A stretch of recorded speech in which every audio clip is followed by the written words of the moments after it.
Hi, I'm Brian Tracy, and welcome to the Phoenix Seminar on the Psychology of Achievement.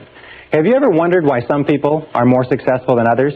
Why some people earn more money, are happier, have better jobs, better relationships, better health, and seem to get far more out of life? Well, when I was 15 years old, this question began to preoccupy me. I've spent over 25 years. I've traveled in over 80 countries. I've worked at 30 different jobs, and I've spent, by my own estimate, about 30,000 hours in study to try to find the answer to why some people are more successful than others. And you know something? I have found that this is one of the most studied subjects in the world, that there is more information available on it today than has ever been available before, and that today we can say with complete confidence that success is as predictable as the sun rising in the east and setting in the west. Today you can be more successful faster than you ever dreamed possible if you will do two basic things. Number one, make a decision to exceed all your previous levels of accomplishment. Make a decision to be successful and to achieve your goals, whatever you construe them to be. And number two, learn how. This seminar has been assembled in order to teach you how.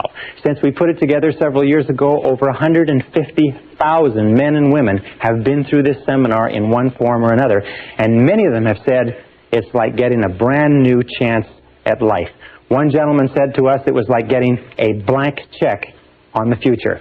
We're going to teach you in the next few hours some of the most important things that have ever been found, that have been discovered and rediscovered, that go back 4,000 years into history, science, religion, metaphysics, psychology, philosophy, and all esoteric fields of study have come to the conclusions that we are going to talk about in this seminar. If you will just use some of the things you learn in this seminar, it can dramatically change your results for the better. Now, in studying the subject of success, one of the things we have to do is put some preconceptions aside. One of the things that I began thinking was that in order to be successful, you had to be especially intelligent, or you had to have a great education, or you had to be terrific looking, or you had to have contacts, or you had to have luck. Do you know that these items have been examined thoroughly, and there's no correlation at all between success and intelligence, education, luck, contacts, and appearance?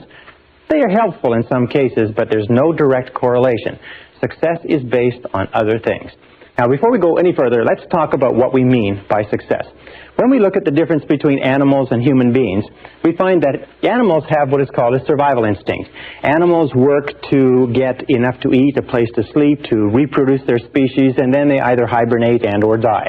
Human beings have what you might call a success instinct. A success instinct means that human beings are driven internally to succeed, that it is as natural for you to be a success and to want to be a success as it is for you to breathe in and breathe out. That success, the drive to be and have and do and more, to fulfill your potential as a human being, is an absolutely essential part of your being. That we never are satisfied as long as we're alive. We always want to have more. We always want to be more. We always want to do more. The question, of course, is why is it that so few people achieve things in life? Let's talk about what the success instinct embraces. Now, I have looked at this for years and years, and in my estimation, success can be broken down and put under 7 categories. There are 7 ingredients of success, and if you have these 7, everything you could ever want in life can be put under one of these categories. So let's look at what we're talking about. Number 1, starting point of success, top of the hit parade throughout all of human history, is peace of mind. Peace of mind means that you feel content, at peace, relaxed inside. Peace of mind to a great degree means freedom. It means freedom especially from fear. Freedom from fear, freedom from stress, freedom from anxiety, freedom from want, freedom from lack, freedom from negative emotions, freedom from guilt, and so on. But peace of mind is the first and most important ingredient of success. Why? It's because if you get anything else in life and you don't get your peace of mind, you won't even enjoy it. Number 2 ingredient of success, health and energy. Health and energy. Health means that we have the health, we are freed from sickness, freedom from disease, freedom from pain, freedom from ailments, and so on, but also energy. We mean vitality. And today we know, as a result of exhaustive research in medicine and psychology, that there's a very close correlation between peace of mind and health and energy. It's that 80 to 90% of all the ailments that the human body suffers, including most of the reasons why we die before our time, have to do with disrupted peace of mind. Psychosomatic medicine is based on the discovery that psycho, the mind, makes soma, the body, sick. So therefore, as we strive for higher levels of peace of mind, we almost automatically have better levels of health and energy. Now, the third ingredient of success is loving relationships. Loving relationships means that we have the ability, the capacity to enter into long-term loving relationships with other men and women. It means that we have the ability to give of ourselves, to love, and to be loved. And the ability to enter into loving relationships is an essential part of being human. It is the one essential characteristic of our humanhood. And we look at loving relationships, you'll find that almost all of the problems you have in life, about 80%, 85% of our problems in life, as they say, talk back. That 85% of all the success you'll ever enjoy in life is going to be determined by how well you get along with other people. The quality and quantity of our relationships is the true mark of how well you're doing as a human being. And as you know, that problems within your relationships, starting from early childhood all the way up through our adult lives, disrupt our health and energy, disrupt our peace of mind. If our loving relationships are stable, usually our health and energy is stable and we have great peace of mind. Now, how do you measure loving relationships? Well, one of the simplest measures that you can use is simply this. It is to ask yourself how much you laugh with another person. How much do you laugh? Because you'll find that the first thing that enters into a happy relationship is laughter, and the first thing that leaves when the relationship starts to go sour is the laughter. Laughter, because it is a completely spontaneous expression of life, is the true mark of a healthy personality and a healthy relationship, as you know from your own experience. Now, number 4 ingredient of success is financial freedom. Financial freedom means that you have enough money so that you don't worry about money. Now, some people have a tendency to say, well, success is just simply a matter of money and they're not interested in money. But the fact of the matter is that money is important. It takes money to buy clothes and books and to go to school and buy medical attention and to travel and to have all the good things in life. And every one of us, in order to be a success, has to reach the point where we know we have the capacity to earn enough money so that we don't worry about money. We have to reach the point where we can turn our minds to other things, higher things, to our relationships, to our health, to the improvement of our minds, to the expansion of our emotional and our spiritual life. But we all have to have the ability to earn more money. And the great majority of people, unfortunately, don't earn enough by their own estimation. In this course, you're going to learn how you can earn virtually all the money that you want in the course of your lifetime if you're willing to make the efforts and to pay the necessary price. Now, the 5th ingredient of success is worthy goals and ideals. Worthy goals and ideals. Sometimes when we talk about ideals, we mean values. And we know that values really lie at the core of the human being. What your values are determines almost everything that happens to you. Worthy goals and ideals are what give us a sense of meaning and purpose. Dr. Viktor Frankl, the founder of logotherapy, concluded after a lifetime of research that we as human beings need meaning and purpose. We need significance. You need to know that you're doing something that's important. You need to know when you get up in the morning why you're getting up. You need to believe in what you're doing. You need commitment. You need involvement. You need dedication. You need excitement in life. So therefore, worthy goals and ideals are critical. And worthy goals and ideals, of course, that are consistent with your values. What we have found, unfortunately, is probably 80% or more of people have little or no values. They have no sense of direction. They just wander. They do whatever someone else wants them to do. And this is a major problem that contributes to unhappiness.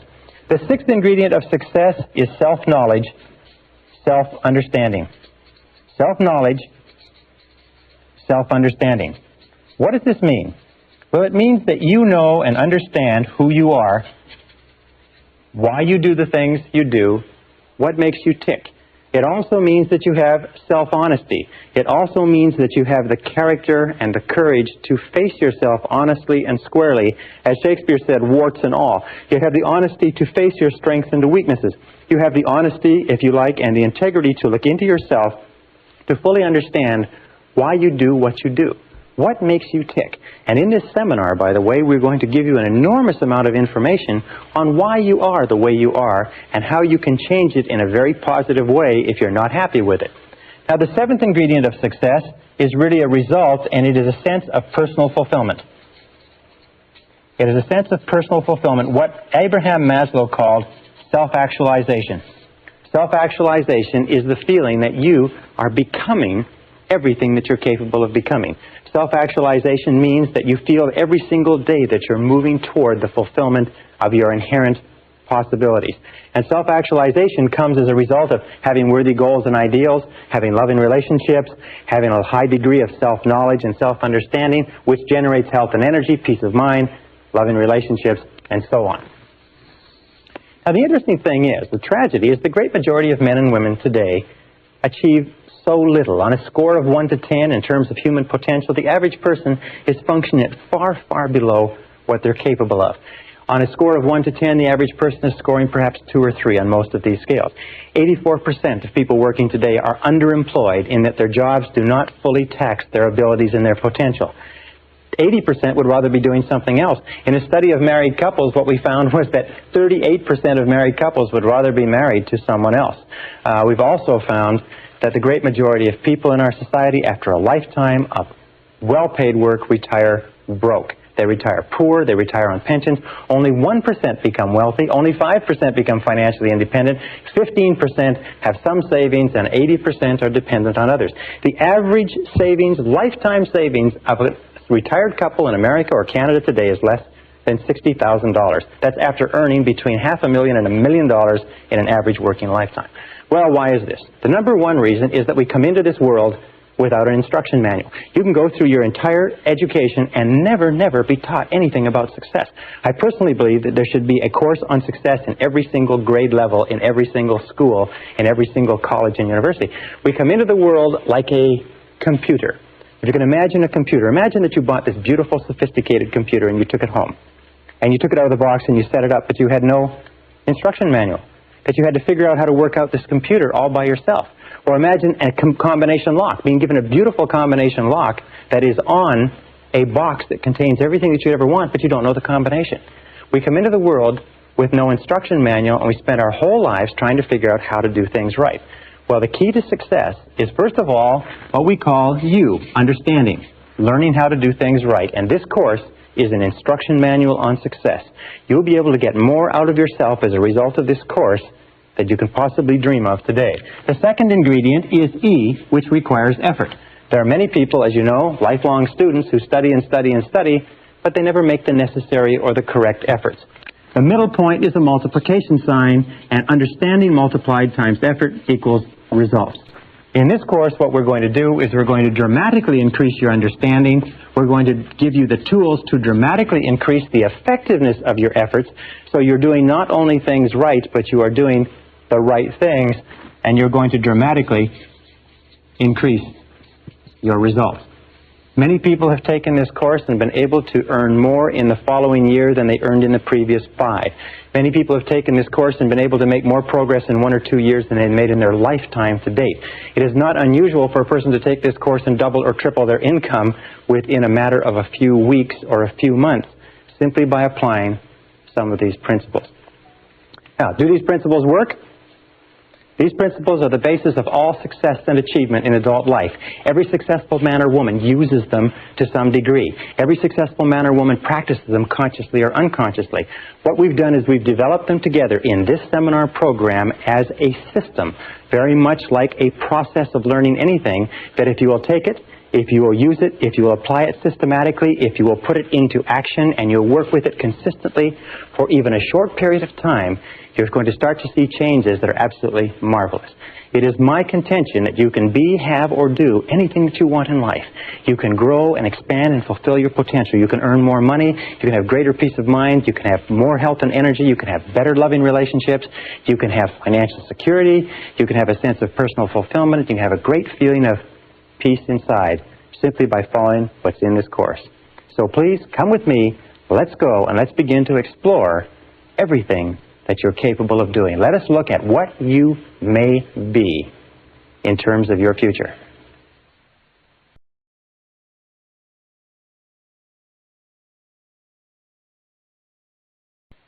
Session 2, 7 Mental Laws. The starting point of self-knowledge is to recognize this wonderful fact is that you are extraordinary. You are unique. The odds against there being someone exactly like you are over 50 billion to 1. That every single part of your body, and anatomists and physiologists and doctors have demonstrated that your blood composition is different from any other person that has ever lived. Your fingerprints are different. Your lip prints are different. Even your ear prints are different. Even your toe prints are different from anybody that has ever lived. You are different from anyone else, and self-knowledge begins with accepting that you are a unique and special individual and that you have the capacity to do something wonderful with your life. Now, that being said, you are also the same as everybody else with respect to certain basic principles. Throughout the history of mankind, the most intelligent men and women who have ever lived have sought answers to the question of the human dilemma. What can people do in order to change the quality of their lives, their relationships, and their results? The great philosophers, the great metaphysicians, the great scholars have pondered over this sometimes for their entire lifetimes. In our century, I know men and women who spent 10, 20, 30, 40, even 50 years studying success and achievement to find out what general rules and principles we can draw upon to be more successful. The first thing that we have to start with, the basis for this entire course, the psychology of achievement, is this, is that you are a mental creature. The only thing that makes you truly unique is your mind. Everything else you have in common, as Eugene O'Neill, the playwright, said, with a horse or a pig. Your mind is what makes you unique. Your body simply carries your mind around. And just as electricity works on laws of electricity, and physics works on laws of physics, and nature works on laws of nature, there are certain mental laws that determine everything that happens to you. And these mental laws are as inexorable as the laws of gravity. They work 100% of the time.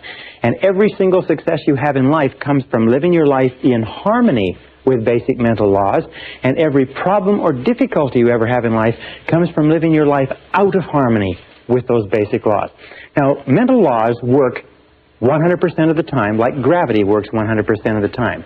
What it means is that if you step off a 10-story building in the city where you're living, or in London, England, or in Lima, Peru, you're going to go splat on the sidewalk, whether you know about gravity, whether you believe in gravity, whether you agree with gravity, or whether gravity is convenient for you, it's going to work on you nonetheless.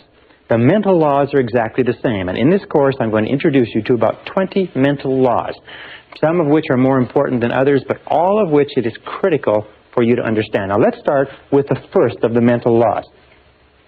The first mental law, and by the way, these laws have been written about and studied for century after century, and many of them have been tested in our leading universities, research institutes, and think tanks in the last few years and found to be as true as they've ever been imagined to be. The first law is what we call the law of control. Now, the law of control is very simple. It's a basic law, and we'll come back to it over and over again. It says simply this. It says that you feel good about yourself, you feel positive about yourself to the degree to which you feel you are in control of your own life. Or you feel negative about yourself to the degree to which you feel you are not in control of your own life. All you have to do is look at your life today and ask yourself, what parts of your life do you feel the best at? What parts of the life do you feel, your life do you feel most in control? You'll find those are the places where you are the happiest. And since the supreme human good is to achieve a state of happiness, which is expressed in peace of mind and health and loving relationships, control is absolutely essential.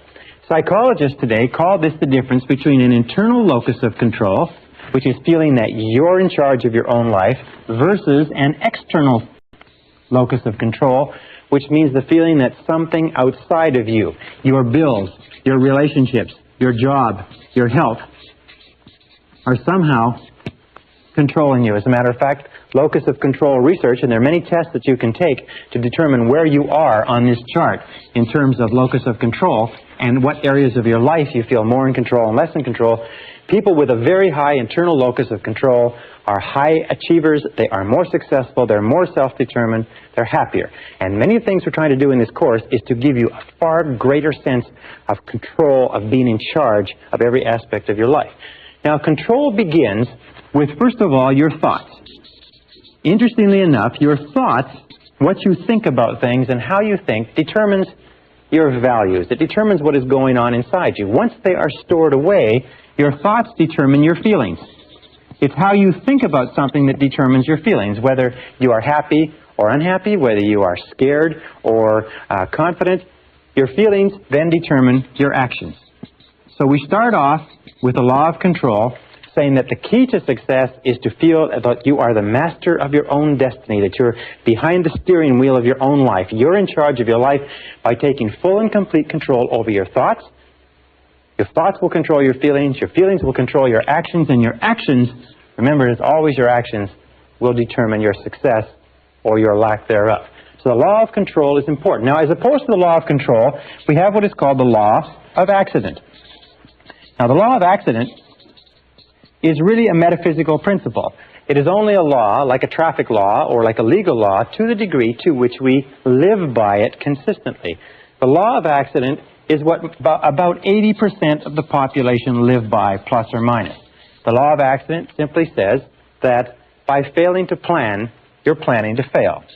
Failing to plan is planning to fail. Now, the majority of people don't believe that they're living by this, but if you look at their lives, you see that that's true. Failing to plan means planning to fail. These are the sort of people that say, well, it's not what you know, it's who you know. It's being in the right place at the right time. It's luck. It's the luck of the draw, and so on. These are people who, as a result of feeling that their life is controlled by forces outside themselves, don't have clear plans, don't have clear goals, are not working persistently and consistently day by day toward accomplishing something they want, and their lives just seem to drift and go around in circle like a ship without a rudder. Now, a person, just like a ship without a rudder, a person with no central plan is a person who has very little control.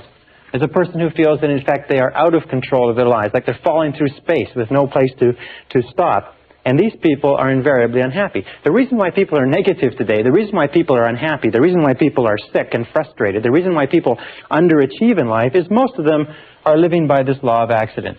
And in so doing, they have no sense of control over their lives, they have no sense of inner peace, they have no sense of happiness, and so on. So we are going to show you how to free yourself from the law of accident personally or permanently. Now, the next law is what is called the law of cause and effect. The law of cause and effect says that for every effect in your life, there is a specific cause. That everything that happens in the universe happens for a reason. That nothing happens by accident. That failure does not happen by accident and success does not happen by accident. That happiness or lack of happiness are a result of cause and effect relationships. That if you have an effect in your life that you want to have more of, more success, more money, more happiness, better health, you can trace it back to a cause. And what you do is you repeat and duplicate the cause. If you have an effect in your life that you want to have less of, if you have problems, difficulties, and so on, you can also trace that back to a cause. All progress in human life and human society stems back from identifying the causes of what we want more of or less of and changing the causes. Now, the law of cause and effect, of course, is the iron law of the universe. This is the law, if you like, that we can come back to over and over again, and many of our laws are paraphrases of the iron law. It's also called the law of sowing and reaping, that wherever you sow, that also shall you reap. But the iron law, the law of cause and effect, gives us a complete sense of control. If we believe that there's a cause and effect relationship, that everything happens for a reason, then we have a tremendous feeling of control in our lives. We can identify the causes, we can duplicate the causes, we can make our lives anything we want. The most important application of the law of cause and effect is this. It is that thoughts are causes. Thoughts are causes and conditions are effects. Thoughts are causes and conditions are simply effects. The starting point of everything is your thoughts about something. It's your thoughts about a job, your thoughts about a relationship, your thoughts about your health, your thoughts about your future. Your thoughts become causative agents. The conditions become the effects. That if you wish to change any of the conditions of your life, you have to change the thoughts that precede those conditions. You have to change what is going on in your mind. Now, wonderfully enough, there's only one thing in the whole universe over which you have complete control, and that is your thoughts. So if you take full and complete control over your thoughts and keep your thoughts on what it is you want, make them positive causes, the conditions or effects will take care of themselves with the inexorability of a law of nature. Now, the next law is what is called the law of belief. The law of belief simply says that whatever you believe with feeling, and this is the key, with feeling, and the more emotion you put into a belief, becomes your reality. It becomes your reality because you will always act in a manner consistent with your beliefs. As a matter of fact, your entire reality right now is simply an outward picturing of your most intensely held beliefs. If you believe something that is positive or believe something that is negative, or as Henry Ford said, if you believe you can do a thing or if you believe you cannot, you are right. Our beliefs do form our realities. To the degree to which we believe anything to be true, our beliefs act as sort of like a screen. They filter out any information that is inconsistent with our beliefs. We have a deep down desire inside of us to remain consistent. So we're always trying to view our world, rationalize our world, interpret our world so that it is consistent with what we have already decided to believe. We develop what is called scotomas. A scotoma is a word in psychology that simply says that we develop blind spots. We do not see opportunities if we are convinced that there are no opportunities. We do not see possibilities for success if we don't believe that success is possible for us. However, if we begin to change our beliefs, we begin to change our realities. Let me give you an example. There's a story of a young man who came from a small Midwestern town. It's a true story. It was reported in the psychological journals a couple of years ago. He got straight A's all through junior high school and high school. At the end of the 12th grade, he wrote his Scholastic Achievement Test to go to university. A few weeks later, he got back a letter from the university saying, "You have scored 98 on the Scholastic Achievement Test, and you're hereby admitted to the university for the fall semester." Well, he didn't know very much about Scholastic Achievement Tests, and he thought that the 98 was an IQ score. Now, an IQ score of 98 is slightly below average and is about 20 points below what is necessary for college-level work. He was convinced, and he just discarded his entire high school career, all the A's that he's gotten. He was convinced that he could not do college-level work, but he went off to college in the fall. After the first semester, he was failing or nearly failing in every subject. His counselor called him in and said, "What seems to be the problem? You did extremely well in high school. These courses are only 1 degree of difficulty removed from your high school courses. Are you having problems with girls? Are you having problems with drugs? Having problems adjusting? What is it?" He said, "Well, sir," he said, "I'm doing the very best I can, but you can't blame me. I've only got a 98 IQ. And the counselor had a smile in front of him. He said, "What are you talking about?" He said, "Well, in my letter of admission to the university, it said that I got a 98 on the Scholastic Achievement Test." He said, "Son, that's not an IQ." They said, "That's not an IQ. That is a percentile. What that means is that you scored equal to or higher than 98% of the students in the country who wrote that test. You're one of the brightest kids in this university." Well, this young guy went out. He checked on the Scholastic Achievement Test. He found it was true that the 98 was a percentile, not an IQ. He went back to his courses, and 2 years later, he was in the top 10 in a 30,000 student university. He was leading in all of his classes. Once he changed his reality, once he changed his beliefs about his intelligence, his reality changed automatically. Now, an important point with regard to this is that every one of us has self-limiting beliefs. Every one of us believes ourselves to be limited in some way. Every one of us believes ourselves to be limited in intelligence, creativity, money-making ability. I can't sell. I can't speak in front of audiences. We tend to think that we are not capable of being on time. We're not mechanically inclined, and so on and so forth.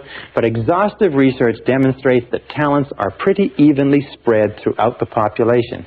That most of the limitations we have do not exist in reality. They exist only in your own mind. And one of the starting points of great achievement is to start questioning those self-limiting beliefs and throw them off and act as if they did not exist. And when you act as if they didn't exist, lo and behold, they simply disappear. Okay, the next law is what is called the law of expectations. Now, the law of expectations is a law that has been talked about throughout all of human history. Just like in the law of belief, William James of Harvard said, "Belief creates the actual fact. As a man thinketh in his heart, or as he believeth, so is he." The law of expectations over and over says, what you expect, you get. You get not what you want, but what you expect.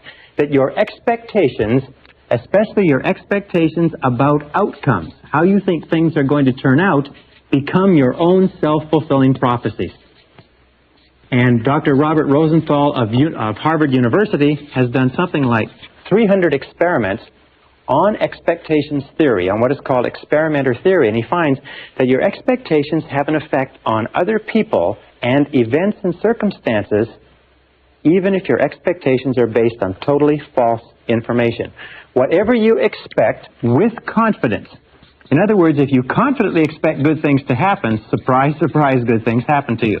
If you confidently expect negative things to happen, then negative things are going to happen to you. That most successful people have developed an attitude of confidently expecting good things to happen. It's called the attitude of positive self-expectancy. It is the attitude of the winner. The winner looks for good things to happen. The winner expects to win in advance, and lo and behold, whatever you expect with confidence tends to come true, even if the information upon which your expectations is based is totally false. Now, let me give you an example of expectations. Some years ago, Dr. Rosenthal, after conducting a variety of different experiments, came to the conclusion that the expectations that teachers had of students was having a tremendous effect on their ability to learn and their grade level averages. So he put together a series of experiments, and then one major experiment which was tremendous. He went to the San Francisco Bay Area, and at the beginning of the school year, he had the principal call in 3 teachers. The 3 teachers were told that, by the principal, as a result of teaching excellence, they had been singled out as the 3 best teachers in the school, and that they were going to be given 30 students each of the brightest students in the school identified by IQ tests at the end of the last semester. They would be able to teach these students for the entire year, and it was estimated by experts that these students would jump in scholastic achievement an average of 20 to 30% over the course of that school year. Now, the teachers were told that one of the conditions was that they mustn't tell the they mustn't tell the students, and they mustn't tell their parents. They must continue to teach the same way, and classes were carefully monitored to make sure that they taught the same way they taught before, but only they would know that they had been given 30 bright students each to teach for the whole year. The teachers were delighted. The teachers went out. They were excited about this. They worked hard with those students. They spent time after school with them. They got really, really involved in teaching more than they ever had before. And at the end of the school year, lo and behold, those 3 classes led not only the school, but the entire school district in academic accomplishment. At the end of the year, they called the 3 teachers in. They sat them down and they said, well, you've had a good year. And they said, yes, well, it was great. Those kids were so bright. They were so eager to learn. They said, well, maybe we should tell you the truth, that this was an experiment. And the fact is that the beginning of the school year, we selected the names of 90 children by lottery from the school population at large and assigned them to your class. We didn't even know what their IQs were. They said, well, that's remarkable. Well, how could it have happened that they did so well? And then they looked at each other and said, well, of course, it's because we are the 3 most excellent teachers in this school. They said, well, the other side of it was simply this, is at the beginning of the school year, we put all the teachers' names in a hat, and yours were the first 3 names that were drawn. So this is what is called a double-blind experiment. They held constant for everything but expectations. Now, the expectations on the teachers were explicit. We believe that you are excellent teachers. The expectations of the teachers on the students were implicit. They were never spoken. The teachers just treated those students as though they were really intelligent, and the students bloomed and blossomed. And in one of the classes, a student from beginning of the year to the end of the year jumped 25 IQ points. In a subsequent experiment, a student jumped as much as 27 IQ points, which is to prove that high expectations teachers bring out intelligence in students that is completely unheard of. Marva Collins, the famous teacher in the Chicago inner city, has found that if you treat students as though they're intelligent and talk to them and work with them as though they are really bright, they will absolutely astonish you in terms of academic accomplishment. All right, this brings us to the critical role of expectations in your life. First part of expectations in your life, number 1, and where expectations affect you. Expectations of your parents. We have found that we have a tendency, as adults, to try to live up to or down to the expectation of our parents all our lives. If our parents were strong and supportive and loving and kind and encouraging and really believed in us, all our lives we'll strive unconsciously to live a life consistent with those expectations. If our parents were critical and condemnatory and bitched and complained and griped about our grades and so on and so forth, we will find that all of our life we'll have a tendency to hold ourselves back. So be alert to that. What were the expectations of your parents? Were they positive? Were they negative? Were they boosting or were they discouraging? And how much are they affecting you today? Second area of expectations is the expectations of your boss. In all of our studies, we have found, especially in the studies on excellence in organizations, we have found that high expectations, bosses have high performance work environments. Now, if you work for a boss who's negative, critical, and condemnatory, if you work for a boss that has negative expectations or a negative attitude, chances are your performance will be at the very lowest. As a matter of fact, if you look at the course of your working career, you'll find that the times of your life that you've enjoyed the most is working under a boss that has high positive expectations of you and your ability. Isn't that correct? The third area of expectations is the expectations you have of others, especially of your children, especially of your spouse or your mate, especially of your subordinates or the people who look up to you. You see, we are profoundly affected by the opinions of anybody we respect, by the attitudes toward us of anybody we respect. And if you have high positive expectations of the people around you, especially your children, they will rise to fulfill those expectations.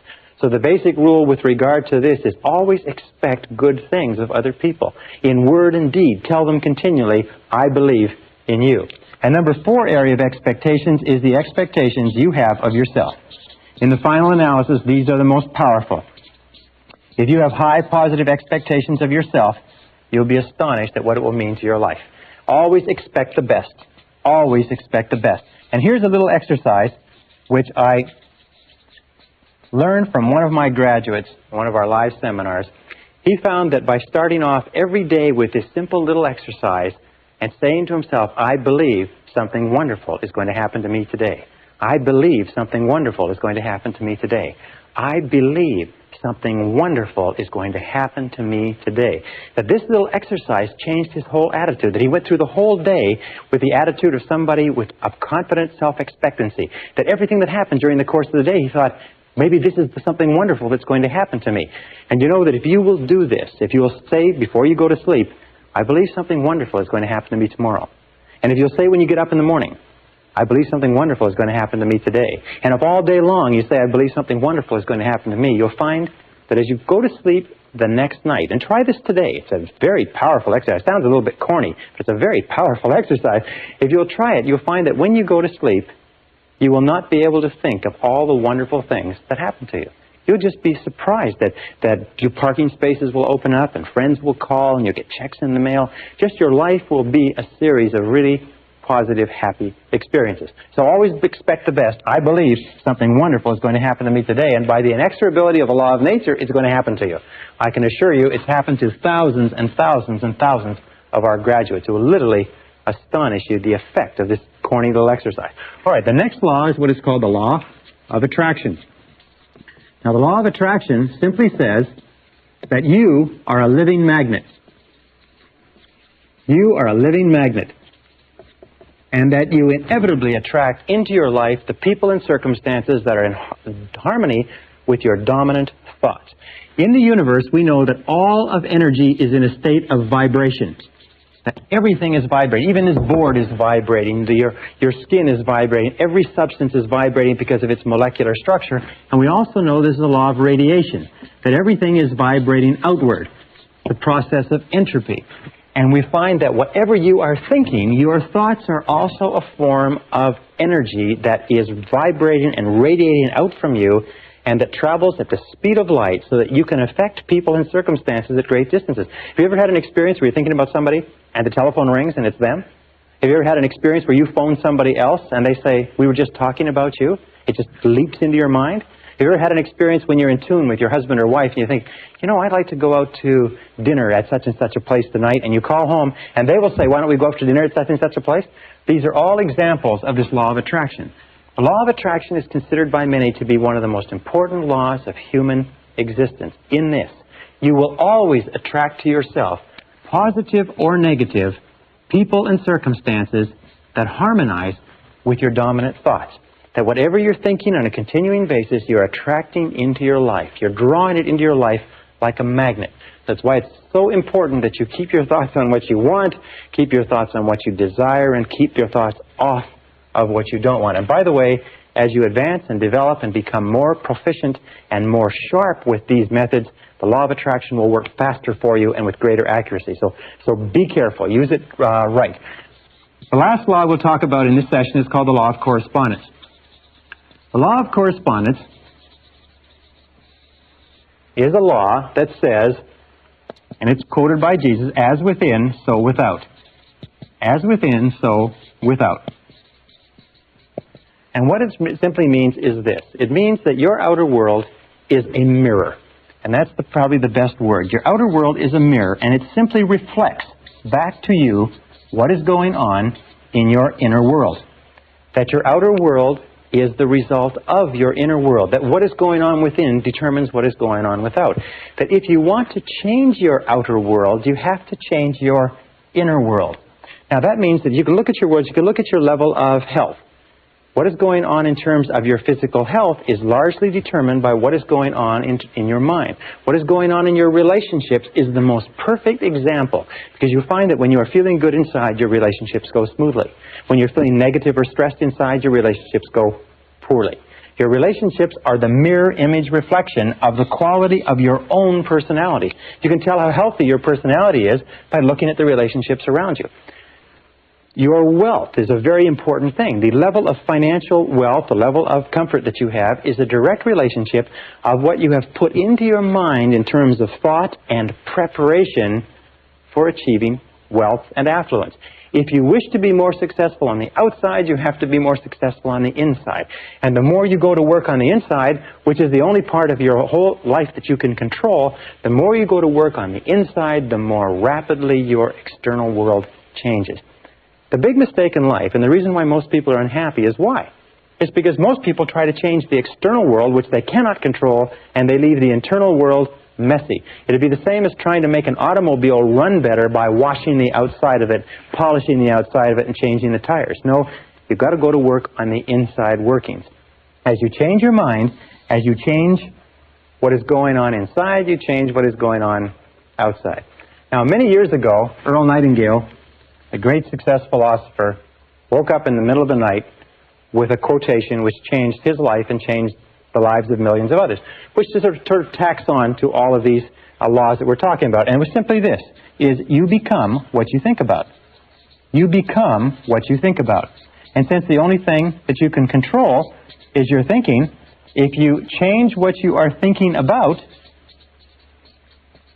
you will begin to change your reality. If you change what you expect, you change what you believe, you change your dominant thoughts, you change your inner workings, you begin to attract into your life people, circumstances, events, opportunities, and everything consistent with your new thoughts. The reason people are unsuccessful is they think thoughts of unsuccess or failure. Another line, which is very, very important, says that all causation is mental. We live in a mental universe. All causation is mental. If you wish to change your universe, you have to change your mentality. And this brings us to the most important line of all, which is simply this. And let me write it over here. If you change your thinking,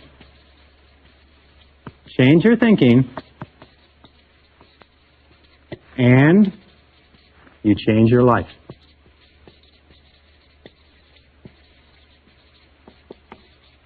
Change your thinking, and you change your life. Now, over the course of years, you have accumulated and gathered an enormous amount of information. You've accumulated and gathered an enormous number of experiences, some of them positive, some of them negative. Every single one of them is stored away. Every single one of them is having an effect on what is happening to you right now. In the New Testament, Jesus had a beautiful line, which I refer to and I think about all the time. He said, "By their fruits you shall know them."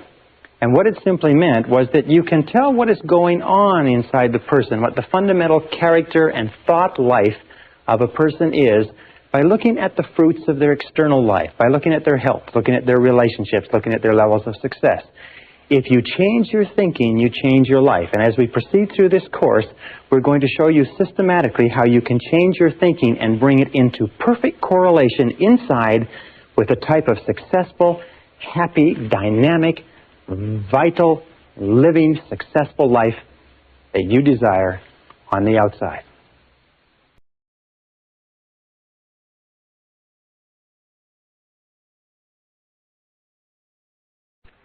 Session 3, Unlocking Your Potential.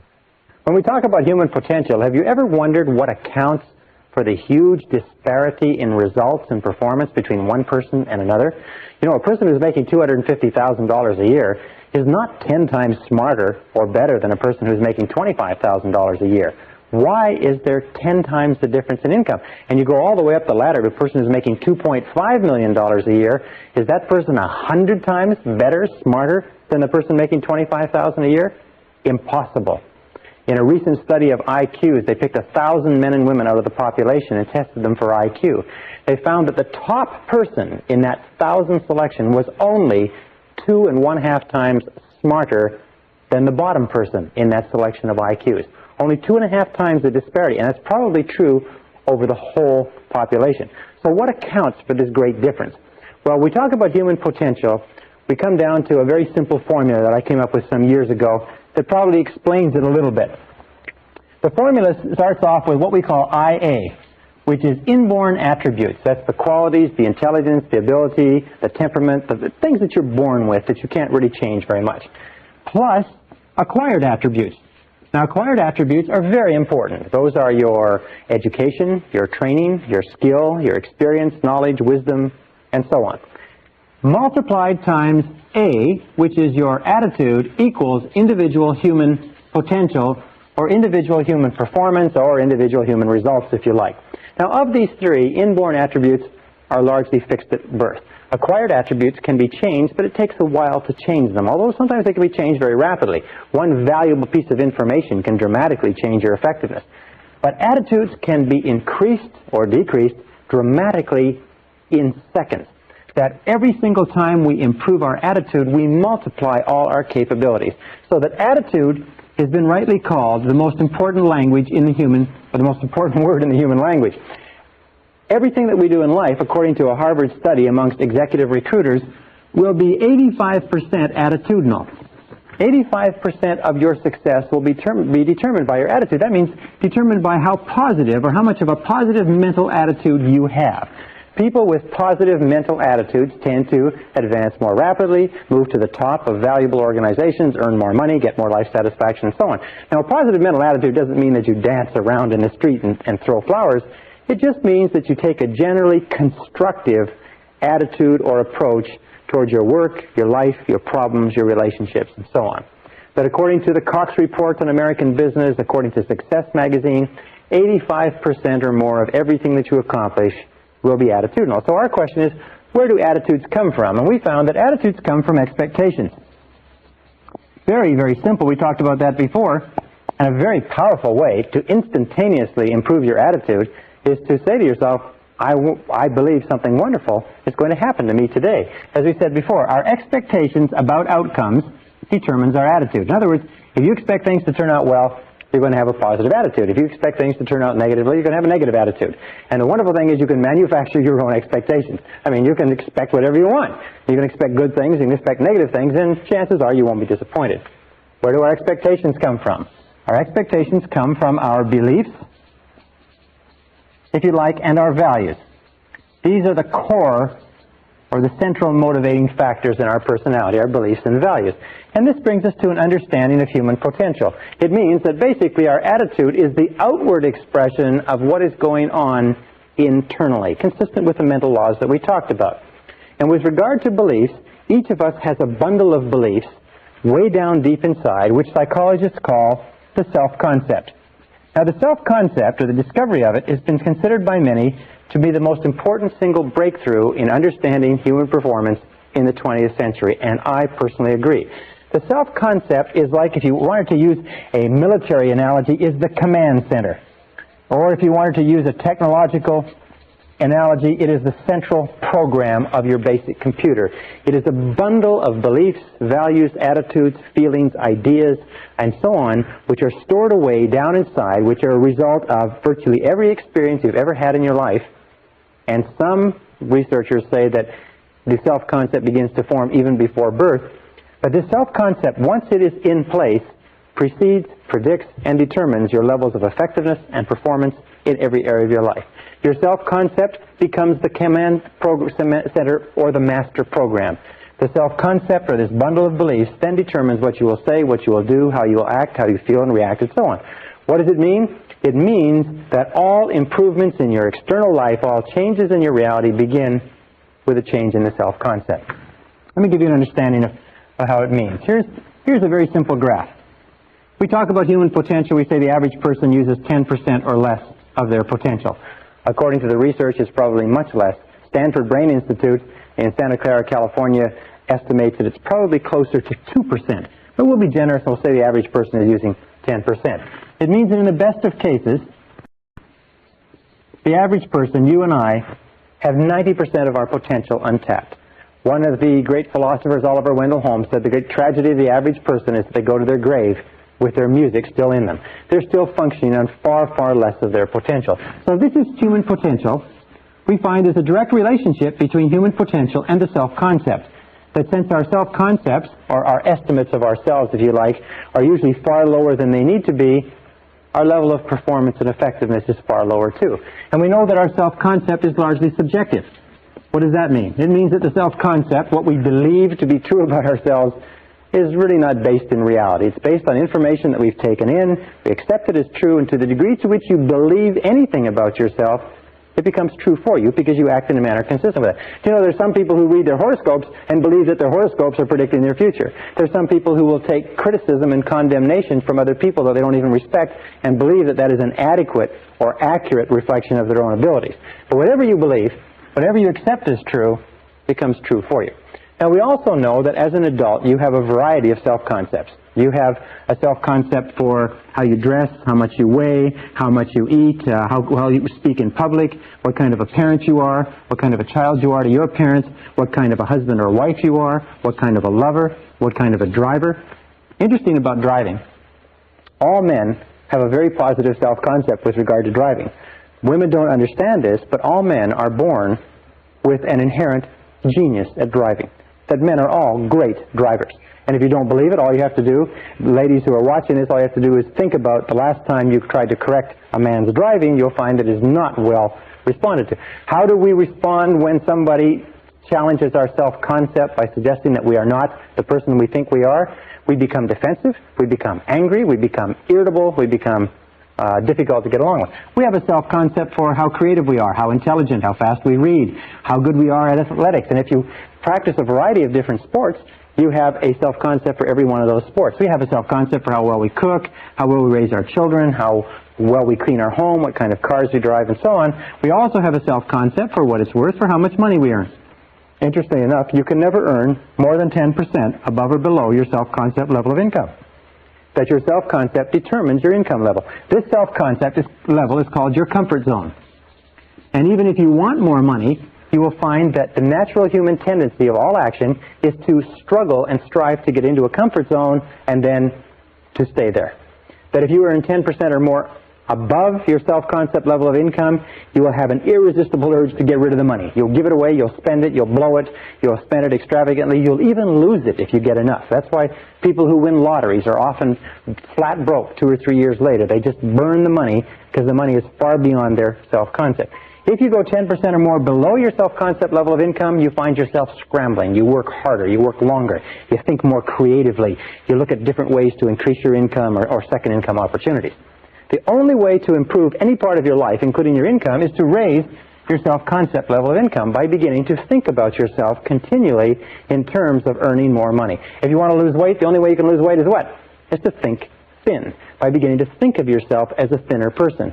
If you want to become a more popular, a more loving, a happier person, a healthier person, you have to begin to think over and over about those things until they become part of your new self-concept. And we'll talk about that a little bit later. It's an essential part of programming your mind for success. Your overall self-concept is determined by the average of your self-concepts in all the areas that you consider important. Now, your self-concept is made up of 3 critical parts. The first part of the self-concept is the self-ideal. The self-ideal is the person you would most like to be. It is your idea of what constitutes a winner. It is your vision or your mission or your ideal of the very best you that you can be. Now, one of the things that we know about successful people is this, is successful people have very clear self-ideals. They have very clear ideas of who they want to be in the future. Unsuccessful people have very vague ideals. Number 2 is your self-image. Your self-image is a picture of the way you see yourself and the way you think about yourself.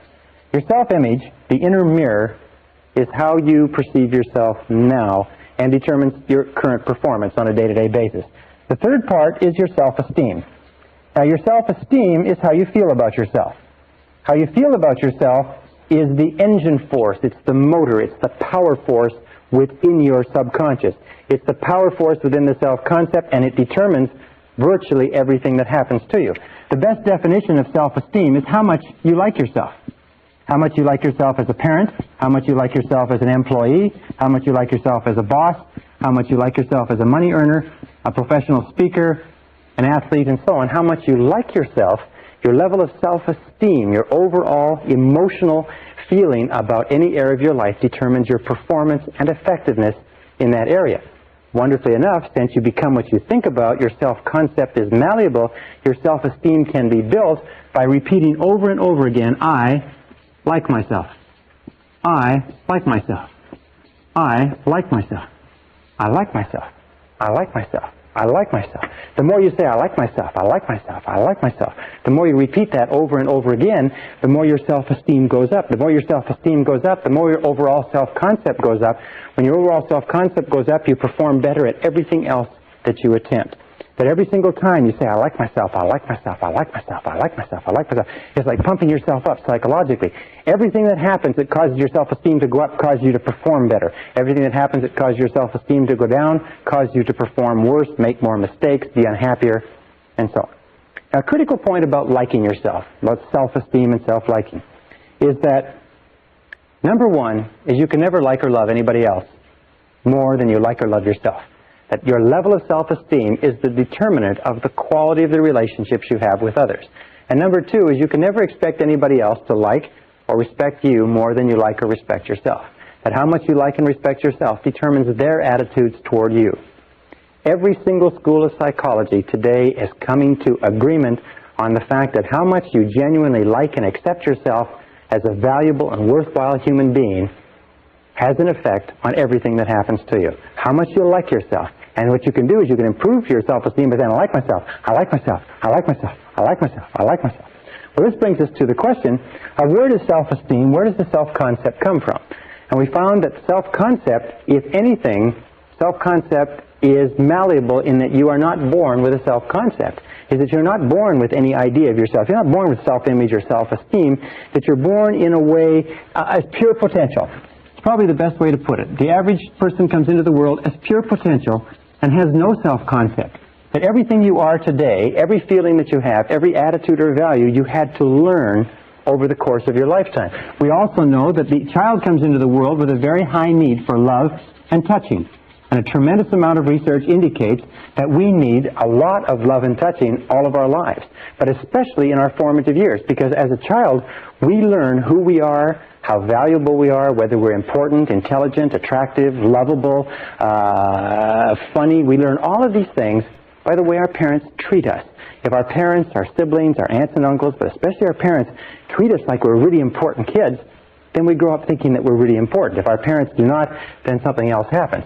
We know that the first few years of life are the most important in developing the self-concept. That the child starts off at zero when the child is born with no idea of who she is or who he is or how valuable they are, and in the first, second, third, fourth, and fifth years of life, and the psychologists used to think it was 5 years, but now they're saying it's 3 years. In these first 3 years of life, children learn who they are. They say if you give enough high quality and quantity of love to a child in the first 3 to 5 years, you set them up for life. You set them up on a solid foundation of self-esteem, self-confidence, self-worth, self-value. As a matter of fact, there's a direct relationship between the quality and quantity of love and the development of healthy personality. That the more love, unconditional love that a child receives in those formative years, the stronger is the foundation of the personality. To reverse the equation, that virtually all problems in psychosis, neurosis, personality disturbances, and behavior problems arise from problems way down in the self-concept. And we can go back as adults, here's our adult personality, we can go back as adults, we can correct the flaws in our foundation, the cracks, if you like, by repeating over and over again, I like myself, I like myself, I like myself, and driving down that healing concrete deep into the foundation of our personality. Remember, children need love like roses need rain. Children that are deprived of love often die of love starvation. It's a disease called marasmus. Now, what else do we know about children? We know that children come into the world with two remarkable attributes. The first is that they're fearless. Children are born with no fears. They're not afraid of anything except falling and loud noises. And this is expressed in the attitude, I can. Children come into the world believing they can do anything. And anybody who's ever raised a child to the age of 3 or 4 or 5 knows you have to spend those first few years stopping them from killing themselves because they're little kamikaze pilots, because they're not afraid of anything. The second attribute is they come into the world completely spontaneous. They say what they want, they do what they want, they are completely uninhibited. They just are completely unafraid, they do anything that they want, and this is expressed in the attitude, I don't have to. I don't have to. If you ever try to control a child, you'll find that the attitude of a young child, the first thing they say is when you start giving them orders, the first thing they learn is no. They say, no, I don't have to. Well, of course, we eventually change their minds on that one way or another. But these are the two attributes that each of us come into the world with. You come into the world unafraid and uninhibited. What does that mean? It means that our natural birthright is to be unafraid and uninhibited. And that only when we can create the same situation in adult life where we are unafraid and uninhibited do we feel truly great about ourselves. The very best organizations, the very best companies are those that create an environment where people who feel unafraid and unreserved to be themselves and to do the very best they can. Well, as we grow up, we know that children learn two ways. The first way they learn is by imitation. They imitate one or both parents, especially the dominant parent. And sometimes the dominant parent will change as the child is growing up. Sometimes children will imitate the father, sometimes the mother, but they learn by imitation. Many of the characteristics and habits that we have as adults, we learn from our parents. Have you ever had the opportunity or the occasion to scream at one of your children or shout at one of them and find yourself saying the same things your mother or father said to you when you were a child? Well, we imitate. Sometimes we imitate their walk. Sometimes we imitate their talk. Sometimes we imitate their values, their beliefs, and so on, even if those values and beliefs are of no value. Why? It's because our parents are like gods to us when we're children. The second way that we learn is by moving from discomfort, from what doesn't feel good, toward comfort. Now, Freud called this the pleasure principle, is that we move toward what makes us feel comfortable, what gives us pleasure, what makes us feel good about ourselves. We move from discomfort toward comfort. That's how we learn to become toilet trained. We say it's no longer fun to walk around with pee and poop in our diapers. So we watch what our parents do. We watch what our older siblings do. And we see, those people aren't doing this. And that's how we learn to walk. That's how we learn everything. So we move from discomfort toward comfort. Throughout our lives, by the way, that's how we learn. We imitate by reading what other people have done, by studying books, at our work. We imitate when we go to school. And we do what gives us a positive payoff, what gives us positive reinforcement, what gives us pleasure, and we do less of those things that give us discomfort or pain. Now, very early in life, as a mistake or as the result of mistakes that parents make in upbringing, children begin to learn negative habit patterns. And negative habit patterns have their root primarily in destructive criticism. Destructive criticism begins very early in life, sometimes in the first few months. And destructive criticism is used by parents to direct and control their children. Unfortunately, it has a very, very dangerous and damaging effect on children in that destructive criticism begins to undermine the integrity of the child's personality, and more of us, including myself and including most of you, have been undermined and hurt by destructive criticism probably more than all the wars in history. Now, as a result of destructive criticism, we begin to develop negative habit patterns. Negative habit patterns are conditioned responses to stimuli. Negative habit patterns develop very early in life. They're developed as a result of a repetition of fear and pain over and over again. They're developed as a result of destructive criticism, physical punishment, and so on. And very early in life, we begin to develop two major manifestations which follow us throughout our lives and more than anything else inhibit our potential as adults. The first is what is called the inhibitive negative habit pattern. The inhibitive negative habit pattern is learned when the child is told over and over again, don't, get away from there, stop, leave that alone. And the child is punished. Whenever the child tries something new or gets into something or smells something or pours something over or breaks something accidentally, the parent blows up and gets angry and upset. You see, the child is driven by an insatiable curiosity to explore his or her world. And what happens is when they do explore it and they get into something, they tip something over, if the parent overreacts and spanks the child soon begins to think that every time I try something new, every time I try something different, every time I go beyond my boundaries, every time I move out of my comfort zone, every time I don't play it safe, I get spanked, I get punished, I get hurt, I get sent to my bedroom, and I feel terrible. And pretty soon the child develops the feeling of, I can't. I can't. I can't. Every time I try something different, I get punished. I can't. I can't. I can't. This is like the Pavlovian response, where the Pavlov would ring the bell and feed the dog meat, and the dog would salivate, and Pavlov would ring the bell while he fed the dog meat, and the dog would salivate. They would keep doing that. Pretty soon, Pavlov would just ring the bell, and the dog would salivate. What happens in adult life is that this creates what we call the fear of failure.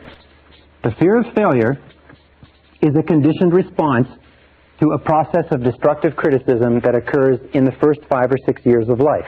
The fear of failure automatically triggers us. We feel anxious, tense, uneasy. We feel tension and stress in our solar plexus. We feel like withdrawing and getting away from the event. And the fear of failure is the major reason for failure in adult life. It's the major reason why we hold back from fulfilling our potential. As a matter of fact, all negative habit patterns are experienced in the physical body. And you can tell a negative habit pattern because you actually feel it in your physical body. The inhibitive negative habit pattern, the fear of failure, the I can't, is experienced first of all in the solar plexus. You ever have an occasion where you have to speak in front of a group, or you have to go into a performance review, or you have to make a cold call? First of all, the solar plexus tightens up. If the fear situation continues, you start to breathe harder, and your heart starts to beat faster, your respiratory rate. And sometimes you get a headache, like a migraine headache in the front of your head. Sometimes your throat will tighten up, and you won't be able to speak. You'll go completely dry. Sometimes you'll get so tense and so frightened that you'll have to run and go to the bathroom. These are all manifestations. There's no physical danger, but there's a psychological danger, a conditioned response. And whenever we feel these things, the natural tendency is to back away from the situation that's causing them, which is the reason why we don't achieve very much if we are held back. The second negative habit pattern is the compulsive. Now, the compulsive negative habit pattern is learned when children are told over and over again, you better or else. If you don't, you're in big trouble. Now you're going to get it. It's when children are made the recipients of what is called conditional love. Parents don't mean to do this, but what they do is they suggest to the child that you are not loved, therefore you're not safe, unless and until you do what we want. The child grows up feeling that I have to do what Mommy wants. I have to please Mommy. I have to please Daddy. I have to please other people. I have to please my siblings. Eventually I have to please my peers. I have to please my teachers. I have to please everybody. They grow up with this, I have to. I have to. I have to. I can't do what I want to do. I have to do what pleases other people. This compulsive negative habit pattern very early in life translates into the fear of rejection. The fear of rejection is experienced by men as adults as type A behavior. We'll talk about type A behavior later on in the course. Type A behavior is a compulsive, an obsessive-compulsive need to somehow please somebody with no standards of performance so that you can never accomplish it. The fear of rejection drives us. It makes us very, very sensitive to the opinions of other people. We do things that other people want. We don't do things that we want. We're always trying to please others. We have a preoccupation or a concern with the opinions and feelings and attitudes of others to the point where we deny our own needs. Now, the fear of rejection is felt down the back half of the body. If you divide the body in half, it's felt right down the back half of the body. The first place you start to feel the fear of rejection is usually in the shoulders and in the neck. You start to feel stiff and sore and tense. Sometimes when you have a lot to do, you'll feel tremendous stress in the lower back. The muscles will start to pull in the lower back. Sometimes it'll manifest itself in phlebitis and varicose veins. Very often it can give you very bad headaches in the back of the head because the carotid arteries, which carry blood up into the head, the muscles around them constrict, and the amount of blood flow to the head slows down, and you feel this pounding headache in the back of your head. These two fears, the compulsive, or these two negative habit patterns, the compulsive and the inhibitive, which are the result of destructive criticism, the great destroyer of personalities, plague us all our lives. Now, the wonderful thing about these is because they are learned habits, we can unlearn them. We can overcome the fear of failure that holds us back. We can overcome the fear of rejection that causes us to do things that please other people rather than pleasing ourselves by working on our own self-esteem. Because there is an inverse relationship between self-esteem and the basic negative habit patterns. Is the more you like yourself, the less you fear failure. The more you like yourself, the less you fear rejection. The more you like yourself, the less you fear anything. And if you continue to repeat, I like myself, I like myself, I like myself, over and over again, if you continue to say this, eventually, over time, your self-esteem goes up higher and higher and higher, and your fears go down. As your self-esteem goes up, your fears go in the opposite direction. Now, how do you deal with destructive criticism if you have to give criticism to other people? Well, that's very simple. Many parents have asked us that. How do you control children? One of the keys to controlling children is to redirect them so that they're doing something constructive versus something that is destructive. Another thing to remember is that what you want to do is you want to give informational criticism or constructive criticism, which means that you tell children what they can do, or adults, what they can do to be better. Remember, the whole purpose of giving feedback of any kind is what? It's to improve performance. If you are a parent, or if you are a boss, or if you are a person in a relationship, if a person is doing something wrong or inappropriate, the whole purpose in giving them any kind of feedback at all is so that they'll do it better next time. However, there's a direct relationship between self-esteem and destructive criticism. Every time you criticize a person, their self-esteem goes down. Every time their self-esteem goes down, their ability to perform goes down too.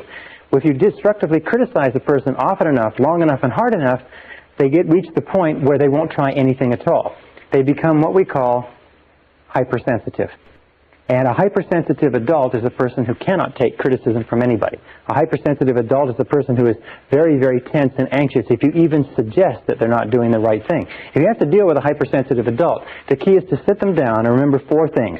Number one, always begin with praise. Number two is protect the person's self-esteem at all costs. Number three is discuss the performance, not the person.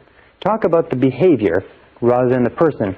And number four is it number four? Number four is to focus on the future versus the past. Focus on what is going to be done differently in the future rather than what has happened in the past. Why is that? A very simple reason is because a person cannot control the past. Not being able to control the past, any criticism over what they've done in the past causes them tremendous stress and frustration. So let me summarize. The key to success in life is a positive mental attitude. A positive mental attitude is based on expectations of success, of a positive set of expectancies. A positive set of expectancies is based on beliefs in your self-concept. The core of your self-concept, which determines your effectiveness in life, is your self-esteem, and your self-esteem is measured by how much you like yourself. The two things that hold us back more than anything else are the fears of failure and the fears of rejection. So one of the core secrets of success is this. It's become a perpetual self-esteem generating organism. Continually be doing things for yourself, to yourself, in your life that cause you to like yourself, to love yourself, to accept yourself, to respect yourself, that cause you to feel terrific about yourself.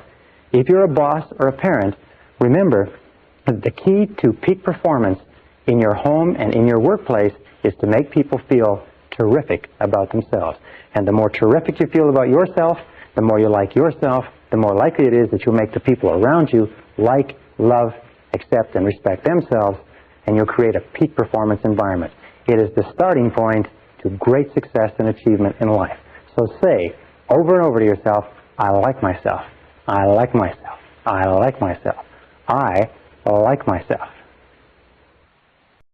Session 4, Your Subconscious Powerhouse. In order to unlock your full potential, it's absolutely essential that you understand the relationship between the conscious and the subconscious mind.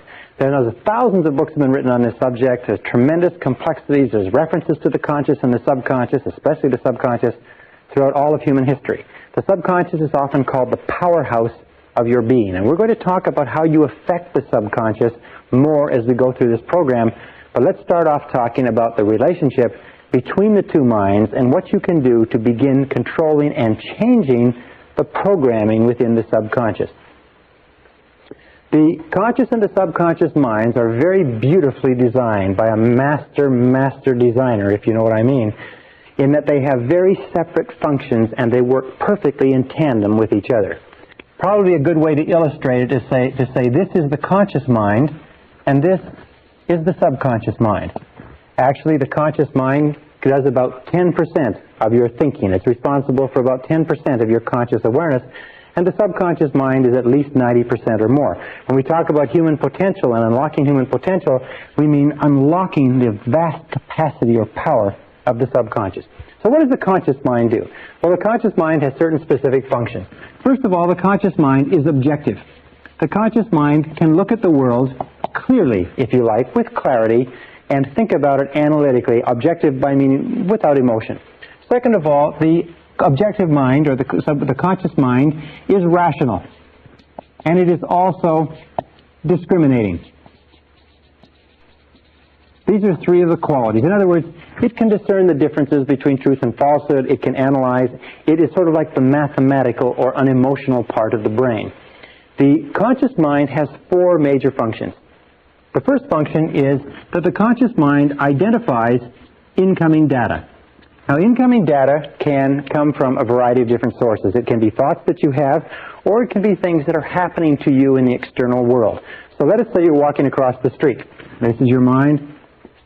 You're walking across the street and you hear the roar of an automobile engine. Your eyes immediately turn to the right to see what the sound is and to identify what is that sound. When you see the automobile, you identify, you attach the sound to the car. The second thing that the conscious mind does is it compares that moving automobile to all other moving automobiles of your experience. Now, if you live in a big city like New York, when you see a car and you compare that moving automobile with other cars, you've seen 100,000, maybe 1 million cars moving, and your reflexes are very, very sharp. If you live in a country that doesn't have very many automobiles, chances are when you see a moving vehicle, your reflexes will be very, very slow. The comparison is done by, if you like, making a quick inspection into the subconscious and checking every single previous experience that you've had with moving cars. As that is done, as the comparison is done, you instantaneously get a response back. As a matter of fact, it is said that the subconscious functions at about 30,000 times the speed of the conscious mind. In that you can just have one glance, hear one noise, or think one thought in the conscious mind, and you can instantly trigger a reaction that might take an enormous amount, hours and hours of evaluation if you were to do it consciously. The third function of the conscious mind is that it analyzes. Once it has a response back in its comparison, it analyzes the situation. You're walking across the street, you hear the sound of the automobile engine, you turn eyes right, you see the car moving down at you. Your comparison tells you that that car is moving at a speed of 50 miles an hour, and it will be where you are in 1 second unless you move. So you now analyze and you say, what do I do? Should I move or not? And if the answer is yes, what you do is you move. And that takes us to the fourth function of the conscious mind, which is to decide. The conscious mind decides what to do after the analysis. It says yes or no. The conscious mind functions like a binary computer. It is always saying yes or no to incoming information, and the conscious mind can only hold one thought at a time. Now, this is really amazing, as you're going to see. It's really a brilliant structure. So you're walking across the street, you hear the sound, you look to the right, you see the car moving. The comparison says that that car is moving on you. The analysis of the moving car says you've got to get out of the way. So you say, do I move, yes or no? Answer, yes.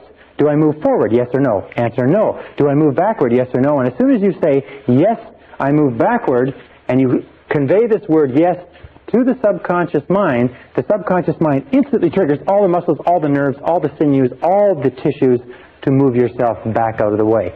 You don't have to sit there and think, well, should I move my right foot first? Should I move my left foot first? All you do is send a signal to the conscious mind backed by a charge, if you like, or a detonation of emotion. And the stronger the emotion, the more instantaneously the subconscious responds to your command. The subconscious is activated by emotion. Emotion of fear, emotion of desire, the survival instinct, the love instinct, but it is always an emotion that triggers the subconscious. Okay, what are some of the features of the subconscious mind? The subconscious mind is like a massive data bank. As a massive data bank, the role of the subconscious is to store and retrieve data. In other words, the subconscious mind is the subjective mind, in that it simply is the mind that obeys. Just as the conscious mind commands, the subconscious mind obeys. The subconscious mind has no thought of its own. By the way, the conscious mind has no memory. The subconscious mind is the seat of all memory. The conscious mind, remember, can only hold one thought at a time, whereas you can remember millions of facts. The relationship between the conscious and the subconscious is the conscious is like a gardener, and the subconscious is like a garden. Whatever seeds you plant in your subconscious mind, the subconscious mind goes to work to grow. In the subconscious mind, you have a whole series of different programs, the self-concept, which contains all the information on all the subjects that are important to you and all of your previous experiences and responses to those situations, so that if you have a new situation similar to it, one of the roles of the subconscious is to keep your behaviors consistent with your previous behaviors. So that if you've always been fearful in a situation, you see the situation, you'll instantaneously be fearful without thought. If you're in a situation that you don't know anything about, the natural tendency is for you to be neither fearful nor unfearful, because you don't know enough until you build up an experience bank. And this brings us to three critical laws. Three of the most important mental laws that we talked about. Remember, we talked about how your whole life is determined by mental laws. The first of these three mental laws is the law of subconscious activity. The law of subconscious activity says that whatever you plant into your subconscious mind, it immediately goes to work to bring into your reality. And your subconscious mind makes all your words and actions, it makes all your words and actions fit a pattern consistent with your self-concept. In other words, it keeps all your words and actions in a pattern, fit a pattern consistent with your self-concept, or consistent with all previous information that you have put in. Also, it keeps your words and actions consistent with your dominant goals, which eventually, if you like, become part of your self-concept. So that means that your body language, your attitude, your level of energy, your level of self-confidence, the way you get along with other people, your social skills, everything is consistent with your self-concept.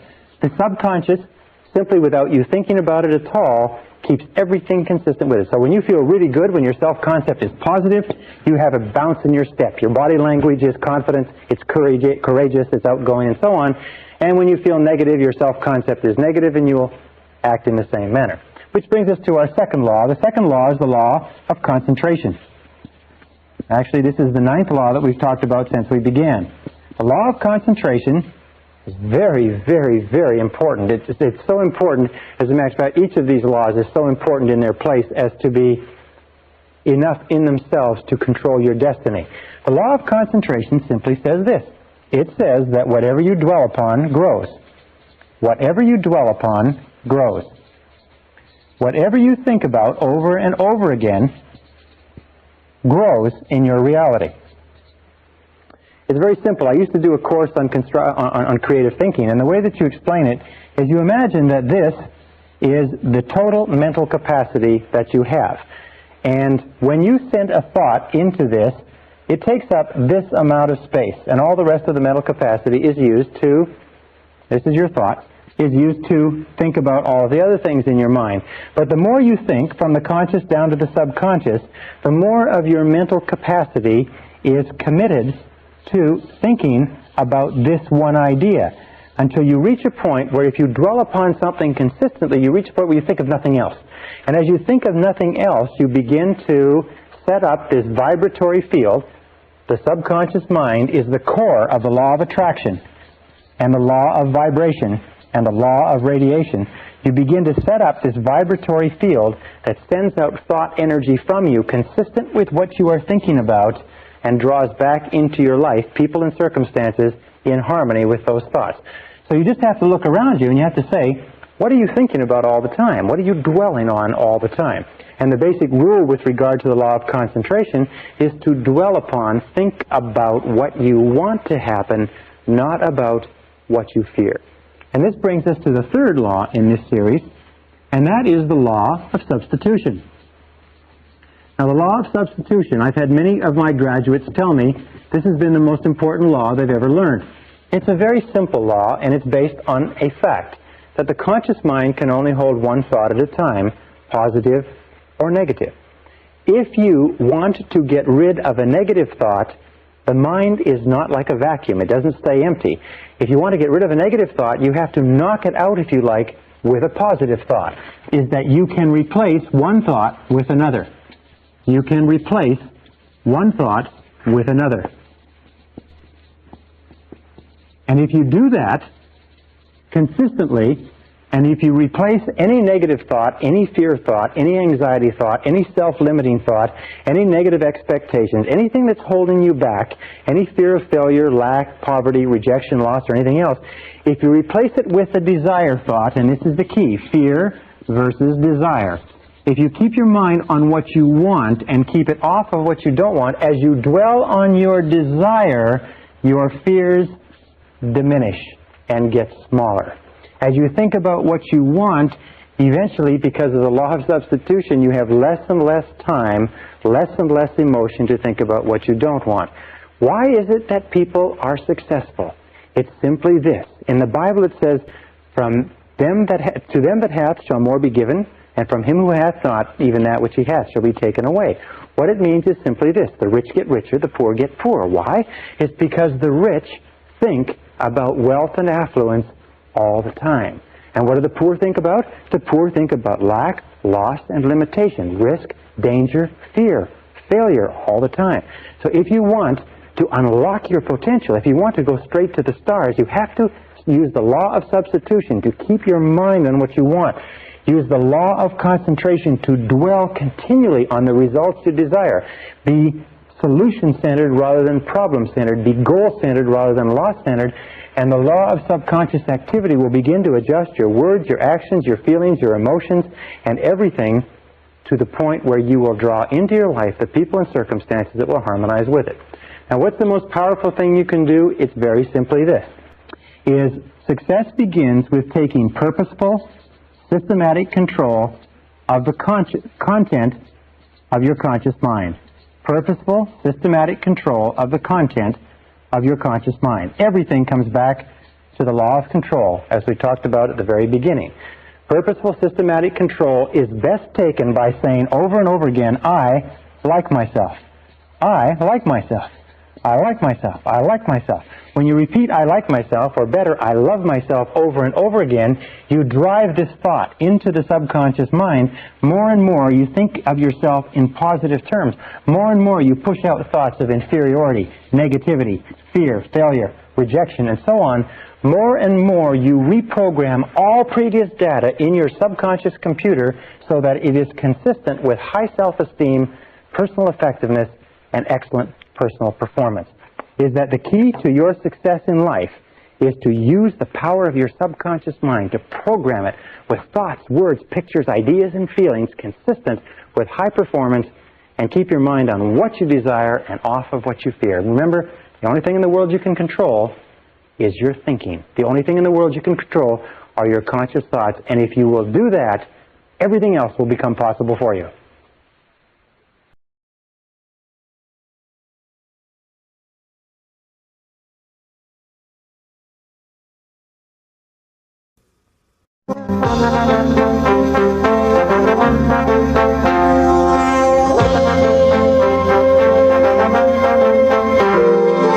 Brian Tracy presenta el curso Fénix sobre la psicología del conocimiento.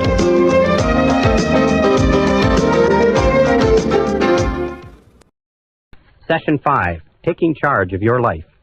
We said in the first series of modules that the starting point of all peak performance is self-esteem. It's how much you like yourself, how much you love yourself, how much you accept yourself as a valuable and worthwhile human being.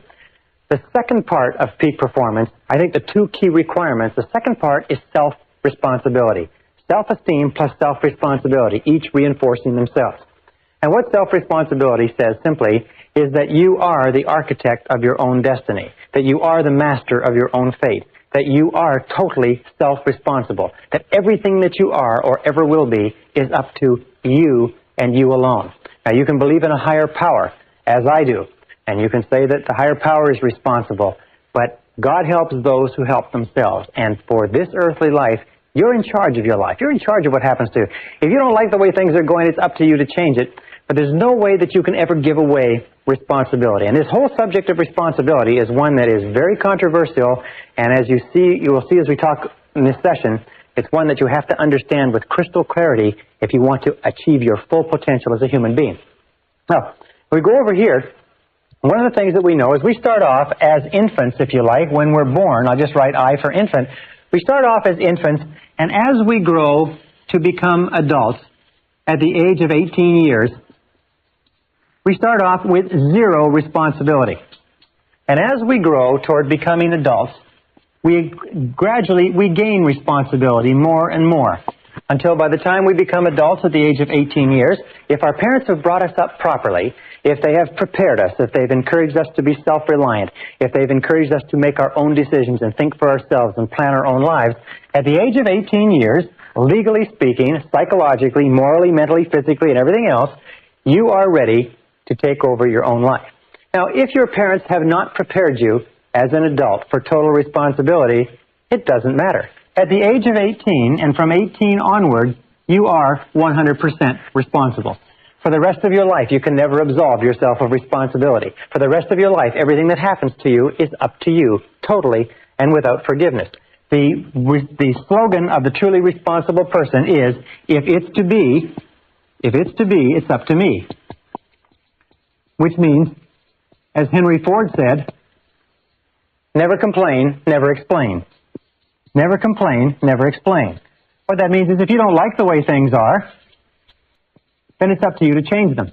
And if you're not willing to take steps to change them, then don't complain about them. Just simply accept them. Men who are men and women who are women don't complain about the difficulties of life. They just accept them as the difficulties of life, and they either do something about them or they don't say anything. So if it's to be, it's up to me. If it's to be, it's up to you. This is one of the hardest things to understand, because when we're children, at this stage, we're totally dependent. And being totally dependent, we develop, if you like, a habit pattern or a conditioned response, and we look for the reason that things happen outside of ourselves.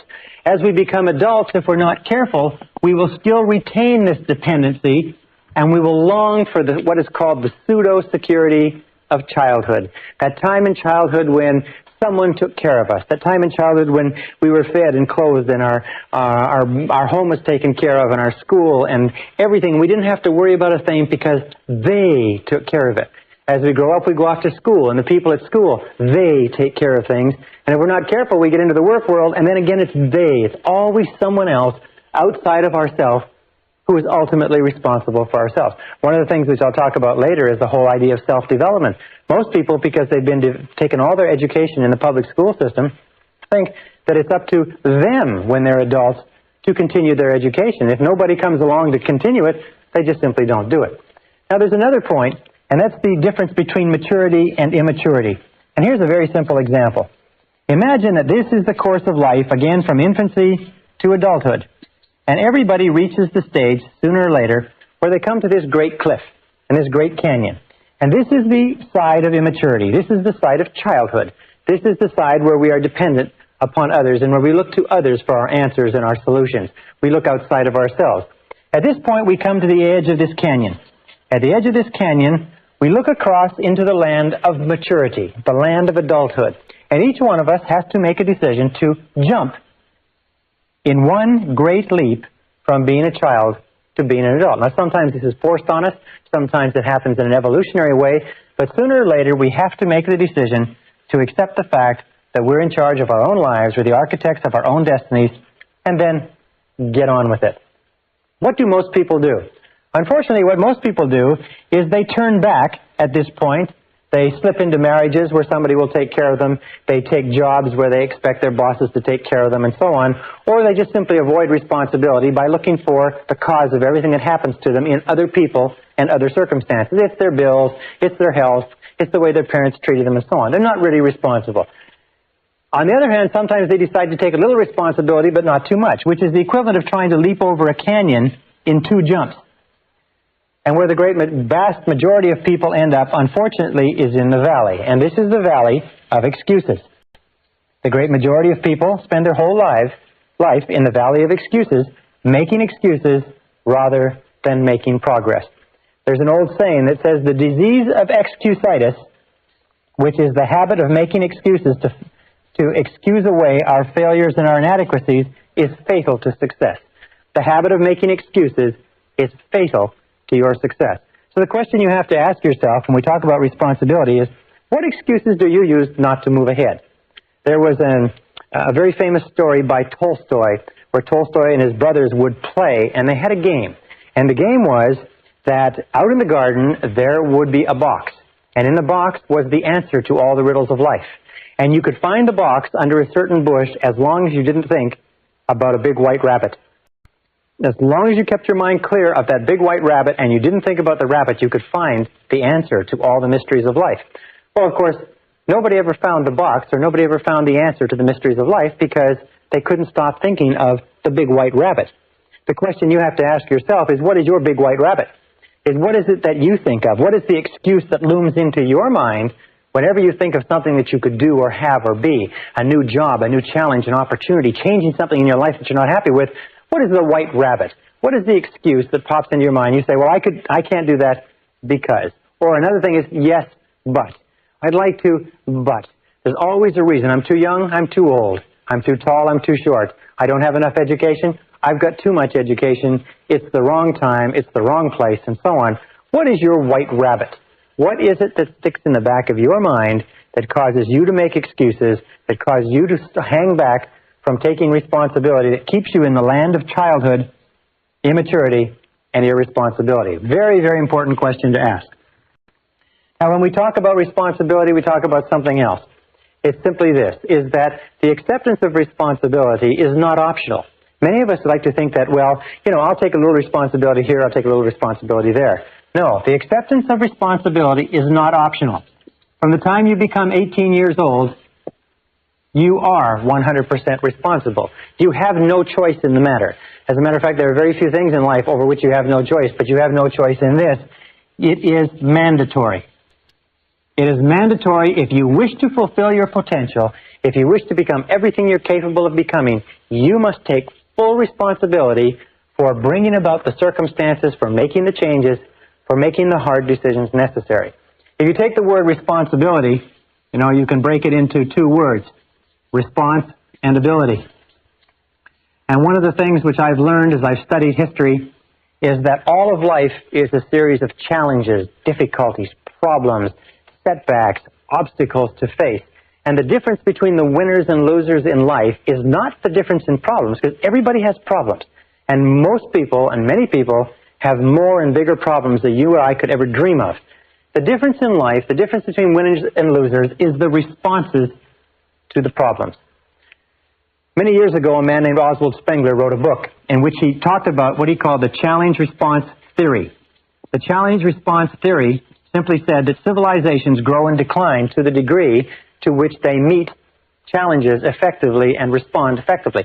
A small society starts out small, and almost invariably it will be challenged by either an external enemy or nature or weather or something else.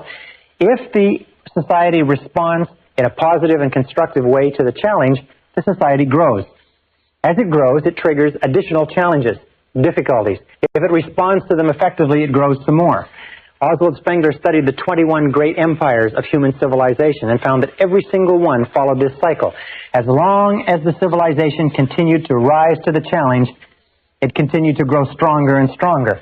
The reason why this analogy is so important is that we as human beings are exactly the same. We grow to the degree to which we respond effectively, to the degree to which we rise to the challenges without making excuses that life throws at us.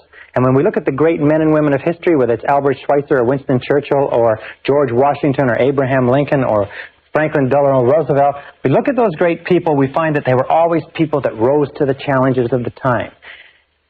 If ever you wish to be capable of rising to great challenges, what you have to do is you have to start off on a daily basis rising to small challenges, which means no matter what happens, you accept the challenge, you accept the responsibility, you refuse to make excuses, and you go forward.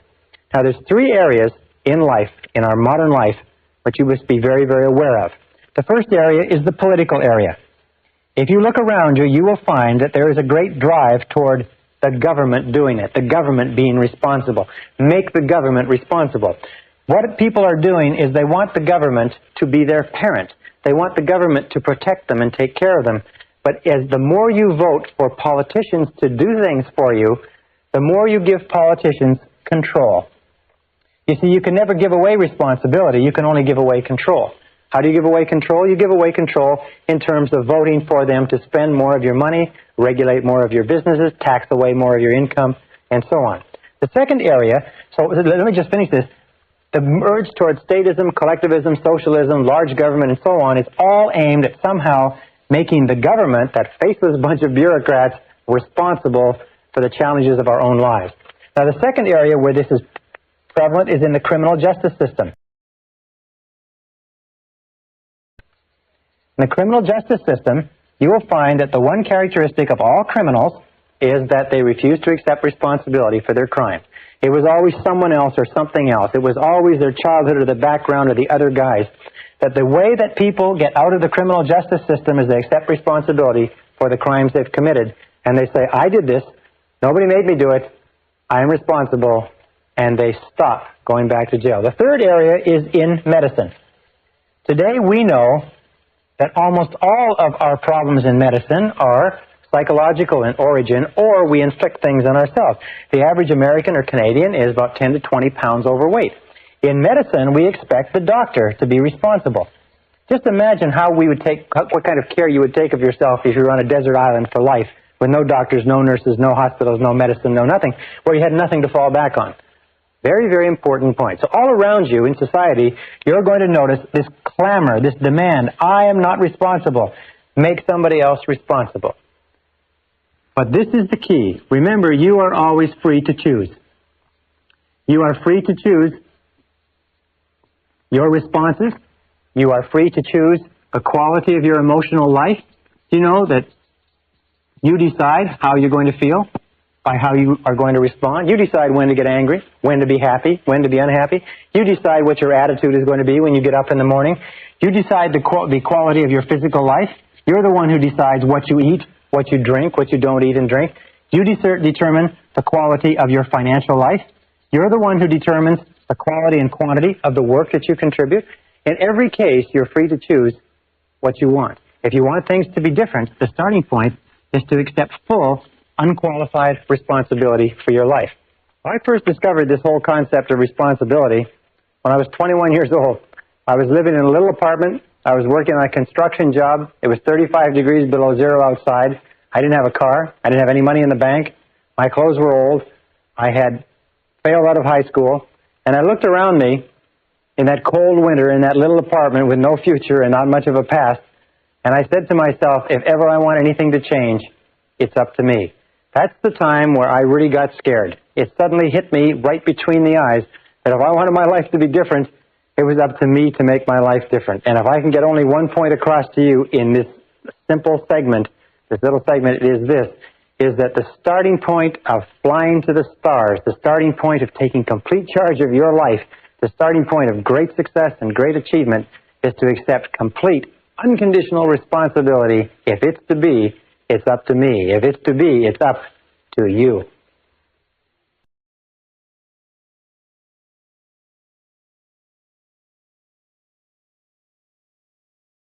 Session 6, Eliminating Negative Emotions. Continuing on the subject of responsibility versus irresponsibility, many years ago, back in 1972, I began a study in an area of metaphysics that dealt with the psychology of the evolution of human potential. And one of the things that leaped out of those pages at me, and I've never really have recovered from it, was the discussion of the connecting link between irresponsibility and negative emotions. And the fact that negative emotions are the great blocking emotions or crippling emotions of your life and my life. If the whole purpose of life, if you like, is to achieve higher levels of peace of mind, happiness, contentment, satisfaction, and so on, we have to sit down and we have to look and say, what stops us, or what is blocking us, or what gets in the way of us really enjoying our lives? And you find invariably it's negative emotions of some kind. Now, I'm not talking about the negative emotions that are associated with someone dying or with a great loss. I'm talking about the negative emotions that we experience on a day-to-day basis that rob us of peace of mind, rob us of health and energy, affect our loving relationships, get in the way of our financial independence, rob us of a feeling of fulfillment, and so on. So we're going to talk in this session about eliminating negative emotions, and I want to bring us back to this whole discussion of responsibility. This is one of the most important things that I've ever found in my life. It's simply this, is that if we take a graph or chart, and come with me for a second and let's chart this, and we take from the highest to the lowest, and up here we have a totally responsible person. This is a person who is completely self-assured, completely self-responsible, makes no excuses at all. And down here at the other end we have an irresponsible person, a person who makes excuses for everything. Now, this is the positive end of the scale, this is the negative end of the scale. Every one of us, you and I, are somewhere on this scale moving up or down with every decision that we take. Now, we've found, and this is what got to me, and I said a little bit earlier, that there's a one-to-one relationship between how much you feel you are in control of your own life and how positive or how happy you are. Well, there's a one-to-one relationship between the amount of responsibility you accept and the amount of control you experience in your life. And there's a one-to-one relationship between the amount of responsibility and control you accept and the amount of freedom that you feel that you have. Freedom is the indispensable requirement for happiness. That true success, true happiness in life means being free to live your life your own way as you decide, without anybody else telling you what to do. Living your life as a bird, free as a bird, to do whatever you want. Well, there's a direct relationship between responsibility, control, and freedom, and there's a direct relationship between these three and positive emotions. Now, positive emotions are the great emotions. Positive emotions are those of happiness and love and joy and vitality and energy and exuberance and enthusiasm and excitement and so on. Now, down at the other end, however, we have an attitude of irresponsibility. And what does that lead to? This is what shocked me so much when I first learned it. It leads to a lack of control.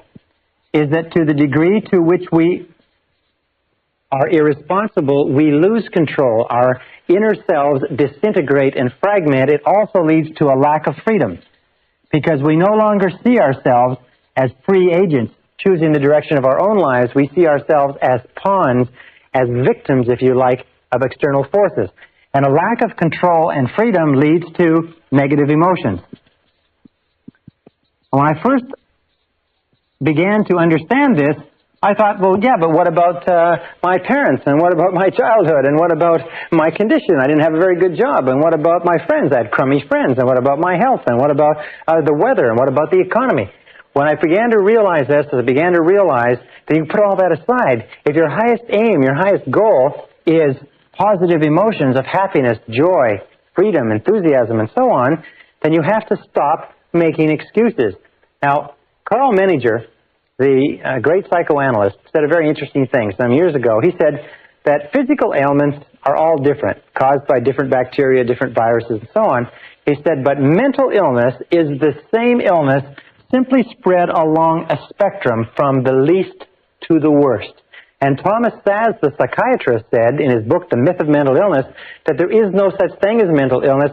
There are merely varying degrees of irresponsibility. So when we say that an irresponsible person is not only negative, we say an irresponsible person is also mentally ill.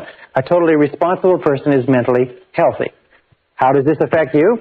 Well, I know you want to advance as much as you can in life, or you wouldn't be going through the efforts of taking a program like this.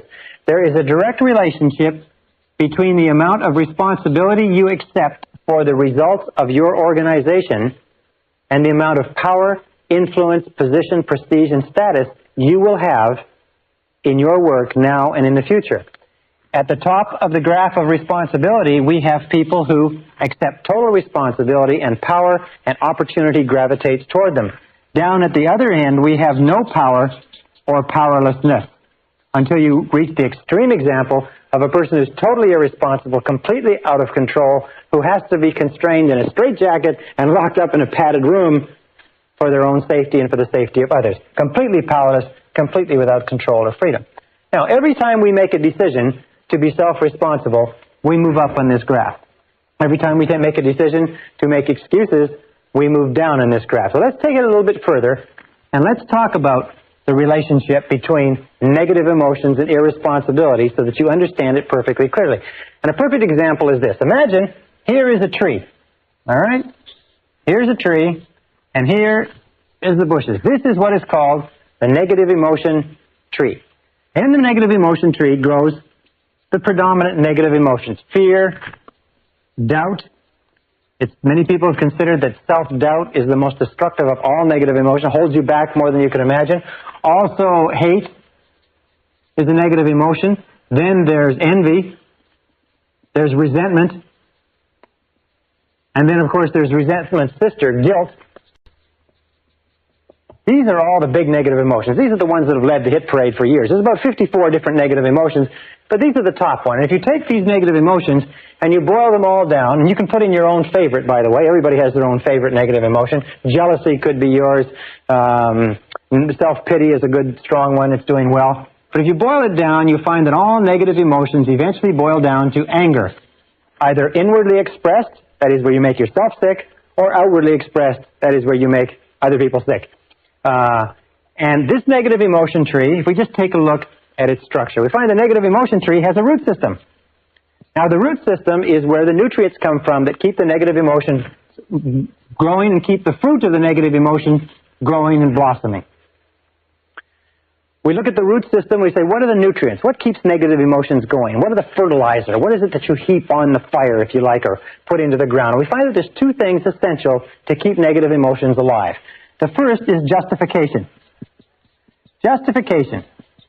That's merely telling yourself and anybody else who will listen why you are justified in having this emotion. And the other is what we call identification. Identification means taking things personally. That's why, of course, they suggest that a person who acts as their own lawyer has a fool for a client. Probably a person who acts as their own doctor has a fool for a patient, too. Because we become so personally identified with our own situation, and so do you, we take it so personally that we get all emotionally involved and wrapped up in it. So we find that it's not possible for you to be negative about anything for very long unless you can justify or have a reason for it and explain it to other people, or unless you can identify and take it personally. For instance, if somebody comes in from the parking lot and says, they just ran into a car in the parking lot, it doesn't bother you at all, because you don't identify with it. Now, if they said they just ran into a car in the parking lot and it's your car in the parking lot and the person's gone, now you can become extremely upset. Remember this, however, that we always choose these responses. I'll come back to this in a second. So how do we get rid of justification? How do we starve the root system of the negative emotion tree? The way that we get rid of justification is by becoming non-judgmental. In the Bible it says, "Judge not that ye be not judged." And since the Bible is, amongst many other things, a book of philosophy and metaphysics and how to live, being non-judgmental means that you just refrain from judging. Hold back from judging. Instead of casting a judgment that somebody is guilty of something, somebody has done something, just remain open and neutral. Just remaining neutral, and that's the key, stops the negative emotion from getting going. One of the things that we know about negative emotions, and I've studied them for years, is that negative emotions start off like a spark. And as they are fed, as we dwell upon them, as we justify them, as we become judgmental about the situation, they start to grow and grow and grow until they absolutely consume our minds. Now, with regard to identification, which is taking things personally, what we do is what is called, we disidentify. We objectify, or we again remain neutral. We try to keep it at arm's length. We say there is a problem, but I am not the problem. There is a difficulty, but the difficulty is not me, and we keep it at arm's length. So these two, once we begin to stop justifying and stop identifying or taking things personally, stop getting emotionally involved. Have you ever had the situation where somebody comes to you with a problem and you get so emotionally involved with their problem that you start to feel upset, and they go away and they don't have a problem anymore, and you're still there and you're upset? This is because we've taken it so personally. However, the key to getting rid of negative emotions, and this is the most important part of this, is the trunk. It's cutting down the trunk of the negative emotion tree. And the trunk of the negative emotion tree is blame. Blame is 99% of negative emotions. Now, it's very important to understand where negative emotions come from. Negative emotions come from inside you. Negative emotions are not contained in external situations. Negative emotions are not caused by other people or other situations. Negative emotions are caused by your response to other situations. Perfect example. Two people meet the same situation, a traffic jam, a rude waiter, whatever it happens to be, and one person gets all upset and uptight and angry, the other person lets it go off their back. Another example, the same person, 2 different days. One day they've had an argument or a flat tire or they're late for work, they get into a traffic jam and they're angry and they're uptight. The next day, they leave with plenty of time, they had a lovely breakfast with their family, they got lots of time to get to work, they have a traffic jam, it doesn't bother them at all. In both cases, it's an example of the negative emotion does not come from the situation, is that you are always free to choose the quality of your emotional life, is that you choose to become angry. Now understand this, nobody makes you feel anything. Nobody makes you feel angry. Nobody makes you feel tense. Nobody makes you feel upset. You always decide how you're going to feel, and then if you're not careful, you will fall into a negative habit pattern of blaming the other person. Blame is the core of all negative emotions. When you stop blaming, you cut down the negative emotion tree. You cut it off, you kill it, and all the negative emotions die simultaneously. It's almost exactly as if this negative emotion tree were a Christmas tree and it were plugged into the wall. And the negative emotions were Christmas tree lights. And you took this plug and you jerked it out of the wall, what would happen? Well, what would happen is that all the negative emotions, the lights, would go out simultaneously, just like that. How do you do this? You do this by using the law of substitution. Remember, the law of substitution says that the conscious mind can only hold one thought at a time. It's the thought that the conscious mind holds that determines how the emotions will react, how the subconscious mind will react. Since it can only hold one thought at a time, what you do is you knock out the thought that is causing the negative emotion, the blame thought, and you replace it with this affirmation. I am responsible. I am responsible. I am responsible. This, in conjunction with I like myself, I am responsible, is the most powerful positive affirmation you can use, because the instant that you say I am responsible, you exert complete control over your emotional life. The instant you say I am responsible, suddenly you are back in the driver's seat. You cannot say I am responsible and feel a negative emotion simultaneously. The one knocks the other one out of your conscious mind. And you can start off, for instance, each one of us has a situation that causes us a lot of aggravation. You have a situation, it may be a person, but every time you think about it, you get angry. Every time you think about it, you get cross or you get distracted. What you do is whenever you start to think about that situation, neutralize it by saying, I am responsible. Wait a minute, I am responsible. Is it a relationship? Who got yourself into the relationship? Did somebody put you there at gunpoint, or did you get into it by yourself? Is it a job? Is it an investment? Is it a health problem of some kind? In every case, accept responsibility. Now, there's a big difference between acceptance and responsibility, and let me just write this up. It's responsibility versus blame.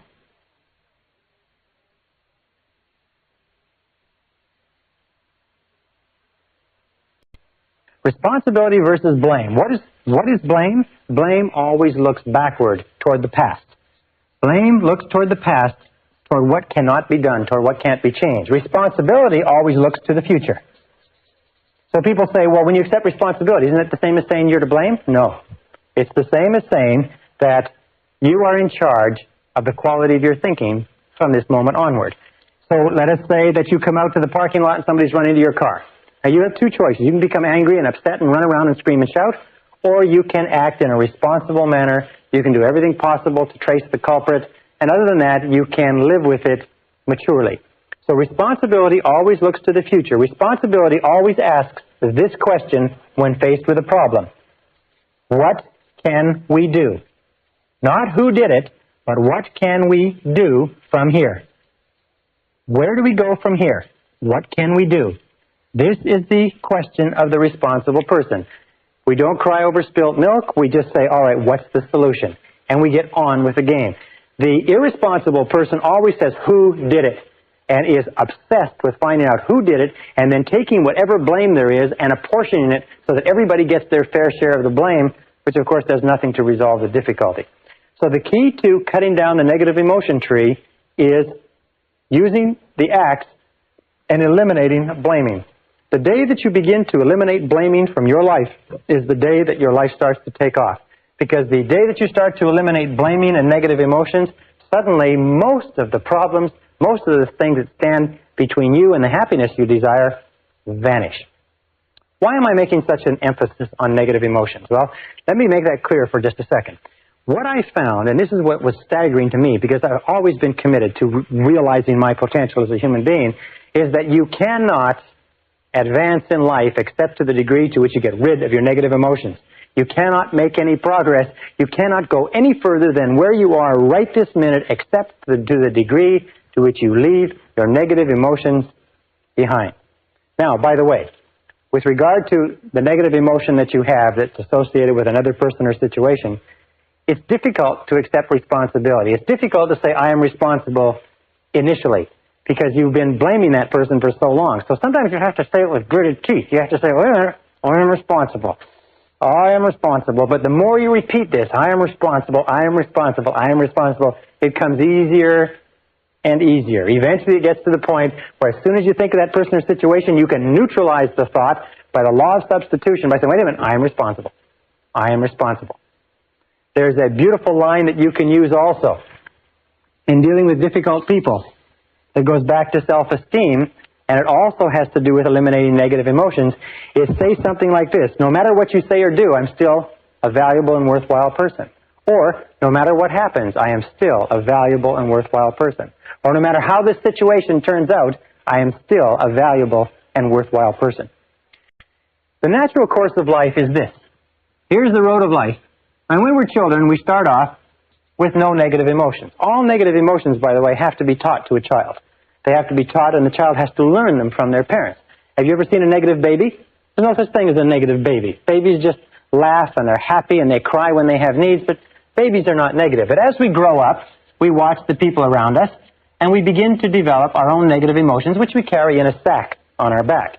As we become teenagers, this sack grows big enough to the point where we can even go to slumber parties, or we can get together with our buddies, and we can talk about how terrible our childhood has been, how rotten our parents are, how rotten our siblings, teachers, and everything else are.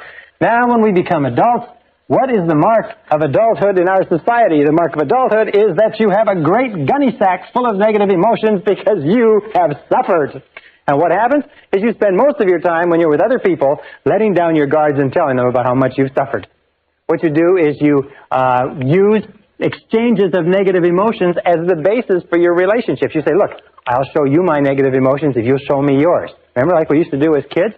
And what you do is you get together like a couple of traders in an Arab bazaar, and you display your negative emotions. You say, oh, look at this rotten childhood I had, and look at this terrible relationship, and look at how crummy my boss is, and how rotten this is, and so on. And you exchange them back and forth. Now, what happens when you talk about and think about your negative emotions? Remember the law of concentration? Whatever you dwell upon grows. Whatever you dwell upon grows and gains strength and stays alive. Negative emotions, by the way, and this is another thing that I learned in the study, is negative emotions are very fragile and ephemeral things. Is that if you don't keep them alive through constant talking, through constant cultivation, you know what happens? They die on you. Yes. You see, negative emotions just die. It's like a fire. If it falls where there's nothing, or a spark, if it falls where there's nothing to burn, it goes out. Negative emotions, unless you talk about them and keep them going, unless you dwell on them all the time, they die on you. You ever had an experience where you're really worried about something, you're really upset about something, and it's preoccupying all of your time, and then you get to work or you get home and you get so busy doing something else that for about 3 or 4 hours, you don't have time to think of anything else. And about 3 or 4 hours, you stop and say, geez, I haven't worried about that for a long time. I've got to get back to worrying about it because what's happening is going out. It's like a fire that's going out. So you've got to get back to it. You've got to think about it and talk about it and worry about it and hassle it to get it back up to the point where it's preoccupying your whole mind. How many times does that happen? Well, what the mature adult does is the mature adult leaves their negative emotions by the side of the road and gets on with the rest of their life. They get on with the rest of their life. They leave them there instead of dragging them along. They leave them like a big pile of garbage at a garbage strike. They just leave it there. And when people say, how are things going? You say, wonderful. You say, how's life? You say, terrific. You say, how's your relationships? Couldn't be better. How is your health? How are you feeling? I feel great. In other words, don't talk about negative things, because when you talk about negative things, you actually increase them and you draw more of them into your life. Look at the people that you know who have problems. You notice the people that you know who have problems all the time, never seem to solve their problems? Are people who talk about their problems all the time? To him that hath shall more be given. From him who hath not, even that which he hath shall be taken away. Now, this is another critical point with regard to relationships. And I learned this again in my studies. It is that each of us has a certain amount of suffering that we've gone through, and people fall in love with their suffering. People love their suffering. As a matter of fact, they feel that they've paid for it, they've thought about it, they've lived with it for so long that most people are very reluctant to give up their suffering. You can't talk them out of it. You say, well, why don't you just forget it? Why don't you just put it behind you? Why don't you just get on with it? They say, well, I can't do that. Do you know how much I've suffered? Do you know how much emotional investment I've put into this relationship, this job, this career, and so on? I remember, I can tell you 1,000 people who have come up to me who are in bad relationships. And they say, well, I've been in this relationship or in this marriage now for several years, and I'm miserable, I'm unhappy, we don't like each other, it's going nowhere. I say, why don't you do something about it? But after all these years? And what I say to them is, I say, look, the average life expectancy of the average American today is between 75 and 80 years, and it's going up. By the time we reach the end of the century, the average life expectancy will probably be 80, 85, 90 years old. Do you know what that means? That whatever age you are now, and you may be 20, 25, 30, 35, it doesn't really matter, you subtract that from 80, you get the number of years that you've got left to live in this current situation. You ask yourself, do you want to live in this situation for the next 30, 40, 50 years? And the answer, in all honesty, has to be no, because it's probably not going to get any better. People love their suffering. They hate to give up their suffering. So what we've devised is a very simple bit of advice. And this advice, I just recently discussed this with a consulting psychologist, and he said it's the simplest advice he's ever heard to give to people who need it. It's when somebody comes up to you and wants to talk to you about their problems. You say yes, and you be sympathetic and empathetic. It's very good to hear people and let them talk out their problems, except there are some people who do nothing but talk about their problems. Every time you see them, they talk about their problems. Very often, they talk about the same things they talked about last time. What you do is you say, yes, I hear what you say, and I'm very sympathetic. However, you're responsible for your own life. You are responsible. What are you going to do about it? You are responsible for your own life. What are you going to do about it? Now, what will happen is this, is that your good friends will say, yes, you're right, I am responsible. I have to make a change. I have to do something about it. And they'll go out and they'll do it. As a matter of fact, they'll come and they'll lay out all their problems to you, and all you say to them is this. You say, well, what do you think you should do about it? Now, your good friends can use that conversational time to get their own thoughts in line, to come up with their own conclusions and go out, and they don't need your advice. Most people don't need advice. There's an old saying that says that don't worry about the universal propensity to give advice, because the propensity to ignore it is equally universal. People don't need advice sometimes, they just need a sounding board. However, there are some people who don't have any intentions of doing anything about their problems. All they want to do is they want to use their problems as an excuse to get you to talk about them. You understand that? The very common neurotic tendency in our society is to use your problems as the basis for the discussion. Here's my problems, let's you and me talk about them. And the person in himself or herself has no interest in you at all. All they have an interest in is having you listen. As a matter of fact, we say this as a joke. We say that this is what these people look like. If these people look upon you as being a person, and this is your face, and this is your eyes, and these are your ears. See? And here is your eyes, preferably wide open and sympathetic. Here's your mouth, preferably shut. And here's your ears, preferably wide open. These people don't even look upon you as a person. They don't care about your problems at all. All they care about is you sitting there listening and nodding sympathetically and giving them advice which they have no intention whatever of following. When you run into people like this, it's a very simple way to test the friendship. Just start talking about yourself. Say, well, you know, I'm really glad you brought your problems to me because I've got some problems of my own, and I'd like to discuss my life with you. You will find these people will run for the door. They'll watch their watch. They've got an appointment. They'll take off so fast you can't imagine. All right, now one final point, and this is critical. It's absolutely critical to the whole subject. It's the wrap-up point, if you like. It's this, is that when we start talking about giving up negative emotions, almost everybody says, yes, I agree. What you say is true. It makes sense to me, Brian, and I am going to give up my negative emotions. I am going to accept responsibility. I am going to take charge of my life, and I'm not going to blame anybody else anymore, except for one. Everybody has one that they're not going to part with. Everybody has that favorite negative emotion that they've been paying for and holding on to for years. Now, let me tell you why it's so important that you give it up. Here's a car. Imagine it's a beautiful Mercedes automobile. Brand new from the factory, absolutely spitting 560 SEL, $55,000, beautiful vehicle, tested in every aspect, absolutely perfect. It's given to you without a flaw, except for one. This is the front of the automobile, and there's one small problem, is that for some mechanical reason, this brake is locked on. Now you get into this beautiful Mercedes, just as you are, beautiful mind, beautiful body, beautiful potential, incredible capability. You get into this beautiful Mercedes and you start it up and you step on the gas. And what happens? Well, if the front brake is locked on, what will happen to the car? No matter how hard you step on the gas, what will happen to the car? What will happen is that the car will spin. It'll go around in circles.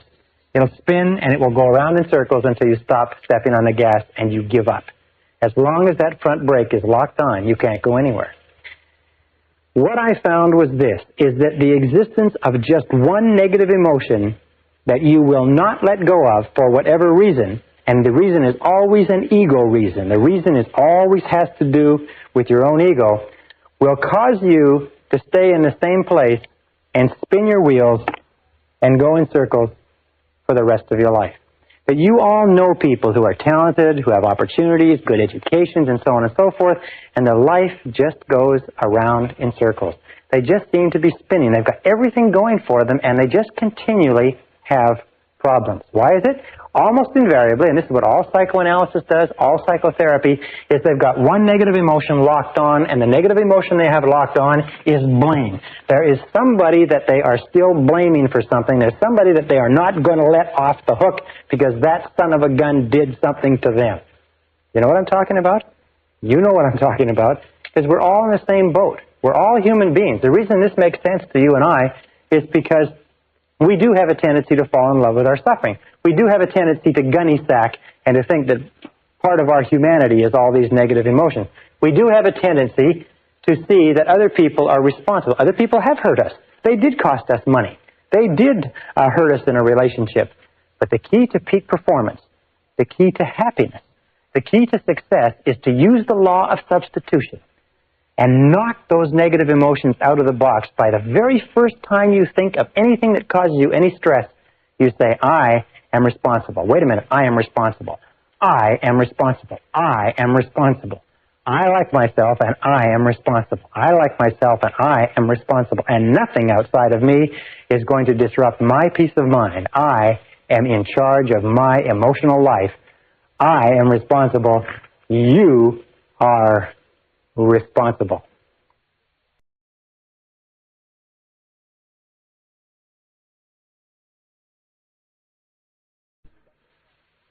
Session 7, Releasing Your Brakes.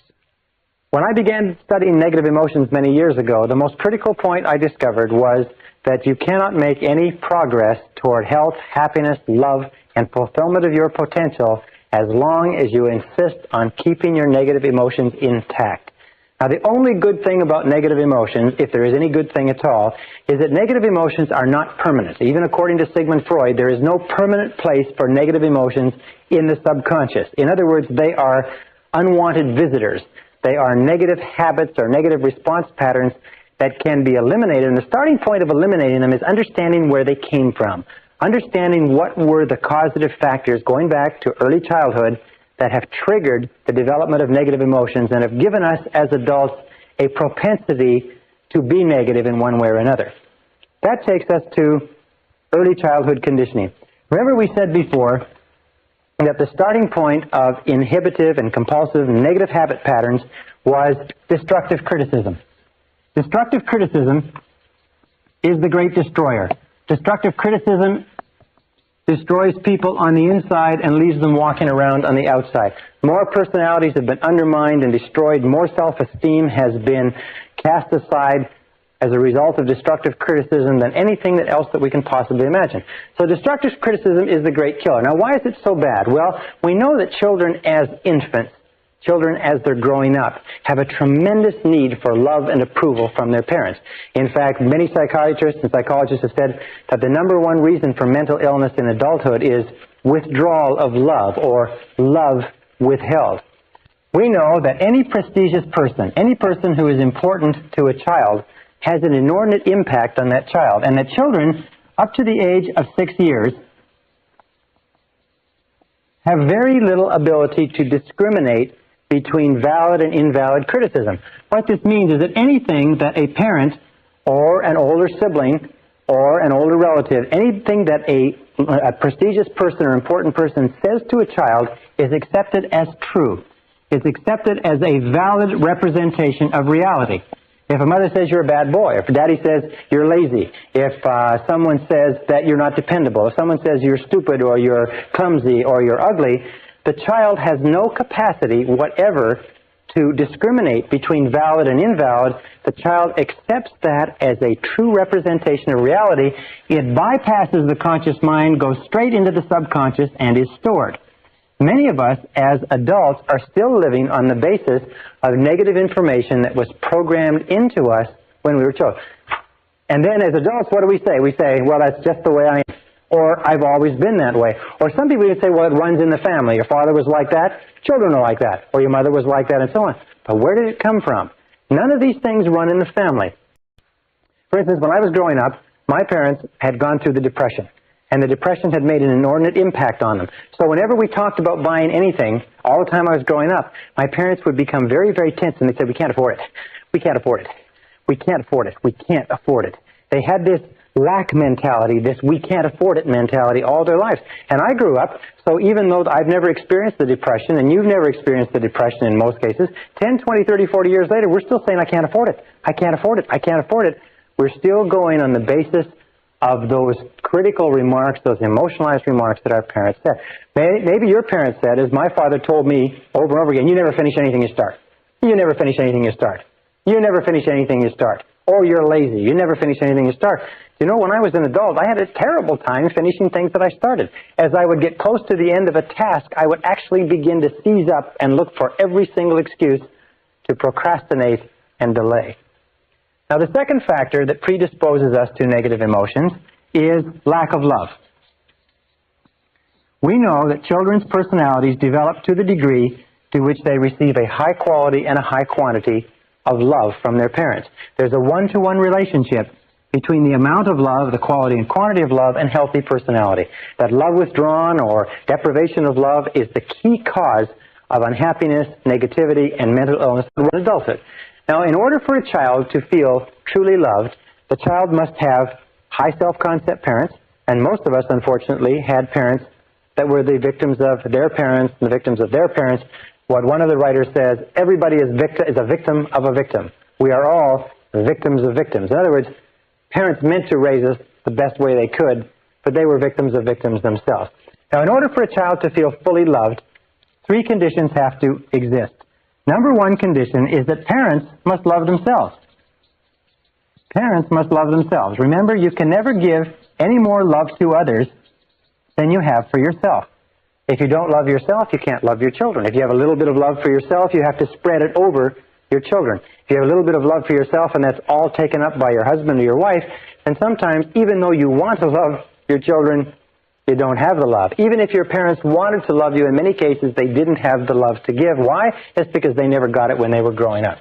The second requirement is that parents must love each other. In order for a child to grow up feeling self-confident, to grow up feeling loved, to grow up feeling safe and secure, he or she must grow up in an environment where the parents love each other.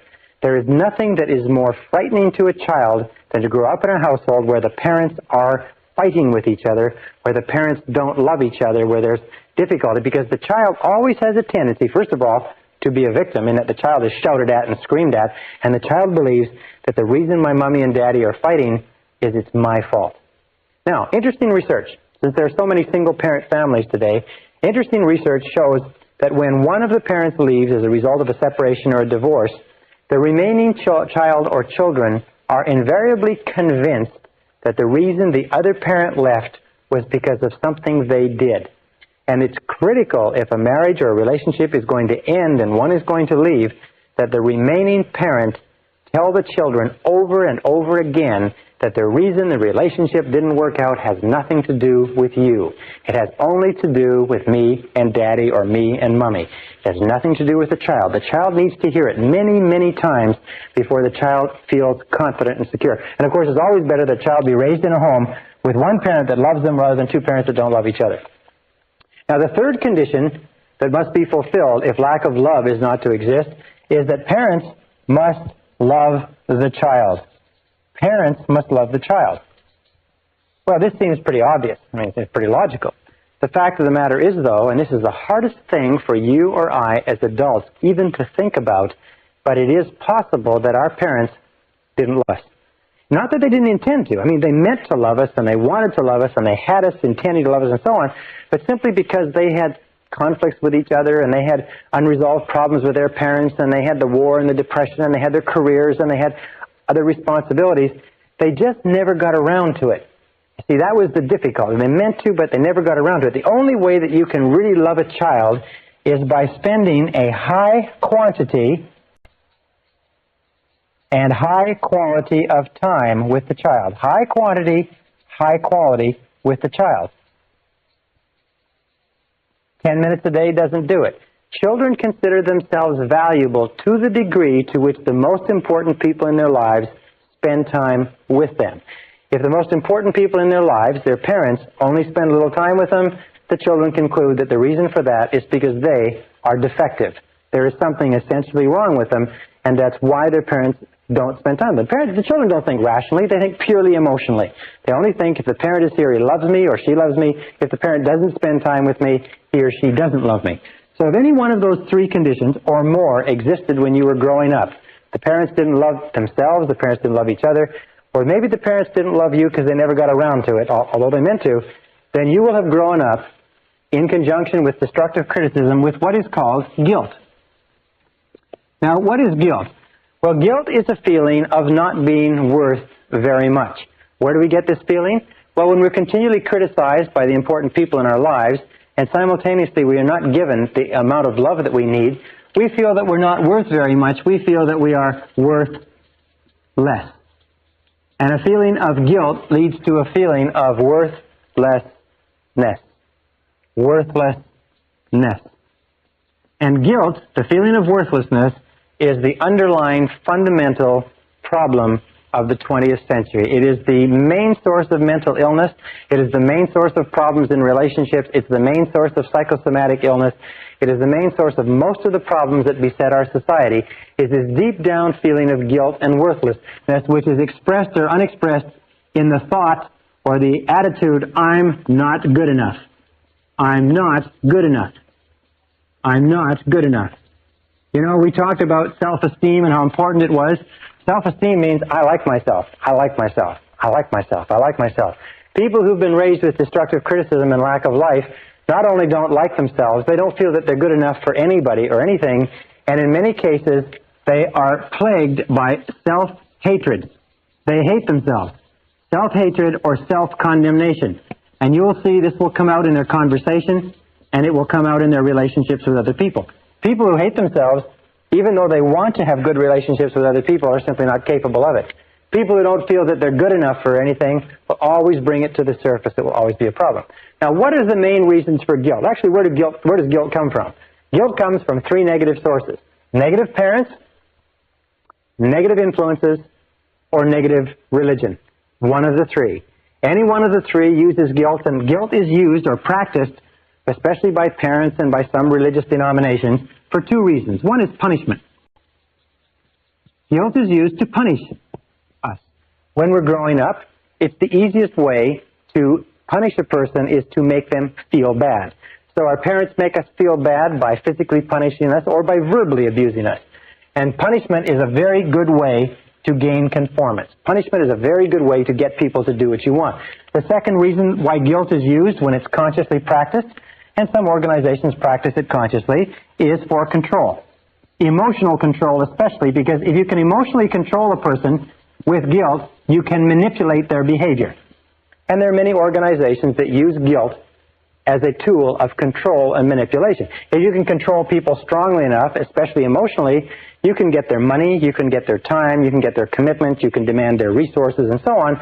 And many organizations use punishment, use guilt as a tool for doing this. Many of the charities that advertise on television, especially charities for very needy causes involving children or disabled people, use the feeling of guilt.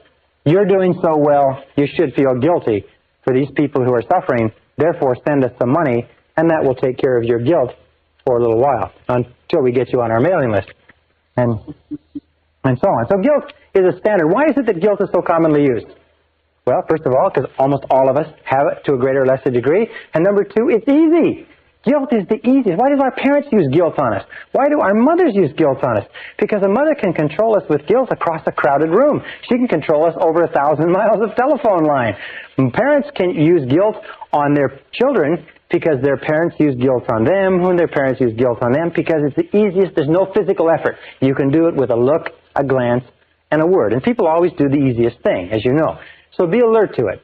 Now, if you've been brought up in an environment where you've been made to feel guilty, and almost all of us have, you must understand that guilt is like a cesspool of negative emotional bacteria that sits at the core or the root of your psyche or your subconscious, and it springs forth all other negative emotions: anger, hatred, envy, resentment, frustration, and doubt and fear, and so on and so forth. It controls, it creates them all. And the way to really, really get rid of that core is to excise it and cut it out completely. So that's what we're going to do in the rest of this session. First of all, how can you tell if you have been brought up with feelings of guilt? All right, we'll call this the adult manifestations of guilt. Adult manifestations of guilt. You can tell, and you can just test yourself, how many of these do you have? Number one, adult manifestation of guilt, is you have feelings of inferiority. Feelings of inferiority, feelings of inadequacy, and feelings of undeservingness. In other words, you don't feel that you deserve good things to happen to you. If a person has been brought up with destructive criticism, made to feel guilty, then when they do succeed, even with tremendous effort later on in life, they have a terrible tendency to feel that they don't deserve it. This is called, by the way, fear of success. Fear of success is just another way of saying that a person who has been conditioned to believe themselves to be unworthy or not good enough feels very, very uncomfortable when they experience success. They feel very, very tense and uneasy.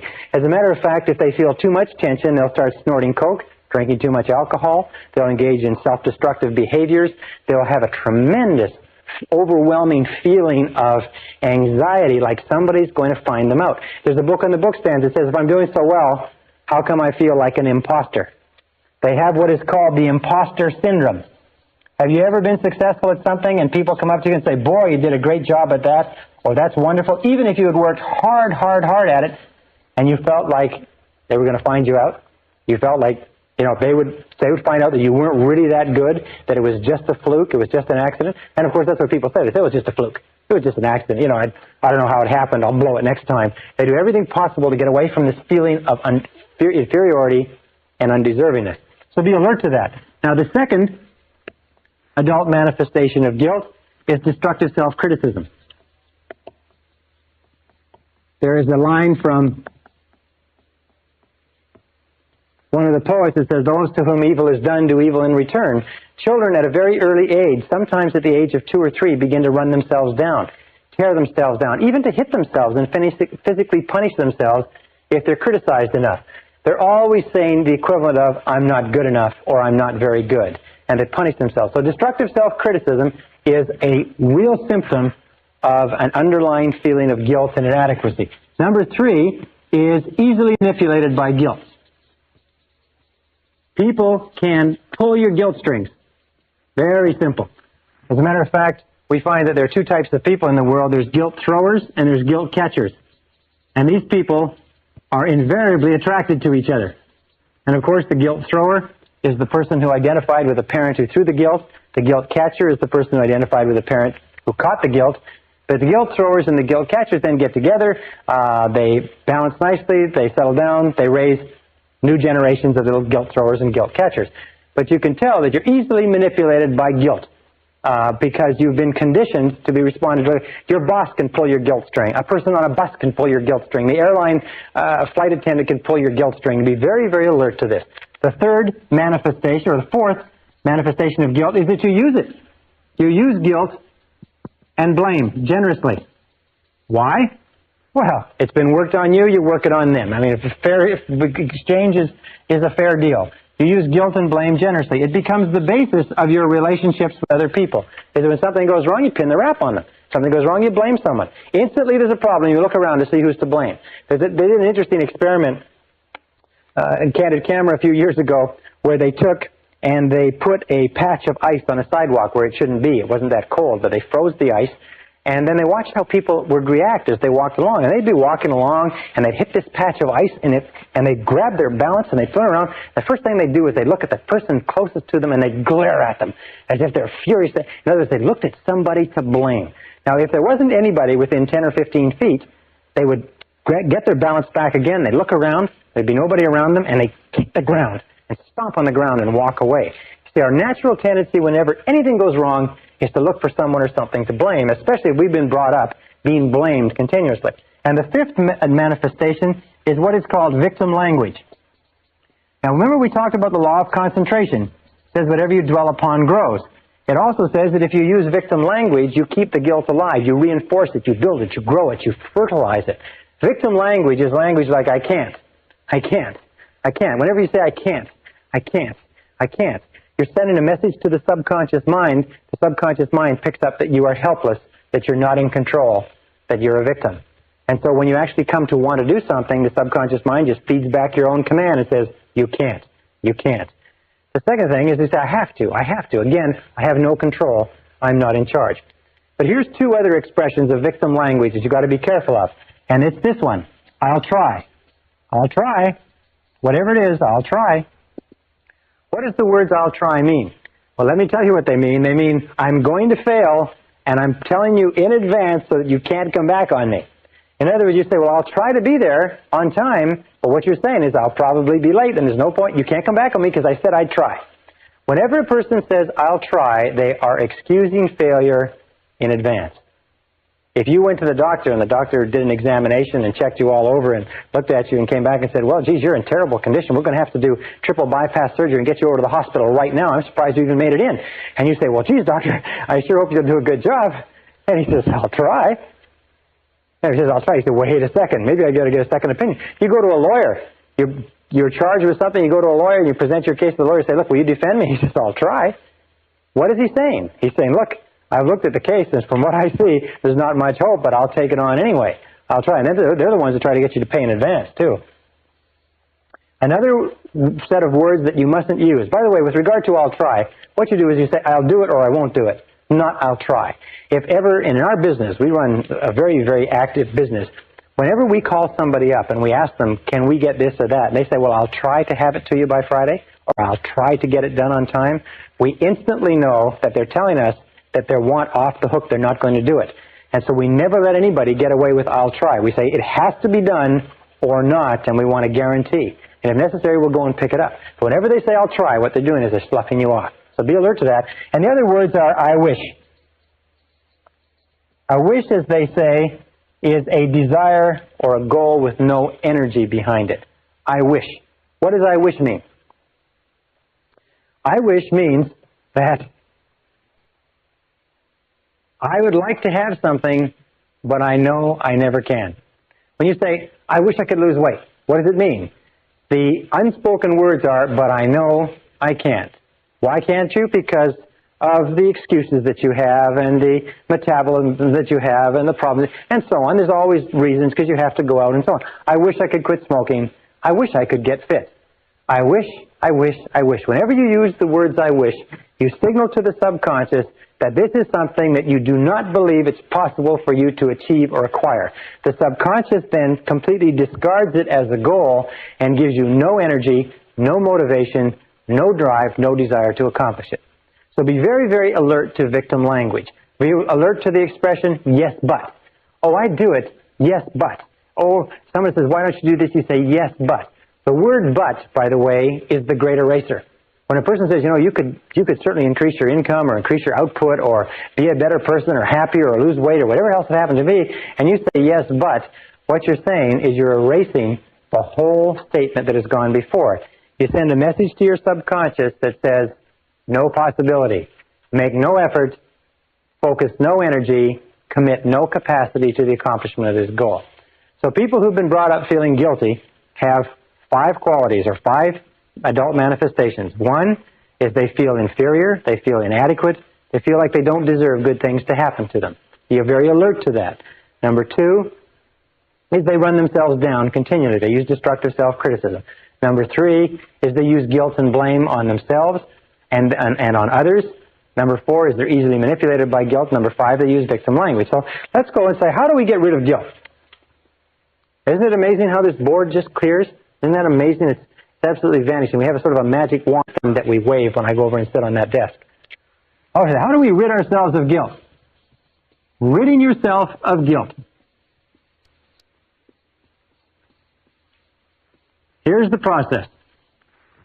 It's got a few really critical steps. Number one, top of the list, eliminate destructive self-criticism. Eliminate destructive self-criticism. In other words, never say anything destructively critical about yourself. Just don't say it. Here's the basic rule. Since your subconscious accepts whatever you say as true, as being a command, what you do is you don't say anything about yourself that you do not sincerely desire to be true. Don't say, I'm fat, I'm tired. Don't say, I can't, or I have to. Don't say anything unless you want it to be true. Remember, the words that come after the word I are the words that your subconscious records as commands, except for when you say, I wish or I'll try. So eliminate destructive self-criticism. Only speak in positive terms about yourself. I like myself. I like myself. I can do it. I will do it. I choose to do it. But not I can't or so on. Number two is refuse to be manipulated by guilt. Refuse to be manipulated by guilt. Because every time you allow somebody to manipulate you by guilt, you know what happens? You reinforce and make stronger the effect or the influence of guilt in your life. Now, when I grew up in a family that was greatly influenced by negative religion. As a matter of fact, my mother, God bless her, had a black belt in guilt, and she did a superb job on it. And it took me years to get over it. When I got married to Barbara, she'd also come from the same sort of family. So we have to come back, and we have a beautiful response. Whenever the other of us falls back into old patterns, we say, you're not trying to make me feel guilty, are you? You're not trying to make me feel guilty, are you? That's a beautiful way to do it. Just say, you're not trying to make me feel guilty, are you? And refuse to let people manipulate you using guilt. Number three is refuse to use guilt and blame. And announce that you're not going to use it. Refuse to use it on other people. And let your children and let your spouse say the same thing. You're not trying to make me feel guilty, are you? And just keep repeating it over and over again. And say, well, and sometimes they say, yes, I am. You say, well, it's not going to work. It's not going to work anymore. You see, guilt only works as long as you don't know that it's being used on you. Number four is what we call the law of forgiveness. This is the most important of all. It's really the core, it's the guts of this whole session. The law of forgiveness simply says that you are mentally healthy to the degree to which you can freely forgive and forget grievances against you. That your ability to forgive others is the key determinant of your happiness and success in life. Your ability to forgive others is the key way to eliminate guilt. Your willingness to forgive others and to let go past grievances is the single most important determinant of whether or not you are a fully integrated, fully functioning adult human being. Because the tendency to blame and to hold grudges is a childlike, pathological tendency that is possessed by all people who are mentally ill. The ability to let go of grudges, to forgive freely, is the mark of the truly enlightened human being. Now, if you accept that as true, there's four people that you have to forgive. Number one is forgive your parents. Forgive your parents for everything that they've ever done that hurt you. Most of our research shows that almost all of our adult problems trace back to being unwilling or unable to forgive our parents for something that they did that hurt us. Forgive them 100%. Write to them, telephone them, tell them, or at the very least, forgive them in your heart, but forgive your parents. Number two is forgive others. Forgive everyone else. Forgive everyone who has ever hurt you in any way for anything. Just let it go. Now, some people say, well, I can't forgive that person because what a terrible thing they did to me. Remember this, that forgiveness is perfectly selfish. Forgiveness has nothing whatever to do with the other person. It has only to do with your peace of mind and with your assuring your own mental integrity. Number 3, forgive yourself. Forgive yourself for every wicked, senseless, brainless, foolish, stupid thing you ever did. Because every single person has done wicked, senseless, brainless, foolish, ridiculous things. But forgive yourself 100%. And finally, the last part of this is if you have done something to hurt someone else, go and apologize. It's amazing how many lives are ruined year after year by people who do not have the intestinal fortitude, the guts, the courage to go and say, I'm sorry. One of the most important things in life is to develop character. We develop character to the degree to which we do things which are hard for us, the degree to which we do things which we know are right, even though they're difficult, and especially when they're difficult emotionally. And the key to getting rid of guilt, the key to being a totally, fully functioning person is to forgive others. Forgive people that you've been in relationships with. Forgive previous employers. Forgive friends who've hurt you. Forgive investments that went wrong. Forgive bosses that fired you.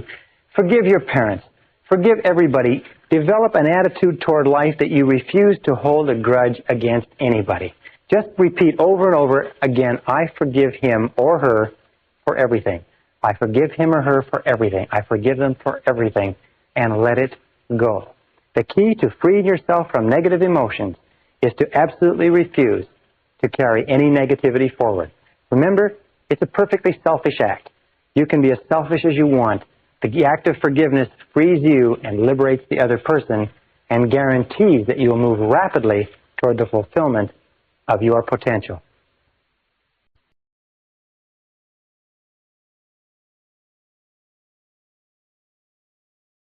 Session 8, The Worry Buster.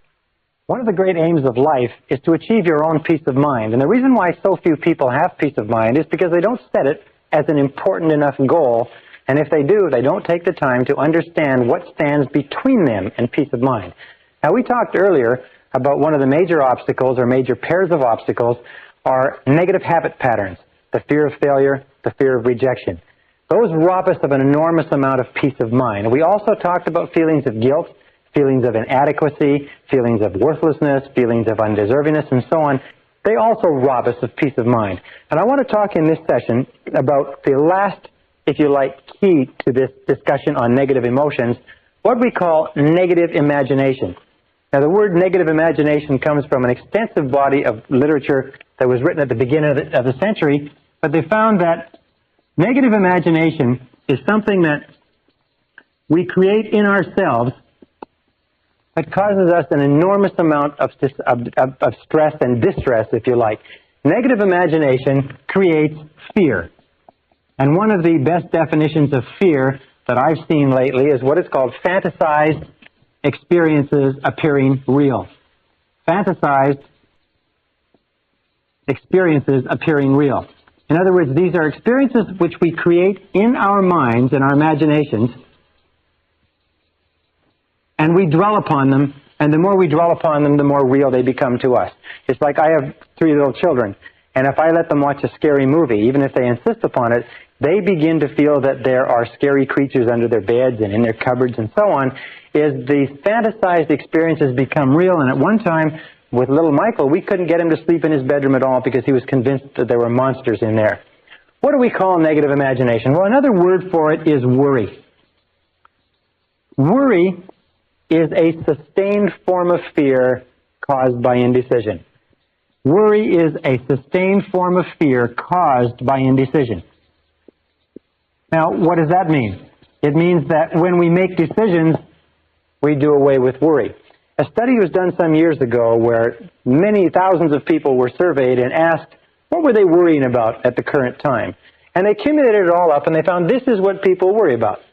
40% of the worries that people had were things that never happened. When they went back later, they found that the things they were worried about would never happen. They were going to be late, or they'd lose a job, or they wouldn't work out on a date or a relationship. The next figure, 30%, were things that were in the past, that had already happened and nothing could be done about. There were 12% of worries were worries about health. In most cases, needless worries. the thought that they had a pain or an illness or an ailment or something else that didn't turn out to be true. 10% of the things people worried about were petty worries. They were worried about whether or not they had enough change in the parking meter, whether or not someone would phone them. Really irrelevant worries. Only 8% of the worries were about anything substantial at all, and of those 8%, half, or 4%, were totally outside the control of the person. They were worried about whether Red China would invade northern Vietnam and things like that. I think things that the person could have nothing to do about anyway. So basically, the research shows that as much as 96% of everything that we worry about or more is irrelevant. It never happens. It's not worth worrying about at all. But where does worry come from? Well, worry comes from a worry mentality. As a matter of fact, if you were brought up in a family where your mother or father was a worrier, they worried all the time, then you're probably a worrier too.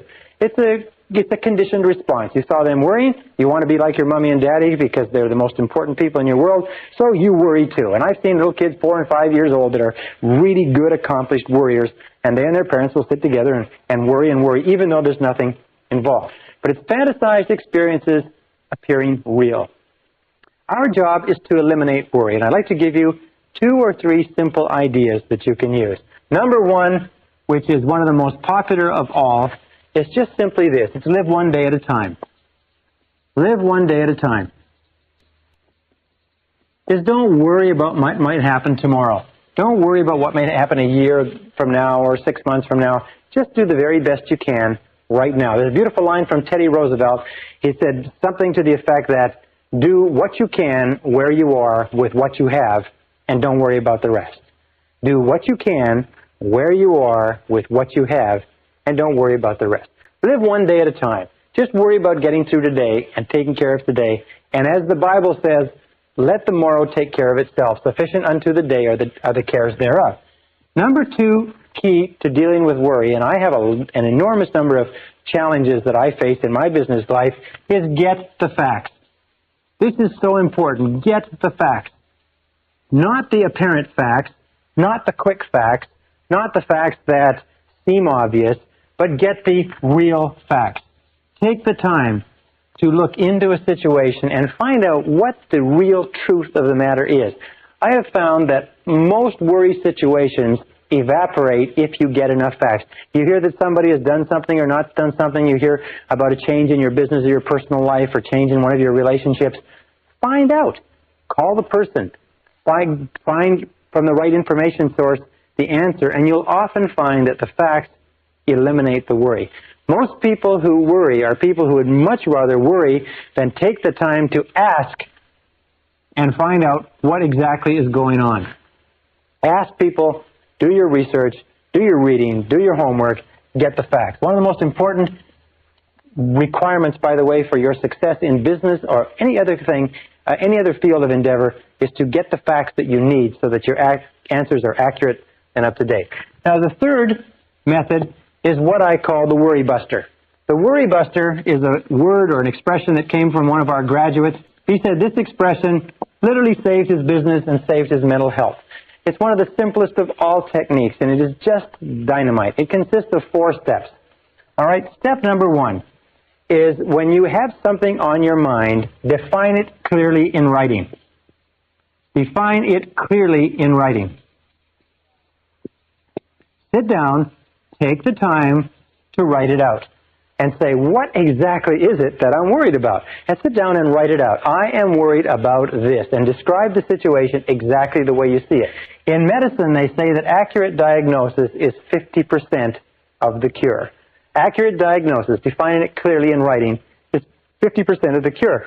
Now, an important point here is sometimes when you have what seems to be an overwhelming problem, you have more than one problem. You have what is called a cluster situation, where you have 2 or 3 or 4 problems all together. If you define it clearly in writing, sometimes you can write it out, 1, 2, 3, 4, that there are several little problems that are all together that are worrying you, and sometimes if you eliminate one of those difficulties, the rest of them evaporate. Sometimes one problem in a cluster of problems is the key, and all the others become irrelevant. So be alert to that, but define it clearly in writing. Number 2 is once you define it clearly, this is the key. Determine the worst possible outcome. Determine the worst possible outcome. In other words, ask yourself, what is the worst possible thing that could happen as a result of this situation? Left to itself, if the worst happened, what would it be? Determine the worst possible outcome.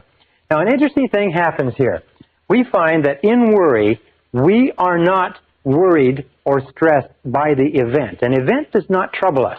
What troubles us is anticipation of an event and the resistance that we put up psychologically, wishing, hoping, praying that it doesn't take place.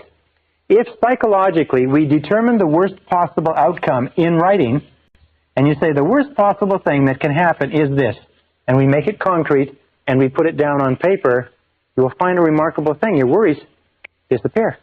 They just seem to evaporate as soon as we define the worst possible outcome. The stress comes from not wanting to face what it could be. We talk about this later, but it's the psychological phenomenon of denial. We deny, we don't want to put off. For instance, you have an investment, and the investment is getting worse and worse. So you have to say to yourself, what's the worst thing that can happen with this investment? And the worst thing is that you lose it all. Once you say, I lose it all, suddenly you're not so worried about it anymore because, it just may happen. The third step, or let me go back a second, with regard to a relationship. Sometimes we're in a relationship that's very unhappy, and we say, well, what's the worst thing that can happen here? The worst thing that can happen here is that you lose the relationship. The relationship disappears. Then you have to ask yourself, will that kill me?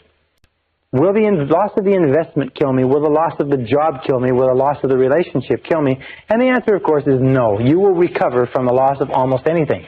So number 3, by the way, there are many people who get and have the signs of cancer, but they won't go to a doctor because they don't want to know. The stress of not knowing actually exacerbates the course of the disease, and finally, when they do have to go to a doctor, it's gone so far the doctor can't save them. But the stress of not facing the possibility keeps them away from a doctor long past the point where a doctor could help them. Number 3 is resolve to accept the worst should it occur. Resolve to accept the worst should it occur. This is not passive, and this is not fatalistic. Just say, if nothing could be done, and this were to happen, I will accept it. I have a saying which I use that is, what cannot be cured must be endured. What cannot be cured must be endured. So you say, well, all right, if this happens, I'll accept it, and I'll learn to live with it. I'm not going to let it break me. I'm not going to let it kill me. And then number 4 is begin immediately to improve upon the worst. Begin immediately to improve upon the worst. What does that mean? It means you've now accepted that it might happen, and you've now decided that you will live with it should it occur, and now you do everything you possibly can to work back and make sure that the worst doesn't occur. In business, by the way, this is called the minimax regret analysis. It's minimizing the maximum regret.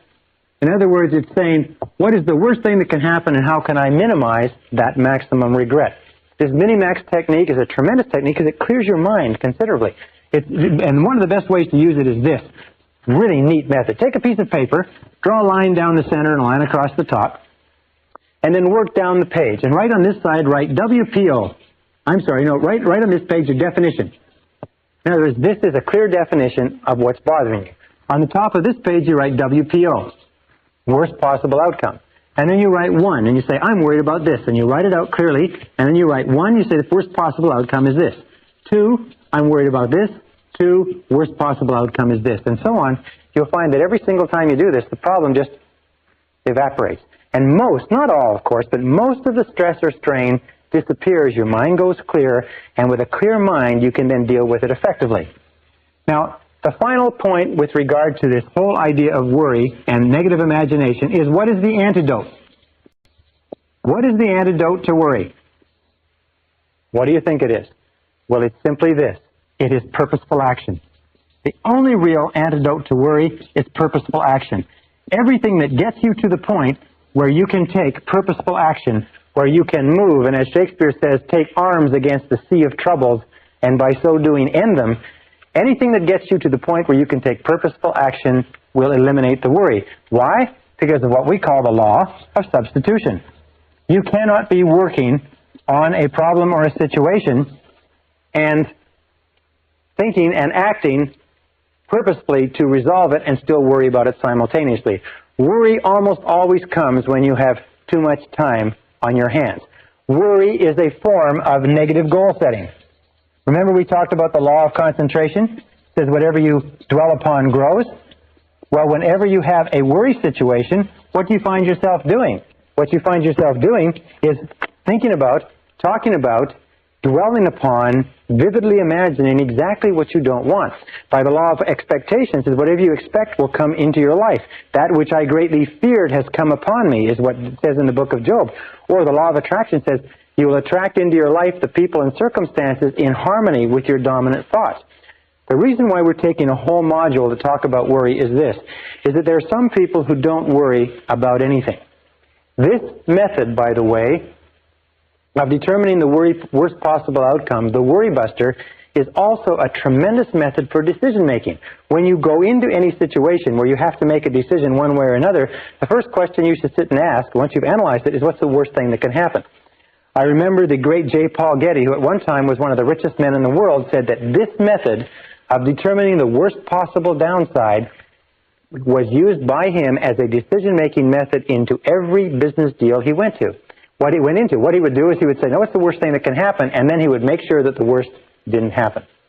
So make the decision right now that you're going to eliminate worry, fantasized experiences appearing real, that you're going to accept the worst possible outcome should it occur, and now get busy, do everything humanly possible to take constructive action to eliminate the worry situation and do away with it. That's the key to eliminating the final of the worst of our negative emotions. This is the end of Side 2. Please fast forward the tape to the end to cue up Side 1 for your next listening.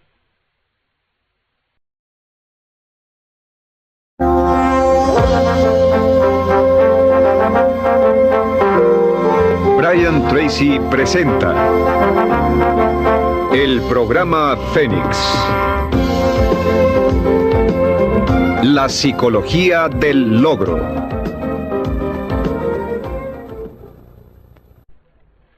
Session 9, Programming Your Mind for Success. Everything you are or ever will be is a result of what is going on inside your mind. This is the most awesome concept that I've ever discovered, that anybody has ever discovered, that you can dramatically change the outer realities of your life by changing your inner attitudes of mind, as William James said. We talked earlier about the various laws, the law of belief, that your beliefs do become your realities, that you actually see the world in terms of what you believe to be true about it. Beliefs create the actual fact. As a man thinketh in his heart, or as a woman thinketh in her heart, so are they. We also know that law of correspondence says that your outer world will always correspond with your inner world. That means that there is something in your inner world that corresponds to everything in your outer world. The great Emmett Fox said this when he talked about the mental equivalent. He said that everything in your outer life has a mental equivalent in your inner life. Anything that you want to see different in your outer life, you must first provide the mental equivalent internally. And the law of attraction says that anything that you keep holding your mind on a continuing basis, you draw to you. That your dominant thoughts set up a force field of energy that draws into your life the people and circumstances that you need. I mention that because of this. Many people say, well, how will I get a better job or a better relationship? How will I find the information I need or get the education and so on? You don't have to worry about it. All you have to do is get it crystal clear in your mind, and you trigger into and get into the flow of these universal mental laws, and everything that you need will be brought to you exactly as you need it, exactly when you need it, and exactly in the form that you need it. Now, we're going to talk in this session. We talked about self-concept before. We said that your self-concept is that bundle of beliefs inside that determines everything that happens to you. Your self-concept is the sum total result of every single piece of information that you've ever taken in about yourself or your world, accepted as true. It becomes part of your self-concept, and your self-concept is the corresponding inner mechanism that determines what happens to you. What does this mean? It means that all change begins with a change in the self-concept. All change begins by you taking in new information that changes your beliefs. Now, beliefs are the hardest of all things to change because we defend them so vigorously. We have to be willing to give up some of our self-limiting beliefs. We have to be willing to look at our beliefs honestly. Remember we talked about self-knowledge. We have to be willing to look at our beliefs honestly and say, do these beliefs serve me? Is this what I want to be? Is this what I want to do? Is this the best that I can have? And you begin to question your beliefs and change your self-concept by taking in new information that develops a new self-concept. And that brings us to a concept called the psychology of becoming. The psychology of becoming says that each one of us is in a continuous state of growth and change, that your self-concepts and your beliefs are changing all the time. For instance, when you were a child, you believed one set of things about the adult world. When you were a teenager, another. When you were in your early 20s, you believed another. And as we grow and evolve, we change our beliefs and our self-concept. We change our self-image. We change the way we see the world. So we're in this process of becoming all the time. It's going on. It's almost like this. It's like a tumbleweed, is that you are evolving and changing and growing all the time, but always in the direction of your dominant goals. Always in the direction of what you are thinking about the most intensely at the time. For instance, an alcoholic or a drug addict is also evolving and changing in the direction of his or her dominant goals, because that's what they think about all the time. And if you want to evolve and grow rapidly, you have to make those goals clear, you have to make them sharp, you have to make them intense, and you have to dwell on them all the time. Sometimes you see people who are very successful at an early age, but you'll find that those people had an obsession, a total preoccupation with a particular area or field for a long time, whereas other people who may be much older have never had an intense feeling or have never dwelled on anything they want to accomplish. Now, there's two obstacles to this psychology of becoming. Number one is called homeostasis. Now, homeostasis is the desire for consistency. It is a natural desire within the human mind to stay constant with what has happened in the past. If you like, we like to maintain the status quo. These are the people who say that's the way we've always done it, this is the way we do it around here, etc., etc. You must watch out for homeostasis, because what it does is it causes your thinking to become rigid and inflexible. And the other is called psychosclerosis. Psychosclerosis is simply a hardening of the attitudes. A hardening of the attitudes. People with psychosclerosis develop what is called fixed ideas. Fixed ideas lead to rigidity and an unwillingness to change. Both of these lead to getting stuck in the comfort zone. Remember, the natural tendency of all human behavior is for you to start doing something in a certain way and then get stuck in a comfort zone.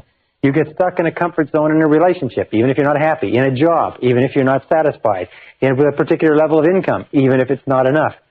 You have to fight the comfort zone, because the comfort zone very soon becomes a rut.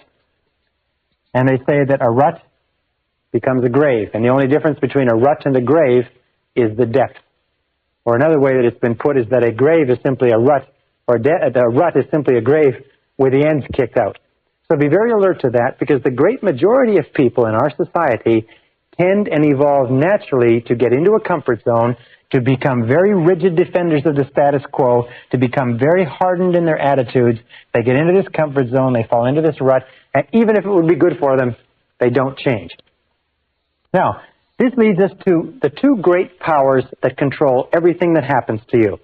And the first power is the power of love. The power of love is the power that shapes your personality and shapes your destiny. The power of love simply says that everything that we do is either to get love or to compensate for the lack of love. We said earlier that children's entire personality is formed by the quality and quantity of love that they get, and that all adult problems are as the result of love withheld. Love withheld from our parents, and perhaps love withheld from people when we grow up. The other power is the power of suggestion. Now, the power of suggestion works on us all of our lives. The power of suggestion is extremely strong. What it does is it begins working on us almost from the time that we're born, sometimes from before birth, and the power of suggestion shapes us. It means that every single thought you think, everything you hear, everything that you see, touch, taste, or smell, everything that affects you in any way has an effect on your personality. We say it this way. We say everything counts.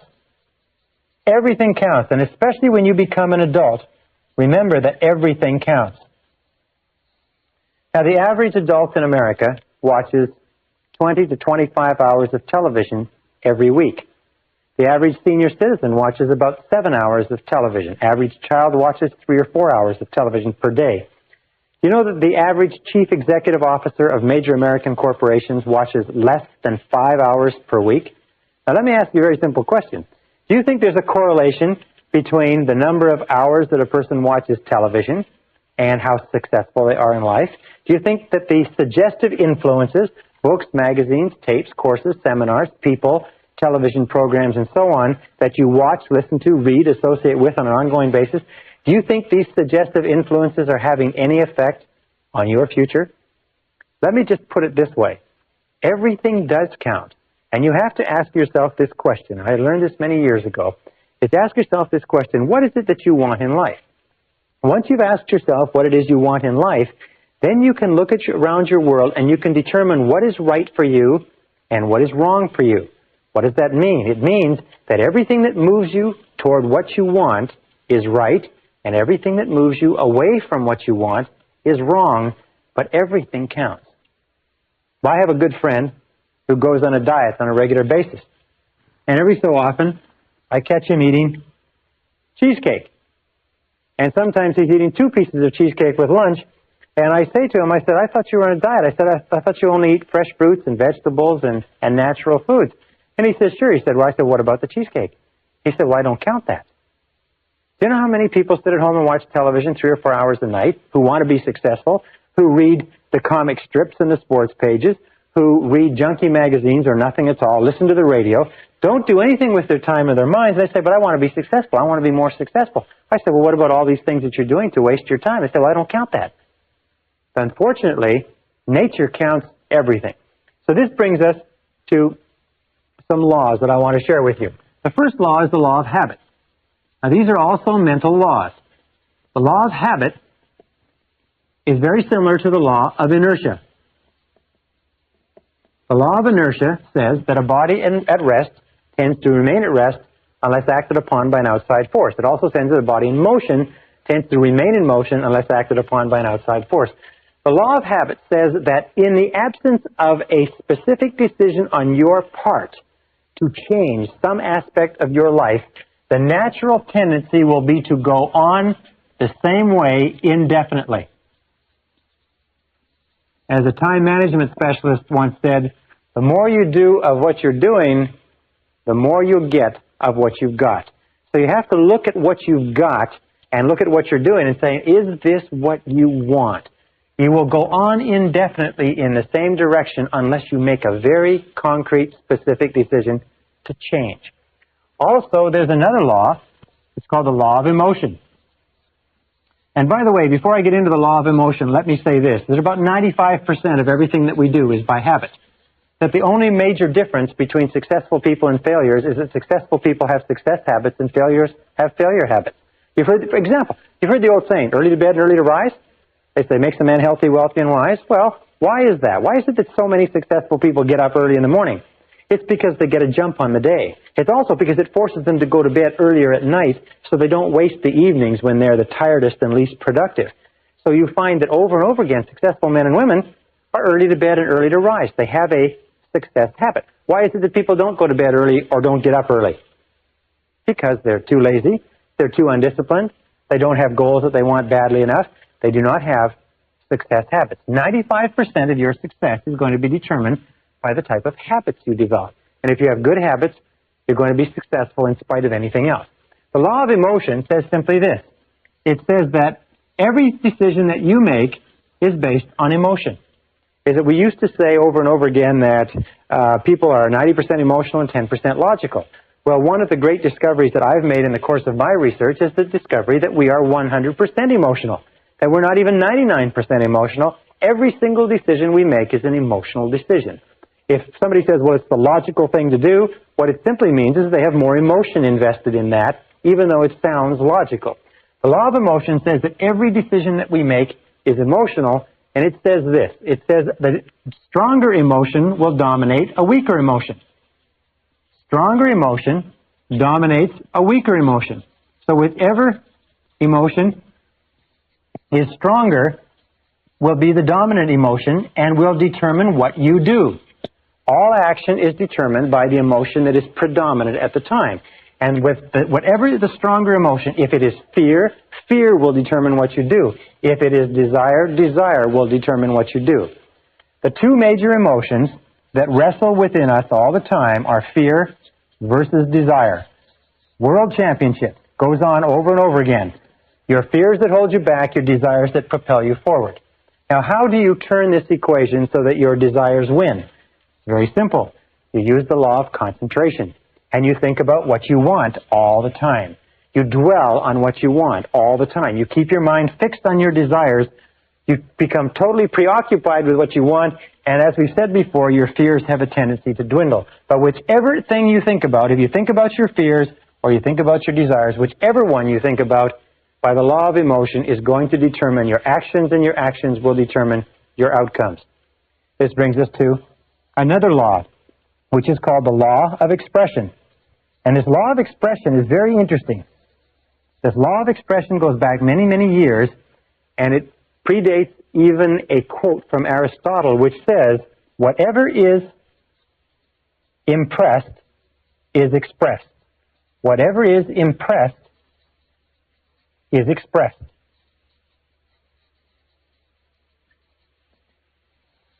Whatever is impressed is expressed. Now, what does this mean? Let me go and sit down while we get the board cleaned off. It means simply this, is that whatever is impressed into your psyche for any reason, and from whatever source, whatever is mixed with emotion and dropped into your self-concept, will eventually be expressed as part of your personality, part of your reality. It says, in effect, that you see the world through your self-concept. You actually see your concept of the world. You do not believe what you see what you believe. Whatever has been impressed on your mind as a fact, or as a truth, or as a reality, will then be expressed in your reality, or expressed in your world, because that is what you will see. If you believe that a certain type of people are good, then you will see goodness in those people. If you believe that members of a particular political party are fools, then all members of that political party will appear foolish to you, even the wisest and most intelligent. If you believe that there is opportunity everywhere, you will see opportunity everywhere. If you believe that you're in complete control of your own destiny, then you will see indications of that. If you believe that you are a popular, courageous, confident, influential person, then you will act in a manner consistent with it, and you will see it all around you. I was reading a very interesting story not long ago about a young man who came from poor beginnings and had no self-confidence at all, but was convinced by a fortune teller that he was the reincarnation of Napoleon Bonaparte. Wonderful story, true story too. And he began to believe that he was the reincarnation of Napoleon Bonaparte. And he went to the library and he studied Napoleon. He read all about Napoleon, and he began to walk and talk and act like Napoleon. He began to think like Napoleon. He began to imagine great plans like Napoleon would have imagined. He began to act with courage and confidence in the face of uncertainty as Napoleon would have. Over time, he became absolutely convinced that indeed this person who was shy and retiring was truly the reincarnation of Napoleon. And as he did, his career improved. He was promoted. He was advanced. He changed the way he dressed. He spoke more confidently. And by the time he found out that he had been misled by the fortune teller, he was already an extremely successful businessman. Very interesting. Whatever is impressed and accepted becomes expressed. And this brings us to another critical mental law. And it is this. It is what is called the law of reversibility. When I first learned about this law, I was so excited I wanted to wrap it up and tie it up and not tell anybody. This is the first time in any form that I've ever explained this law to other people. The law of reversibility says simply this, is that if you achieve a certain level of success, a certain level of health, a certain quality of relationships, then that quality of relationships will create a subjective state. A subjective state means a feeling or an emotional state. In other words, if you win a prize, you will feel like a winner. If you fall in love, you'll feel like a lover. If you succeed in business, you'll feel like a success. The objective creates, in other words, the objective reality or the fact actually creates the subjective or the emotional state. That makes sense to you? In other words, something happens, you feel great, you get the feeling. However, the law of reversibility says this: if you can grasp this, this one fact alone can change your life, because it has changed mine, is that if you can create artificially the subjective state, the feeling will trigger the law of attraction and correspondence into motion and will draw into your life the people, circumstances, and opportunities necessary to create the objective that is constant with the subjective. And here is the method. It's so simple, it's astonishing. It is this, is whenever you think of something that you really desire, imagine that you have it already. Imagine that you have it already. It sounds like a game, like children would play. But it is so powerful that it is awe-inspiring, and all I suggest you do is try it for a little while. Just imagine, close your eyes, drive it along, think about it if necessary, stand, relax, do whatever you want, but just imagine that you've already accomplished it and try to get the feeling. Get the feeling. As though it were already a success, as though it were a past tense, as though it were already accomplished, that you don't have to worry about it again. You've already got the feeling. And if you will play that feeling over and over again, this law of reversibility will create this feeling. As you dwell upon the feeling more and more, the feeling will actually begin to change things inside you and outside of you, draw you toward your goal and draw your goal toward you, and the objective will come into reality exactly at the right time and place. You don't even really have to worry about the process between the two or what the steps are. All you have to do is hold that feeling very, very intensely. And we'll talk about this a little bit more when we talk about mental programming methods. Now, the next law is the law of practice. The law of practice is also called the law of repetition, but it says that whatever you do over and over again, often enough, becomes a new habit. Do you want to be a positive, exciting, enthusiastic person? Do you want to become wealthy and successful? What is it that you want in life? Whatever you want in life, if you will practice it over and over again, it eventually becomes a new habit. If you practice it by thinking about it, you see, a new habit takes about 21 days to develop. It takes about 21 days to develop a new habit. 21 days of repeating it over and over again. Now, what we're going to ask you to do as a result of this course and as a result of what we've talked about is we're going to ask you or suggest that you go on what we call a 21-day PMA diet. That means that for 21 days, we're going to ask you to do a very difficult thing. One of the most difficult things you'll ever do in your life is for 21 days, we want you to keep your mind on what you want and keep it off of what you don't want. Keep your conversation on what you want. Keep your conversation off of what you don't want. Keep your dreams, your imagination, your thoughts, your feelings, everything in your environment consistent with what you desire, and keep it off of what you don't want. It's very simple. It's not very complicated. It's one of the most difficult things that you'll ever do.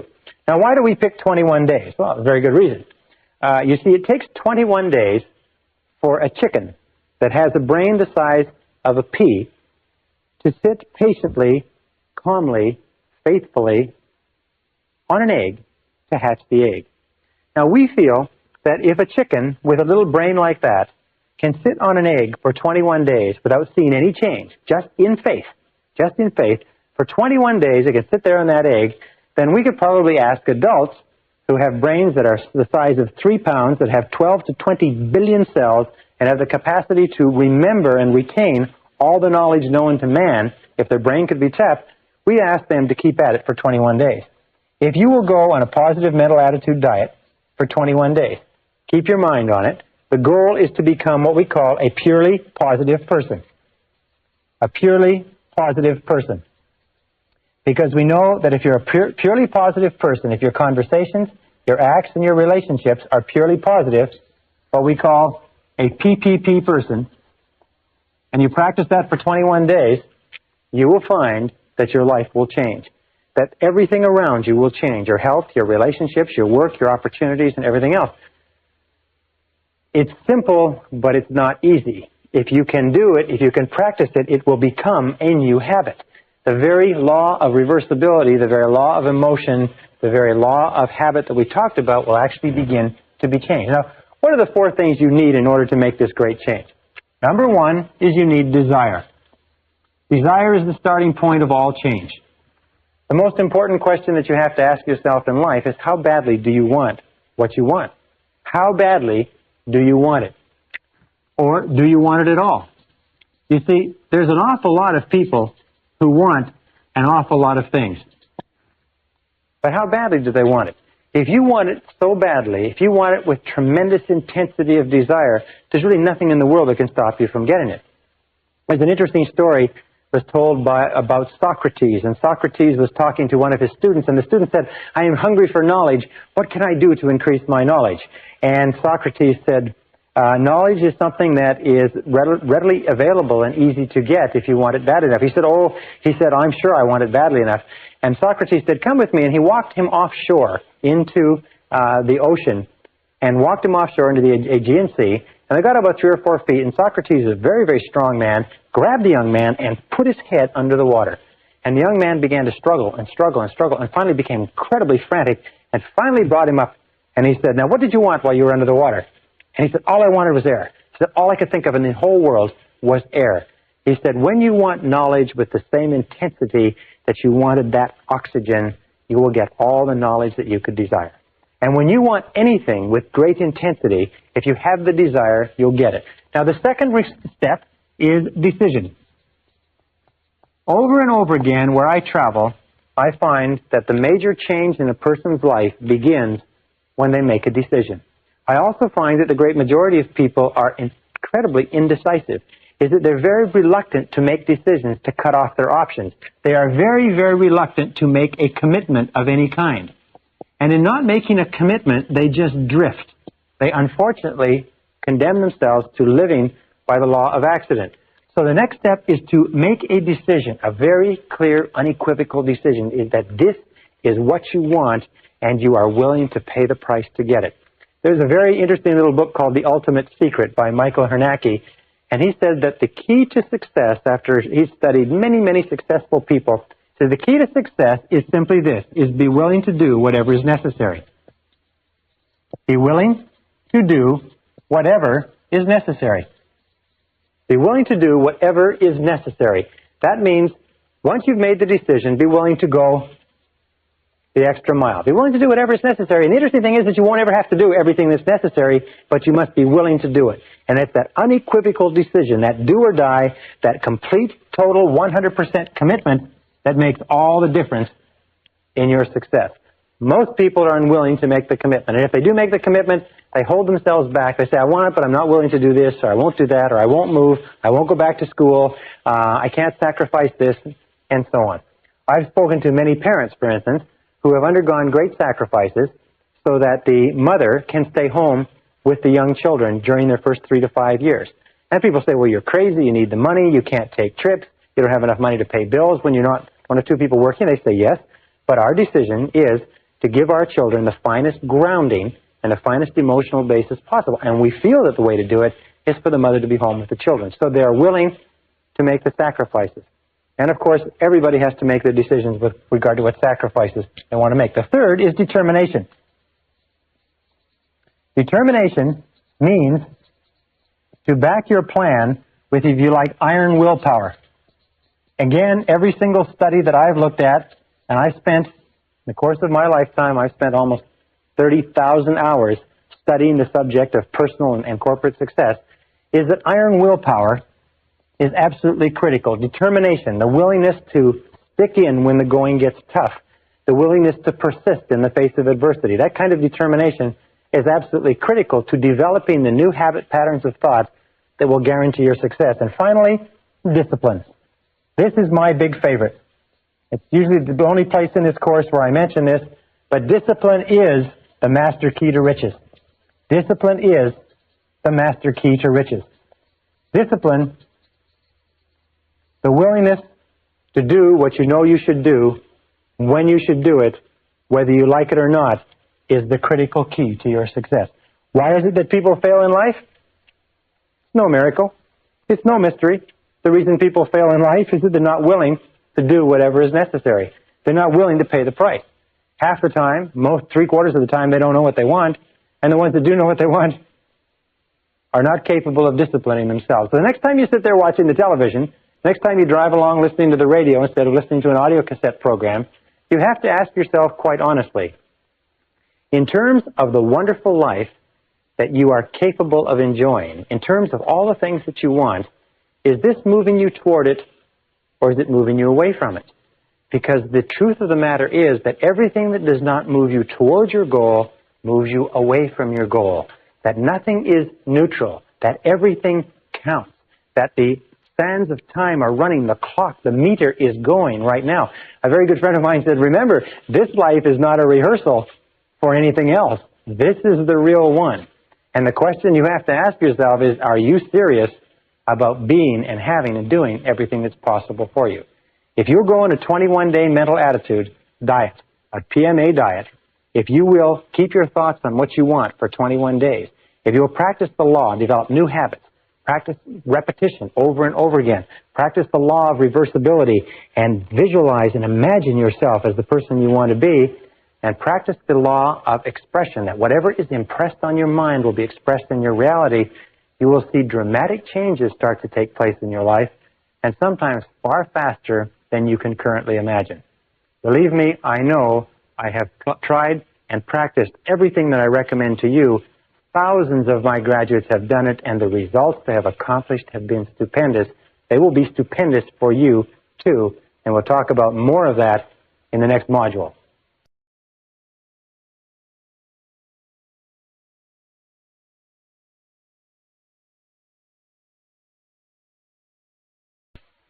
Session 10, Changing Your Self-Concept.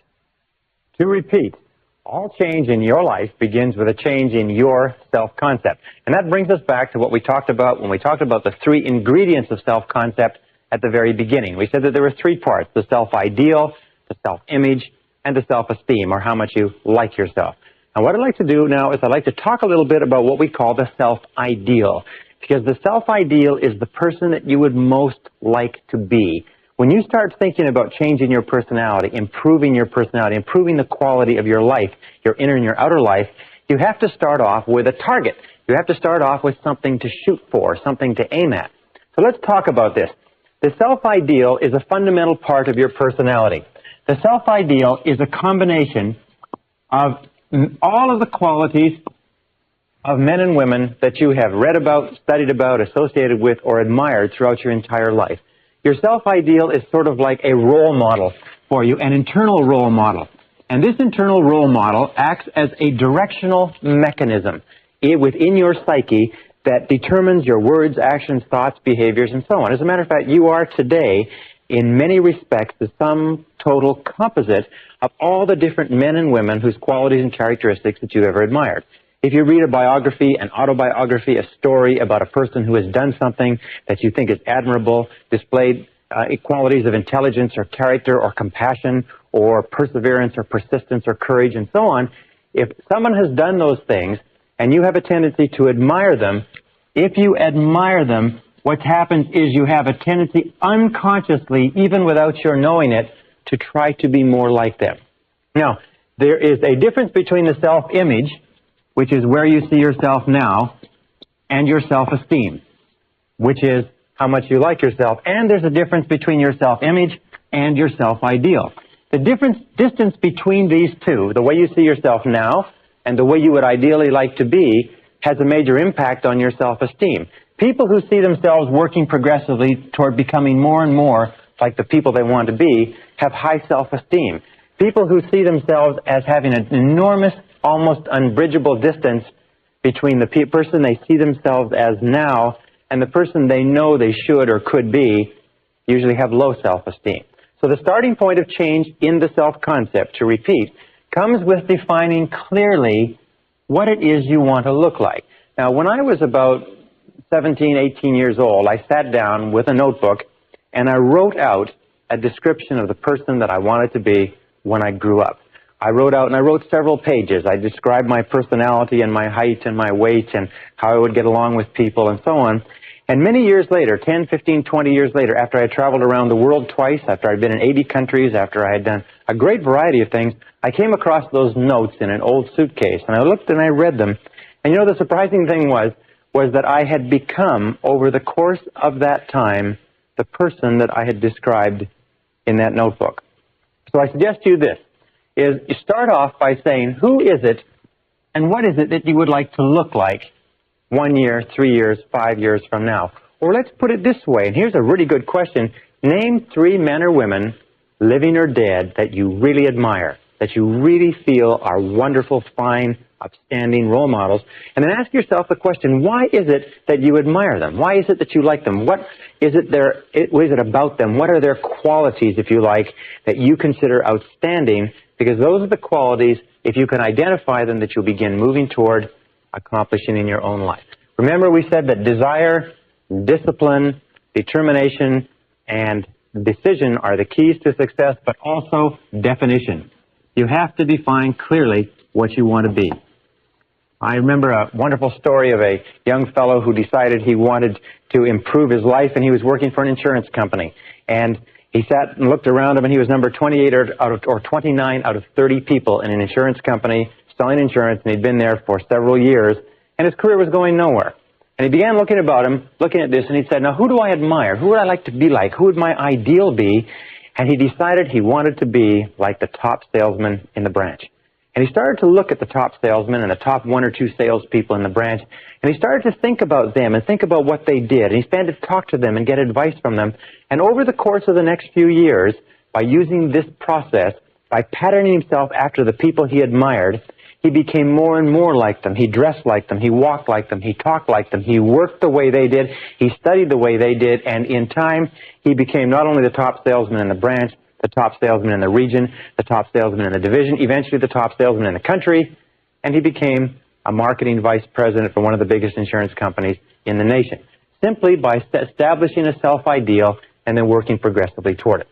Well, what are the stages? The first starting stage, as we say, of changing the self-concept, of changing your mind, becoming a new or a different person, is that the change must be perceived by you as being both desirable and necessary.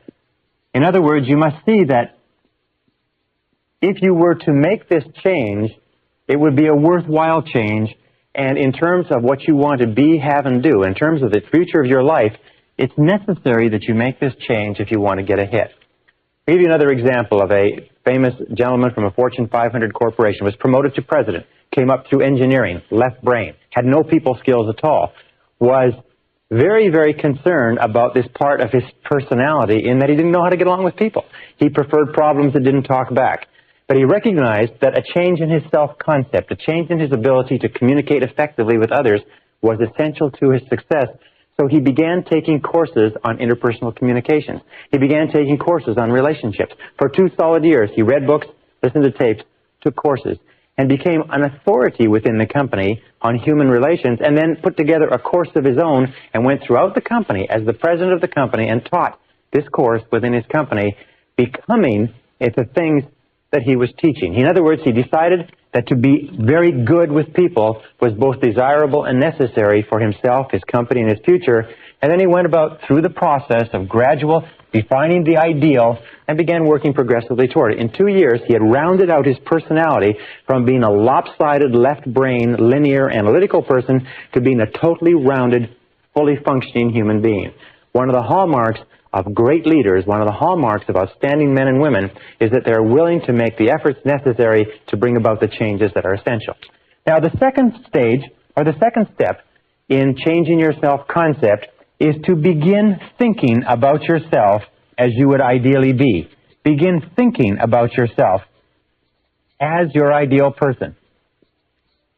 For instance, if you wanted to be an outstanding person in human relations, you'd begin thinking about yourself as you would be as a human relations specialist. But let us say you want something very simple. Most people say that their major weakness is that they are too impatient, too intolerant, they get angry too quickly, irritable, so on. Maybe what you should do is start with something very simple. Very important to start with something simple, because if you can change something simple, it proves to you that you can change something large. So you begin thinking about yourself. Let us say that you tend to be a little bit impatient or short-tempered when you're tired, or you're a little bit irritable with your children or your spouse at the end of the day. So then you begin thinking about yourself as you would be if you were a warm, patient, kind, loving, tolerant human being. Begin thinking about yourself in the situations where you normally become cross and irritable, and begin thinking about yourself as being relaxed, positive, supportive, encouraging, unruffled. Begin thinking about yourself as the ideal. Think now, who do you know who has the type of personality? Now, it can be a television personality. It can be Bill Cosby, if you like. It can be somebody that you admire in sports. It can be somebody whose biographies or stories you've read. It doesn't really matter, but keep thinking about how would that person act in this situation.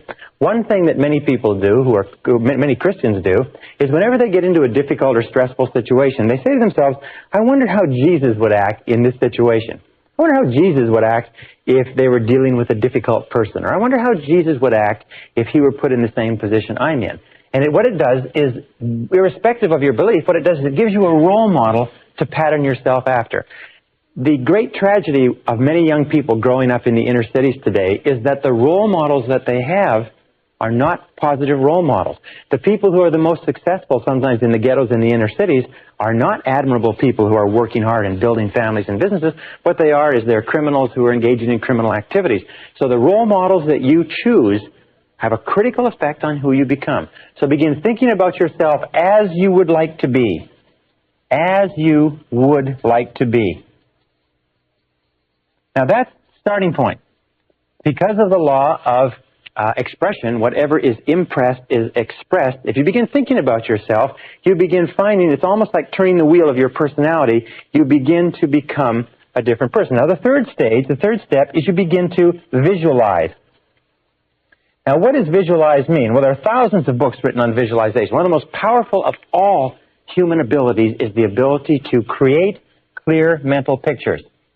You see, your subconscious, which is where all of your programming takes place, is activated by mental pictures combined with emotion. So when you create clear mental pictures, when you begin to dwell on a clear mental picture of the person that you would like to be, you begin to close your eyes or think about the person that you would like to be, the subconscious cannot tell the difference between a real experience, one that is actually happening to you, and one that you vividly imagine on the screen of your mind. And this method of visualization, of creating a clear mental picture, and then remember we talked about the law of practice, which is the law of repetition. By practicing it over and over and over again. Imagine, for instance, that you wanted to become a proficient public speaker. Simple as that. And let us say this is you, and this is your eyes, and here is your conscious mind, and here is your unconscious mind.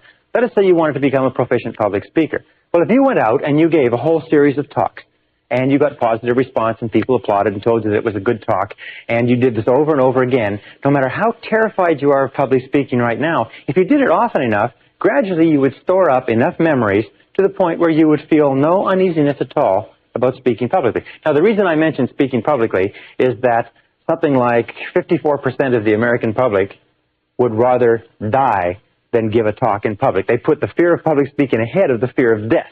It's one of the greatest of all fears in our society. However, no child is born as afraid of public speaking. No child comes into the world with a fear of speaking in front of audiences. As a matter of fact, every one of us gave our first public talk stark naked, upside down, in front of a room full of strangers, if you remember that, and it's been downhill for most of us ever since. If you have a series of external experiences, however, and all of those experiences are positive, then they're stored away as positive reports in the public speaking file. However, let us say that you have a tremendous feeling of anxiety about speaking, and that can come from 100 different reasons, but you begin to play on the screen of your mind. You have this continuous reel projector. You begin to play on the screen of your mind a picture of yourself speaking effectively in front of a group. You begin to read about other people who speak effectively. You begin to read the books of successful speakers who tell how they did it and how nervous they were. You begin to take a course and you begin to study and you begin to learn how to do it. You begin to learn how to prepare and to outline a talk. And you begin thinking about yourself over and over again as capable of doing it.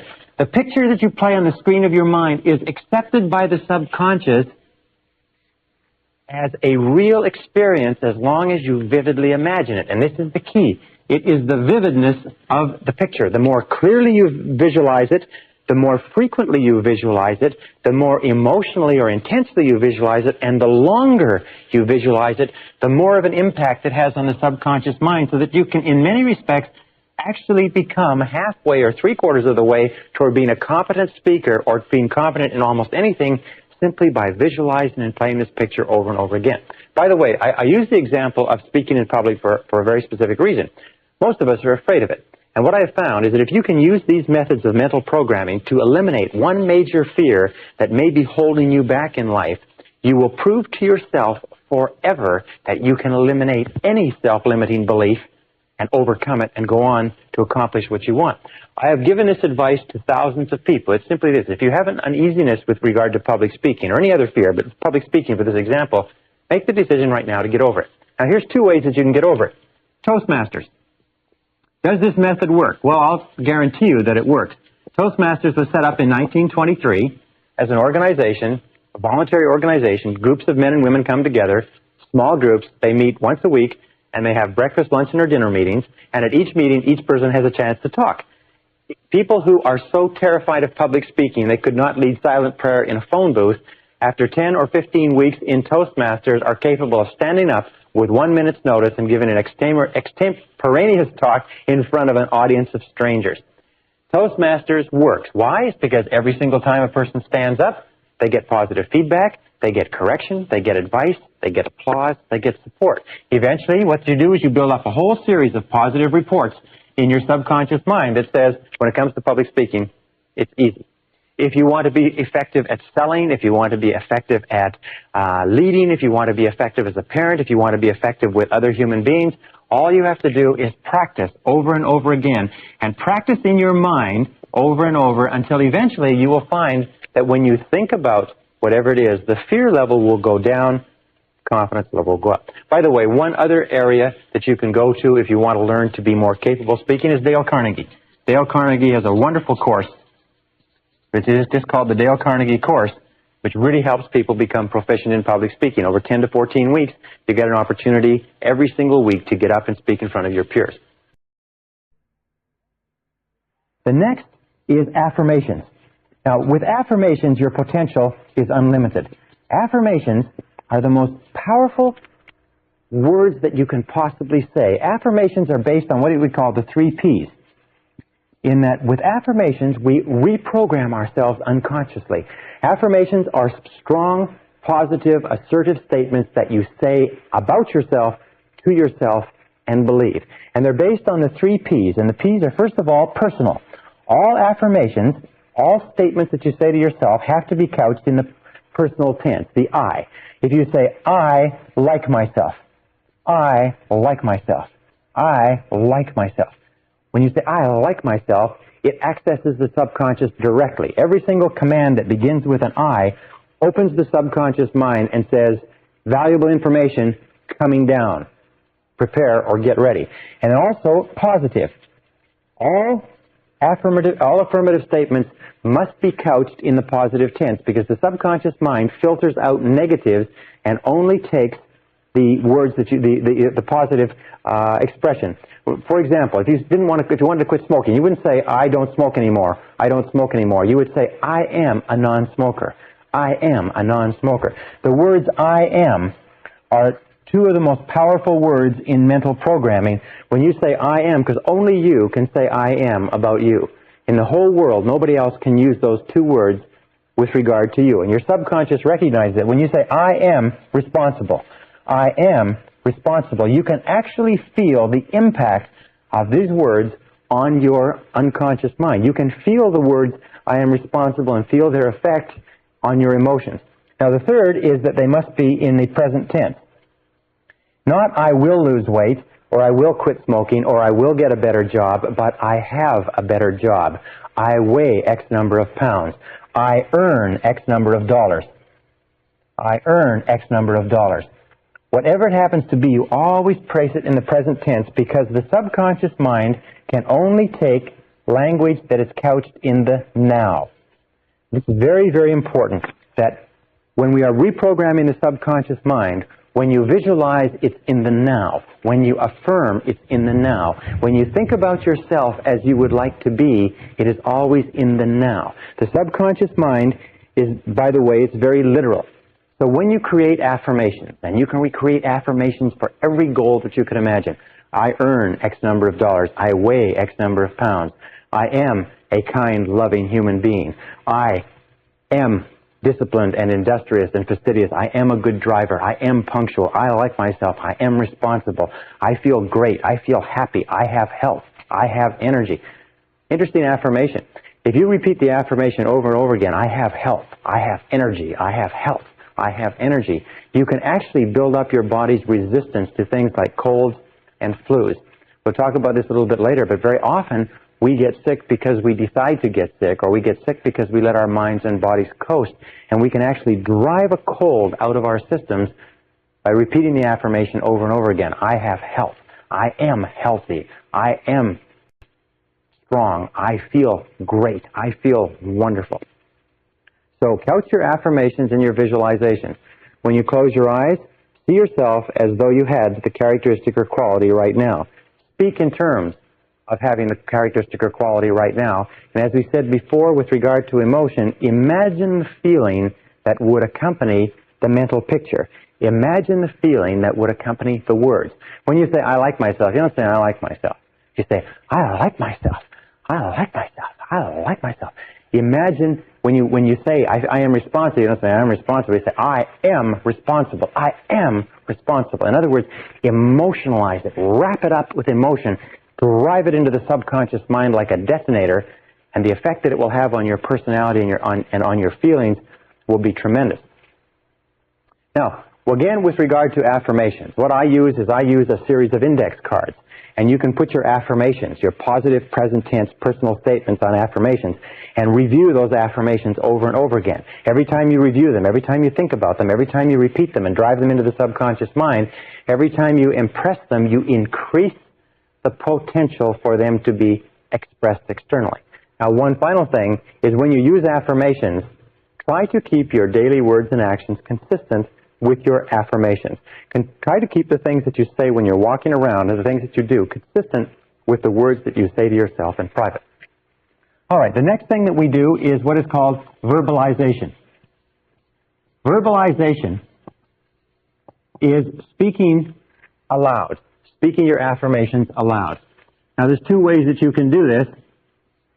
Best to do it in private, but basically you increase the impact of an affirmation by as much as 80% and even more when you say it out loud. If you say to yourself, I like myself, but if you say, I like myself, or I feel terrific, or I feel wonderful, or I am responsible, I earn $50,000 a year. When I first learned about this process, my goal was to earn $50,000 a year, and I realized that the only way I could ever earn $50,000 a year was by repeating this over and over again. And surprisingly enough, when I began doing it, I was not making anywhere near $50,000, and I was very, very skeptical of whether or not it would work. I can only tell you from the bottom of my heart that it does work. So verbalize it. Another thing that you can do is in front of a mirror. If you verbalize in front of a mirror, you have two impacts working simultaneously. You have the impact of what you can see, plus what you are saying, plus if you emotionalize what you are saying, you have three access points to reprogramming the subconscious working simultaneously.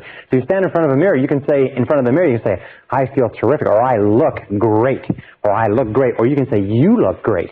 Because when we talk to ourselves in front of a mirror, now you mustn't do this in a public washroom when there's other people around, because they may think you're a little bit strange, but nonetheless, verbalization is a very important part of driving this message into the subconscious. Remember, the key to this is whatever you can hold in your mind on a continuing basis, you can have. The only question is, can you repeat it long enough and hard enough, often enough, to impress it permanently in the subconscious mind? Once you impress it permanently in the subconscious mind, it takes on a power of its own that will eventually bring it into your reality at exactly the right time and in exactly the right way for you. And this brings us to the next method, which is the method of assume the role. Assume the role. Assume the part. You see, one of the most important discoveries that we have made in behavioral psychology is this, is that if you feel a particular way, if you have particular emotions, the feelings will lead to actions. We've talked about this before, that we act in a way consistent with our feelings. However, what we've found is that most of us do not start off feeling motivated. Most of us do not start off feeling positive. Most of us do not start off feeling confident and capable of accomplishing our goals. Most of us start off feeling average to negative. However, if you will act exactly as if you had the feeling, the action will generate the emotion just as the emotion generates the feeling. In other words, you can act your way into feeling. This is very important. You can act your way into feeling. Have you ever had the occasion where you are sitting comfortably, relaxed, and somebody says, come on, let's go and do this, or let's get up and do that, and you say, no, I'm comfortable. Remember, you're into your comfort zone.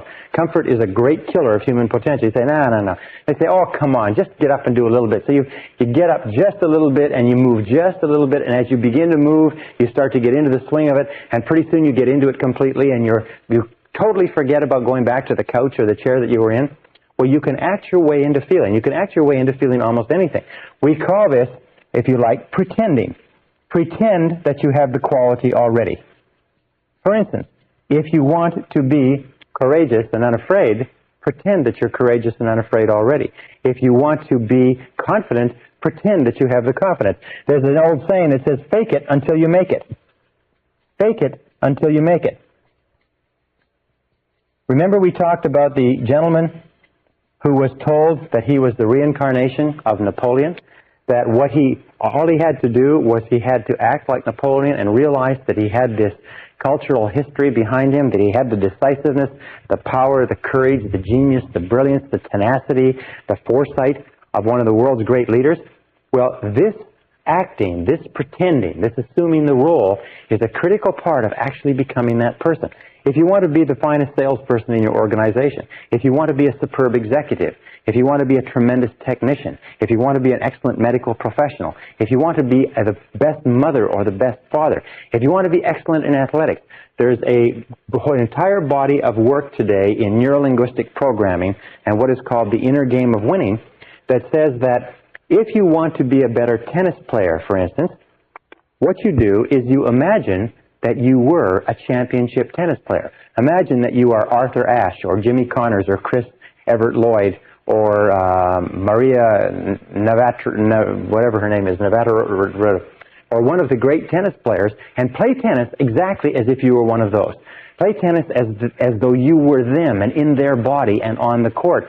And you know what will happen is that judges and people observing a person doing this find that you will hit more accurately, you hit with more force, you are better, you are more confident, you're more capable. Golfers. Another example is if you want to be a great golfer, is imagine that you are already a great golfer. If you want to be a great salesperson, imagine that you are already a great salesperson and walk, talk, carry, act as though you had the part already. Dress the part.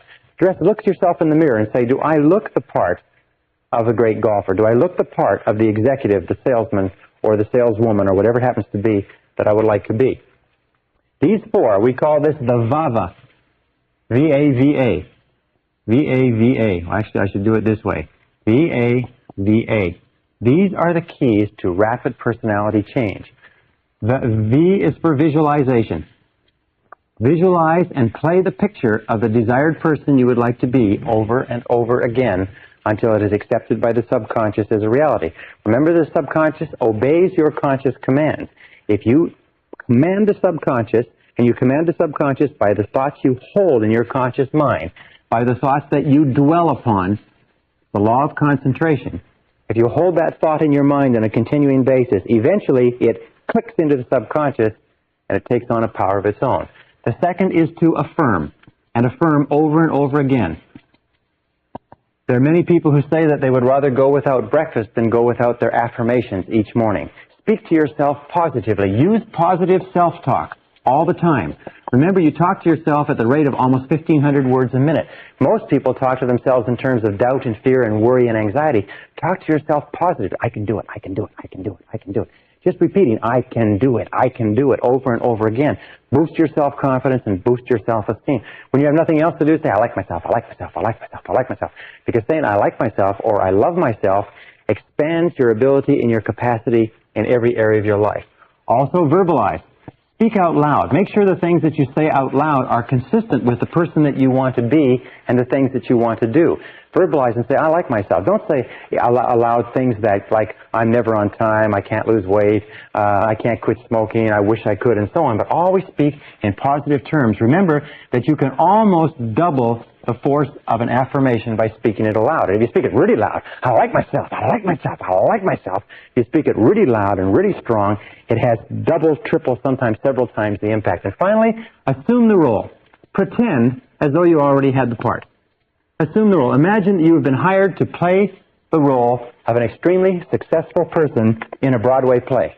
And in this role, what you are going to do is you're going to walk, talk, and act as though you were the success, as though you were the role model, as though you were the ideal image of the perfect person that you want to become. And if you walk it, talk it, pretend it, visualize it, think it, and affirm it over and over again, that is the person that you become as inevitably as the sun rising in the east and setting in the west. And in the next session, I'll tell you more about how to incorporate these personality attributes into your character.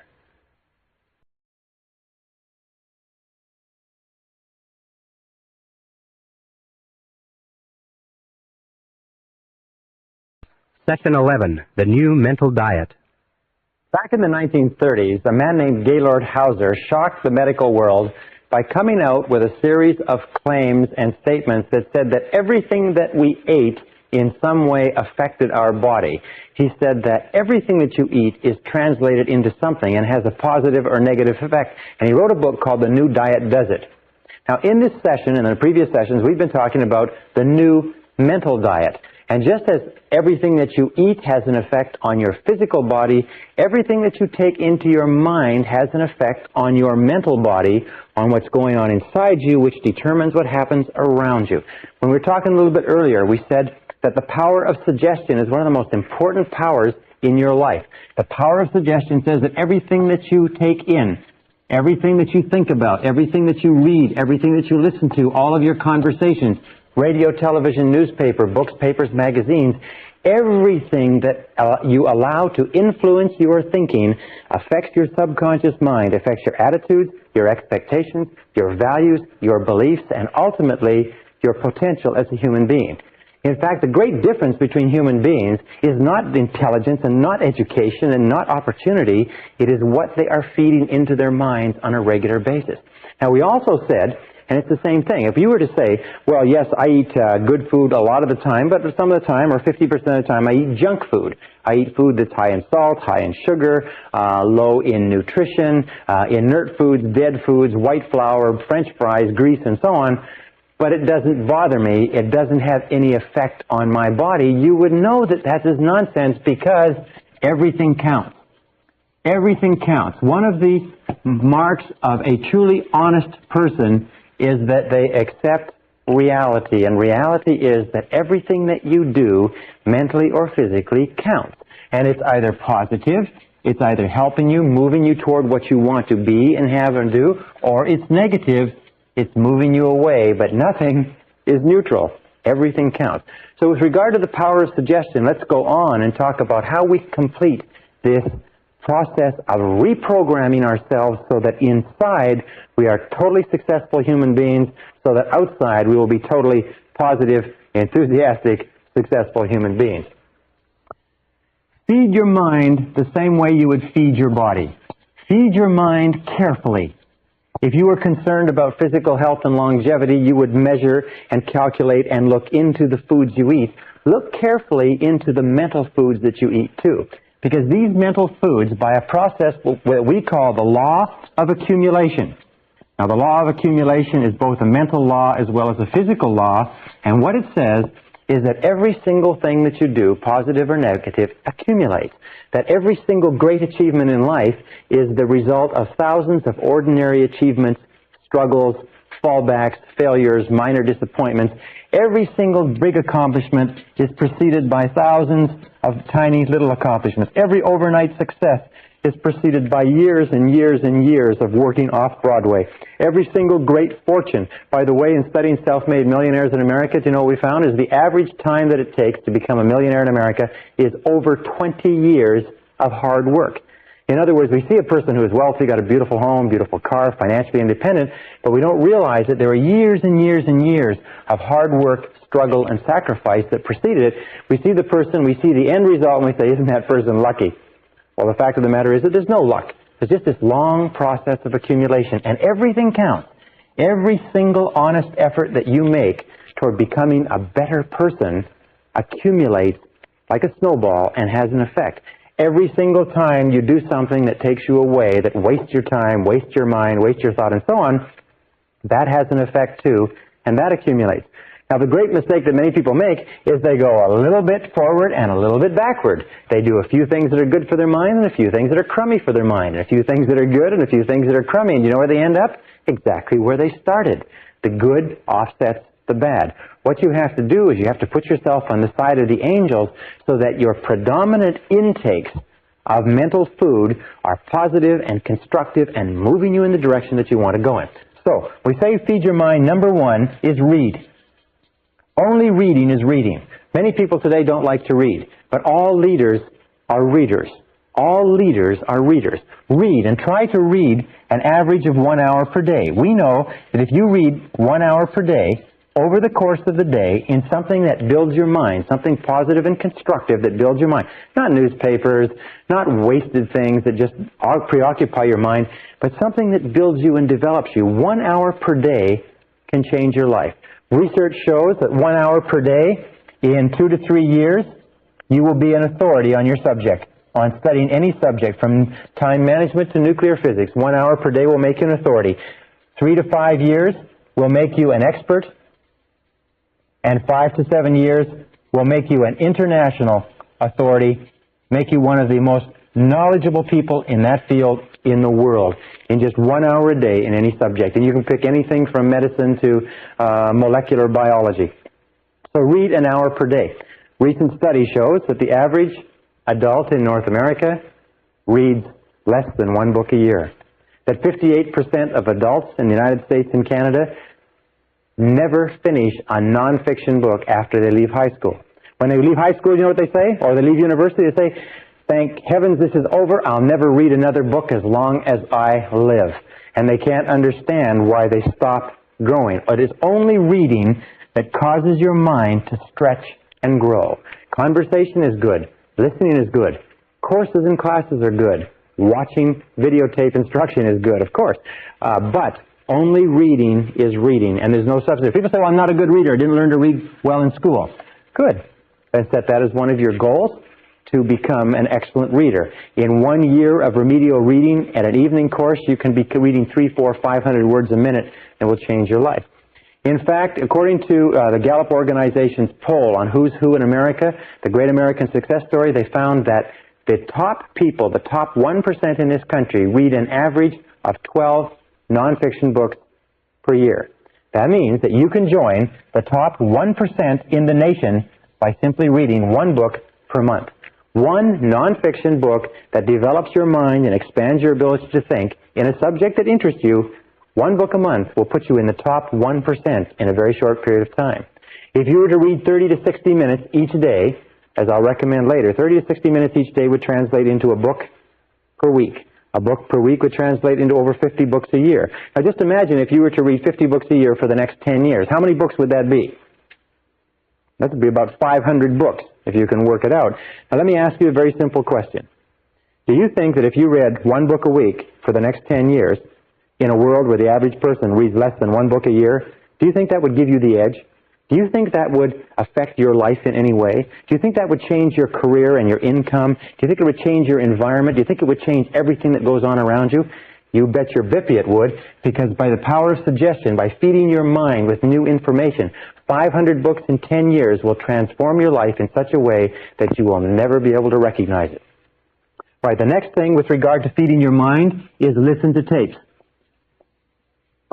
The discovery of audio cassette learning has been considered the greatest single advance in education since the discovery of the printing press, or the invention of the printing press. Audio cassette learning brings the finest minds in the world with their finest thoughts thought out, scripted, edited, tightly compressed and put together into your hands for a few dollars a tape, and you can walk, travel, jog with some of the greatest minds alive for only a few dollars. Listen to tapes in your car. Do you know the average person who drives spends 500 to 1,000 hours a year in their car? 500 to 1,000 hours a year. The majority of those people sit there and listen to the radio. As we call radio, with all due respect to people in the radio industry, it's called chewing gum for the ears. Because it just goes on and on. 500 to 1,000 hours is the equivalent of 12 and a half to 25 40-hour weeks. You know what that means? It means that you are getting the benefit of, or could be getting the benefit of, as much as 12 and a half to 25 40-hour work weeks. Imagine if your company would send you away for 25 weeks to study every single year at no extra charge. Do you think that would affect your career and your earning capacity? That's the equivalent of 1 to 2 university semesters. Imagine if you were taking the equivalent of 1 or 2 university semesters of additional education every single year. Do you think that would affect your life? Yes, it would. So, listen to tapes and finally take additional courses. Become a lifelong student. And when I say take additional courses, the very best place to take courses is from people who are experts in their field. Try to avoid taking courses from people who've only got their education out of a textbook. Take courses from people who are experts. Take seminars. Seminars, for instance, like this seminar that you're attending, you can get more information in a 1 or 2 day seminar taught by people who spent 10, 20, 30 years gathering and compressing the information than you can in an entire university course. So take additional courses. I recommend a minimum of 4 per annum. 1 every 3 months. In a world where the average person never takes an additional course, 80 to 90% of people never take a course after they leave high school or university. If you take 4 per year, listen to tapes in your car and read on a regular basis. And by the way, where do you get the time for reading? Just don't read so much newspaper. Simple as that. Just cut back on the newspaper a little bit and expand the amount of self-development reading that you do. Where do you get time to listen to tapes? Just don't listen to so much radio. I'm not saying don't listen to the radio at all, but just don't listen to so much of it.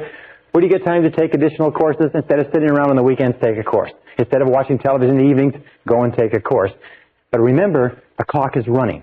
If you want to get to the top of your field, if you want to be a leader, if you want to be a star in your field, knowledge is power. Knowledge today is more important than anything else. Knowledge is the great power in our society, and the more knowledge you have, the more practical knowledge that can be put to purposes that can help other people and benefit yourself and the people around you, the more knowledge you have, the more power you will have, the more self-esteem you will have, the more status, the more position, the more security, everything. The most insecure person in our society is the person who has stopped learning and growing, and they know it. All right. By the way, one other thing. According to the Harvard studies, one of the keys to self-motivation is perpetual growth. As long as you're growing and learning and feeding your mind with new material, you will be continuously motivated exactly as if you were taking psychological vitamins. As soon as you stop growing, you start stagnating. When you start stagnating, your self-esteem goes down, your energy level goes down, your health level goes down, you become prone to more diseases, and so on and so forth. So as long as you're learning and growing, you'll be vital physically and mentally. The next part of feeding your mind is what we call the reference group. Or put it another way, get around the right people. Get around the right people. Now, getting around the right people simply means this, is that when we talked about the power of suggestion, we said that about 85 to 95% of all of the influences in your life, all the reasons you do anything, is because of suggestive influences around you. Not only physical suggestions, the weather, the heat, the cold, and so on, but also the emotional suggestions, the impact of the people you associate with. And the more you associate with people, especially people in your family, people in your close social circle, people that you work with, the more you associate with these people, the more of an impact they have on your thinking and on your future. David McClelland found at Harvard University, after 25 years, he found that the choice of a reference group was one of the key determinants of success or failure in life. Now, a reference group are the people that you identify with. Remember we talked about identification? The people that you consider yourself to be one of. It's as simple as that. Who do you identify with? Well, let me give you an example. I was reading the story of a self-made millionaire not long ago, and he had started off as a young man when other kids were collecting baseball cards or football cards or hockey cards. He became fascinated with executives of Fortune 500 corporations. So he began reading his father's Business Week, Newsweek, Fortune magazine, Wall Street Journal, and he began keeping files on executives who were in the news. And he began to identify with those executives. He began to think about being in a Fortune 500 corporation, and he began to think about being an executive in a Fortune 500 corporation at a time when some people were thinking about being hockey stars or baseball stars.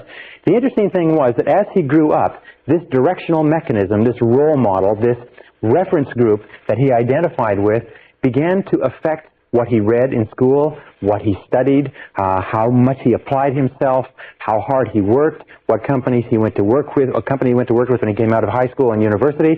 And by the time he was 25 years old, he was an executive of a Fortune 500 corporation, one of the youngest executives of a Fortune 500 corporation in business history, but it's because he started at the age of 12 identifying with those. Question, who do you identify with? Now, whoever you identify with today, one of the things you have to ask yourself is who would you like to be like? Who do you want to identify with?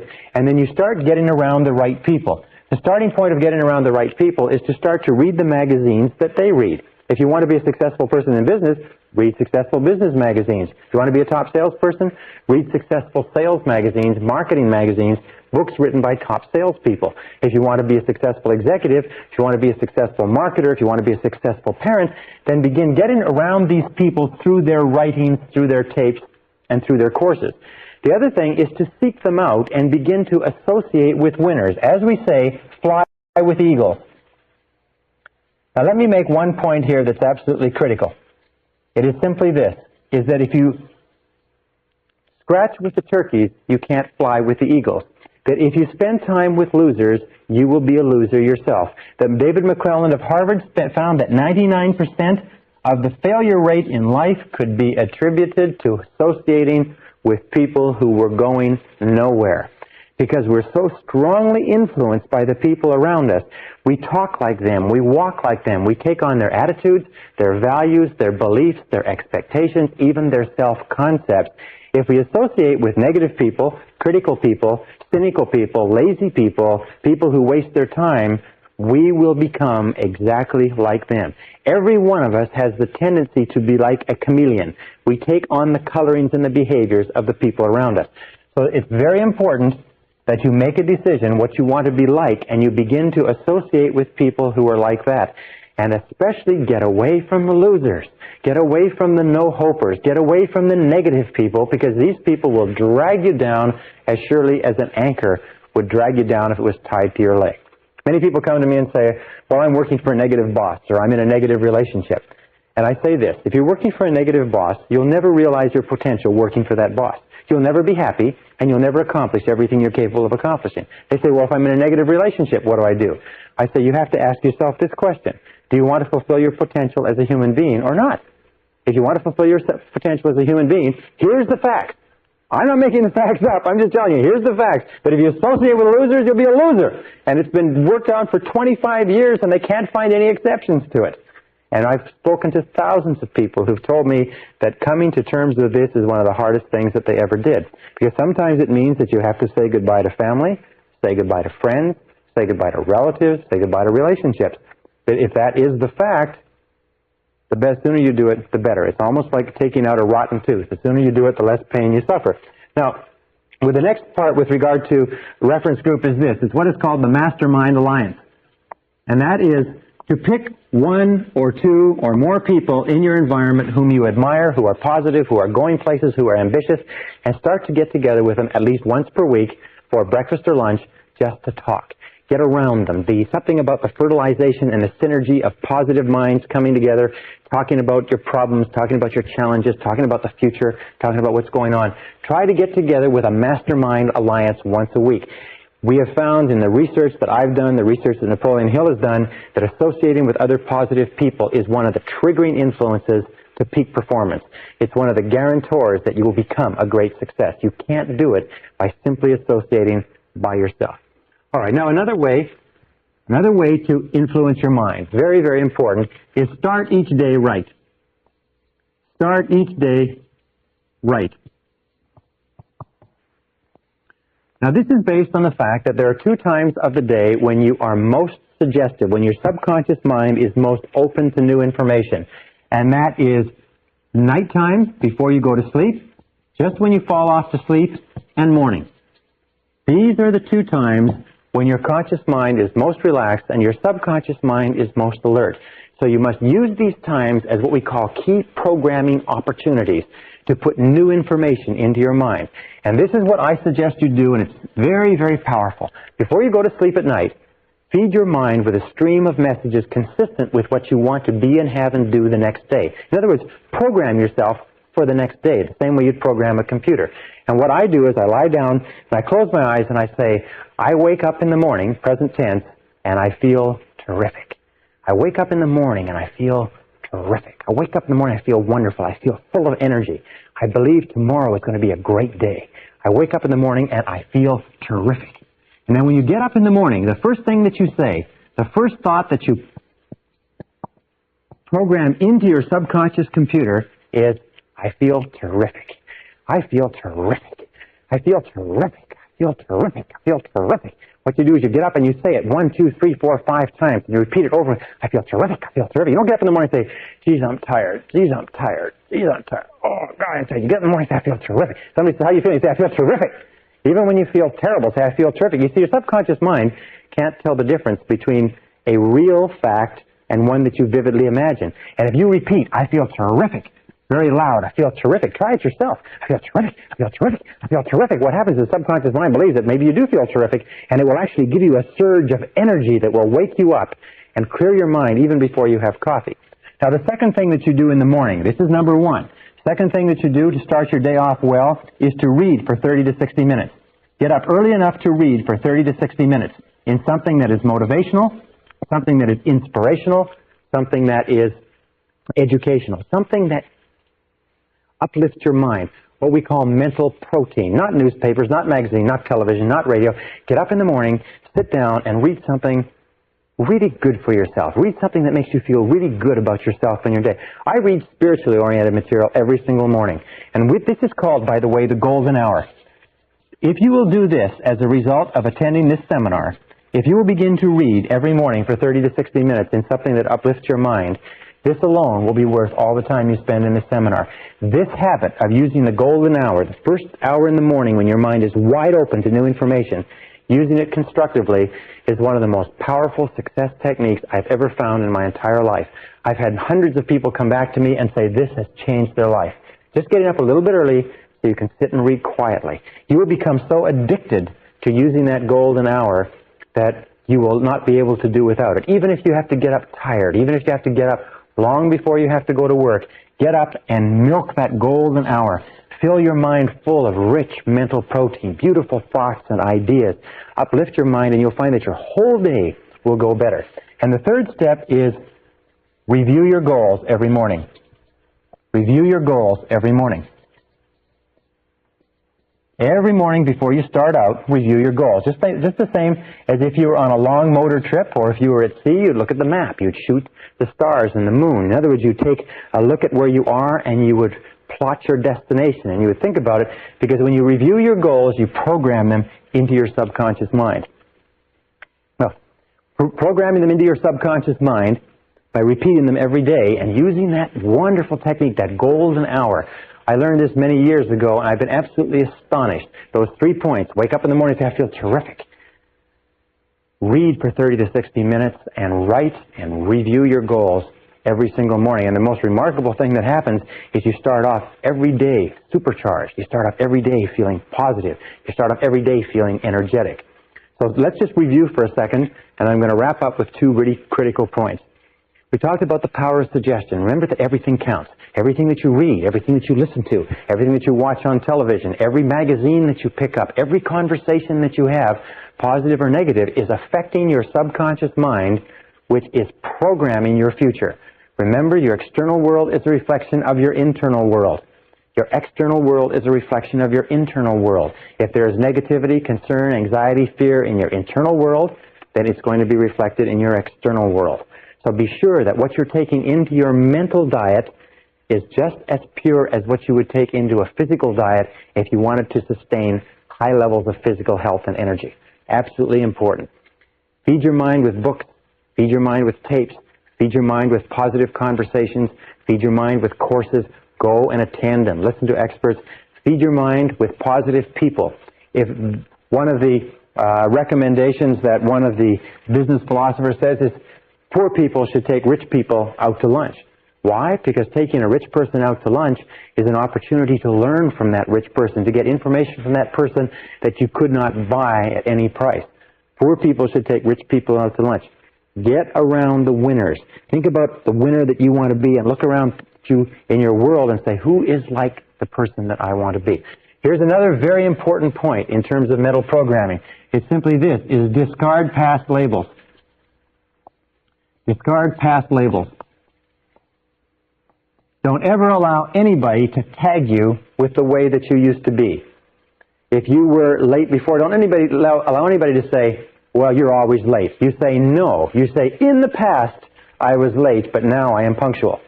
You can't control your eating. In the past, I overate, but now I eat sensibly and soundly. You're irritable and impatient. No, in the past I was, but now I am. These are the words. In the past, I was. Past tense. In the past, I was.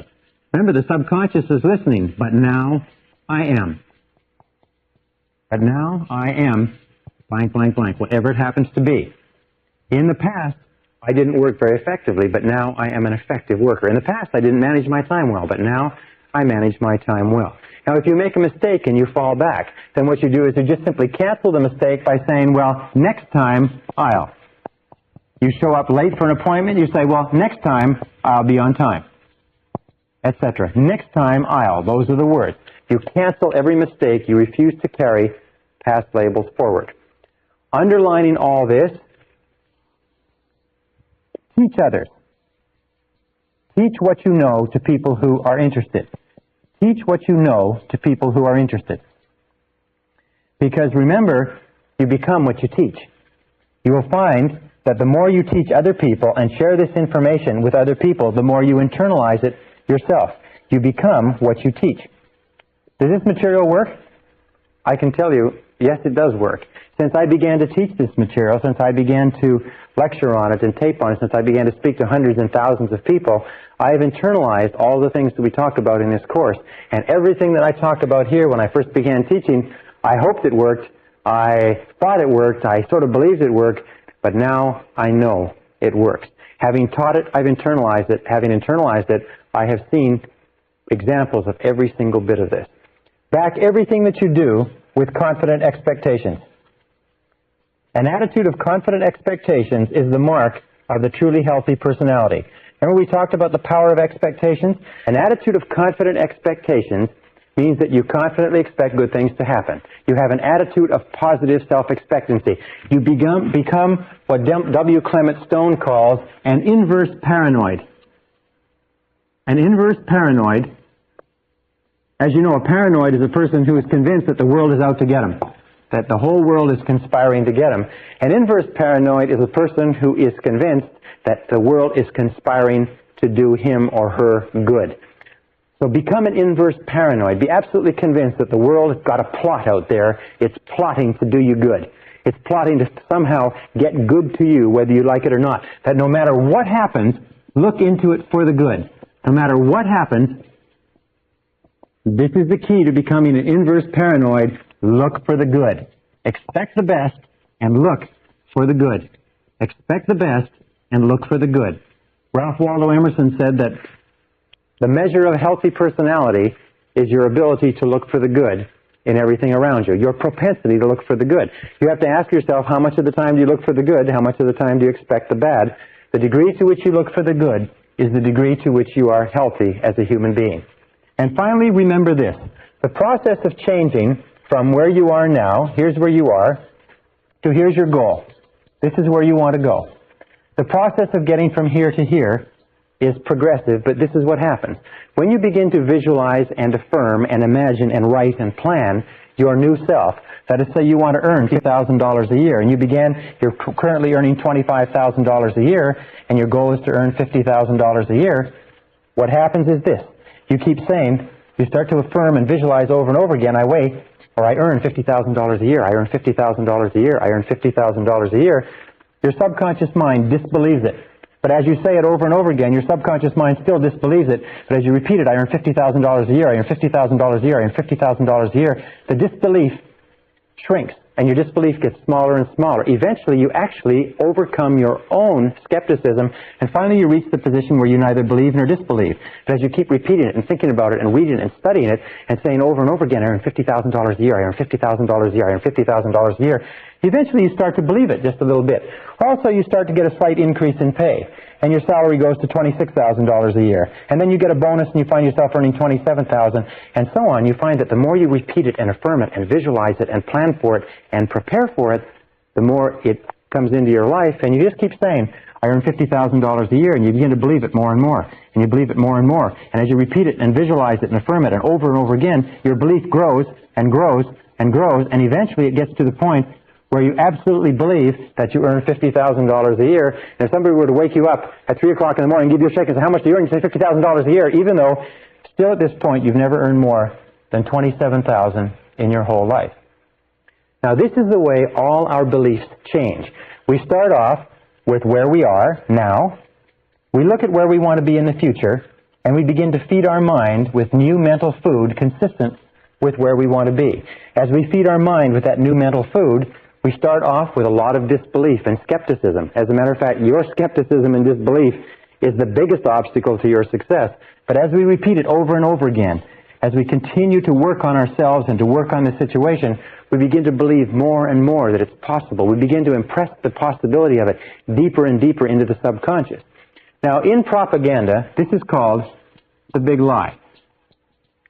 The big lie theory was the discovery that if you repeated anything over and over again often enough, that even the most intelligent person would come to believe it. With regard to your life and to my life, this is called the big truth. The big truth is that you can be, have, and do anything that you want if you want it badly enough and are willing to make the efforts. That anything that you can hold in your mind on a continuing basis, you can be, have, or do. You will become what you think about. Your only job is to make a very, very clear decision about the person you want to be, the things that you want to have, the goals that you want to accomplish, and then make sure that you feed your mind continuously, day by day, week by week, hour by hour, with words, pictures, images, ideas, thoughts, and information consistent with your goals and your ideals. Keep your mind on what you want, keep it off of what you don't want, and everything is possible for you.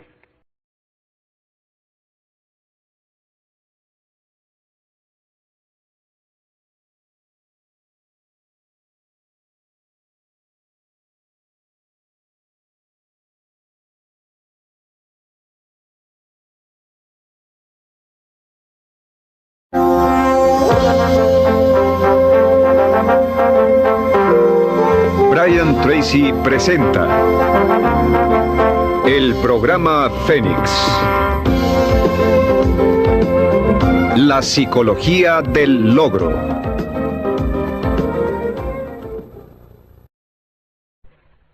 Session 12, Software for the Brain. What is the most precious resource in your life?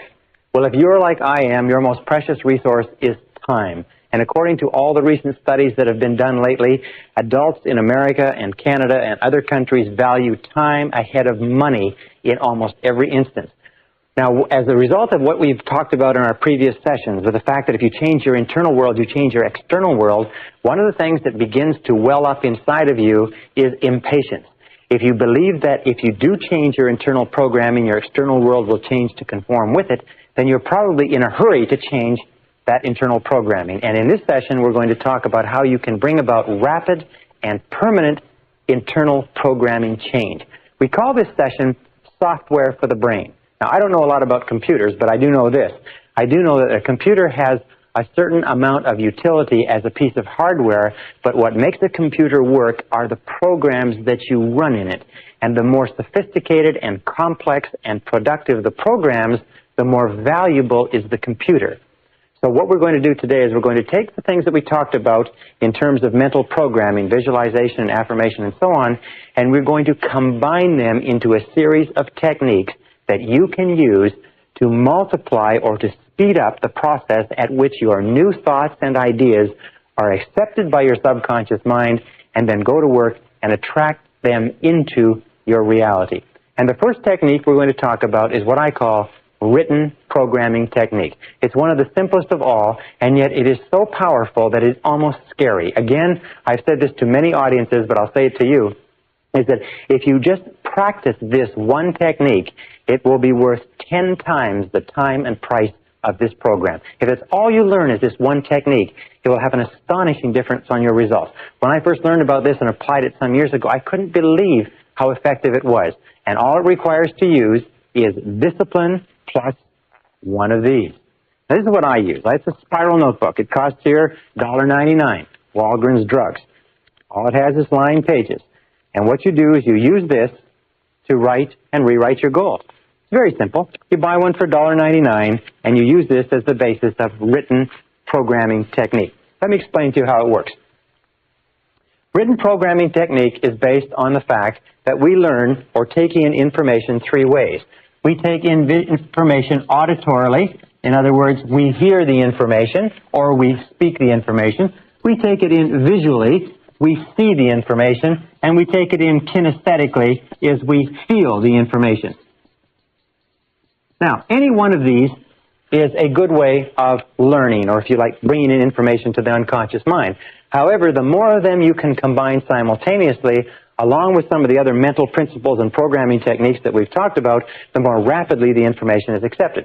Sometimes, if you combine information in the right way, it's accepted instantaneously as a permanent change in your unconscious programming. Written programming technique is based on this, as are some of the other programming techniques which we'll talk about in the next few minutes. Written programming technique is based on the fact that when you write something down, it requires total concentration, law of concentration. You cannot write accurately and correctly and think of anything else at the same time. So writing requires concentration. It also requires intensity. It also requires visual, because you can't write without looking. And when you do write, you have a tendency to what is called sub-vocalize. In other words, you say the words to yourself as you're writing. So even though you can't hear them with a conscious ear, you hear them internally.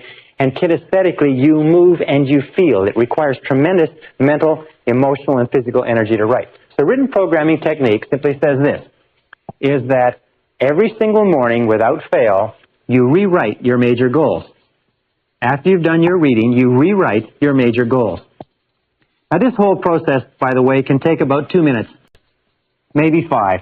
You may get to the point, as I do, where you'll write 10, 20, 30, sometimes even an hour. But you just rewrite your major goals as positive, present tense, personal affirmations. In other words, your goals could be, I earn X number of dollars per month. I weigh X number of pounds. I am outstanding in my field. I do this. I achieve. I accomplish. I choose, and so on. Whatever you want to be, have, or do, you just write it out in a series of affirmations, one at a time. Now, you'll find, and we'll talk about goal setting later on, you'll find that as you write your goals over and over again, an interesting thing will happen, is that your more important goals will tend to be rewritten first, and they'll tend to become clarified and to become sharper and more distinct. And every single time you rewrite your major goals, you are driving them, you are impressing them deeper into the subconscious, which leads to the guarantee that they will be expressed in your reality. Every time you rewrite your major goals, you're programming them into your subconscious, and you're setting them as a directional mechanism, the same way you would set the directional mechanism on a guided missile, so that it will move you unerringly in the direction of accomplishing it. Number 2 is close your eyes after you've rewritten your goals. Close your eyes and visualize your major goal or goals of the day as accomplished. Visualize them as a reality. What would they look like? Now, a very valuable thing to do, by the way, is cut out clippings from magazines and books and put them in your notebook so that you can actually look at a picture. Do you want to own a brand new car or a beautiful house or something like that? Well, then get a picture of it and make a very clear picture so when you write out the goal, you can look at the picture and then close your eyes and feed that picture into your subconscious mind. And then the third part, which is most important, is imagine the feeling of pleasure you would have. Imagine the feeling of pleasure you would have if you already owned it. Just imagine that it is already a reality. The way that you imagine that it's a reality is imagine that you are on a path towards your goal, and your goal is on a path toward you, and that there is a predestined time when you are ready and it's ready, when everything is ready, that you and the goal will meet, and that you cannot speed up the time. You can't make it go faster and you can't make it go slower, but what you can do is continually repeat the picture and the feeling and the description over and over again, and at exactly the right time and place, it will meet. Someday you'll probably write me a letter and you'll tell me how remarkably this has worked in your life, because it's worked remarkably in my life and the life of many other people. Now the second point, and before we go on with this, let me give you a key point. It's called the law of relaxation. The law of relaxation is one of the most important mental laws. The law of relaxation simply says this, that in the physical world, if you want to drive a nail, the harder you hit it, the more physical effort or energy you put behind it, the faster you accomplish something in the physical world. If you want to drive a car faster, you step on the gas, which causes the engine to work harder and propels it forward. However, in the mental realm, it's exactly the opposite. The law of relaxation says that in all mental working, effort defeats itself. In all mental working, effort defeats itself. What does this mean? It means that the harder you don't try, the better it works. Now, it's interesting. I'll give you a perfect example. Relationships. You will notice that in any relationship of yours that works, the harder you try to make a relationship work, the more difficult it is, because a relationship is basically a meeting of minds. And whenever you just relax and let the relationship flow, the relationship unfolds exactly the way it should. If ever you try to speed something up or slow it down out of its own time, you create a crisis. You create tension, stress, and anxiety. So anything that has to do with mental working, anything that has to do with minds, and all interactions between people have to do with minds, anything that has to do with goals and dreams and plans requires that you just relax and let it unfold. That's why we say, close your eyes, visualize, imagine the feeling, and just relax without making any effort. And the more relaxed you are, the more rapidly the idea is accepted by the subconscious mind. Now, the next technique is what is called the quick affirmation technique, or quick programming technique. Quick programming technique is used specifically before any non-recurring event of importance. Before any non-recurring. That means an event that happens only once. For instance, if you're going to be in a sports event, or if you're going to go into an interview for a job or a raise, or if you're going to make a sales presentation. By the way, all top salespeople use this quick programming technique. Very, very powerful. What it does is it has a temporary effect, but it sets you up psychologically, physically, mentally. It programs your self-concept and your subconscious to give you the words and actions and behaviors that are perfectly appropriate to the situation. All athletes use this, as we'll talk about in a second. Now, how do you use quick programming technique? Well, let us say that you have a talk coming up. A good friend of mine just gave a very important talk to 2,500 people, and he was very tense and worried about it. I said, look, this is all you have to do is each time you think about this talk that's coming up, just close your eyes and use this technique and just think like this. First of all, visualize the perfect outcome. Visualize the perfect outcome. In other words, visualize if you could script what was coming up, the interview with your boss, the sales presentation, so visualize the perfect outcome. In other words, the perfect outcome for a discussion about a raise would be the boss giving you the raise. The perfect outcome of a sales conversation is the person signing the sales order. The perfect outcome of a job application is getting the job. In this case, my friend's situation, his perfect outcome was a standing ovation. So he visualized a standing ovation. That's what he programmed into his mind. He saw the entire audience rising to their feet in a standing ovation at the end of the talk. Then affirm the visualization. In other words,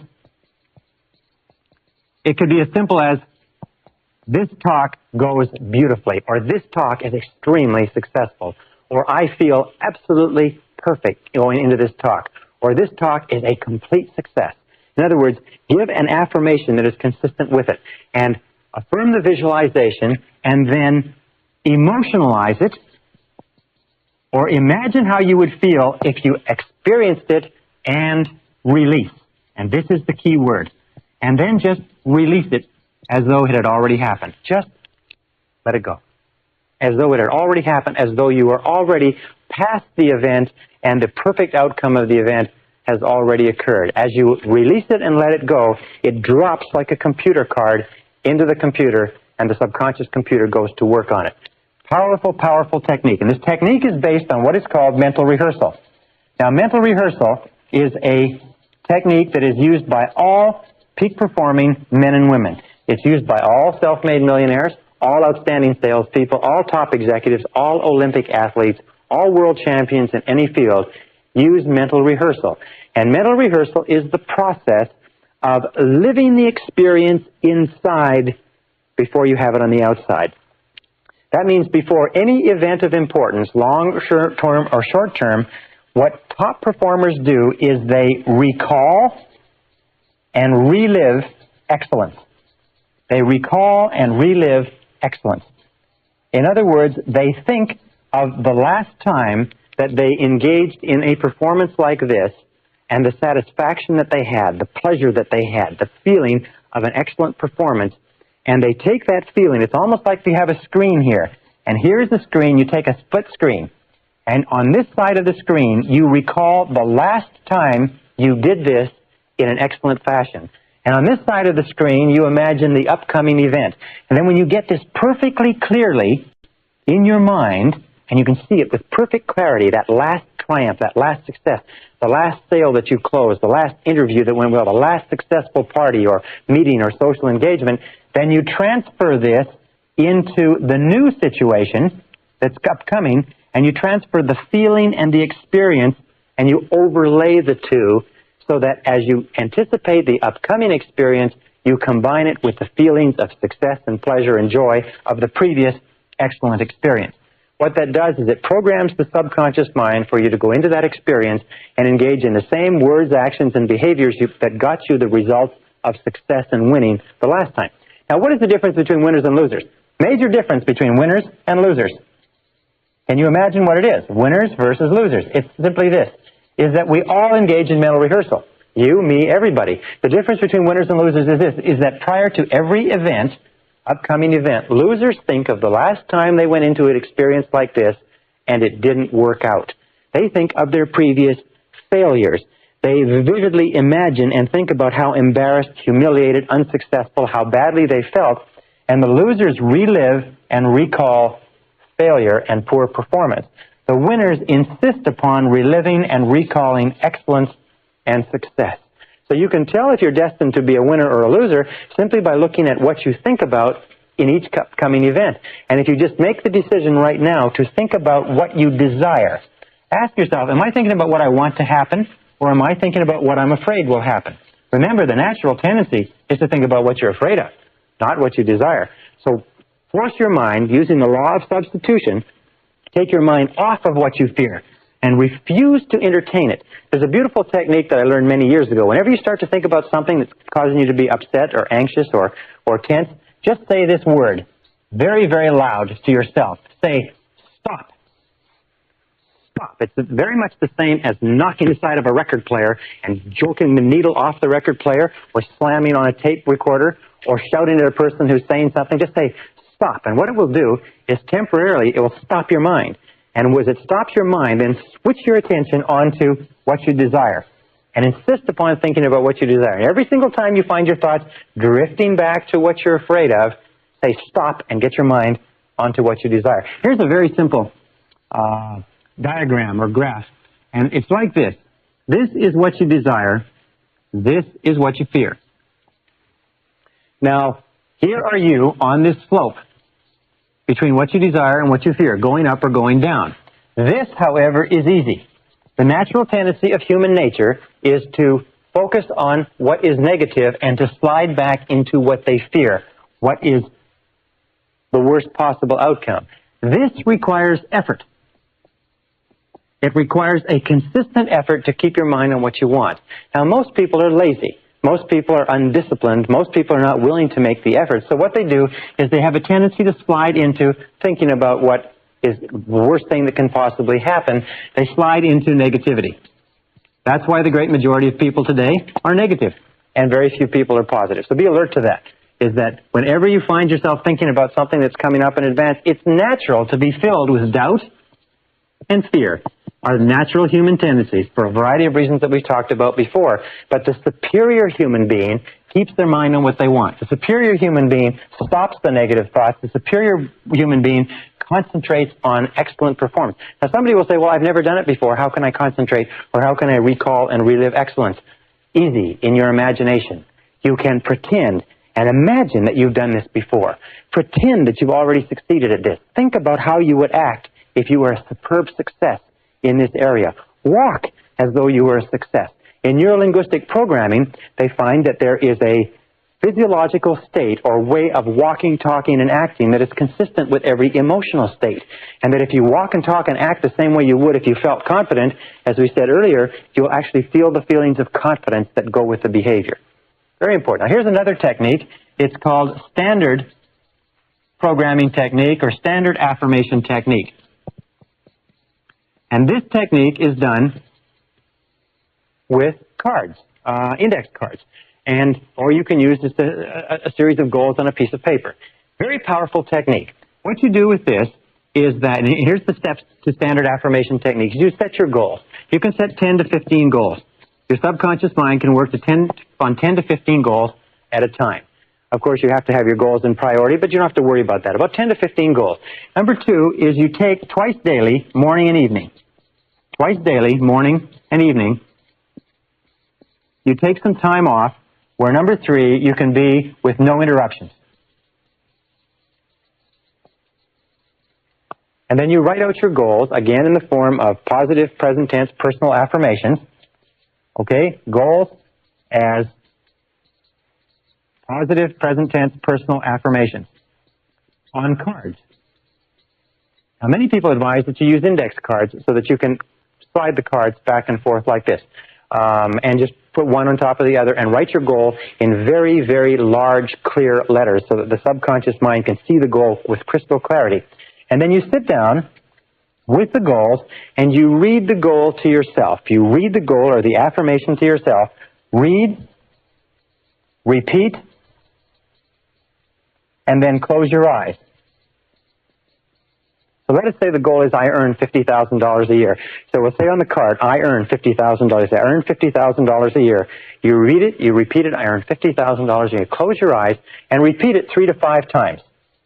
Repeat the goal 3 to 5 times. And then step number 6 is visualize the outcome. In other words, if you earned $50,000 a year, what would be the outcome? Would it be a bigger car? Would it be a bigger house? Would it be a trip to Tahiti? Would it be a different wardrobe? Would it be a Rolex watch? In other words, visualize the outcome, not the process so much as what the result would be. Or another thing that you can do, by the way, is you can visualize the work.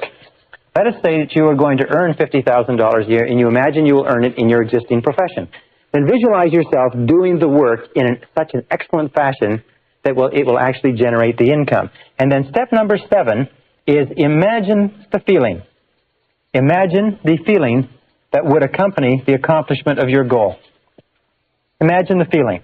Close your eyes, and as you sit there with your cards, looking at your cards, imagine the feeling of satisfaction as though the goal is already accomplished. Imagine the feeling of pleasure. Imagine the feeling of accomplishment. Let us say that what you're going to do is you're going to give yourself a trip to Tahiti. You're going to go to the South Seas. You're going to lay on the beach. You're going to swim in the beautiful surf. You're going to soak up the sun and get this beautiful tan. Then start thinking about that. Another thing that you can do, by the way, is get brochures on Tahiti. Get a poster of Tahiti. Get a poster of a cruise ship. Get pictures of the things that you're going to do and have and enjoy that you associate, because the more emotions you can associate with the accomplishment of the goal, the more rapidly the subconscious accepts it as an instruction, and the more rapidly you go to work on it. Now, here's what I use, by the way. Here's what you can use. You can use cards like this, which are just index cards. These ones don't have any lines, but you can use cards with lines, and you just sit there, and you just write out your goal, and as you read the goal, repeat it 3 to 5 times, imagine it, visualize it, see yourself doing whatever is necessary, visualize the outcome, and then just change the card and go on to the next one. The more relaxed you are when you do this exercise, because of the law of relaxation, the more rapidly the subconscious accepts it. Here's something else that you might want to get. It's one of these spiral cards with index cards throughout it that you can write a variety of different affirmations on, carry it around with you, and just flip it. Write affirmations down. Whenever you think of something that you want, write it down, and then just take some time every so often to review your affirmations. Now, one final technique is what is called sports programming technique, which combines all the others. It's used by all top Olympic athletes. It combines mental rehearsal and relaxation. It's based on what is called autogenic conditioning, which means that if you want to become better at a sport, the technique is very simple. First of all, get some instruction in the sport. Learn from an expert. Study and learn what excellent performance in the sport constitutes. Second of all, before you go to sleep or sitting in a very relaxed position, take several deep, deep breaths and relax your body, and then visualize perfect sports performance. Say you want to be a better skier. Very simple. What you do is you learn how to ski, you look at films and pictures of people skiing excellently, and then you visualize yourself actually being the skier. You close your eyes and you do 2 types of visualization.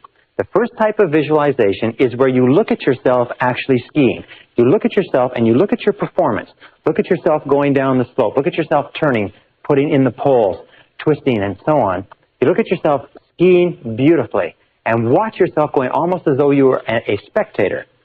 The second part of the visualization is you then shift your point of attention and you look at yourself from your own eyes and actually see yourself going down the slope. Sports affirmation technique is used by all the major football teams, the basketball teams, the major figure skaters, the top golfers. Virtually all Olympic athletes train in their minds over and over again. For instance, skaters will sit down, close their eyes, put on their music, and then they will go through their entire skating routine in their minds while their music is playing. What happens is, of course, that in your mind you never fall. So they program their minds over and over again. And this is based on a very simple fact, that every time we visualize an action, we actually send measurable impulses of nerve energy to the legs, arms, muscles, and nerves that would control the muscles that we would use if we actually engaged in that action. If you want to be a better golfer, better skier, better tennis player, better baseball player, swimmer, better public speaker, better anything, you can use sports affirmation technique to bring about rapid programming changes. The key is this: repetition, visualization, relaxation, and clarity of your goals over and over again until they are accepted by the subconscious mind as facts, until they begin to become true in your reality. And if you stick with it, it will work for you.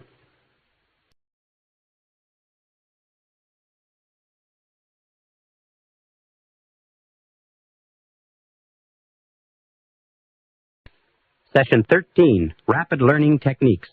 At the beginning of this seminar, we talked about human potential and about how the average person uses less than 10% of their potential, how Albert Einstein's brain was removed from his cranium when he died, and it was studied at Cornell University, and they found that he never used more than 15% of his mental potential in his entire lifetime, one of the great geniuses of this century.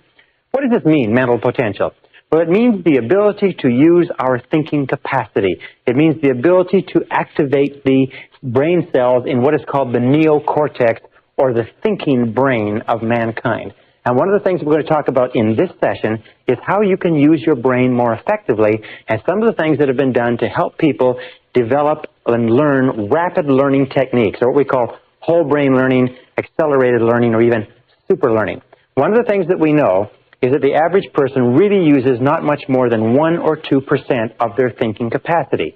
That we don't use 10%, because if you could use 10% of your brain, you could accomplish anything you could dream of on this earth.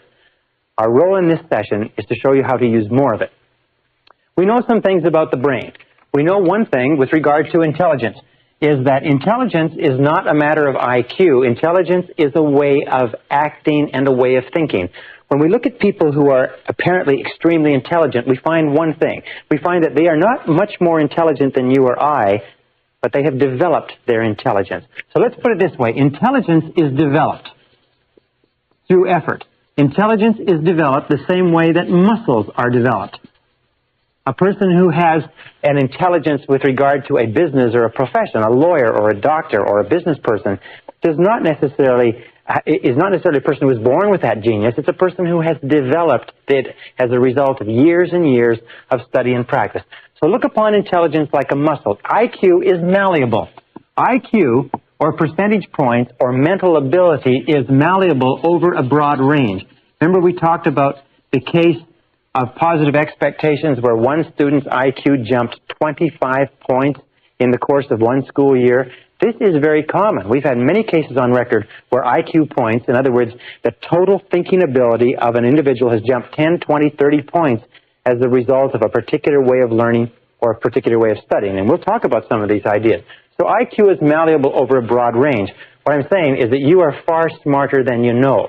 You are far more intelligent than you've ever given yourself credit for. We also know that IQ is a matter of self-concept.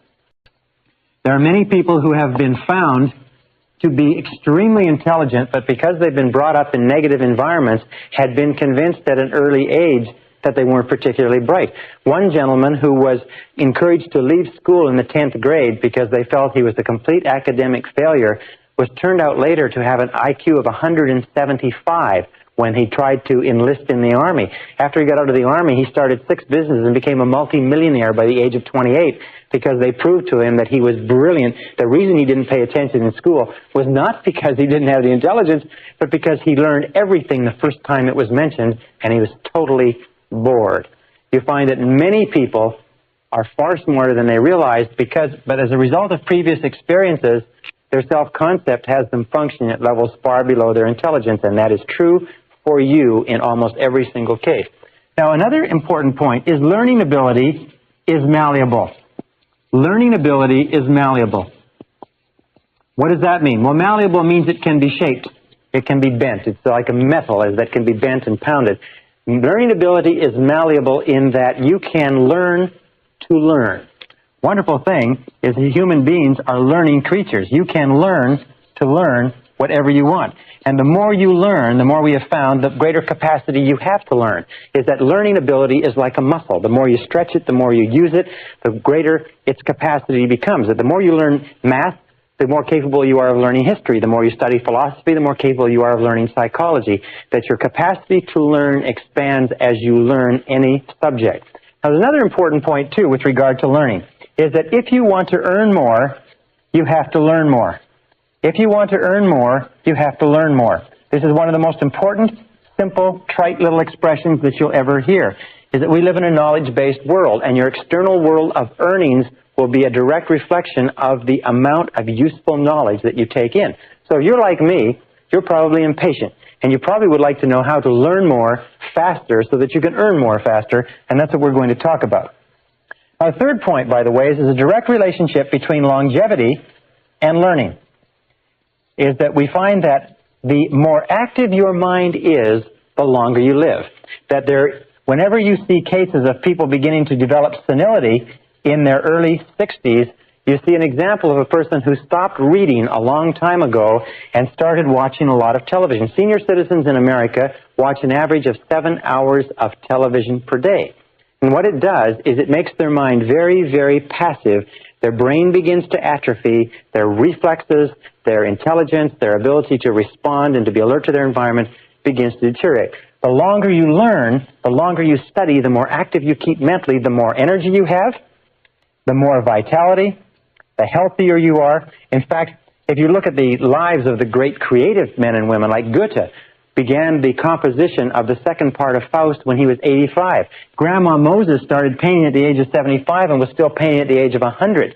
Albert Schweitzer, whom I worked with in Africa, was still working a full day at the age of 91. when most of the people, if not all the people he had grown up with, had been in their graves for decades. So if for no other reason than the fact that you want to live forever, is you must become an active, intelligent learner. You must develop the capacity to learn. You must learn how to learn. Now, a few years ago, back in the 50s in Bulgaria, a man named Georgy Lazanov began some experiments that have had a tremendous have had a tremendous influence on our thinking in the Western world in the last couple of decades. A tremendous book has been written on his work called Super Learning, talking about the results of his experiments. And Lazanov began studying the fact that information was exploding at such a rate that nobody could keep current on their field anymore. That no matter what field you were in, tens, hundreds, even thousands of articles were being written every year, that nobody could absorb the information. So he became preoccupied with the need to create a way for people to learn more rapidly. He called his system accelerated learning. We call it rapid learning. Some people call it super learning. It means the same thing. It means how can you take in more information at a faster rate? And what Lazanov found was this. He began as a pioneer of whole brain research. He found that there are really two hemispheres of the brain, and the two hemispheres of the brain perform different functions. And that people who learn the very best are capable of harmonizing and using both hemispheres of the brain. If the left hemisphere is responsible for certain functions, the right is responsible for certain functions. He also found that there's a massive tissue that divides the brain. It's called the corpus callosum, and that children up to the age of 5 or 6 learn at about 25 times the adult rate. And his thoughts were, would it be possible to recreate the conditions that exist in early childhood that enable children to learn at a fantastic rate of speed in adult life?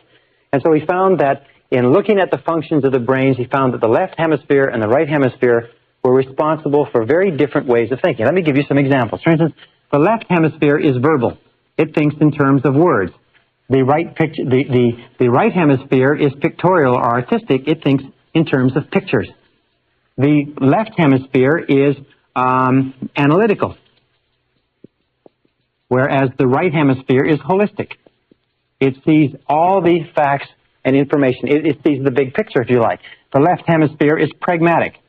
It's very matter-of-factual. The right hemisphere is intuitive and is the seat of intuition and feelings. The left hemisphere is concrete. It likes to see things that it can count, touch, taste, and feel. The right hemisphere is abstract. It's responsible for abstract concepts, scientific concepts, artistic or philosophic concepts. The left hemisphere is linear, in that it sees things in an orderly row, and it is also sequential, and likes to take things one thing at a time. The right hemisphere, on the other hand, is musical and artistic, if you like, and spontaneous, and is responsible for humor. The left hemisphere is responsible for language, the stringing together of words in a logical order to make sentences. It's also responsible for math. The right hemisphere is responsible for dance and for poetry. And these two hemispheres, in order to work properly, have to be harmonized. But they have very, very different functions. And as Lazanov did his research, he found another thing, is that when he studied the way that people learned, he found that people learned at different levels of brainwave activities and as a result of different things. For instance, he found that the brain functions at 4 different levels. And the first level is what is called the beta level.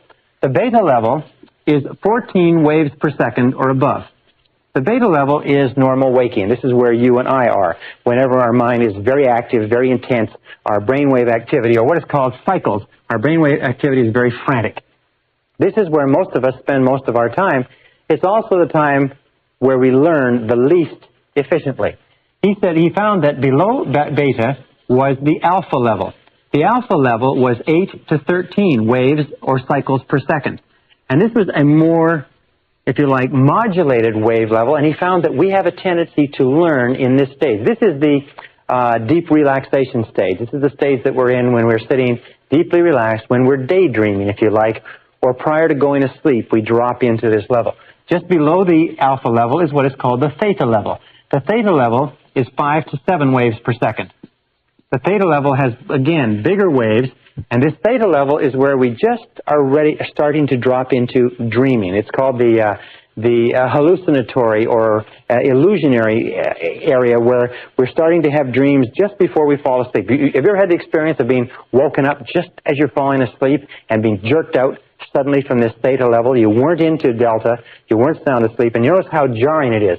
But what Lozano found was the alpha theta level, this level in here, is where we do our best learning.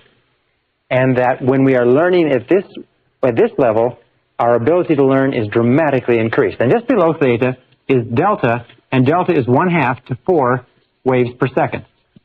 And these are long waves, if you like.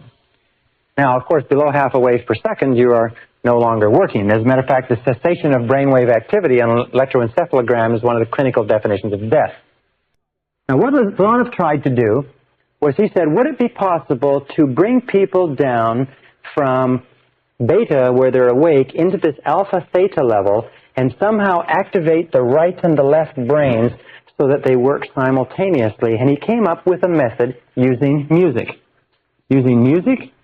and relaxation. And he began his experiments back in 1965-66 in Bulgaria. One of the most interesting experiments, he started off with language. And the language he chose was the language of French. Now, if you were to take a French course at your local university as an adult, you would be expected in a 3-hour period, and 3 hours seems to be the ideal study period for a language. You would be expected in 3 hours to learn approximately 25 to 40 words. And you'd be expected to have a retention level up until the final exam with due study and so on of about 80%, and maybe less. As a matter of fact, what Lozano found, he said that most of the ways that we learn in our society are so inefficient as to be deplorable, in that the average person who gets a university degree in our society after 4 years and $25,000 to $50,000 of expenses forgets 80 to 90% of everything they learned at the university before the summer after the university, the final year, is over. As a matter of fact, as much as 80% is lost in the first 30 days. It was been postulated by a couple of university professors. If you want to clear out most of the universities in the country, very simple way to do it, is call everybody back 48 hours after final exams to rewrite without notice.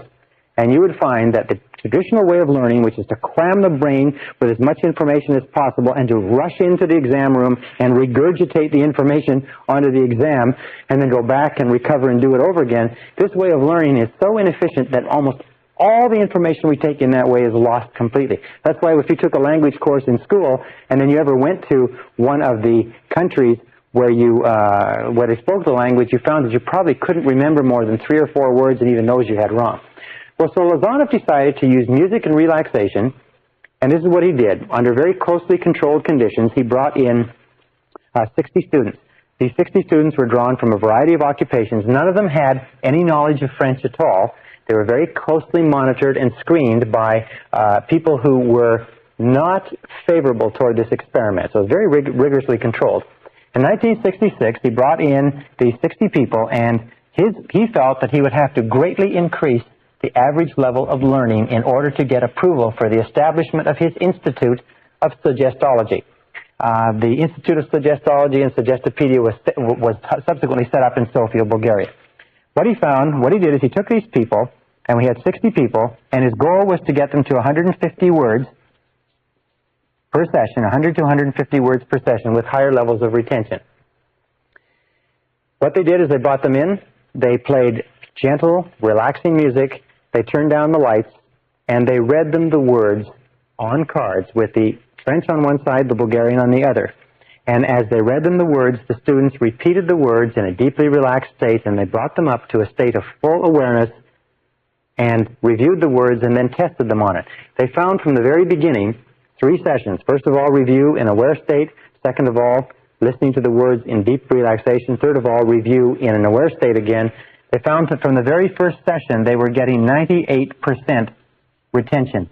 In that, in testing at the end of each session, they were remembering 98% of what they learned. They conducted this experiment for 6 weeks, and every single student in the class got up to a 98% retention rate with no experience in the language at all. Now, before they disbanded this experiment in '66, he called for volunteers and got 15 more.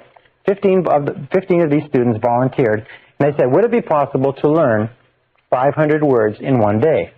Well, they came in on a Saturday. They worked all day because nobody in recorded history had ever learned 500 words in a day. And at the end of the day, they tested out at 98% retention of 500 words.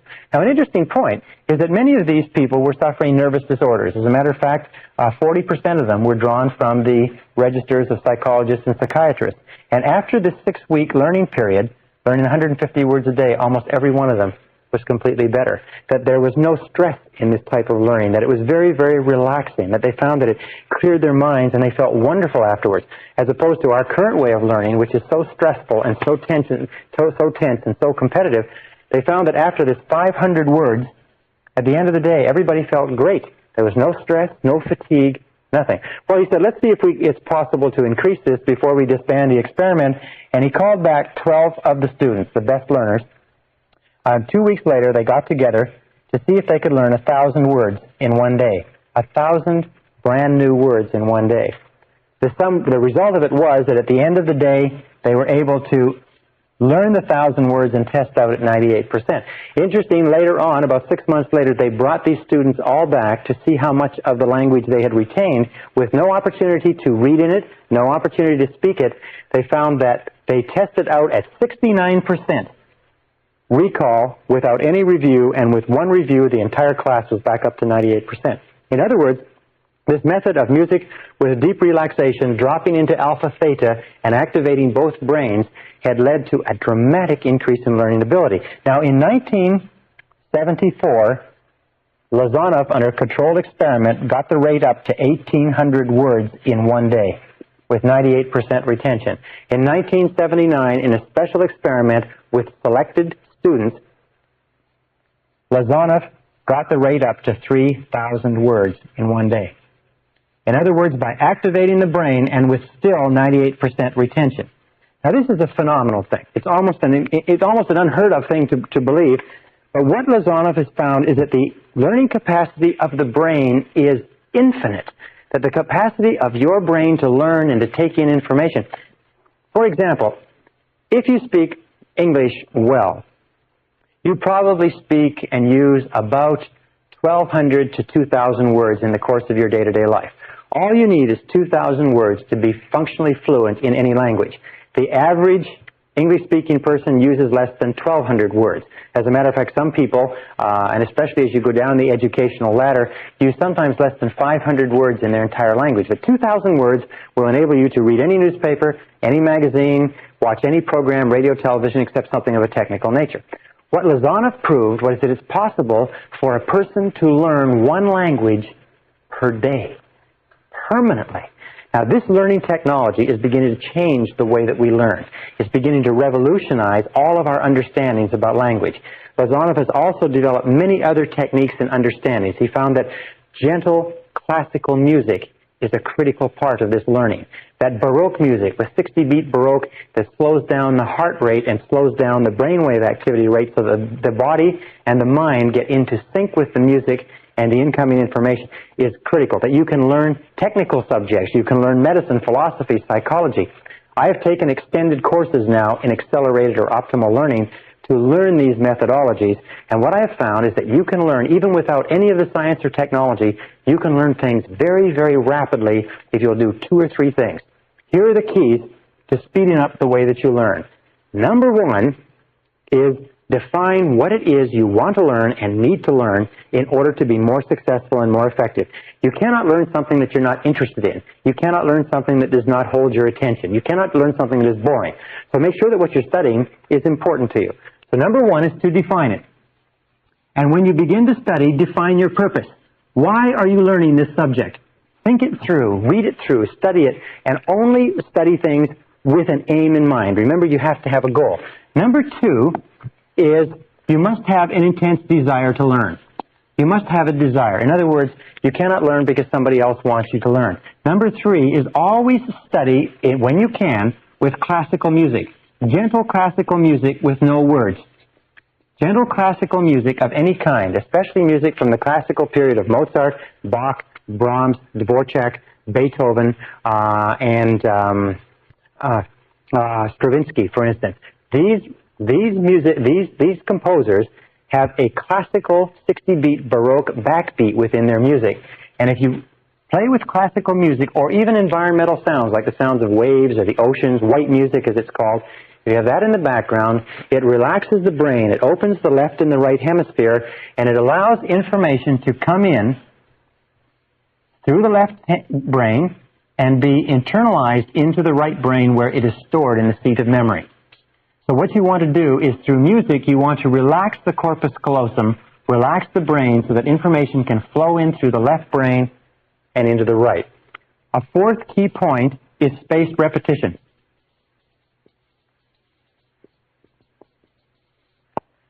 Spaced repetition is important. Now, some people say, why is it, or how is it that I can give a seminar like this all day without notes? And I sometimes do day after day after day of seminars without notes. I must have a great memory. I don't have a great memory. I just study all the time, and I use spaced repetition, and I review it over and over again.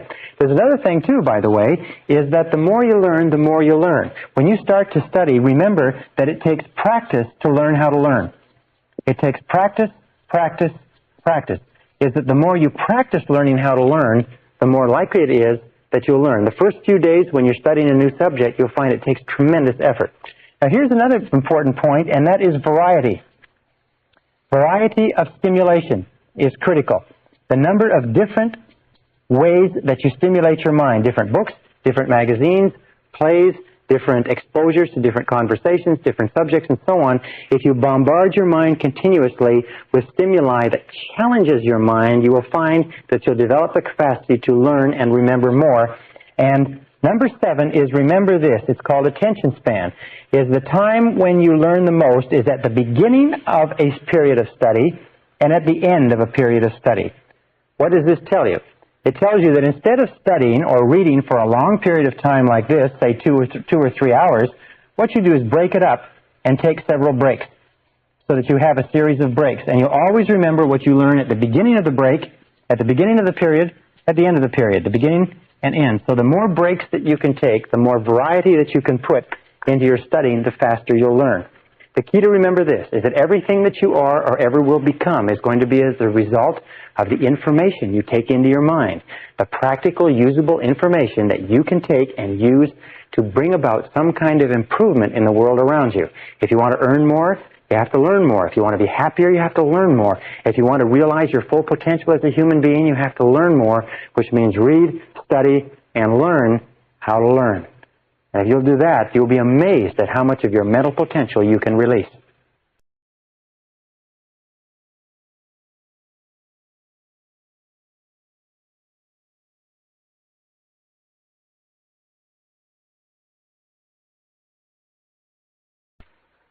Session 14, Progressive Relaxation with Music. The work of Georgy Lazanov in establishing the sciences of suggestology and suggestopedia, which is the application of the power of suggestion to the process of learning, also have applications with regard to you and I in terms of reprogramming our subconscious mind. You see, if we can learn a subject like French or English, if we can learn history or mathematics, if we can learn something very, very fast as a result of deep relaxation with music in a systematic, organized process, can't we also learn new belief systems? Can't we also learn new ideas, concepts, characteristics, qualities? Can we develop confidence, courage, the ability to earn more money, the ability to be better parents, better bosses, and so on, using the same techniques? Yes, we can. Now, over the years and over the centuries, over all the course of mankind, great mystics, great leaders, great religious teachers, great philosophers, and thinkers have found that by relaxing deeply, even without music, just relaxing deeply and meditating or dwelling on particular thoughts or ideas, whether it's a quality or a mantra or something else, deep relaxation and meditation on a particular thought enables us to internalize the thought. Let me talk about this for a second. The key is deep relaxation. Remember we talked about the law of relaxation that says the harder that you don't try, the better it works. In all mental working, effort defeats itself. Therefore, whenever you present new information to your mind in a state of deep relaxation, it is accepted far more rapidly. If you want to become a positive, outgoing, enthusiastic, wealthy, influential, successful human being, you must change your mental programming so that your internal programming, your beliefs, your self-concept, your essential fundamental convictions are consistent with what you wish to experience in the outside. And deep relaxation is the key. That relaxation is the key to the vault of riches. That relaxation is what unlocks your tapped potential.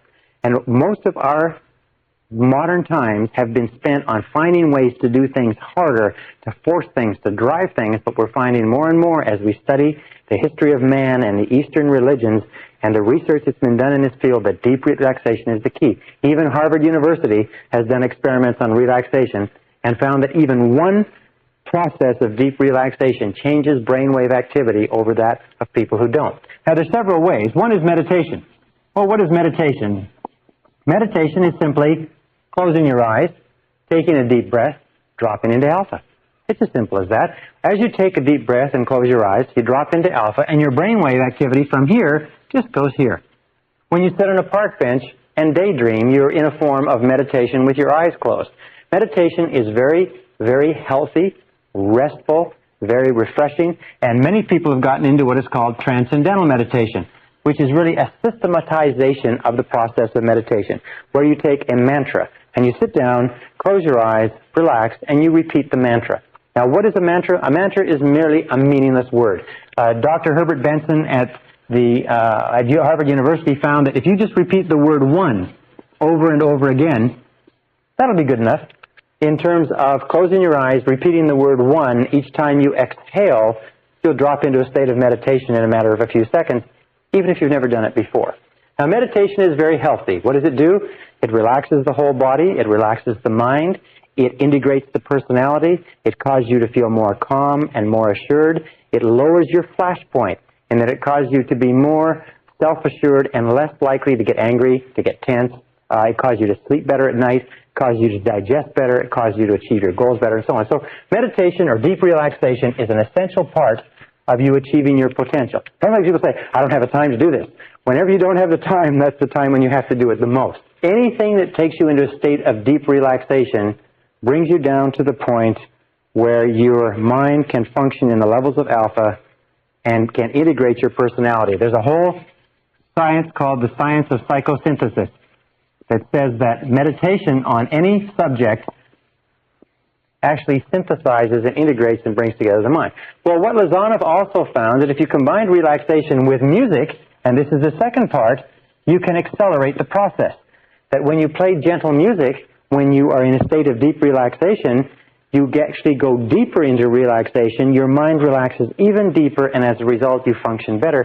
And if you combine relaxation plus music plus informational input, or the input of words or ideas, that you can learn at an accelerated rate. You can bring about rapid and permanent behavioral changes. On the market today, there's a great number of subliminal tapes where they play words hidden beneath the sounds of music or ocean waves or something like that. Now, there's a tremendous amount of research that shows that subliminal tapes work. Many of the subliminal tapes that are sold are not based on that research. They're based on other principles, and I suggest you look at it very carefully before you buy them, because some of them are completely useless, overpriced and useless. Some of them are excellent. But music plus informational input causes the conscious mind, which is the mind that says, wait a second, I'm not taking in that information, causes the conscious mind, the guard at the door of the subconscious, it causes it to relax and fall asleep. And when the subconscious mind falls asleep, the words with the music combined flow straight into the subconscious mind, change and revise all previous programming, and bring about permanent behavioral change. We call this the process of taped affirmation, which I'm going to explain in a second. But let me give you just a brief explanation with regard to Muzak. There are many systems now that have been developed, Muzak systems, which play sort of neutral music as background music in offices, warehouses, and stores. In a Montreal experiment, in a Dominion stores experiment some years ago, they put under the Muzak system a series of messages that said, do not shoplift. Shoplifting is bad. If you shoplift, you'll be caught and you'll be prosecuted. If you shoplift, when you're prosecuted, you'll get a criminal record. So shoplifting is something that you shouldn't do. And they repeated these messages over and over again, but they were inaudible to the human ear. The only thing that shoppers could hear was music. Now, this was a store that was in an area where there was a lot of shoplifting. They found that they played this for a period of 2 months. For 2 months, they played this message under the music system, and in 2 months, the level of shoplifting dropped 50% in that store. They left it on for 2 months, and it stayed at that level, and then they put back the regular music. Over the course of the next 2 months, the level of shoplifting went right back up to normal. They are now using this same process, by the way, where they will put music, there's sales messages, for instance, the sales organizations, they will put a whole series of messages behind the music system. They'll tell everybody that they're there, because they'll say, you love to sell, you're a great salesperson, you love this product, you eagerly make calls, you are a good closer, you're a good prospector, you manage your time well, a whole series of messages like that, which will be played behind the music system, and they will find that sales will go up 10, 20, 30, 40, 50%. In some warehouse operations, they have systems where they'll have a music system that says, do not steal from your employer, do not pilfer from the warehouse, and so on. They'll find that theft and pilferage will drop 20, 30, 40% in a matter of a very short period of time. Now, this brings us to what we call taped affirmation, which is progressive relaxation with music. Taped affirmation is absolutely wonderful. Taped affirmation is a way of putting your goals onto a tape with music and playing them over and over to yourself in a relaxed state so that they bypass the conscious mind, drop into the subconscious, and begin to come true in your reality.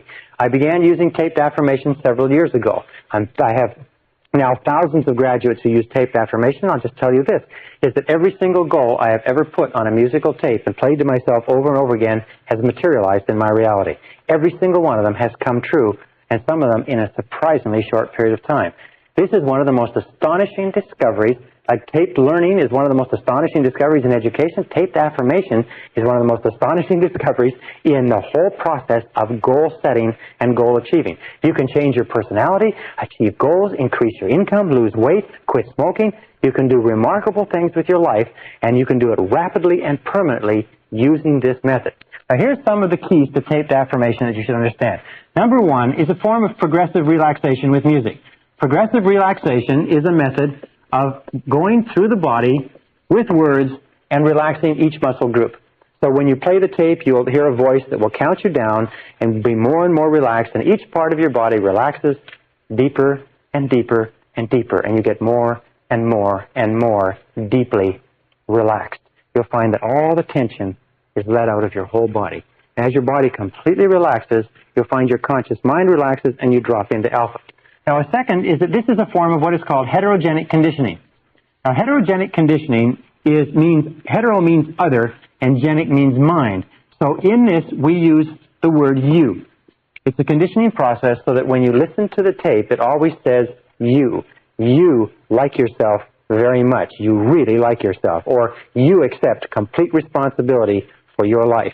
It uses affirmations that are very simple and clear, positive present tense, but they in the you case. Why? It's because whenever we listen to another voice, even if you make your own tape with your own voice, you always use you. Whenever we take in information from another voice, we are accustomed from infancy to our parents or someone else saying you. Now, there are some people who say that you're supposed to put on the tape the words I earn or I weigh or I like myself, but whenever we listen to somebody else talking about themselves, it makes no impression on our subconscious. So when you make a tape that you listen to, it's always you taking the message in. When you speak to yourself, it's always I. I am, I can, I do. Our third point is that this is healthy, this is relaxing, and this is refreshing. You will find that if you play this tape, which is about 20 minutes, and we're going to give you this tape in a little while, if you play this tape, when you come home in the evening, if you play it in the middle of the day, it's better than a nap, it's better than taking a sleep, it's better than a steam bath, because it will relax you, it will refresh you, and you'll feel healthy, and even if it does nothing else, it makes you feel great. Now, a third or fourth requirement is that you do it twice daily. Optimum is to do it twice daily, morning and evening, and do it on an empty stomach. The very best time to play this tape is in the morning before you have breakfast, and the evening after you come home but before you have dinner. If you can only do it once a day, do it in the evening. It's better than a drink, it's better than a Valium, it's better than a Librium. It will refresh you, pick you up, smooth your personality, make you feel just great about yourself. So do it twice daily. Number 5 is that we use relaxing, gentle music. Now you can use almost any music you like. The slower, the more relaxing, the more classical music that you use. You can use Baroque, you can use the sound of the ocean, you can use gentle classical music from any piece that you like, but relaxing, gentle music in the background is what causes the mind to relax and relax and relax. You can use flute music, you can use guitar, you can use violin, you can use anything that is relaxing to cause you to calm and settle down, but not music or anything that has words to it. Now, another characteristic of this is that the position that you use, and we call this assuming the position, is to sit erect, relaxed, eyes closed. We call this assuming the position. And basically the position is you sit in a chair, you sit completely erect, you put your hands on your lap, not touching, close your eyes, take a deep breath, and just listen to the tape. The tape is complete. All you have to do is put it on, and it will count you down into a state of deep relaxation, very much like this, into a state of deep relaxation. While you're in that state of relaxation, it will play a series of 10 affirmations, 5 each. And at the end of the 10 affirmations, it will then count you back out to a state of full awareness. The entire process takes 21 minutes, maximum. Very simple. It's completely harmless. You don't have to worry about it. Now, it's very important with regard to this position that you be sitting erect. Some people say, well, can I do it before I go to sleep? Well, what happens if you try to do it in bed or laying down is one of two things. Either you'll fall asleep, and when you fall asleep, the message stops going into the subconscious mind, or number 2 is you'll become so relaxed and refreshed that you'll wake up and you'll be unable to sleep. The best time to do this is not before you go to bed, unless, of course, you're having difficulty sleeping. We've had many people who've been going through stressful periods in their life who have found that by playing this, sometimes 5, 6, 7 times a day, they've been able to completely calm down, get over their insomnia, and sleep deeply for the first time. So number 7 is do it with no interruptions. Go somewhere where you can play it where there's no interruptions. If you're near a telephone, disconnect the phone or go away from the phone. There's nothing worse than playing this tape and having a telephone go off in the middle or having somebody walk in on you. Sometimes people say, well, can I play it in my car? I say, yes, you can play it in your car as long as you drive your car with your eyes closed. People say, well, can I do it when I'm jogging? Yes, if you jog with your eyes closed, because if your eyes are open, this is critical, if your eyes are open, your eyes are bombarded with so much stimulation that you do not drop into alpha. So it's important to remember that. Remember, no interruptions. Do it twice a day. Do it on an empty stomach. Don't do it after drinking anything. Don't do it after eating anything. And don't do it after smoking anything stronger than a cigarette. Now, what will happen as a result of this?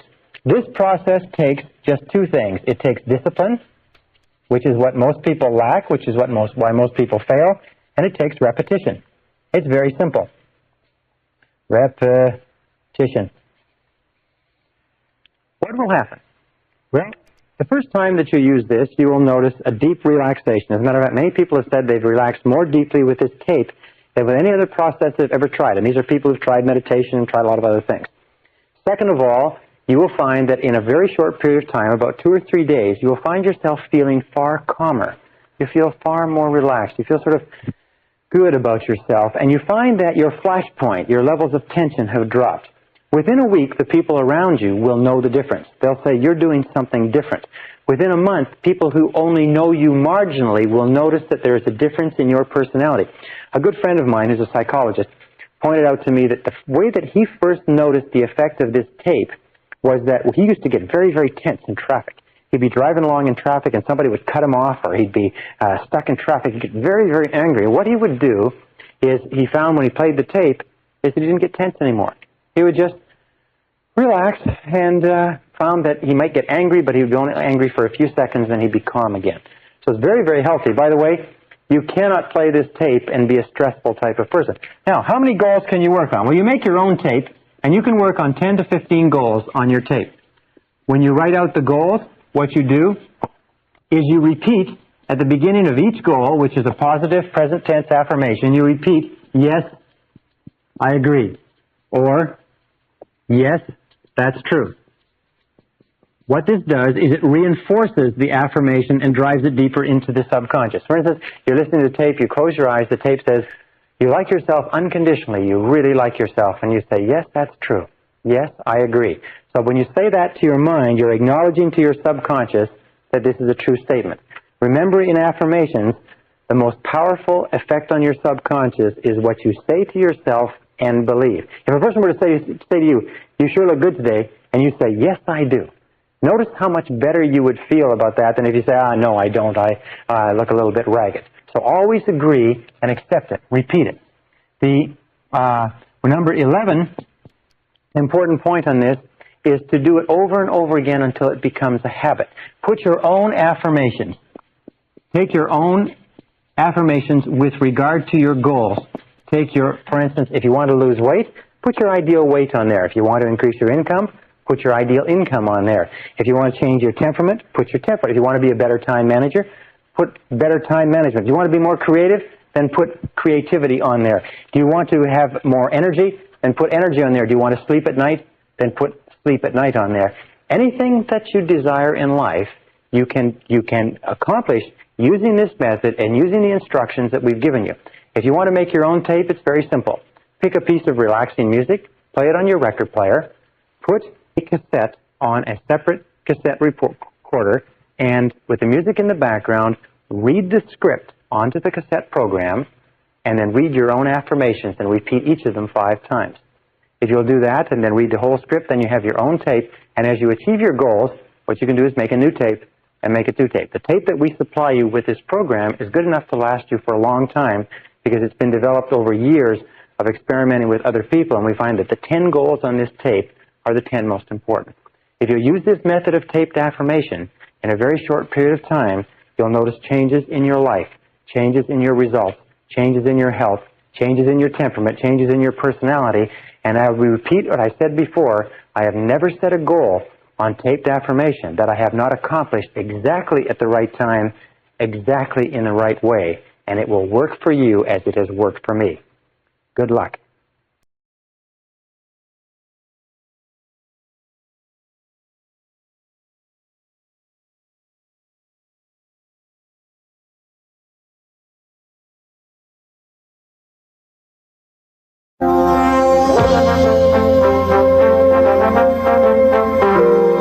Brian Tracy presenta el programa Fénix.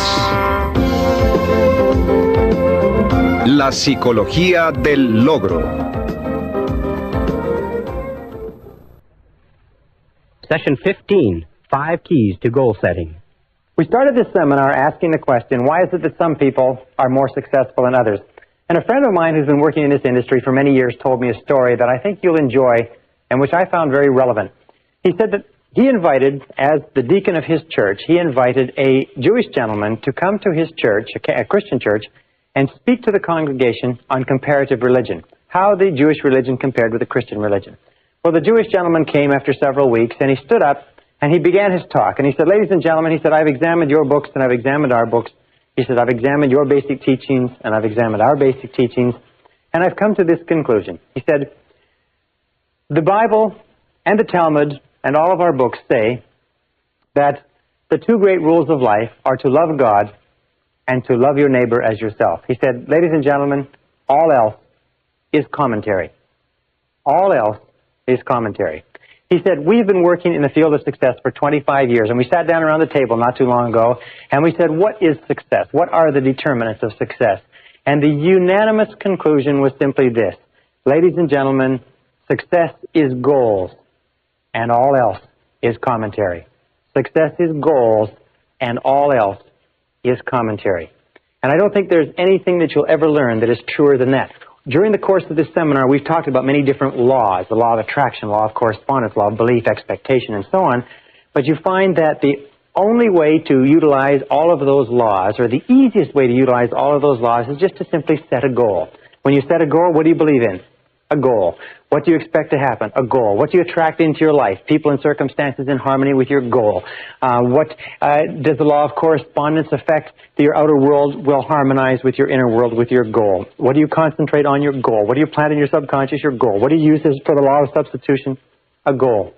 A goal makes it possible for you to bring to bear all the laws of the universe to help to make you successful without even thinking about any of the laws. That's why in every single study of successful men and women, you find intense goal orientation.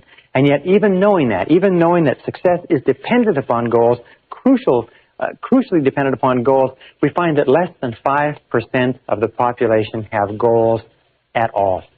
I once wrote a paper or an article for a newspaper, and the quote they pulled out of the newspaper was, "Those who do not have goals are condemned forever to work for those who do."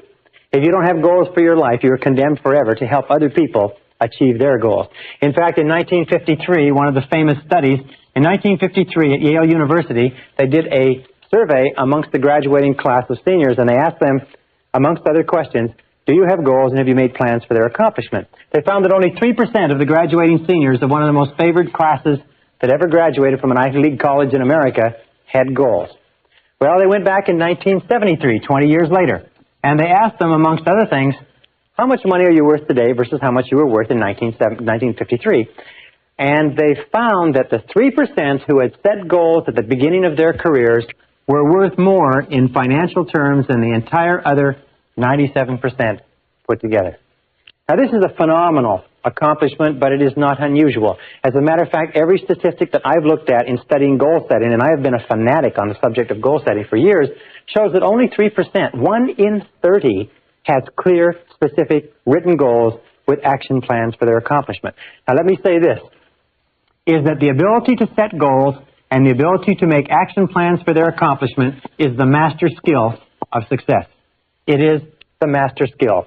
It is the most important single skill that you can ever learn. And through the course of what we're going to talk about now, if you can learn to set and accomplish one major goal, it can be the most important thing that you ever discover. More important than math, more important than science, more important than computer technology, more important than sales skills is the ability to set goals. Because once you have set goals, you trigger into force what is called the cybernetic goal-seeking mechanism of the brain. The cybernetic goal-seeking mechanism is this mechanism that once you've programmed the brain or impressed the brain into your subconscious, you tend to move automatically and unerringly toward the goal, and the goal tends to move toward you.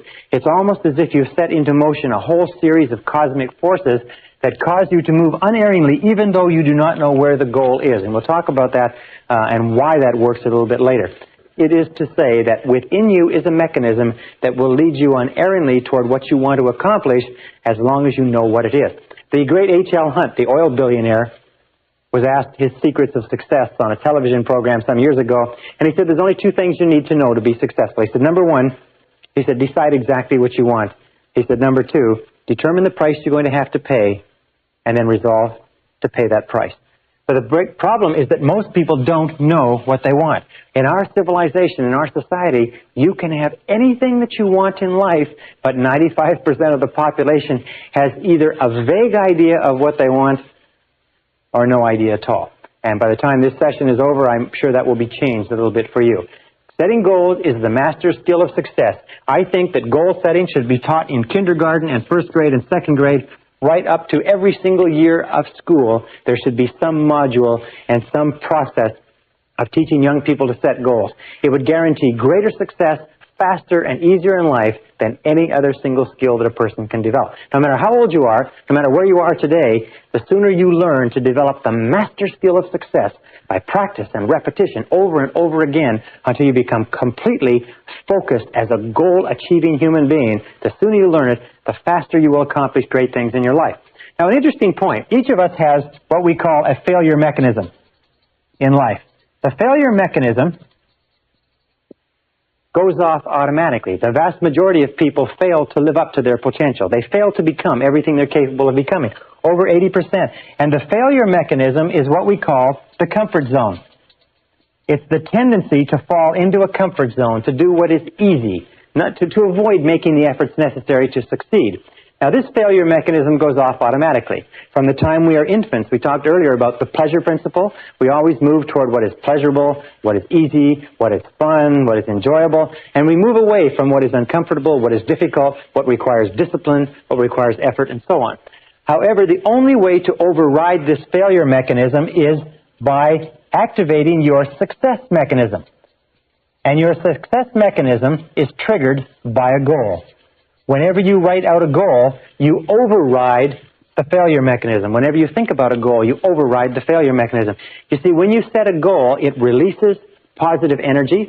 It builds up drive and desire. It gives you persistence. It gives you clarity of thought. It gives you intensity of purpose. And it moves you forward towards your objective. The only way you can break out of the comfort zone is by setting goals that are progressively higher than anything that you've accomplished. And all leaders in every study that I've looked at in the last few years make a habit, a conscious habit of not getting stuck in a comfort zone. They're always aware. Natural tendency is to slide, to take it easy. So they're always setting goals that are just a little bit higher than they've ever accomplished before. They're always striving, always reaching out beyond anything they've done before. And that's what keeps them growing. That keeps them alive. It keeps them alert. It keeps them bright. And it keeps them successful. Now, we know, by the way, that achieving goals is automatic. You have this cybernetic mechanism that once you've programmed a goal into your mind, you go off toward it automatically. The problem is not in achieving goals. As human beings, you are a goal-achieving organism. The only time you're happy is when you have a goal. The only time that you are fully alive is when you're working towards something that's really important to you. You need that sense of meaning and purpose, that sense of direction, that sense of significance in your life. The question is not why is it that people don't achieve goals, because achieving goals is automatic. The question is why is it that people don't set goals? Now, I've heard for years before I began working in this subject, you're supposed to set goals, you're supposed to set goals.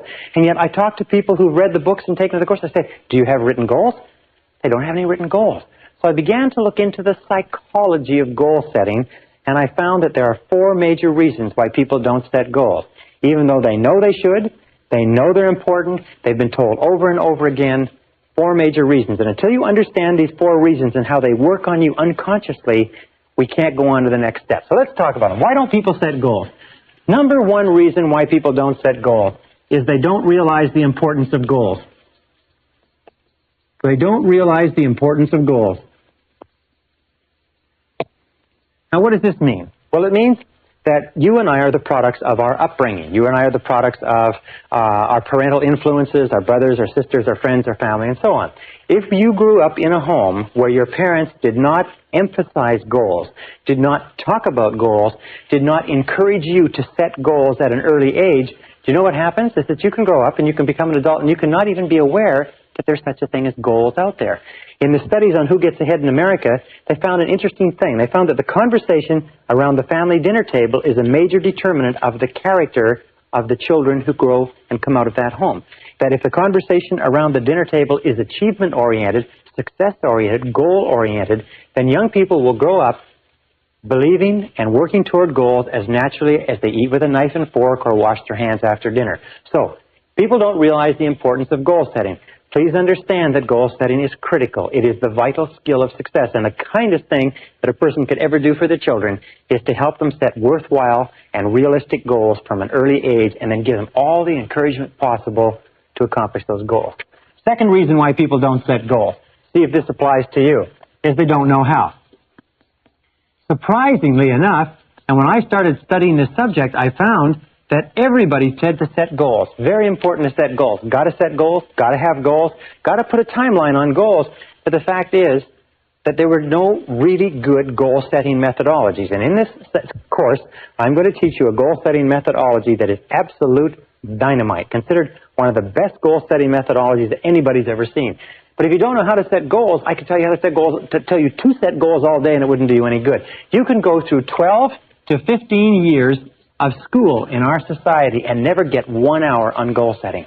Imagine 12 to 15 years. I have taken a postgraduate degree in business from a major university, and never once did they spend 1 hour talking about how to set and achieve goals. Never once did they discuss the master skill of success.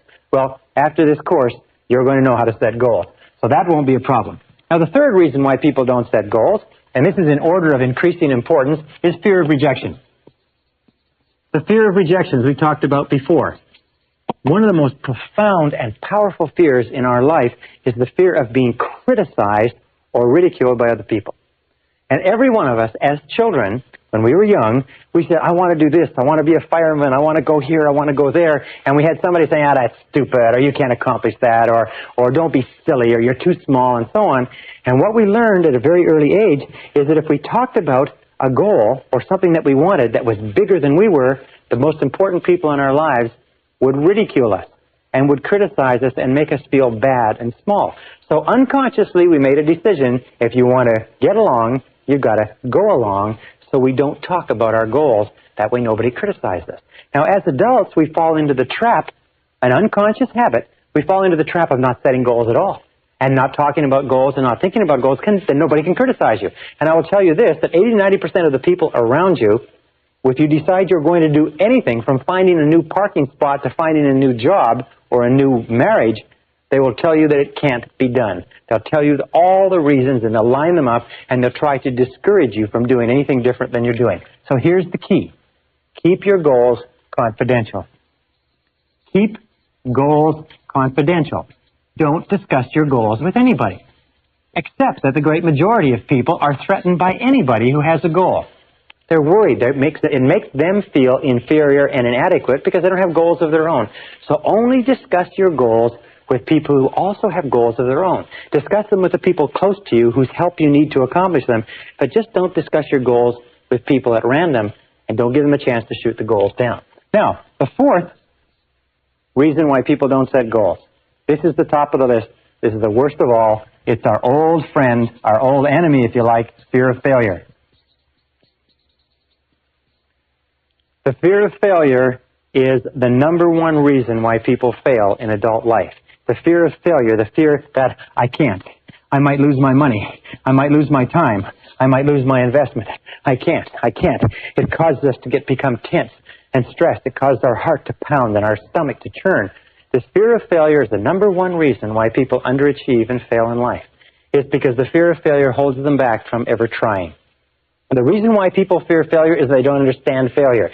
They don't understand this critical point. If you can understand this point, it can turn your whole attitude around. It's simply this, is that it's impossible to succeed without failing. That failure is an indispensable part of success. Failure is essential to success. That if you avoid failing, you cannot succeed.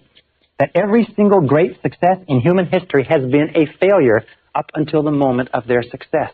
That the key to success is to fail and fail in a forward direction, is to continue to learn from everything that goes wrong. To every setback, every obstacle, every disappointment, step back and say, what can I learn from this situation?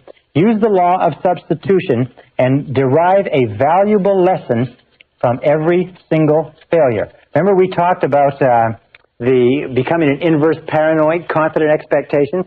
Every time something goes wrong, look into it and say, now, I wonder why this is happening to help me. And you'll find that in every single setback or disadvantage, as Napoleon Hill said in his book, there's a valuable lesson, an opportunity, or a benefit that you can find if you look for it. That successful people, leaders, are people who never use the word failure. They never think of the word failure. Thomas J. Watson, the founder of IBM, was once asked by a young man, he said, Mr. Watson, what can I do to be more successful? And Watson said without hesitating, he said, double your failure rate. Double your failure rate. Why? It's because, let me put this down. It's because if you look at the life stories of successful men and women, if you look at the life story of a person like Thomas Edison, one of the greatest failures in history.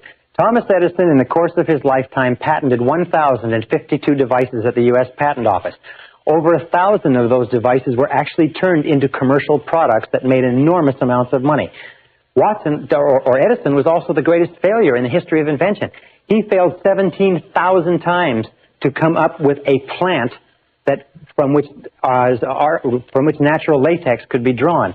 He failed thousands of times in other experiments. He failed over 11,000 times in his attempt to come up with a filament for the electric light bulb.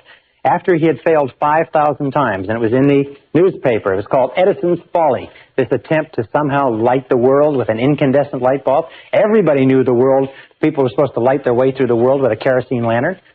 A reporter came to him, young reporter, said, Mr. Edison, why do you persist in spending all of this time and money after you failed 5,000 times? And Edison said, young man, he said, you don't understand how the world works. He said, I haven't failed at all. He said, I've just successfully discovered 5,000 ways that will not work. He said, that puts me just 5,000 ways closer to the way that will work. It was over 11,000 experiments before he found the tungsten or the carbon impregnated filament that lit the first electric light bulb and changed the world. Colonel Sanders went to over 1,000 restaurants. A 66-year-old man went to over 1,000 restaurants to try to sell his recipe initially before he found one restaurant that would pay him a 5-cent a chicken royalty. But he kept on. Would you keep on after 100, 200, 500, 1,000 people had told you no? Sanders did and became one of the richest and most well-known and most respected men in America. So you have to understand that success and failure go hand in hand, that wherever there's a possibility for success, there's also the possibility for failure. There is nothing wrong with failing as long as you learn from every lesson. And remember, if you have a certain number of failures that you have to go through in order to learn the lessons and gain the experience in order to achieve your great success, the sooner you do it, the faster you get on with it, the more mistakes you make, the more times you fall on your face and pick yourself up and learn from it, the faster you're going to achieve what you're capable of achieving. All right. This brings us to the second part of goal setting. And these are what I call the 5 keys. Now, these 5 keys are 5 key parts of the process of goal setting for you to keep in mind on a regular basis. The first key part, number 1, is this, is that the scariest thing in human life today is change. We know, however, that change is inevitable, that change is a part of progress, that there's no progress without change, that your life cannot even improve with change. We know that change is scary. And there's a natural tendency, what we call homeostasis, there's a natural tendency for people to resist change, to push it back, to avoid it, to dig in their heels, to get into that comfort zone. And as I've said before, the comfort zone is the greatest single enemy of human potential. Change is scary unless it is goal-directed. Unless it is goal-directed. And this is the key, is that we can overcome this persistent unconscious fear of change by one simple technique, is by taking control of it. Remember, we said that the law of control is the critical law of human harmony, that you only feel positive about yourself to the degree to which you feel you are in control of your own life. Well, goals allow us to control the direction of change. We know that life never goes on in a straight line for any period of time. Life is either getting better and improving, or life is getting worse and deteriorating. That just happens to be the fact. However, when we set goals, we can control the direction of change. And controlling the direction of change is the key to our success. So that everything that happens in our life is goal-directed. It is towards something that we want. It is toward improvement. It is in the direction of our highest ideals rather than random. See, nobody fears change if it's in the direction of something that they want. The only change that we fear is change that leaves us worse off than we were before. Now, this brings us to our second key concept in goal setting. It's what we call the area of excellence. Now, the area of excellence concept is very simple. What it says is that everybody has talents that rotate around the average. These are average talents. We are better at cooking, worse at math, better at communicating, worse at selling, better at speaking, worse at history, and so on. We all have talents, but it also says that every one of us has talents somewhere that are in the exceptional range. That every single human being has an area of excellence in which they are extremely capable if they can find it. That every single person, we'll talk about this earlier, has genius in some area. And one of the great jobs of adult life is to find your area of excellence and to throw your whole heart and soul into that area of excellence and into becoming very good in the area where you have unique gifts and abilities. For instance, 3 keys to your area of excellence. 3 critical keys. Number 1 is attention. Attention, the things that hold your attention are a very, very good indicator of where your area of excellence might be. What do you like to read about? What do you like to talk about? What do you like to think about? What do you like to study? What do you like to learn more about? Also, interest. What are you interested in? What has held you or been a fascinating subject for you throughout your life? Sometimes we are programmed internally to be interested and drawn toward things that are the very best for us. And finally, absorption. What could you become totally absorbed in? What absorbs your attention completely? When you're working at it, when you're thinking about it, when you're reading about it, it absorbs your attention completely. Attention, interest, and absorption are the three keys to finding your area of excellence. And one of the most important responsibilities of adult life is to find your area of excellence. Because until you do that and commit yourself to it, you will never achieve your full potential. And everybody has an area of excellence. Now the next key, number 3, area of excellence is number 2. Next key is what we call the acres of diamonds. And the acres of diamonds theory comes from a story about an old farmer who went off seeking diamonds in Africa, sold his farm, wrapped up everything, went off seeking diamonds, ran out of money, and finally died, poor, impoverished, and alone. And meanwhile, back on his farm, the new owner went out and discovered some of the biggest diamonds in history. The Acres of Diamonds philosophy says that under your own feet, right now, in almost all cases, is everything that you're looking for.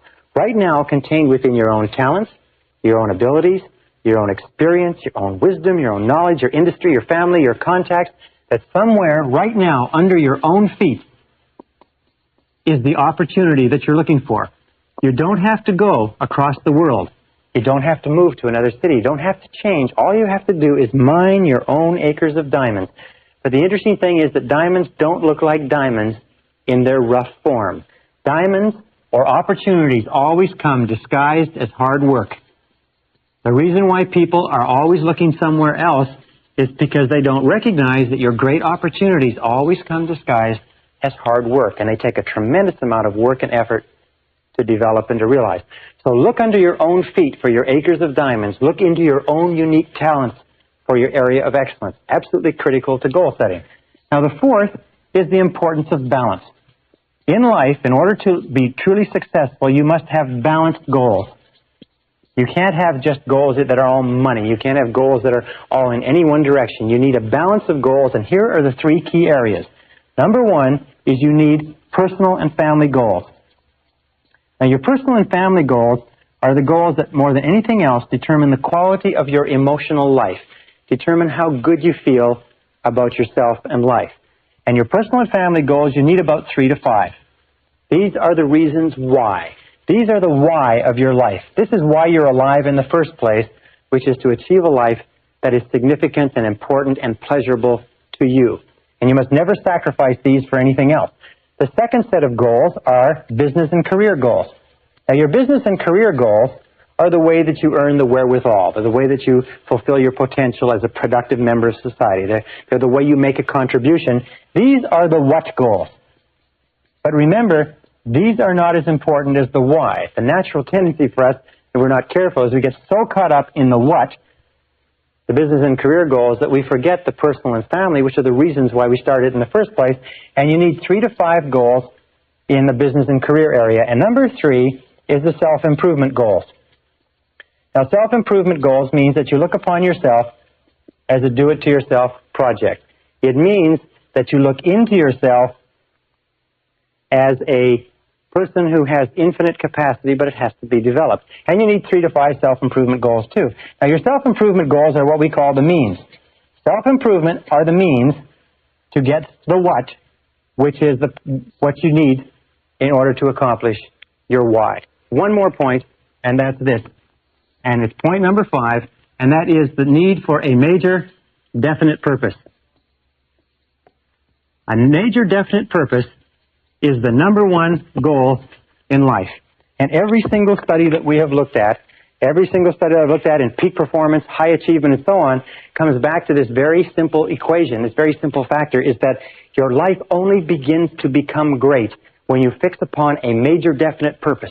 One goal, one mission, one goal that is bigger than any other single goal in your life. Now, it doesn't mean that you can't have several goals. You can have 10 to 15 goals going. You can have 200 to 300 if you want.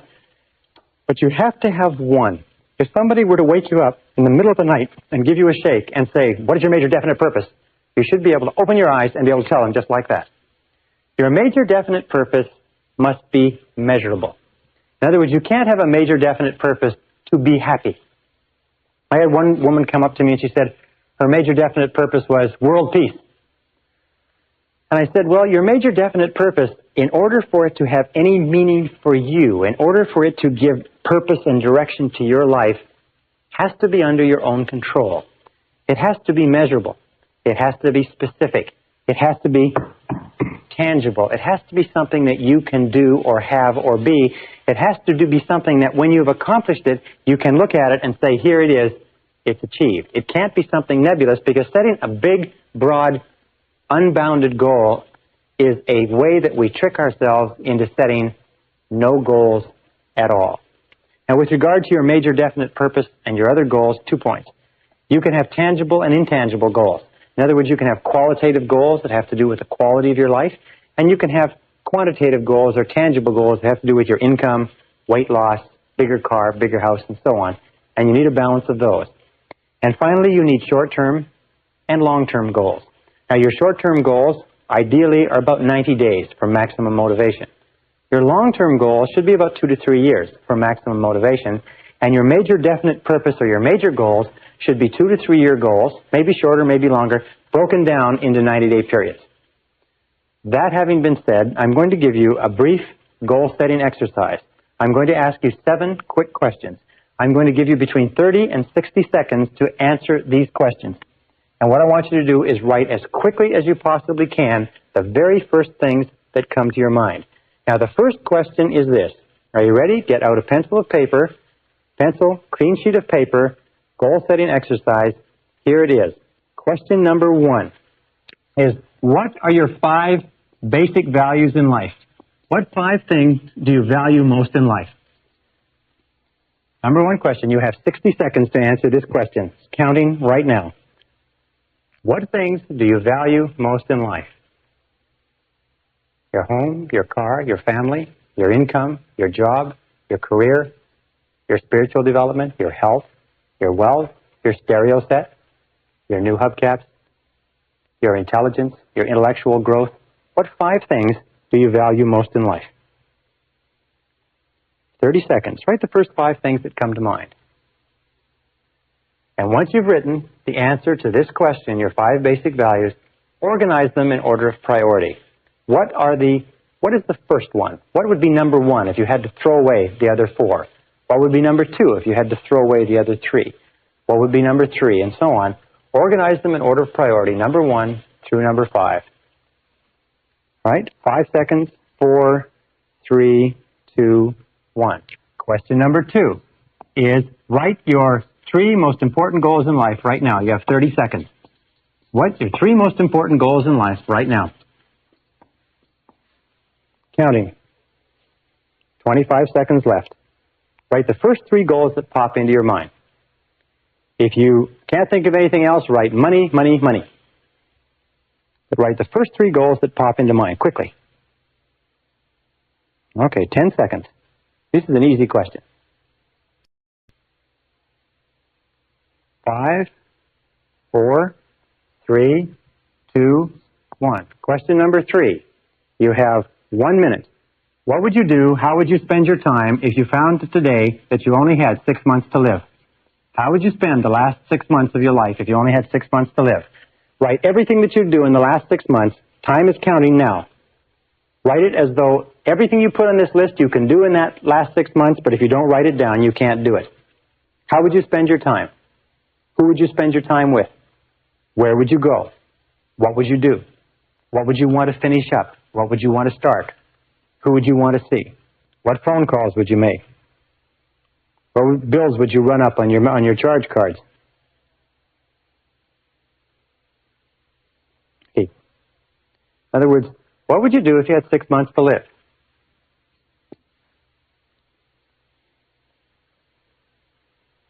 All right, 10 seconds. Write everything you can think of. Remember, if it's written down on this sheet in front of you, you can do it. If you forget to write it, you won't be able to do it.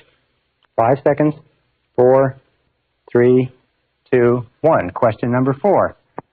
What would you do, how would you change your life if you won $1 million in the lottery tomorrow? If you became an instant millionaire, what would you do differently from what you're doing today? If you became an instant millionaire, what would you do differently? You've got 1 minute to write. Everything that you write, you'll be able to do with that $1 million. If you don't write it down, you won't be able to spend it. The $1 million won't be given to you. Interestingly enough, when most people are asked this question, the average amount that they can spend is about $200,000. They can't get their mind around $1 million. So what would you do differently? Good question. Would you continue working at the job you're working at if you won $1 million? If the answer is no, it means you're in the wrong job for you and you are wasting your life. Would you stay in the relationship that you're in? Would you continue spending your time the way you spend it? What would you do if you won $1 million? All right, 5 seconds left. Write down everything you can think of. I had a farmer in one of my courses once. He said he'd just keep on farming until it was all gone. Anyway, number 5. You have to be a farmer to appreciate that. Number 5 is, what have you always wanted to do but been afraid to attempt? Got 30 seconds. What have you always wanted to do in life but been afraid to attempt? 30 seconds, right? The first thing that pops into mind. Run for public office, give a professional talk, start a new relationship, start your own business. Half the population would like to start their own business. Did you know that? Over half the population. But they don't do it because they're afraid of failure or rejection or something else. 10 seconds left. What have you always wanted to do but been afraid to attempt? This is a very revealing question. Write whatever comes down on the page. All right, question number 6. What sort of activities in life give you your greatest feeling of importance? What sort of activities give you the greatest feeling of pleasure, self-esteem, happiness, joy, and fulfillment? What do you really like to do? Look back over your life and ask yourself, when have you been the happiest? 30 seconds left. 30 seconds to go in this question. When have you been the happiest in life? When have you been the most fulfilled? When have you felt the very best about yourself? When have you had the greatest amount of peace and personal satisfaction? What sort of circumstances? What were you doing at the time? Who were you doing it with? Where were you going? What were your goals? What were the circumstances? And so on. Very, very important question. All right, 5 more seconds. And then here is the key question in determining your major definite purpose is this. Imagine that I could give you a pill that was a magic pill, and if you took this magic pill, you could accomplish any one thing in the whole world. And the question is simply this. What one great thing would you dare to dream if you knew you could not fail? What one great thing would you dare to dream if you knew you could not fail? All right, 45 seconds. What one great thing, what one goal would you dare to dream if you knew beyond a shadow of a doubt that you could not fail? You're absolutely guaranteed of success. What would it be?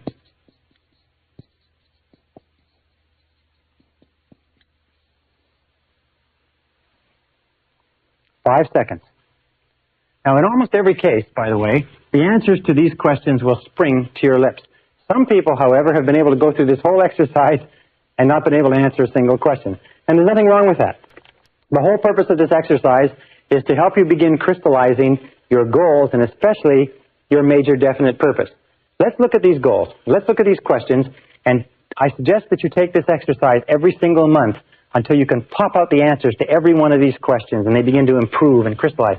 5 basic values in life. We said that self-esteem is the key to peak performance. Well, self-esteem only comes when your goals and your values fit like a hand in a glove. So the most successful men and women in our society are people who know what they believe, who know what their values are, and they organize their time so that it's consistent with their values.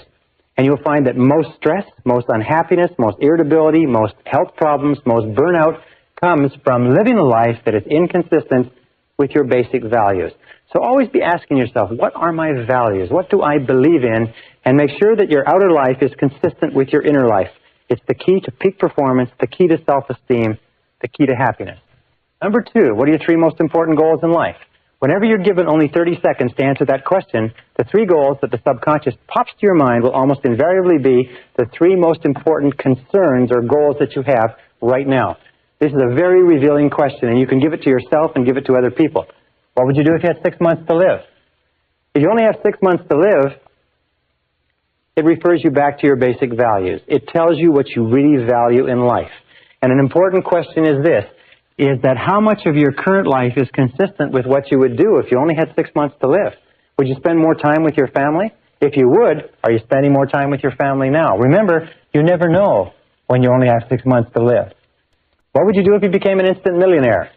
Perfect question. That simply asks you, what would you do if you had all the time and money in the world? What would you do if you had no fear of failure and no fear of rejection? What would you do if you were free to choose? If you had complete freedom to choose, the fact is that anything that you could write down as an answer to question number 4, you can accomplish. You don't need $1 million. All you need to do is set it as a goal and make a plan and start working toward it. You may not get it as fast as if you were a millionaire, but you'll get it nonetheless. Asking the question simply frees your mind. Question number 5, what are you afraid to attempt?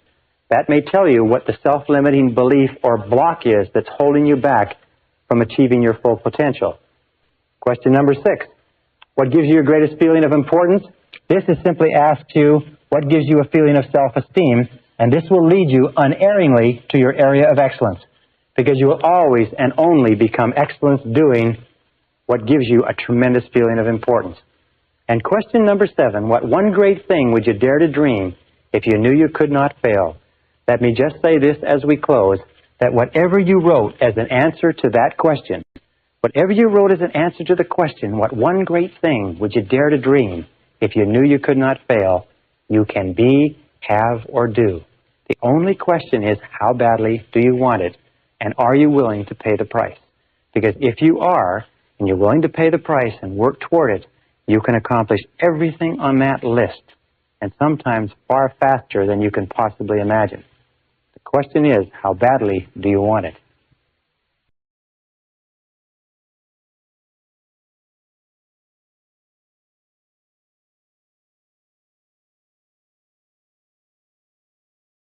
Session 16, 12 Steps to Goal Achieving. One of the wisest men I ever met gave me a success secret some years ago that made a real impression on me, and it was simply this. He said one of the most important things he found in 50 years of research was the need to use proven success methods. He said, your life is too short to try to reinvent the wheel or to learn it all by yourself. So the smartest thing that you can do is what is called creative imitation, which is to go out and find what other people have done that works and do what they do until you get it to the point where you really know it well and then improve upon it. What I want to tell you about in this session is a proven success method. It's a 12-step method for goal setting and goal achieving, which I've taught to over 100,000 people. I've had many men and women come back to me and say they've accomplished more in a month with this program than they have in a year without it. I've had people who've accomplished more than 2 or 3 years than they'd accomplished in 10 or 20 years using this very simple methodology. It is a proven success method. I urge you to try it. I urge you to use it, incorporate it into your life, use it as an automatic process, and whenever you start thinking about your direction, your meaning, your purpose, where you want to go, sit down and work it through these 12 steps until it becomes automatic. Remember, the ability to set goals and to make plans for their accomplishment is the master skill of success, which can only be learned through practice and repetition over and over and over again. Now let's go to the board and let's talk about these 12 steps. Step number 1, starting point of all success. And by the way, let me step back just for 1 second. We talked a little bit earlier about the importance of the major definite purpose, your major definite purpose, the major goal, the number 1 goal in your life. And many people come to me and write to me and phone me and they say, how do I pick my major definite purpose? And the only solution I can give you is go through the 7-step goal setting exercise, which we did in the previous session. And also, if you can't come up with it then, make it your major definite purpose to find your major definite purpose. Dwell upon your major definite purpose. Ask yourself, what could it be? What should it be? What will it be? What ought it to be? And keep running this over and over in your mind. Seek information, look, discover, and you will find that with the inexorability of a law of nature, that your major definite purpose will come to you, and it'll be so clear, so obvious, so right, and it will happen in exactly the right time. We'll discuss that when we talk about the superconscious mind a little bit later. But for now, if you don't have a major definite purpose, make finding your major definite purpose your major definite purpose. And when you do find it, run it through this exercise the same way you would run something through a computer to get an answer out the bottom. Step number 1 in goal setting is desire. And the more intense the desire, the more burning the desire, the more you want something, the more likely it is that you will accomplish it. As a matter of fact, it's been said over and over again that burning desire is the starting point of all great accomplishment. Why is that so important? Well, burning desire is the desire that drives you ahead over all the difficulties, disappointments, temporary failures, obstacles, because if your goal is worthy of you, you're going to fall on your face over and over and over again. You're going to make mistakes. It's going to cost you money. It's going to cost you time. It's going to cost you anxiety. As a matter of fact, if you're not laying in bed at night staring at the ceiling with your heart pounding at least 3 nights a week, you're probably not trying hard enough. So, burning desire is the starting point of all great goal attainment. Now, burning desire is always personal. Always personal. Which means that when it comes to setting goals, whatever the goal is, it has to be your goal. You cannot want a goal for someone else, and someone else cannot want a goal for you. When we talk about desire, make it first. Somebody says, I want to get a raise at my job. That's my goal. That's setting a desire for your boss. I had a young man say to me, I want to marry this particular girl. That's setting a goal for the girl. Only you can set goals for yourself, but be very certain that the goals that you do set are yours. That the goals that you do set are ones that turn you on, not goals that somebody else wants for you, or goals that you think you should do, or you ought to do, or they'd be good for you to do. Think through yourself and be perfectly honest. Be perfectly honest. Ask yourself, what is it that you want? Now, interestingly enough, it takes tremendous courage to be perfectly honest and perfectly selfish in goal setting. But if you are not perfectly honest at this stage and asking yourself what you really want, what is it deep in your heart you really want to be, have, or do, if you're not honest at this stage, the whole rest of the process falls apart. If you are honest at this stage, it's like a rocket launch. You can go there, from there you can go anywhere. Step number 2 is belief. Remember we said before that your external world will always be a representation of your internal world, and that your internal world is made up of your beliefs, your convictions, if you like. Another word is faith. It's what you believe or what you have faith in deep down inside. There's a great talk by Reverend Ike where he talks about fascination, and he says that what you are fascinated by becomes your reality because you are drawn toward it and it is drawn toward you. What you believe in, what you have faith in, what interests you, what draws you, what fascinates you is critical. And another word is conviction. You have to believe that it is possible for you to accomplish the goal. You have to believe that it is possible for you to achieve it. For that reason, it's very important that you make your goal believable. Many people, when they learn these new ideas about goal setting, they make a mistake. They think, wow, I'm going to go out and I'm going to make $1 million in a year. And the fact of the matter is that $1 million, if you're making whatever you're making now, to jump to $1 million in most cases is so big that your conscious mind rejects it as being illogical, not acceptable, impossible. And if your conscious mind rejects it, it never gets to the subconscious mind. Remember, your subconscious mind can only accept as a command something that you totally believe in the conscious mind. So make it believable and make it achievable. It's better to set a smaller goal at first and accomplish that, and then a larger goal and accomplish that, and then a larger goal and accomplish that. For instance, 2 examples. If you want to lose weight, don't say I'm going to lose 20 pounds or 30 pounds. Lose 5 pounds. You see, 5 pounds you can believe. You can get your mind around 5 pounds. If you want to increase your income by 50%. Question mark plus. Increase your income by 50%. If you're earning $10,000 a year, say, my goal is to earn $15,000 a year. I earn $15,000 per year. You can get your mind around 50%. That's less than 4% a month compounded. You can get your mind around 5 pounds. And as you begin to move your income up or begin to move your weight down, then adjust the goal and make it 5 more pounds. Make it 50% more, and so on. But keep your goals believable. According to the work at Harvard University, your goals should have a 50-50 probability of success. 50-50 probability. And each goal should be aimed at what is called your next step, your next logical step on the road to accomplishment. So if you want to run a marathon and you've never run before, the first thing is to run a mile. and run a mile without pain, and then run 2 miles, and then run 3 miles. But to go from 0 to running a marathon has been found to be a self-defeating exercise. It'll actually hurt you more than it will motivate you. Remember, in order for a goal to unlock the motivational capacity that lies within you, you must be able to believe that it's possible of accomplishment. So better to set it lower to start with and then raise the standard than set it so high that it defeats you right at the beginning. Number 3 is write it down. Now this is very important because most people don't write their goals down. Only 3% of the population have written goals. Only 5% have goals at all. Only 3% have written goals, and I venture to say that probably you don't have any written goals either. And if you do have written goals, you probably don't have them written out in any detail. Write the goal down. Remember the reasons why people don't set goals. One of the reasons why they don't write the goals down is that when you write a goal down, you make it concrete. Suddenly, your subconscious wakes up and says, "Ha, you mean business." When you don't write it down, you are avoiding making a commitment. Unconsciously, the reason why people don't write their goals down is because of the fear of failure. The reason they don't write their goals down is they don't want to make a commitment to it. You see, if you never write it down, then nobody can ever tell you didn't accomplish it. If you don't write it down, well, then you're not really locked into anything. You keep your options open, if you like, and you go on to fail and underachieve in life.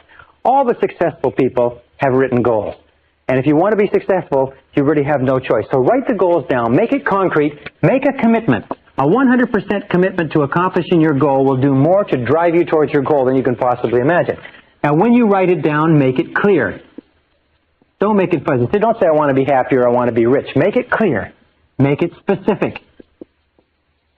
If you want to earn a certain amount of money, make it a specific amount of money. Make it after-tax dollars.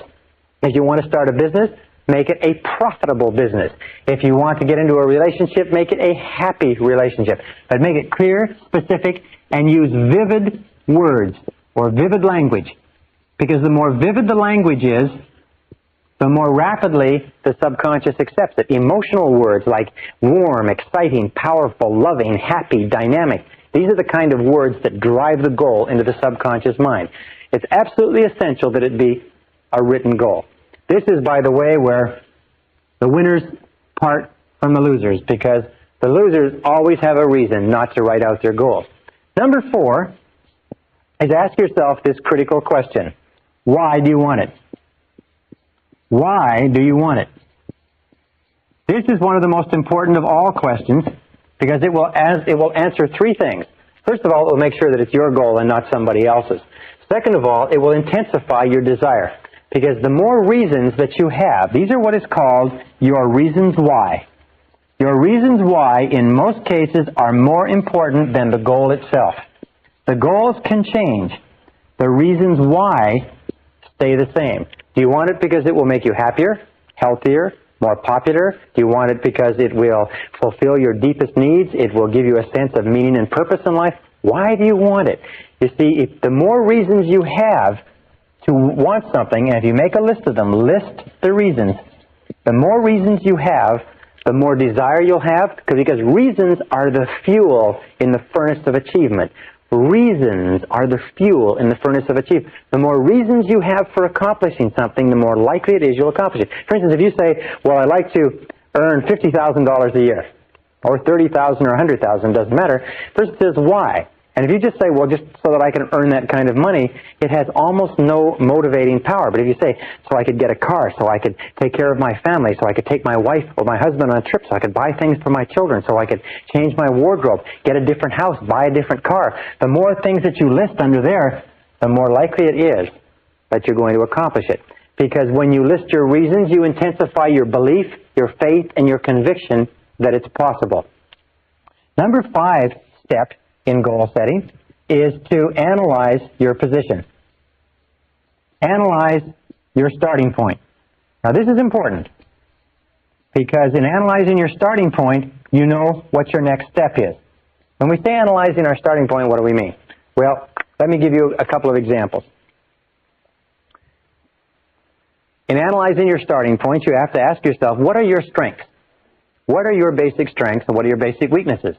What is it that you need to learn? What is it that you need to improve? You see, before you accomplish any big goals, Major efforts are necessary. Before you bring about any major change in your life, you're going to have to bring about major changes in you.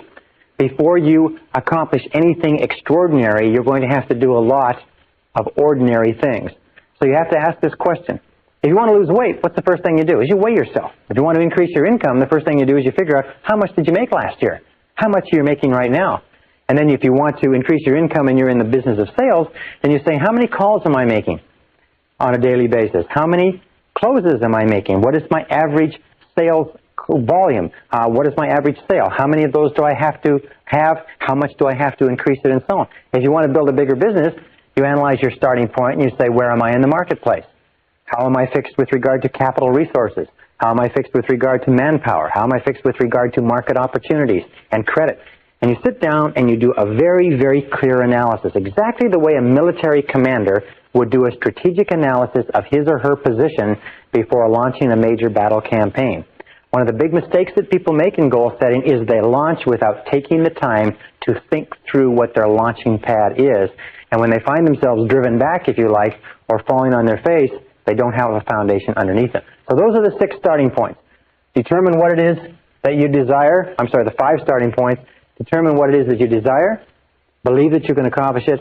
Write it down. Determine the reasons why. Analyze your starting point. And number 6, set a deadline. Set a deadline. You see, a goal without a deadline is not really a goal at all. A goal without a deadline is an exercise in self-delusion. So be very alert to that. Set a deadline on your total goal, and then set mini deadlines. Not many, but mini. So if you have a 1-year goal, then set 12 one-month goals. Write 2 6-month goals, 4 3-month goals, 12 one-month goals, and then 4 one-week goals. Set mini deadlines and establish a reward schedule. This is one of the most important findings in psychology, is establish a reward schedule. Is that if you will give yourself a small reward, and we find that many, many of the most successful men and women that we've studied have little games with themselves. If it's nothing more than every 3 phone calls, they give themselves a jelly bean. Or every 2 appointments that they get, they give themselves a cup of coffee or a walk outside. It really doesn't matter what it is, but establish a reward schedule so that every time you achieve a mini deadline or a mini goal on the path to your bigger goal, you give yourself a reward. And you'll find that people who have not been able to motivate themselves for years, if they have little rewards, one after the other, it is not enough to have a big reward at the end of the road. As human beings, we're almost like kids. We have to have a whole lot of little rewards on the way, a whole lot of little jelly beans on the way to the birthday cake or the birthday party. So set yourself a reward schedule. It may be buying a new article of clothing. It may be taking a trip. It may be going out to dinner. It may be anything that you like. You can have little rewards for small achievements, medium-sized rewards for medium-sized achievements, big rewards for big achievements. And make sure that that why is there, because it intensifies the desire, it keeps up your excitement and enthusiasm, and it unconsciously reinforces you and drives you forward into the next action. Step number 7. This is where we come down into the planning step. Step number 7 is this, is identify the obstacles you will have to overcome. Identify the obstacles. One of the things that we know is that obstacles equal success. Success means obstacles, that there is no success without obstacles. As a matter of fact, obstacles come to instruct, not to obstruct. Instruct versus obstruct. Remember this, every obstacle or difficulty that you meet on the way to your goal has come to instruct you in some way. So identify the obstacles you're going to have to overcome on the way to your goal. One of the things that holds people back from great accomplishment is that they see that there's an enormous number of obstacles that they have to overcome. It's like the settlers coming across the prairies 100 years ago saw those enormous, enormous Rocky Mountains and said, how are they ever going to get through that massive mountain range of mountains? Until some of the trappers and some of the scouts found that there were valleys that they could find that would lead them through the mountains. And all they needed was one valley through one set of mountains in order to be on the other side. So identify the obstacles and then list the obstacles. Ask yourself, what are all the things that are holding you back? from accomplishing the goal right now? Why aren't you at the goal right now? You see, if there aren't any obstacles, then it's not a goal at all. It's just an activity. So what's standing between you and the obstacles? Also, be grateful for obstacles, because it's obstacles that assure that there is success at the other end. Where there are no obstacles, where there are no difficulties, where there are no challenges to overcome, there's no possibility of success either. And then, set priorities on your obstacles. In other words, look at them and say, of all the things that are standing between me and my goal, which one is number one? Which is the number one obstacle? Imagine that this is you, okay? Hope you can see that this is you, and here is your goal.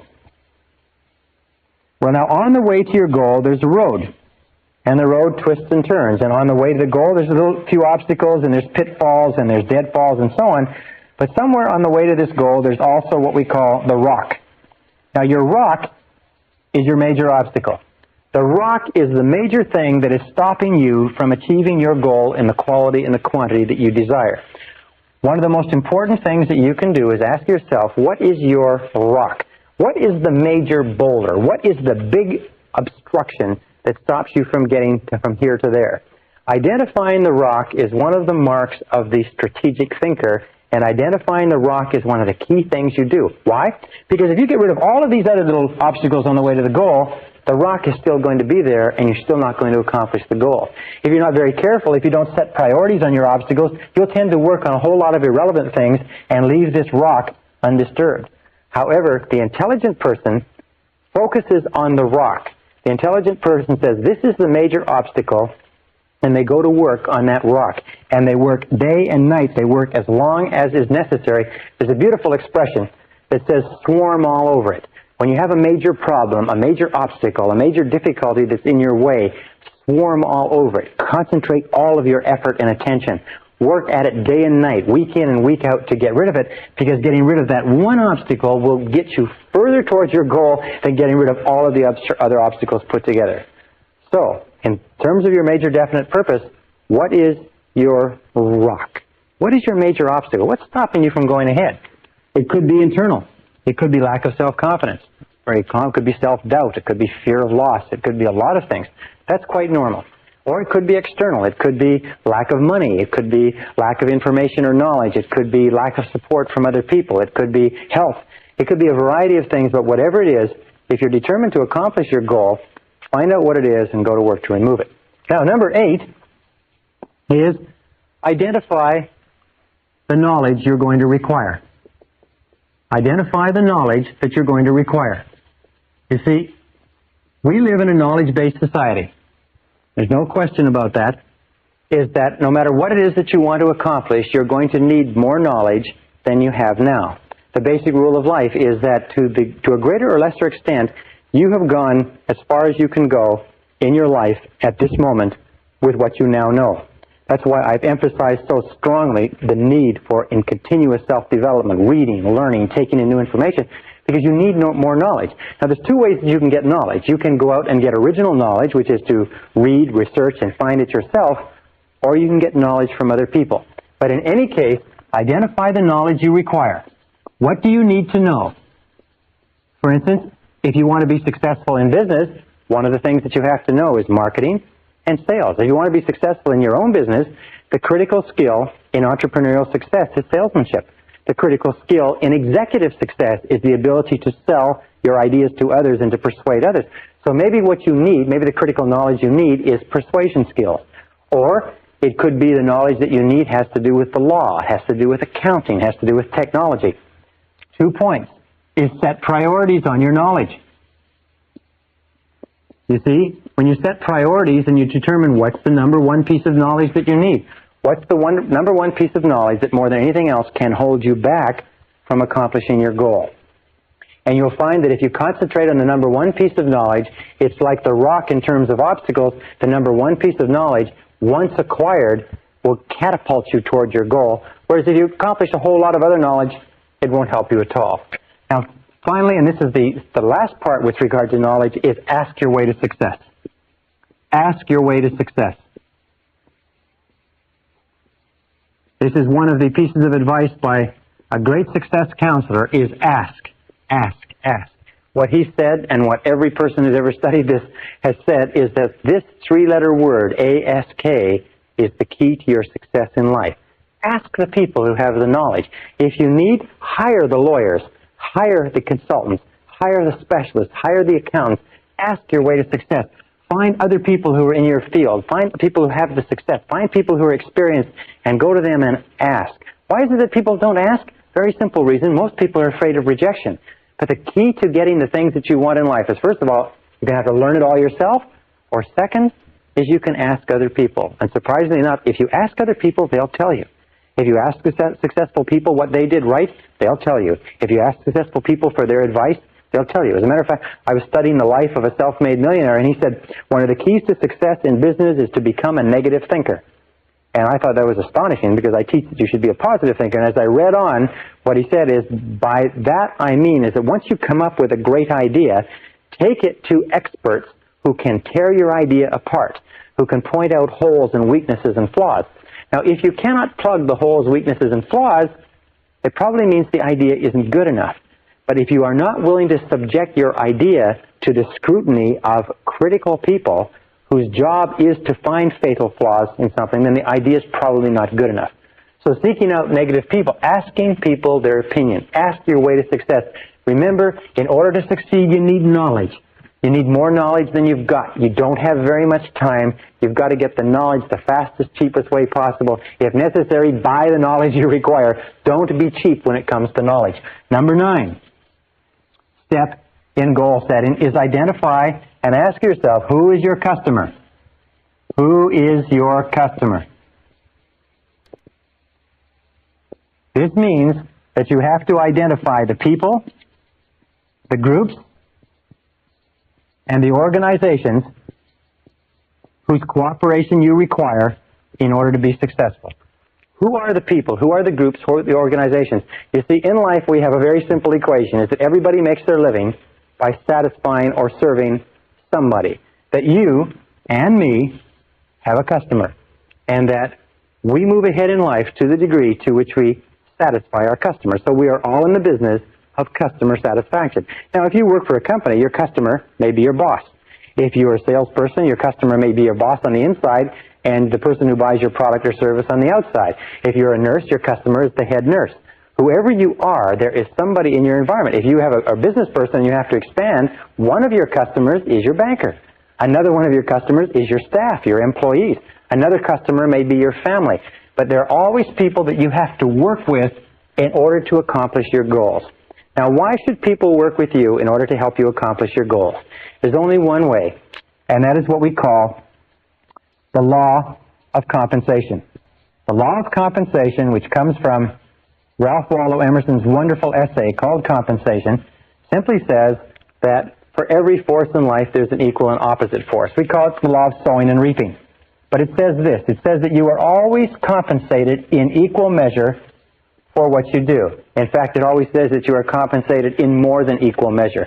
So if you sow good, you reap more good than you sowed. If you sow bad, you reap more bad than you sowed.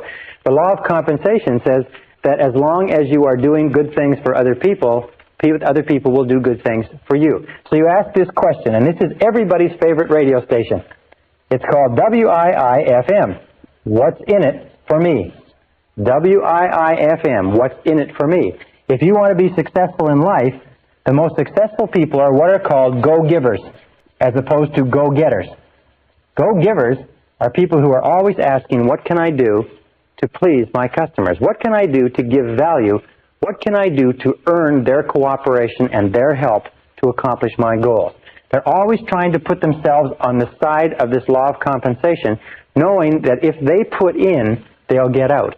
All the best companies in America or Canada, anywhere in the world, are built on the law of compensation, built on the law of sowing good seed and reaping good harvests. All unsuccessful laws, or all unsuccessful individuals and companies, are built on the premise of taking as much as you can get, putting in back, or as little as you can put in. Now, a second law, which ties in with this, is what it's called the law of service. The law of service says that you will always be rewarded in life in exact proportion to the value of your service to other people, to your customer, whoever your customer or customers are. The law of service says that your returns will always equal your service. That if you want to increase the value of your returns, you have to increase the value of your service. But it also says this wonderful thing, is that the great satisfactions in life, the great joys that you will enjoy in life will always come from serving other people. It'll always come from doing a good job, from contributing something of value to others. And the more work you do on yourself to increase the value of your contribution, the happier you will be and the bigger your rewards will be. It also triggers the third law, which is the law of return. The law of return says that whatever you put in terms of service, you will get back in terms of return. And it brings us to one more law, again from Napoleon Hill, called the law of overcompensation. The law of overcompensation, to me and to many people, is the key to success in life. And it simply says this. It says, always do more than you're paid for. Always put in more than you take out. Always go the extra mile. Always do more than you're paid for. You can never be paid more than you're getting now until you do more than you're being paid now. And you put yourself on the side of the angels when you put in more and more than you're being paid for. Number 10 is make a plan. Make a plan and make the plan over and over. All successful men and women are successful planners. And how do you make a plan? Simple. A plan is a list of activities. In other words, you just identify from everything that we've talked about, what are the activities that you have to engage in to achieve your goal. And then you organize the list, just like a ladder. You organize the list in terms of priorities and in terms of time. What do you have to do first? What do you have to do second? What's more important? What's less important? And then you take action and get going on your plan and continually revise the plan. Number 11 is visualization. Visualization is worth all of the other 10. Visualization is create a clear mental picture of the goal that you desire. Create a clear mental picture and then imagine or image the result. Get a clear mental picture and see your goal as already realized. See it as a reality and play that picture over and over again on the screen of your mind. Play that picture on the screen of your mind until you can see it with perfect clarity.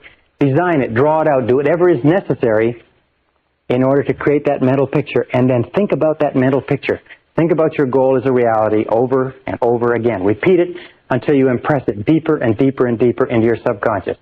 Number 12 is back your plan with determination and persistence. Back your plan with determination and persistence. In the final analysis, the key to your success is your ability to hang in longer than anybody else. In all the studies that we've looked at of winners, of peak performance, we find that the quality of persistence is to the character of a man or woman as carbon is to steel. That persistence is only necessary when the going gets rough. That persistence only comes to the fore when everything falls apart around you and you feel like quitting. That persistence has no value at all when things are going well. Persistence only has value when you are willing to press on in the face of obstacles, difficulties, disappointments, falling on your face, losing your money, and so on. In the studies of self-made millionaires, we find that the average self-made millionaire in America has been broke or nearly broke 3.2 times. But irrespective of anything that they faced, male or female, they kept on struggling. And that's one of the reasons why they became successful. We also know this, by the way, that in order for you to achieve great success, you have no choice but to be willing to face temporary setbacks, temporary defeats, temporary obstacles. Winston Churchill, in one of the great stories of human history, was asked in speaking to a boys' school if he could summarize the lessons of his life in a few words. And he stood up and he said, I could summarize the major lesson of my life in 7 words, he said. And he stood there leaning on his cane and he said, they are these words, young man. He said, never give up. Never, never give up. And I think that more than anything else, from every study I've read, that's critical.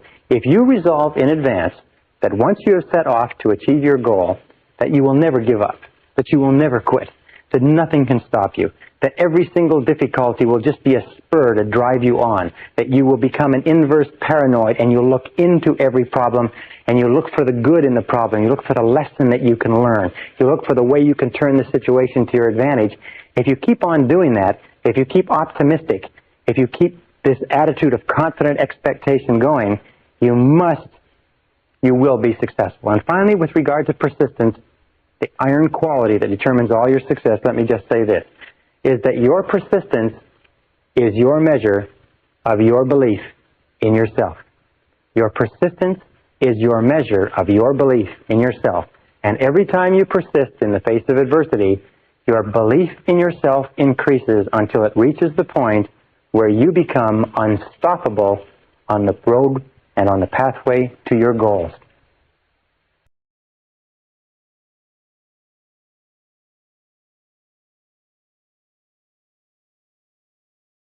Session 17, Time Management Strategies.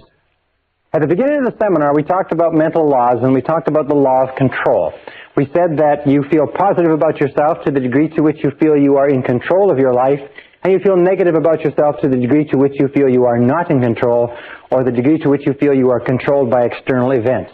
Now, there's no place where this is more important as part of the discussion than in the subject of time management. Charles Hobbs, the time management specialist, has come up with a great definition of time management. He says, time management is the control of the sequence of events. But most of your stress in life comes from a feeling that you are out of control of the sequence of events. Now, all successful people practice good time management skills. All unsuccessful people do not, period. That each one of us has 24 hours a day. You have 24 hours a day, and I have 24 hours a day. Yet the top 20% of every graduating class, the top 20% of every industry, the top 20% of every social grouping accomplish and achieve 80% of the rewards. Not because they have more talent, not because they have more skill, not because they have more ability or intelligence or education or opportunity or anything else. It's because they use their time better. We've talked throughout this course about keys to success. We said over and over again that one of the most important keys to success is self-discipline. Self-discipline. And we know that none of us have enough self-discipline. But self-discipline has a specific application. It means self-mastery. It means many things. It means keeping your mind on what you want and off of what you don't want. But it also means self-control. It means self-control in terms of time, in terms of controlling the sequence of events. If you cannot master your time, then the seeds of greatness are not in you. If you cannot master your time, then it's not likely that you'll ever accomplish what you are capable of accomplishing in life. In this session, I want to give you 7 keys to time management. Now, I do entire 1- and 2-day time management programs. I can speak for hours on time management without referring to a note. I have studied countless books. I've listened to all the tapes. I've been to the courses. I'm going to give you 7 keys. If you will follow these 7 keys until they become automatic, you can double your time efficiency in almost no time at all. So without further ado, let's go on. But remember, time management is essential. We all have the same time. The only question is, what do we do with the time? And in that and out of that comes the stuff of life. Starting point of time management, number 1, which I've been repeating over and over again, is clear, specific goals. Clear, specific goals. Do you know how many people waste their time because they do not have clear, specific goals? They don't know what they're doing. At least 80% of all time wastage or more is because people aren't sure of what they're supposed to be doing. They're not sure of what they want to do, and if they work for a company, they're not sure of what the company wants them to do. As a matter of fact, the first thing I do when I go into a company is I say, what you have to do is you have to clearly define the expectations of each person in each position. And you know, in most cases, they are not sure how to do that. Clear, specific goals. If you work for a company, if you work for a boss, the first thing that you should do is go to your boss and ask your boss exactly what he expects you to do. What are the most important things that you have been hired to accomplish? Clear, specific goals defined in terms of outputs, in terms of results. What results do you want? In fact, when you set your goals, you should always ask yourself, what outcomes do you desire? Rather than goals, ask yourself, what outcomes? Now, what do I mean by outcomes?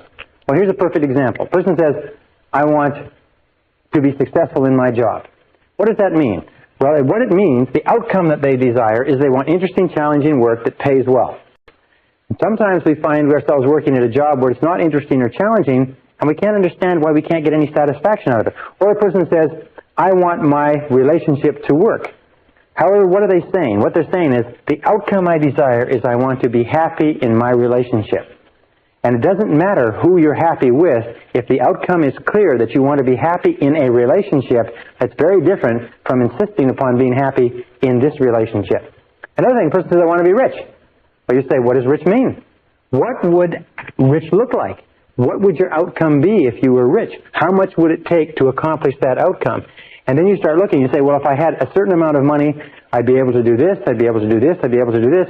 And sometimes you find that it's possible to achieve that outcome without accomplishing that kind of financial acquisition. Sometimes you find you cannot achieve the outcome you desire in life from the work that you're in. So be alert to outcomes. Clear, specific goals written down. Step number 2 is clear, written plans. As we talked about before, clear, written plans. And organize your plans, if you like, in a list of activities so that you know all the things that you have to do. These two alone, taking the time to plan, they say every minute spent in planning will save you 5 to 15 minutes in execution. And action without planning is the cause of almost every failure. Action without planning is the cause of almost every failure. So clear written plans and clear list of activities to work on, as we talked about in previous sessions. Step number 3 is make a list. All successful time managers work from lists. All unsuccessful people don't bother to write lists. Make a list for every day. Make a list for every week. Make a list for every month. Be a chronic list maker. When you have a series of things to do, the first thing you do is grab a piece of paper and write a list. Think on paper. All good time managers think on paper. They make a list of everything that has to be done. They don't try to carry it around in their minds. Consolidate all of your thinking. If you have to accomplish something, write down every single thing that you're going to have to do in order to accomplish it, and then begin working on your list. Call it a to-do list. By the way, the best time to make a daily list is the night before. Because if you make a list the night before, the subconscious goes to work on it while you're asleep, and in the morning, sometimes the subconscious has organized it, processed it, and gives it back to you and solves problems for you while you're asleep. Step number 4, once you've made a list, and this is the key to time management, is set priorities. You see, there's never enough time to do everything if you're living a busy life, but there's always enough time to do the important things if you can decide what they are. Setting priorities means using the 80-20 rule. The 80-20 rule says that 80% of the value of what you do comes from 20% of what you do. If you have a list of 10 things to do, that 2 of those things will be worth all the rest put together. Setting priorities means always looking at what is called the vital few versus the trivial many. The vital few versus the trivial many. The 1 or 2 things that you can do that make a real difference. Now, most people waste their time not because they're not working hard or not because they're not busy, it's because they're working on the trivial many, and no matter how many of them they do, it doesn't make any difference. The truly successful people do a few things, they do the right things, they do things one at a time, and they stay with them until they're complete. So set priorities. A very simple time management system is what is called the ABCDE system. The ABCDE is very simple. A stands for top priority tasks. Number 1 must be done. B is secondary priority tasks, things that should be done. C are not particularly important tasks, which could be done if you have enough time after you've done your A's and B's. And D is delegate, and E is eliminate. Then what you do is you take and you list all of your A goals from your list, and then you write A1, which is the most important of all. And then you write A2, which is the second A goal, and so on. And then you begin to work, and you work on your A1. And you never work on an A2 or a B of any order until your A1 is complete. Very simple. Now here's the key question for time management. This can be worth a fortune to you. It's been worth a fortune to me. Ask yourself over and over again. Repeat it and repeat it and repeat it until it rings in the back of your brain. What is the most valuable use of my time right now? What is the most valuable use of my time right now? What is the most valuable use of my time right now? Every time before you start any new task, ask yourself this question, and then discipline yourself to do only what is the most valuable use of your time. Remember, Benjamin Franklin had a beautiful line. He said, "Do you value life? Then waste not time, for it is the stuff of which life is made." If you are not working on the most valuable use of your time, just exchange the word time for life and say, what is the most valuable use of my life right now? And remember, if you are working on a second order priority, you are, relatively speaking, wasting your time and wasting your life. Number 5 is concentration of power. Again, a beautiful word from Charles Hobbes. Concentration of power means that you do first things first and second things not at all. Do first things first and stay with them until they're complete. Surprisingly enough, in the studies of every effective man or woman whose lifestyle has been examined, we find they're always doing first things first. They do things one at a time, and they stay with them until they are 100% complete. They don't do a lot of things, but they do the most important things. They do them right, and they carry them through to completion. You know, one of the most valuable attributes of executive life is the ability to carry a task through to completion. So once it's been assigned to you, the person who's assigned it to you never has to think about it again. Concentration and single-handling. Single-handling means once you've picked it up, don't put it down. Most of our time wastage comes from picking up things and putting them down, and starting them over and putting them down, and starting them over and putting them down. So concentrate single-mindedly, 100%, stay with it until it's finished. As in my estimation, the ability to concentrate is one of the most important abilities of success, because no success is possible unless you can concentrate single-mindedly on your most important task. Number 6. Number 6 is overcome procrastination. Overcome procrastination. It's not the thief of time, it's the thief of life. And the way that you overcome procrastination is by using affirmations.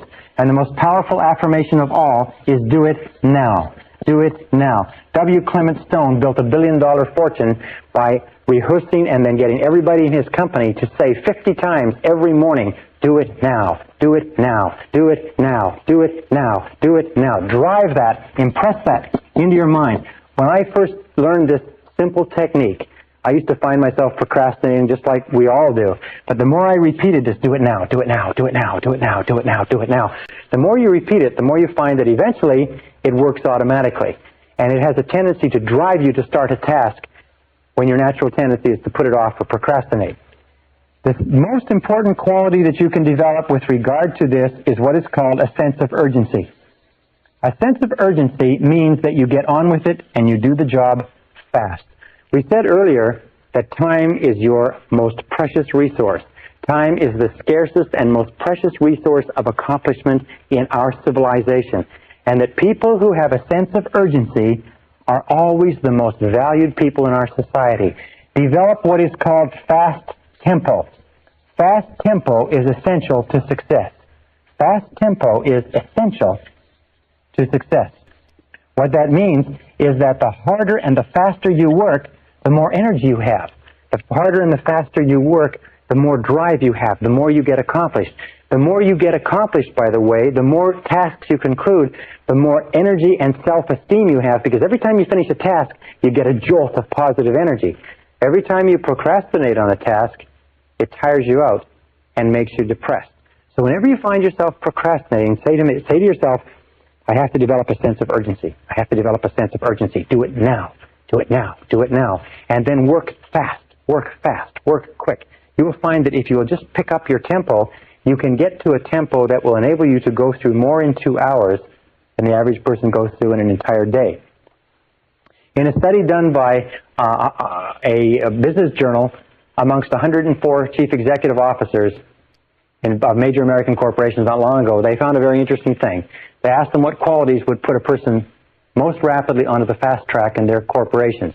They said the two most qualities, 84% of them agreed, the two most important qualities, number one, the ability to set priorities. Number two is a sense of urgency to get on with it and get the job done. And number seven, the seventh key to success is balance. Keep your life in balance. Make sure that you take time every day to spend with the people who are close to you. Make sure that you take time every day to think through your values. What is it that you really care about? Why are you doing what you're doing? What is it that you believe in that is relevant? And who are the people that you love? Who are the people that you care about and who care about you? Keep your life in balance. Don't let it get all work. Don't let it get all play. Don't let it get all anything. Keep your life in balance. Spend time with the people that you care about. Work hard when you work. Play hard when you play. Manage your time well. Control the sequence of events. And you can become anything that you want to become.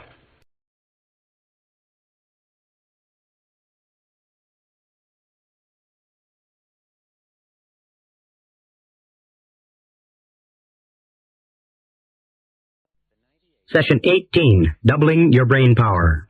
Albert Einstein once said that every child is born a genius, and recent research seems to indicate that everybody still has the capacity to perform at genius levels if they find the right area. What we want to say in this session is that you are a genius. You have the ability to perform at exceptional levels in at least one area in your life if you can find it. Dr. Howard Gardner of Harvard University has written a book called Frames of the Mind, in which he discusses the fact that there are only two types of intelligence that are measured in your school life, mathematical and verbal intelligence. And you're considered to be intelligent to the degree to which you have mathematical ability or verbal ability. The Scholastic Achievement Test, the GSAT, the GMAT, all of the college aptitude and entrance tests are based on verbal and mathematical. But Gardner has found that there is artistic intelligence too that you may have. There is mechanical intelligence that some people have. There's intuitive intelligence. There's musical intelligence. And the most important of all for your success in life, one of the bases of this course, in fact, is social intelligence. Your ability to get along well with other people. My little girl, Christina, is 7 years old. Christina may not get great grades in math, and she may not get great grades in reading, but I'll tell you what, when it comes to getting along with people, Christina is dynamite. And because she is dynamite, we know that as long as she's encouraged and supported, she's never going to have any problems in life. But let's go back to our main point. You are a genius. That genius, intelligence, creative capacity is something that is your birthright. It is as natural for you to be extremely creative as it is for you to breathe in and to breathe out. And when we say that every child is born a genius, let's look at a couple of interesting facts. In recent studies, they took children tested between the ages of 2 and 4 for intelligence.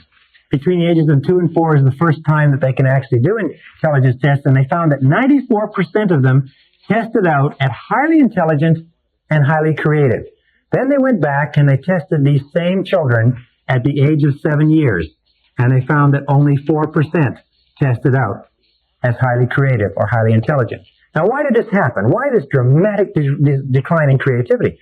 Very simple. During the ages of 2 and 4 and the ages of 7, these kids got into things. They touched things, tasted things, smelled things, felt things. They ran around. They were terrible 2s, terrible 3s, fantastic 4s, and so on.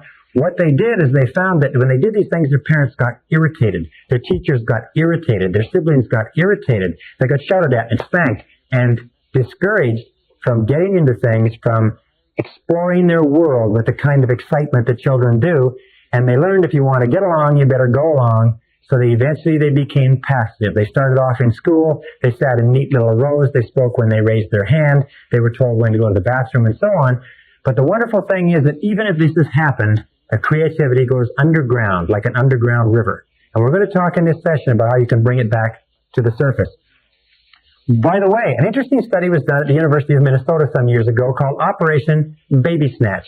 Operation Baby Snatch was based on a psychological study at the university to test what were the factors that led to creativity in children. And what they did is they identified a variety of different mothers in the greater Minneapolis area that were mentally retarded.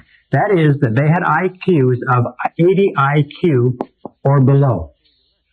And each of these mothers was identified at a time where they were having children. And they set up an experiment where students in the psychology department would go to these parents' homes, pick up the children at an early age, take them to the university, put them in an environment where they would be played with. They would be stimulated. They'd play music. They'd have toys. And the students would experiment with them and keep them busy and hold them up and play with them and so on.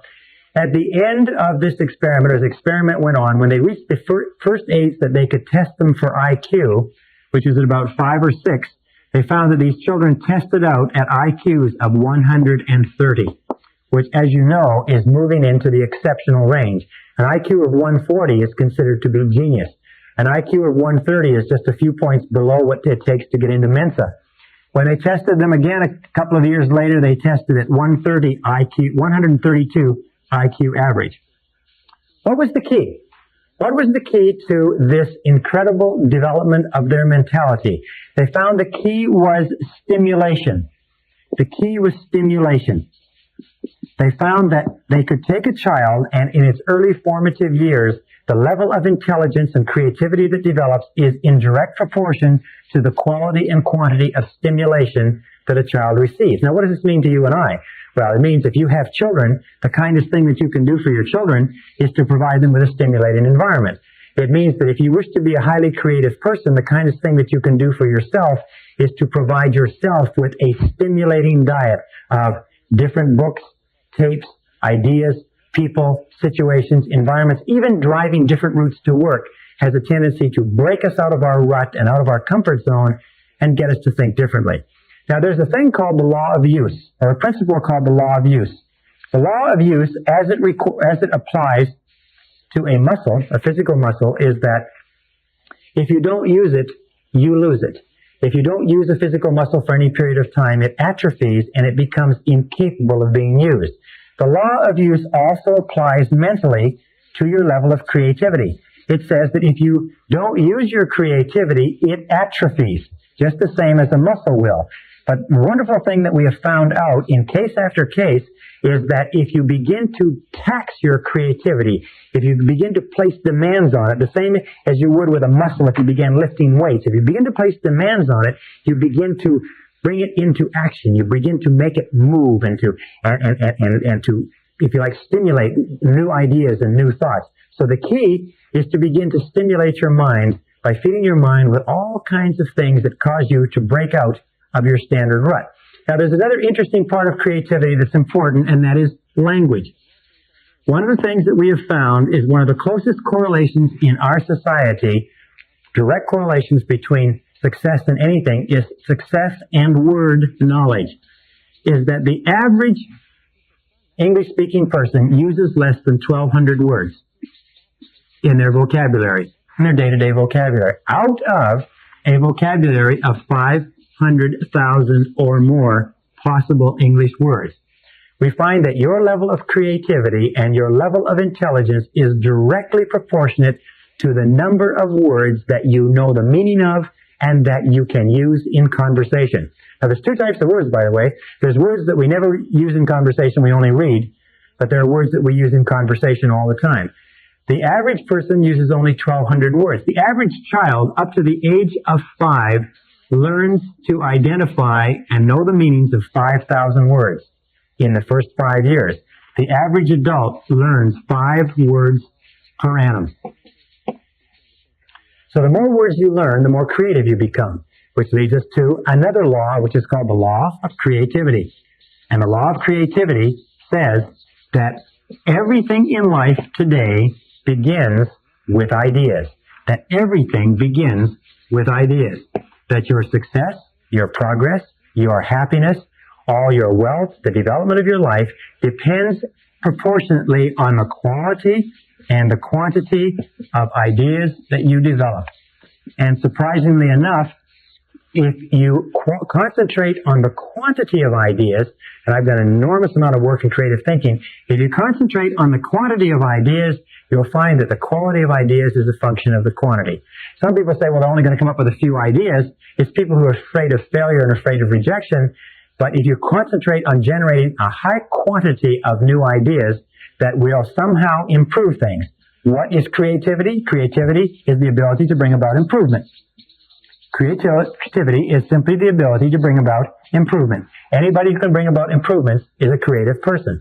If you can improve the way that you control your child, if you can improve the way that you resolve a social situation, if you can improve the way that you prepare a dish, fix a car, work in the garden, prepare a marketing plan, write an advertisement, anything that improves anything is a creative act. You don't have to write symphonies and novels and paint paintings. All you have to do is be able to improve things. A series of small marginal improvements can lead to extraordinary differences in output. So the law of creativity says that your future, your success, your happiness, in many cases your longevity, is going to be determined by the quality and quantity of the ideas that you produce. Now, what is creativity controlled by? Creativity is controlled by, in my estimation, three things. Number one is past experiences. If you have grown up in an environment, especially a childhood environment, where you've been encouraged to think creatively, then you'll be a creative person. Our children, and I know this, our children, no matter what they come up with, we always tell them how intelligent they are, how creative they are, how interesting they are, how much fun they are, and we're always talking in their presence and when they're nearby about how creative and how smart our kids are. So our kids consider themselves to be little geniuses. And of course, being our children, that's probably not far from wrong. Second thing is self-concept. Is that an adult's self-concept with regard to creativity is very important. Do you believe yourself to be a creative person? Well, as Henry Ford said, and we've said this before, if you believe you are, to paraphrase him, or if you believe you are not, you're right. If you believe you are, or if you believe you are not, you're right. If your self-concept is that you say, I believe that I am a creative person, then that becomes your reality.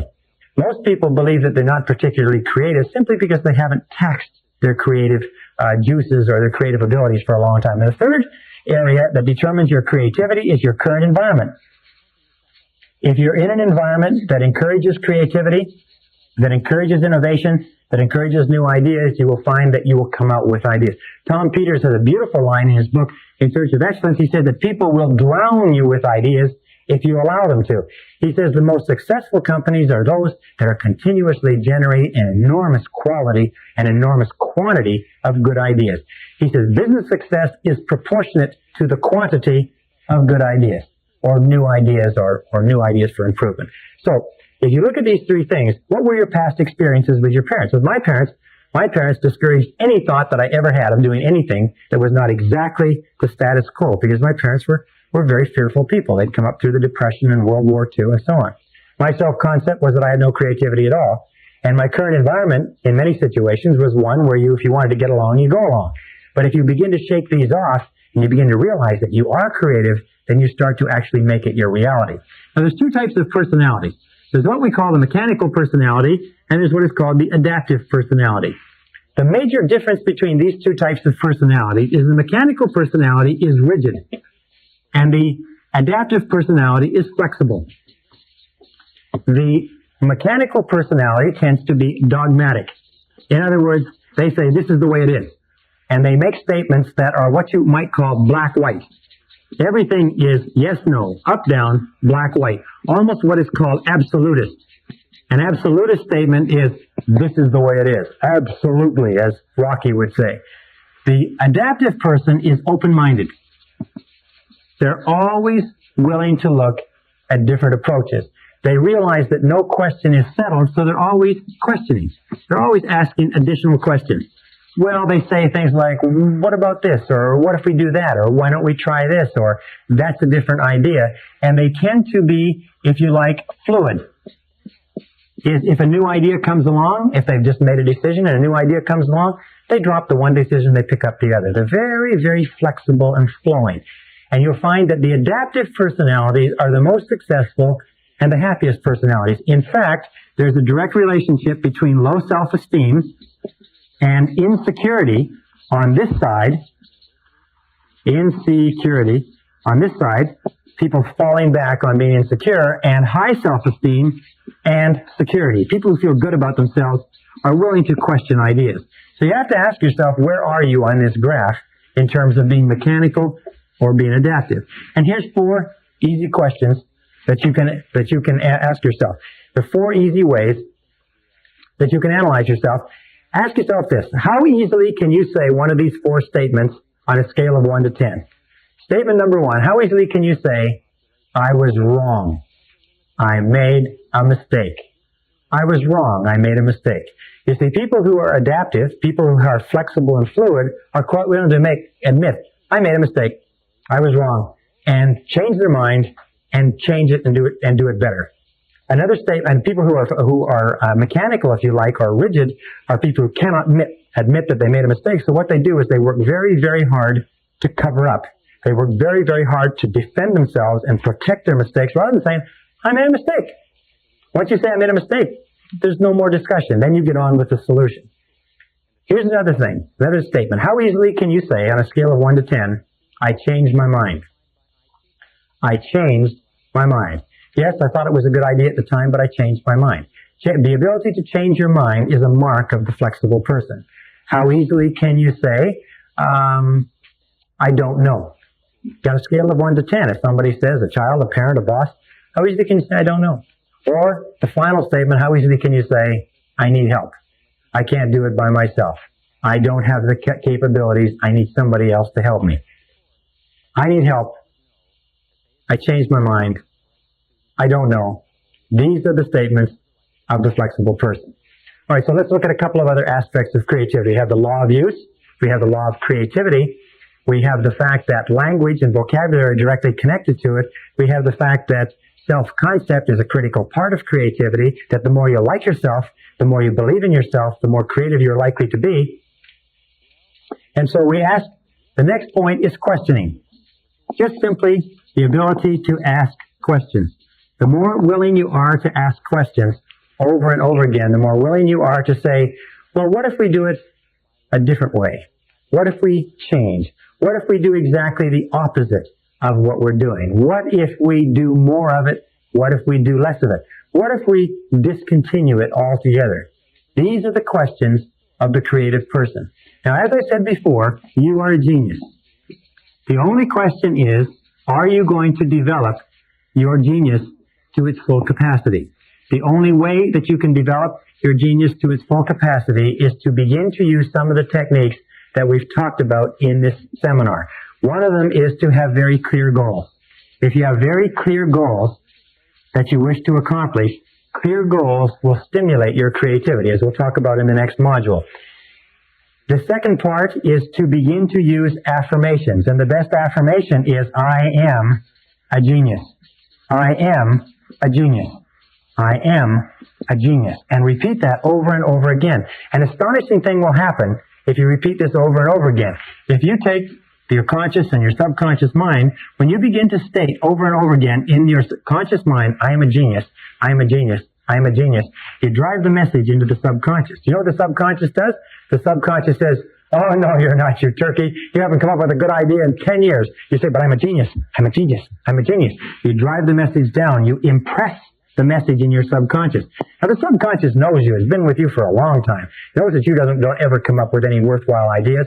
But if you keep insisting, I'm a genius, I'm a genius, I'm a genius, you keep driving the message in, the subconscious eventually says, okay, if this is the new command, if that's what you want, here you go, smart guy, here's an idea, do something with it. And in the middle of a conversation, in the middle of talking about a problem, an idea will pop out of your mouth, and somebody will say, geez, that's a great idea. And you'll say, oh yeah, I am a genius. And they'll say, yeah, that's a pretty good idea. And you will find that you will become a genius to the degree to which you accept your innate creativity. It's almost as though you live on a piece of land, and down below this land is a huge pool of genius. And whenever you affirm over and over again, it's like drilling with an oil derrick. Whenever you affirm over and over again, you drill this deeper and deeper and deeper, and at a certain point, when you begin to affirm and visualize, at a certain point you hit this pool of genius, and it comes up like an oil well, like a gusher, and when it begins to flow, I'll tell you the most remarkable thing, when it begins to flow, we'll talk about this, why this works in a little while, when it begins to flow, you'll have idea after idea after idea. Now, the most important part of this whole question of creativity is to understand this, is that there is nothing that you cannot accomplish if you tap this genius, is that all productivity and all wealth comes from ideas, and the source of these ideas is inexhaustible. You understand that? The source of the ideas is inexhaustible, which means that your potential is inexhaustible. It means that there is no limit on what you can do or have or be if you will unlock your inborn creativity. If you repeat over and over again, I'm a genius, I'm a genius, I'm a genius, I'm a genius, and then confidently expect that exactly when you require it, exactly the right answer will come to you in exactly the right form and the right shape that you desire. And in the next module, I'm going to tell you why and how this works.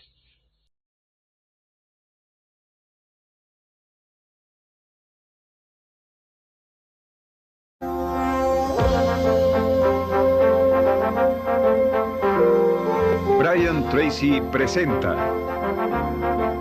el programa Fénix. La psicología del logro. And in the next module, I'm going to tell you why and how this works. Session 19, Tapping Your Inner Genius. Another reason that I can say with complete confidence that you are a genius is that you have access to a mind that is far greater than anything that you could ever devise or develop on your own. Throughout all of human history, going back 4,000 years to the ancient Egyptian writings, there has been discussion of mankind having access to a greater mind. And this mind has been called things like the universal subconscious mind, or the collective unconscious, or the superconscious. Napoleon Hill calls it infinite intelligence. Ralph Waldo Emerson says we lie in the lap of an immense intelligence like a cork floating in the ocean, and that we have access to this intelligence at any time to bring us the answers we need and to solve the problems that face us. Carl Jung called it the supraconscious mind, the mind that is above other minds, and we call it, for the purposes of this talk, we call it the superconscious. You have a superconscious mind which you use in a random and haphazard way all the time. As a matter of fact, your superconscious mind is the source of all inspiration, it's the source of motivation, it's the source of enthusiasm, it's the source of excitement, it's the source of hunches, it's the source of insights, it's the source of flashes of intuition, it's the source of creativity and innovation, it's the source of all brand new ideas or thoughts or information that come into the world. For instance, Mozart was able to hear in a single second, he was able to hear an entire concerto, an entire symphony would come into his mind complete in one instant, and all he would do is sit and transcribe it and write it out of his mind onto paper. They said that he used to write his music note perfect the first time. Beethoven came up with one of his great concerts or his great symphonies in a single instant, although it took him 6 weeks to write it down. The entire concert was perfect, complete in his mind in a second. Many of the great inventions, many of the great discoveries, many of the great breakthroughs in history, in literature, in art, in music have been the result of a flash that has come in a moment of daydreaming, while asleep, while in the middle of a conversation, and you have access to this mind as well. Now let me tell you some of the characteristics of the superconscious mind. As I said, imagine you have your intelligence, which is your IQ, your knowledge, your experience, your wisdom, and so on. But in addition to that, you are a genius because you have access to this incredible mind that has every idea and every bit of intelligence ever known or available to the universe is available to you at virtually every instant of time. The discovery of the superconscious and your understanding of the superconscious can and will change your life. The superconscious mind or superconscious capacity makes your capacities unlimited. You are no longer restricted to what you know, what you can access, what you can do physically and mentally. You have an external source that you can draw on, like an energy source, to bring you answers to your questions and to move you towards your goal. Now, one of the characteristics of the superconscious mind, for instance, that when it computes on a problem or a difficulty that you have, it has access to all data stored in your subconscious mind. It has access to all data stored in the subconscious. That means everything that you've ever learned in your life, every bit of information you've ever read, every experience you've had, every conversation, every movie, television, radio, magazine, it's all stored in your subconscious mind permanently. As they say, we have permanent memory, but we have lousy recall. Every experience you've ever had in your life has been permanently stored. However, when the superconscious mind calculates or computes, it has access to everything you've ever learned. However, it can discriminate between valid and invalid data. In other words, when you When the superconscious mind computes on a problem that you are working with, it will give you an answer that is based only on valid information. There are many things that you have in your mind which you can think to be true, but they're not true at all. You may have read them, you may have heard them, you may have surmised them or concluded that a certain thing was true, but the superconscious, in bringing you an answer, knows the difference between what is true and what is not true. Sometimes you'll come up with an idea or a solution that will seem to be inconsistent with what you thought was the truth or what you thought was reality, but when you pursue it a little bit, you'll find that what you thought was true was not true, and your answer is correct. Now, a second characteristic of the superconscious mind is it has access to data outside your experience. It has access to data outside your experience. That means that you can get answers outside your own experience. You don't have to know everything or have everything in your mind. That it has access to data, it can bring you ideas, information, and insights. For instance, with regard to this, we reckon in calculating that every single person has, on the way to and from work, about 4 ideas per year, is the estimate done by one researcher. 4 ideas per year, any one of which could make you a millionaire. You'd be driving along. How many times have you had the experience where you're driving along or you're going about your day-to-day business and you see the need for a product or a service, and you say, now why doesn't somebody do that? Or why doesn't somebody make that or sell that? And you say, well, must be a good reason, and you forget all about it. Then a year or two later, somebody comes out with that same product or service and makes $1 million, and you say, I thought of that. I thought of that a couple of years ago. The difference was that the person who came up with the idea may have come up with it at the same time you did. Maybe you tapped into this energy source simultaneously, but that person had confidence or faith in their ideas, and you did not. There's a funny line from Groucho Marx, and Groucho Marx once said, I would never join a club that would have a person like me for a member. Very often we turn down our own ideas because they're our ideas. We say, that's my idea, it can't be any good. Listen to the ideas that come to you on a day-to-day basis, because very often, if one of your goals is to achieve financial independence, this mind will send you the ideas that you need to achieve financial independence. Here's a third characteristic of the superconscious mind, is it functions on a non-conscious basis 24 hours a day. It functions 24 hours per day when you are going about your normal business. That means that once you have programmed a goal or a problem or a difficulty or any question at all into the superconscious by thinking about it, dwelling upon it, getting it clearly defined in your mind, you can put it aside and go on with the rest of your work. And what will happen is that it will compute and work, and then it will bring you exactly the answer you need. And we'll come to that in a second. The superconscious mind automatically and continuously solves every problem on the way to your goal. Automatically and continuously solves every problem. Put a line here. Solves every problem. That's why you don't have to be able to see your goal. You only have to take the first step. And as you take each step and resolve the difficulty that is immediately facing you, in the Bible there's a beautiful line that says, this one thing I do, forsaking all others.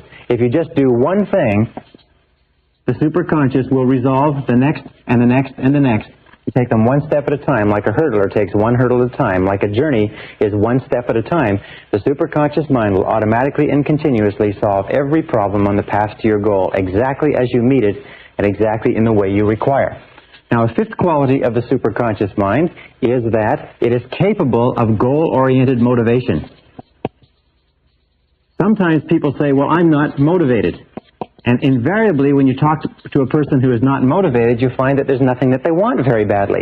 When you decide upon a goal or an objective, something you want to be, have, or do, the superconscious mind releases motivation. It is the superconscious mind that gives you the energy and the enthusiasm and the excitement that moves you toward it, but it requires a goal that you intensely desire. That's why we talk so much about goals in this course. Goal-oriented motivation, it releases ideas and energy for goal attainment. The superconscious mind is a source of what is called free energy. In other words, you can actually tap into this energy, and when you're excited about a goal, it doesn't matter how physically fatigued you are, you seem to be able to tap into a source of energy outside yourself that can run you and propel you, sometimes day after day, week after week, on only a few hours sleep a night. Everybody's had the experience of being caught up and involved in something that's really important, really exciting, really driving, requiring tremendous commitment, and you just have energy flowing continuously. Nikola Tesla, the great electrical genius, was actually able to tap this free energy to run the electric lights and the electric appliances in his home in a way that we still don't understand. But in order for goal-oriented motivation to be released by the superconscious, you must have clear, specific goals. This is the key. The goals must be clear. Clear, specific goals are what release this motivation. There's an old saying, which is a little bit trite. It says, feeling listless? Make a list. What it means is that if you're feeling listless and you make a list of 10 things that you want to accomplish in the next year, you will find that just writing that list of 10 things will give you a jolt of energy, almost like a detonator going off. Now, a sixth characteristic of the superconscious mind is that it responds to clear, authoritative commands. Responds to clear, authoritative commands. Now, what are clear, authoritative commands? Well, one example of clear, authoritative commands is positive affirmations. Whenever you use a positive affirmation, whenever you say, I earn X number of dollars, I weigh X number of pounds, I like myself, I am responsible, I feel terrific. Whenever you use these commands and you emotionalize the commands, that's why they must be authoritative and they must be emotionalized. You drive this message from the conscious into the subconscious, and the subconscious accesses the superconscious. So emotionalize your words. Use clear, authoritative commands. And every time you use a clear, authoritative command, it drives the idea deeper. It activates your superconscious abilities. It also responds to decisiveness. It's very interesting. There's an expression which I like to share with you, and it's simply this. It is, get serious. I have met men and women all over the country over the last few years, and I've noticed there's an interesting thing that successful people say. When I ask them, how did you come to become so successful? I mean, what was the turning point? Where did it change? You know, the words they use over and over again are these. They say, well, I finally decided to get serious. I finally decided to get serious. You see, we talked earlier about desire and decision, that there's a lot of people have desires. A lot of people want things, and they want to be things, and they want things to change for them, and they want things to be better, but they never make the decision to do something. They are going to make the decision, and they hope to make the decision, and they plan to make the decision, but they just haven't quite gotten around to it yet. And an important part of this is commitment. I can put this down here. Is that nothing great in life happens until you make a commitment. And a commitment means you decide to do one thing to the exclusion of almost everything else.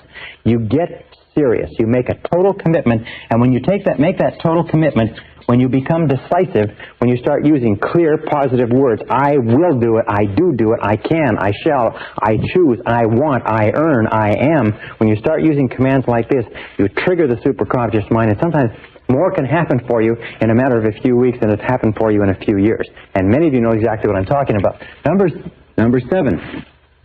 The superconscious mind, in a way, is like a muscle. It grows in capability as it is used and believed in. It grows in capability as it is used and believed in. That means that you can actually get it to the point, as I have in my own life, as many of my graduates have, you can get it to the point where you're plugged into the superconscious mind continuously, and you just go with the flow of life, that all the things that you require, the answers that you need, the solutions, the people, the circumstances, will be drawn into your life in exactly the order, exactly the sequence that you require. And the people that you don't need, the circumstances that are old, the circumstances that have nothing to do with where you're going, they fall off as exactly as they're no longer needed. And the more you use it, the more you believe in it, the more you trust to it, the more rapidly and dependably and predictably it works. Now let me tell you this, in all my studying of the biographies and autobiographies of great men and women, I found one thing, is that you only begin to become great as a human being to the degree to which you tap into and go with the flow of this superconscious energy. Other than that, life is always a struggle. But once you get into the flow of this energy, life seems to be on the downhill side. You seem to be going with the current. An eighth characteristic is that the superconscious mind functions best or operates best with an attitude of confident expectations. Operates best with an attitude of confident expectations. You see, confident expectations is an attitude of positive emotion. Remember we talked about before becoming an inverse paranoid, always looking for the good, always expecting the best, always believing, trusting, being absolutely convinced that something good is going to come out of everything that happens to you. This attitude of confident expectation seems to be what puts the foot on the accelerator of the superconscious mind and brings things into your life and people and what you need into your life faster and faster and faster. Another characteristic of the superconscious mind, number 9, is that it operates best under 2 conditions. Operates best under 2 conditions. Condition number 1 is when you are concentrating 100% of your time and attention on the problem. 100% concentration on the problem. And the other time when it works best is when you are concentrating 0%, when your mind is busy elsewhere.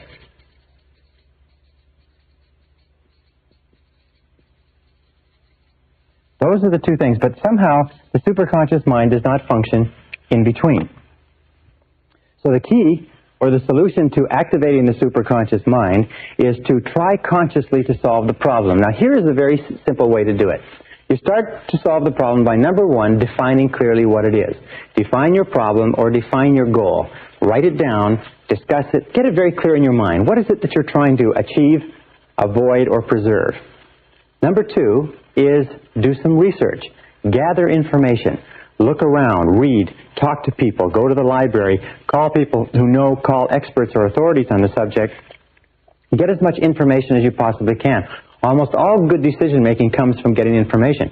I've had experiences where I have had a clearly defined problem or situation, and as I'm thinking about it, I say, where can I get some information? And bang, the name of a person you may not have spoken to for a year will pop into your mind. You pick up the telephone, you call them up, and you say, hi, I'm thinking of doing this or not doing this. What do you think about that? And they have exactly the piece of information that you need to do it or not do it. Be very, very alert to that. The third thing that you do is you try consciously to solve the problem. Now that you've got the information, you ask questions, you've done the reading and the research, you've got clear in your mind, you try as hard as you possibly can with your conscious mind to solve the problem. And if that doesn't work, then you simply turn it over to the superconscious mind, almost as though you are submitting it to a large computer. Turn it over to the superconscious mind and get your mind busy elsewhere. Get your mind busy doing something else and just get on with something else completely. For instance, we'll talk about this, you could work on another project, go for a walk, do physical exercise, go out for dinner. Get your mind busy elsewhere, and at exactly the right time, what will happen is that the answer will come to you. It'll just suddenly be there. Which brings us to another characteristic of the superconscious, and it is this, is that the superconscious mind, and this is number 10, the superconscious mind brings you exactly the answer you require at exactly the right time for you. Brings you exactly the answer you require at exactly the right time. Now, one important point with regard to superconscious creativity is that when you get this answer at exactly the right time, you must act immediately. A superconscious answer is time-dated. That means that it may, if you get the answer on Thursday at 12 o'clock, the answer may not be valid at 9 o'clock on Thursday, it may not be valid at 3 o'clock on Thursday. So when you get the answer, when it comes into your mind that this is what you should do, and you'll feel a very, very strong feeling of rightness about a superconscious solution, act immediately. Sometimes you'll be working on a problem. Have you ever had this situation? You're working on a problem and you get this feeling you should phone somebody, and you say, I should phone so-and-so, but I'll do it later. And you do it later, the next day or the next week, and you call them up and they say, I wish you'd phoned me last week because I had exactly the answer you needed, or I had the person, or I had the situation, or I had the job for you, and so on. So when you get this, I know a man who built $1 billion business, and he built $1 billion business by fully understanding what we're talking about here and doing just one thing. Very limited business acumen, but he always followed his superconscious instincts. Whatever he felt was the right thing to do at any instant, he acted immediately. He immediately took action. And his action orientation was enough for him to open doors of opportunity, to get feedback and information, to self-correct, to draw to himself the people that he needed to maximize the opportunities and so on. And he went from selling cars to $1 billion business in less than 10 years simply by following his superconscious intuition and following it continuously. Now, another characteristic of the superconscious mind is that it will bring you the experiences you need to be successful. It brings you the experiences you need to be successful. This is one of the most incredible things I've ever found in my life. It brings you the experiences you need to be successful. And it'll bring you a whole bunch of different experiences. Now imagine that this is you here. All right? And let's say that you decide that you want to increase your income by 50% a year for the next 5 years. Let us say over the course of your lifetime you decide you want to become financially independent. Well, now you normally, if you're working at a job or in a field, your line of sight, as they say, is that you will somehow find a way to do it in your existing field, within your existing experience and knowledge. However, once you have set this clear goal in your mind, once you have this idea of what your goal or your star is, as you start off, you'll often find that your life will go into almost like a crazy obstacle course. It'll seem to go through a whole series of convolutions over and over, and very often you will find a year, 2 years, 5 years, you will find your goal in a totally different place, doing something totally different, something you've never expected. In studying self-made millionaires in America, we find that almost half of them made their fortunes doing something totally different from what they started off doing. As they moved down the road of life, they found there was an insurmountable obstacle or barrier in that direction. The market collapsed, the technology changed, the interest rates went up, it didn't matter what it was, and they found that they had to change course and change direction, and they had to go over a hurdle.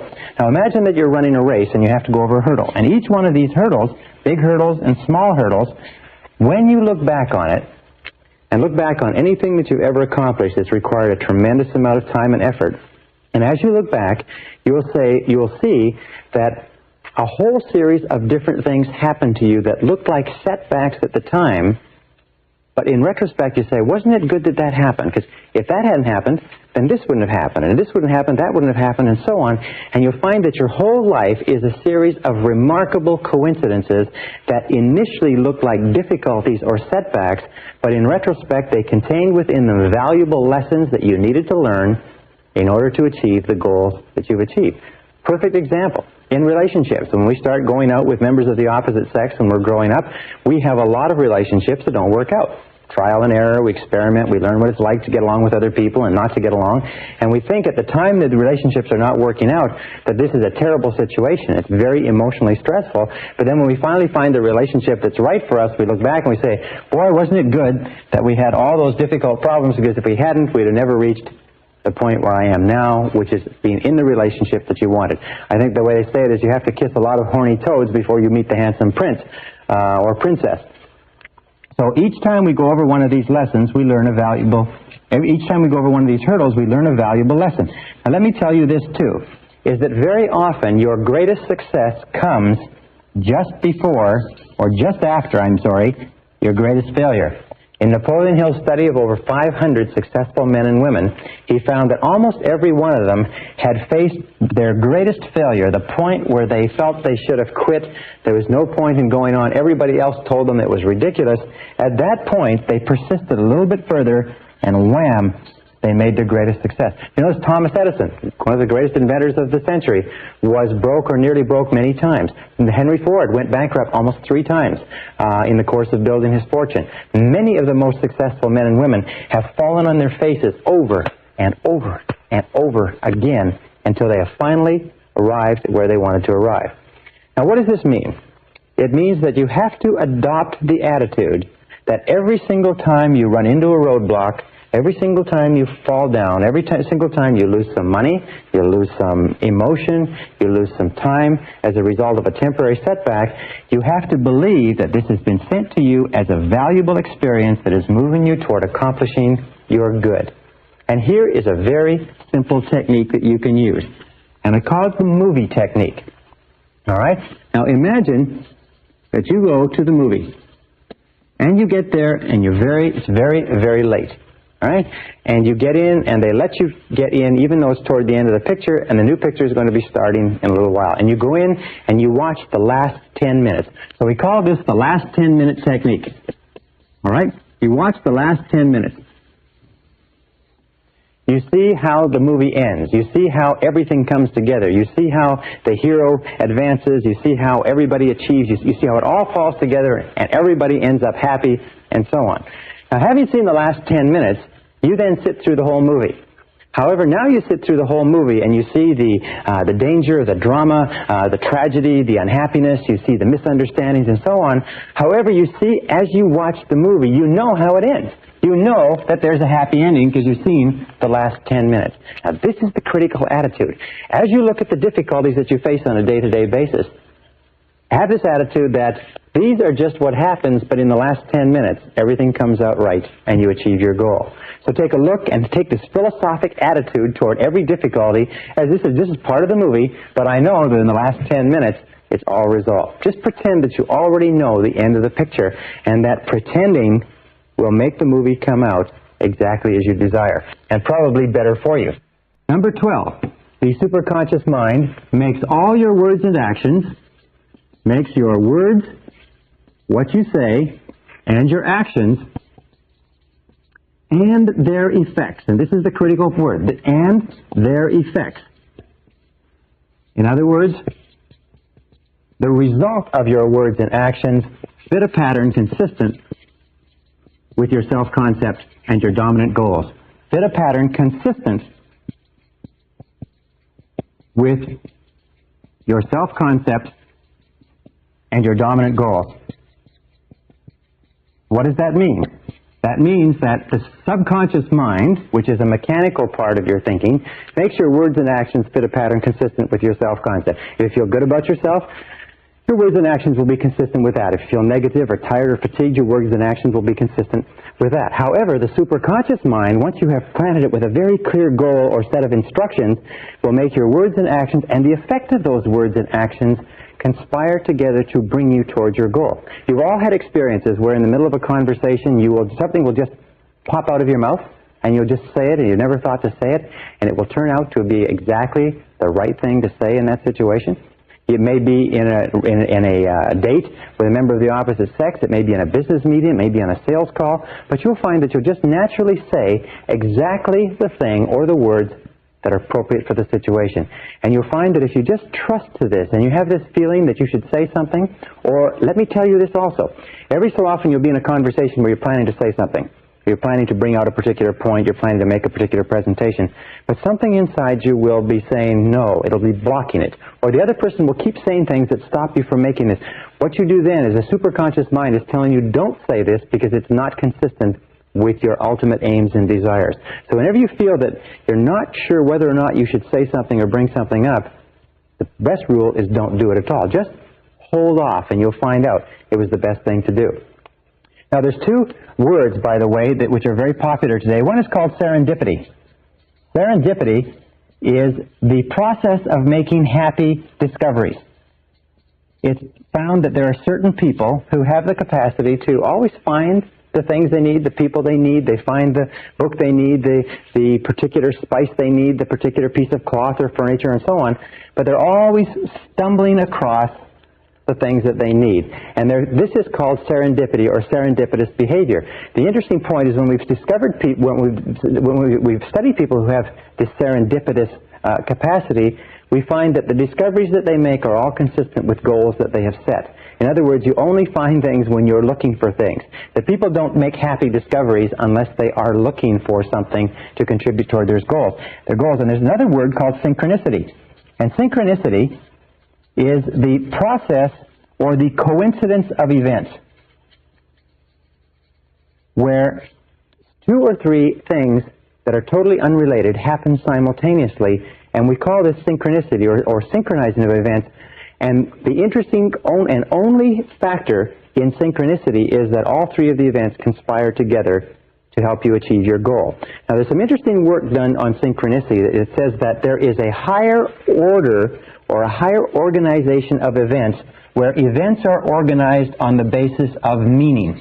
And the meaning that they have, the significance that they have, is defined by you and what your goals are. So very often you'll get a phone call, read a book, hear about an article, and visit a person, and all of those simultaneously will come together to bring you what you're after. Be very alert to these 2 happening.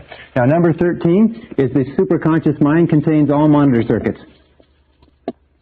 Contains all monitor circuits. That means that you can pre-program the superconscious mind, and it will work for you. 2 ways that people pre-program the superconscious mind all the time is parking spaces. Many people find that by confidently expecting there to be a parking space wherever they're going, there always is. That you can pre-program your mind, sometimes 10 out of 10, 20 out of 20, to get a parking space even on a busy street, even in a busy shopping center. And if you get there and they're all full, you'll find that somebody is holding your space and they back out just as you arrive. Just as you pull up, you'll find that their taillights will go on and they'll back up, not 1 car earlier, not 1 car later, but exactly where you are. And I've had thousands of people come back to me and say that after learning this, they get parking spaces wherever they want. The key is you must believe that it works. If you don't believe that it works, it doesn't work for you. The second is waking up. There are many people who wake up with no alarm clock. Many people don't need an alarm clock at all. I haven't used an alarm clock for years. Why? You can just program your mind to wake up almost to the minute, any given time. All you have to do is do this 3 times. You'll develop the habit for life. And by the way, this is something the alarm clock industry keeps quite secret, mind you, because nobody needs an alarm clock. You can wake up at any time. You can wake up with 3 hours sleep or with 13 hours sleep. You can wake up in pitch black darkness. You can sleep for 20 minutes or 2 hours just simply by programming your mind. You can also program your mind to remember to do something, remember not to do something, and so on. And I'll tell you this so that you can write it down. It's what we call the law of superconscious activity. The law of superconscious activity. And it is this, is that because of the power of the superconscious mind, any thought, plan, goal, or idea that you can hold in your mind, your conscious mind, on a continuing basis, must be brought into reality by your superconscious mind. Any thought, plan, goal, or idea that you hold continuously in your conscious mind and that you intensely desire or intensely fear must be brought into reality by your superconscious mind. Whether positive or negative, good or bad for you, if you can hold it continuously, if you can emotionalize it, if you can visualize it, in your conscious mind, the superconscious mind will begin to organize the entire universe of experience around you to draw into your life the people and circumstances necessary to make that idea come true. So what we've been saying throughout this entire program is that your thoughts are extremely powerful, that your thoughts objectify themselves, that your thoughts become your reality, and it is this understanding of this superconscious capability that makes it a fact that your thoughts do become your reality. So keep your mind on what you want, keep it off of what you don't want. Think continuously, think non-stop, think all the time only about what it is that you want, and keep your mind completely off of the things that you don't want. The reason why so many people are unsuccessful and unhappy today is because they think continuously about the things that they don't want. The reason that a very few people, the elite, are successful, happy, prosperous, growing, and so on, is because they keep their mind on what they desire. In the Bible it says, the rich get richer and the poor get poor. Or it says, in the Bible it says, from him who hath, even that which he hath shall be taken away, but to him who hath, even more shall be given. The rich get richer and the poor get poor. What do the rich think about? What do the rich dwell upon? What do the rich concentrate on? What do the rich attract to themselves? What is the law of correspondence with regard to the rich? It is the rich are always thinking of production, affluence, money, wealth, and so on. What do the poor think about all the time? Yes, the poor think about poverty, lack, loss, limitation, ill health, how little money they have, and whatever you think about on a continuing basis, you draw into your life and you make into your reality because of this superconscious capability. No matter how big your goals are, no matter how far away they are, if you can hold them in your mind on a continuing basis, you can make them your reality. Well, how do you activate the superconscious mind?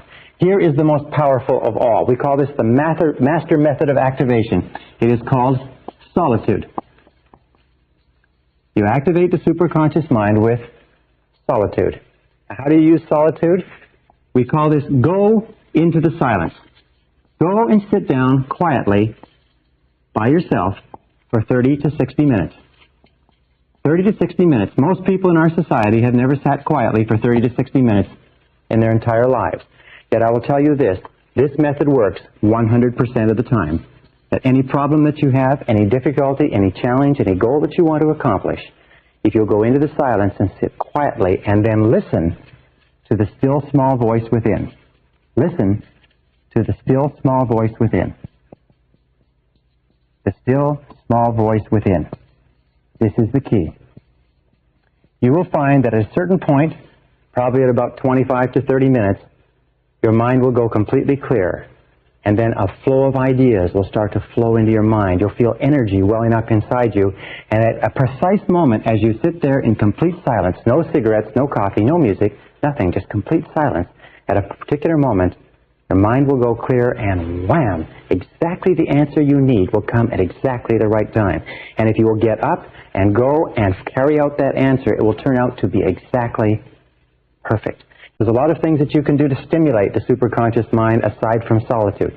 Visualization, affirmation, daydreaming, relaxing, classical music, natural environments, meditation, taped affirmation, all activate the superconscious mind. Now there's three sources of a superconscious solution. Three critical sources. Number one is intuition. It'll come from inside. You'll get a very, very strong feeling that this is the answer. Number two is chance encounters. You will meet people, or you will meet books, information, material, ideas that will give you the critical answers that you require. And number three is unexpected events. Unexpected events. Things will happen that are totally unexpected, either within your life or in your external environment, and if you look into them very closely, you find that very often they contain exactly the answer, exactly the insight that you're looking for. So be very alert to intuition. Be very alert to chance encounters. Be very alert to unexpected events. Now, how do you tell a superconscious solution?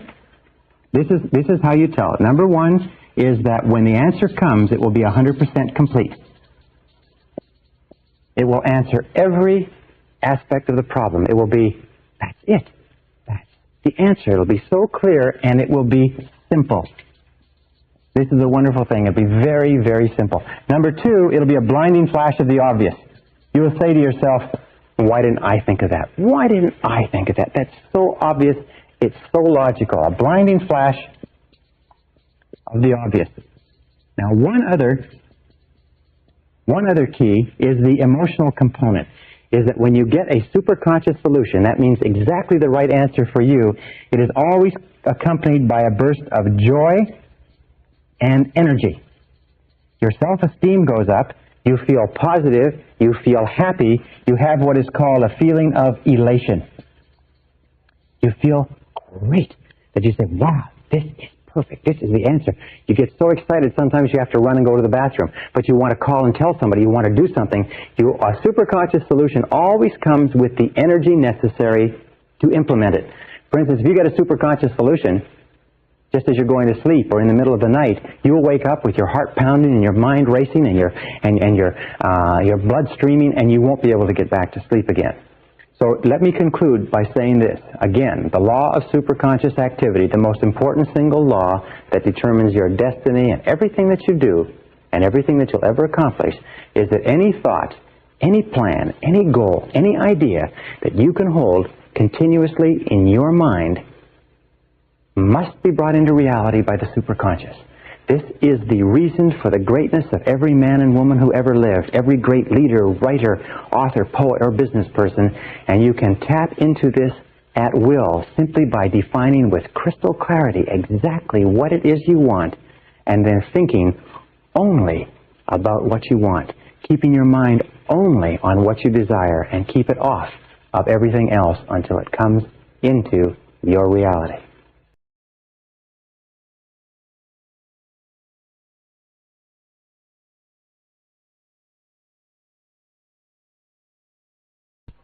Section 20, Creative Problem-Solving Techniques. Remember when we talked about that survey that was done where they checked the IQ of 1,000 people at random, and they found the difference in IQ between the least intelligent and the most intelligent was only 2.5 times? And we talked about, with regard to income, how people earning $250,000 a year are not 10 times smarter than people earning $25,000 a year. Well, this subject has fascinated me for years, and I've put together courses which I've taught to major Fortune 500 executives and administrators, and I've come up with some really interesting ideas with regard to intelligence and IQ, and I'd like to just sort of impress upon you one thought, which is this, is that intelligence is a way of acting. Intelligence is not a matter of IQ. It's not a matter of education. It's not a matter of background, contacts, grades, or anything else. There are many extremely intelligent people who can't make a living. There are many people with extended university degrees who are unemployed. But there are also people who didn't finish high school who are running major corporations, because intelligence is a way of acting.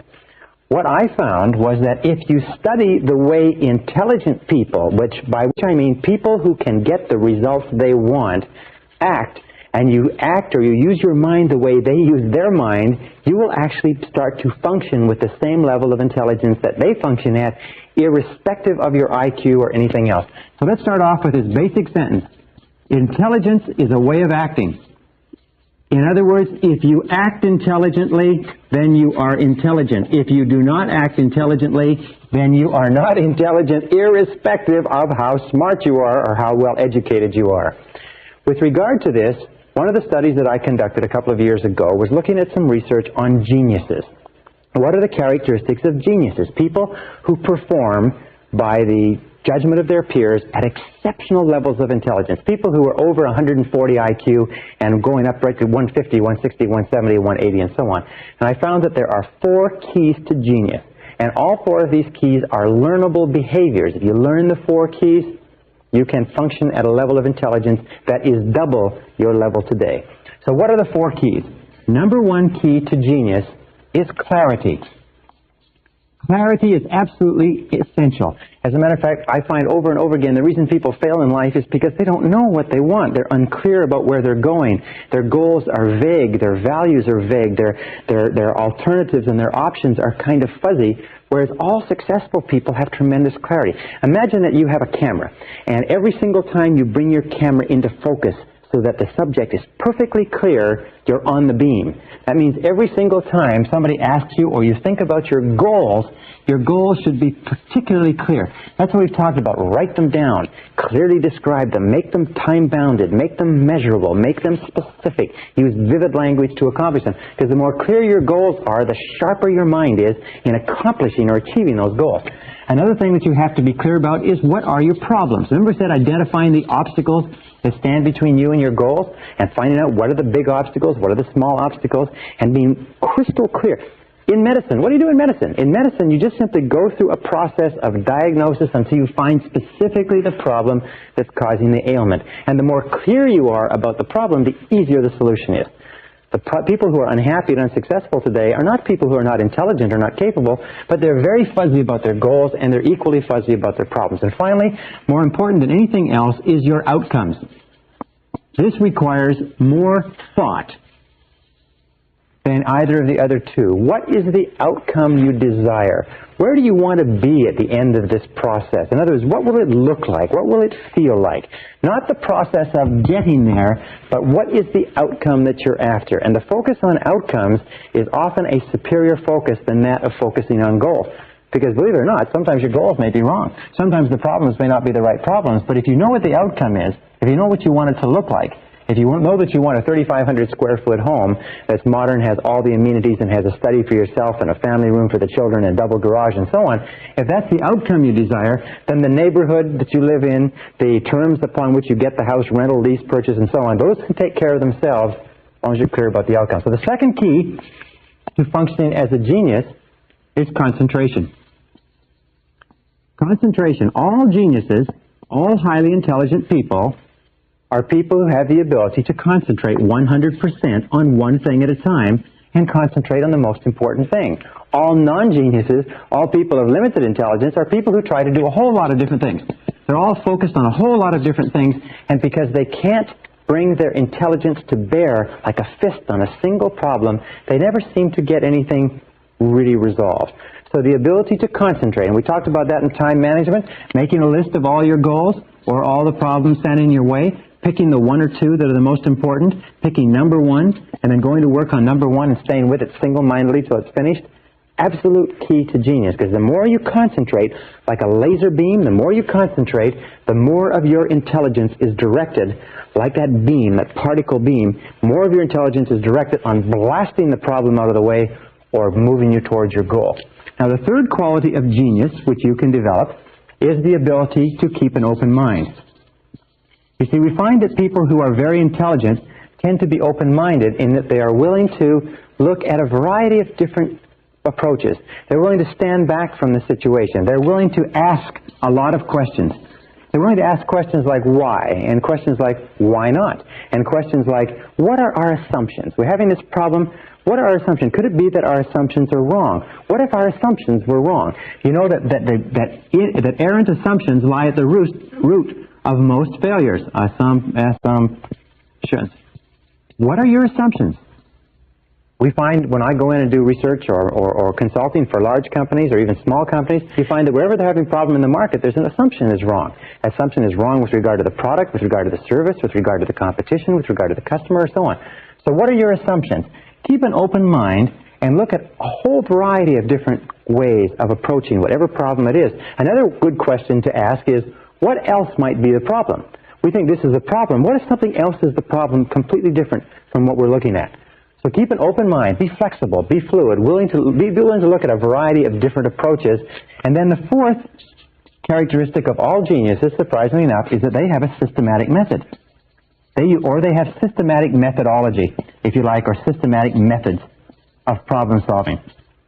They just don't run off half-cocked. Now, finally, once a genius has gone through a series of systematic methods, very often, as a result of this process of concentration, they just drop the subject out of their mind, and at a certain point, the superconscious will give them the answer that they're looking for. But prior to that, they go through systematic methods, if you like, of organized thinking. Now, most people don't do this. What they do is they throw themselves at a problem the same way a dog throws itself at a car going past, and they go ruff, ruff, ruff, ruff, ruff, ruff, ruff, and they chase after the dog, or they throw themselves after a blanket like a puppy does, and they tear the blanket round and round, and they throw it away. Intelligent people approach every problem logically, systematically, organized fashion. So let's talk about three methods of creative thinking that you can use to, like a particle beam smasher, that you can use to smash through about 90-95% of any problem that you'll ever face, any obstacle, anything that stands in your way. And the first is what I call mindstorming. Now, mindstorming is a very simple technique. It was developed many, many years ago. It can be done by yourself or it can be done with other people.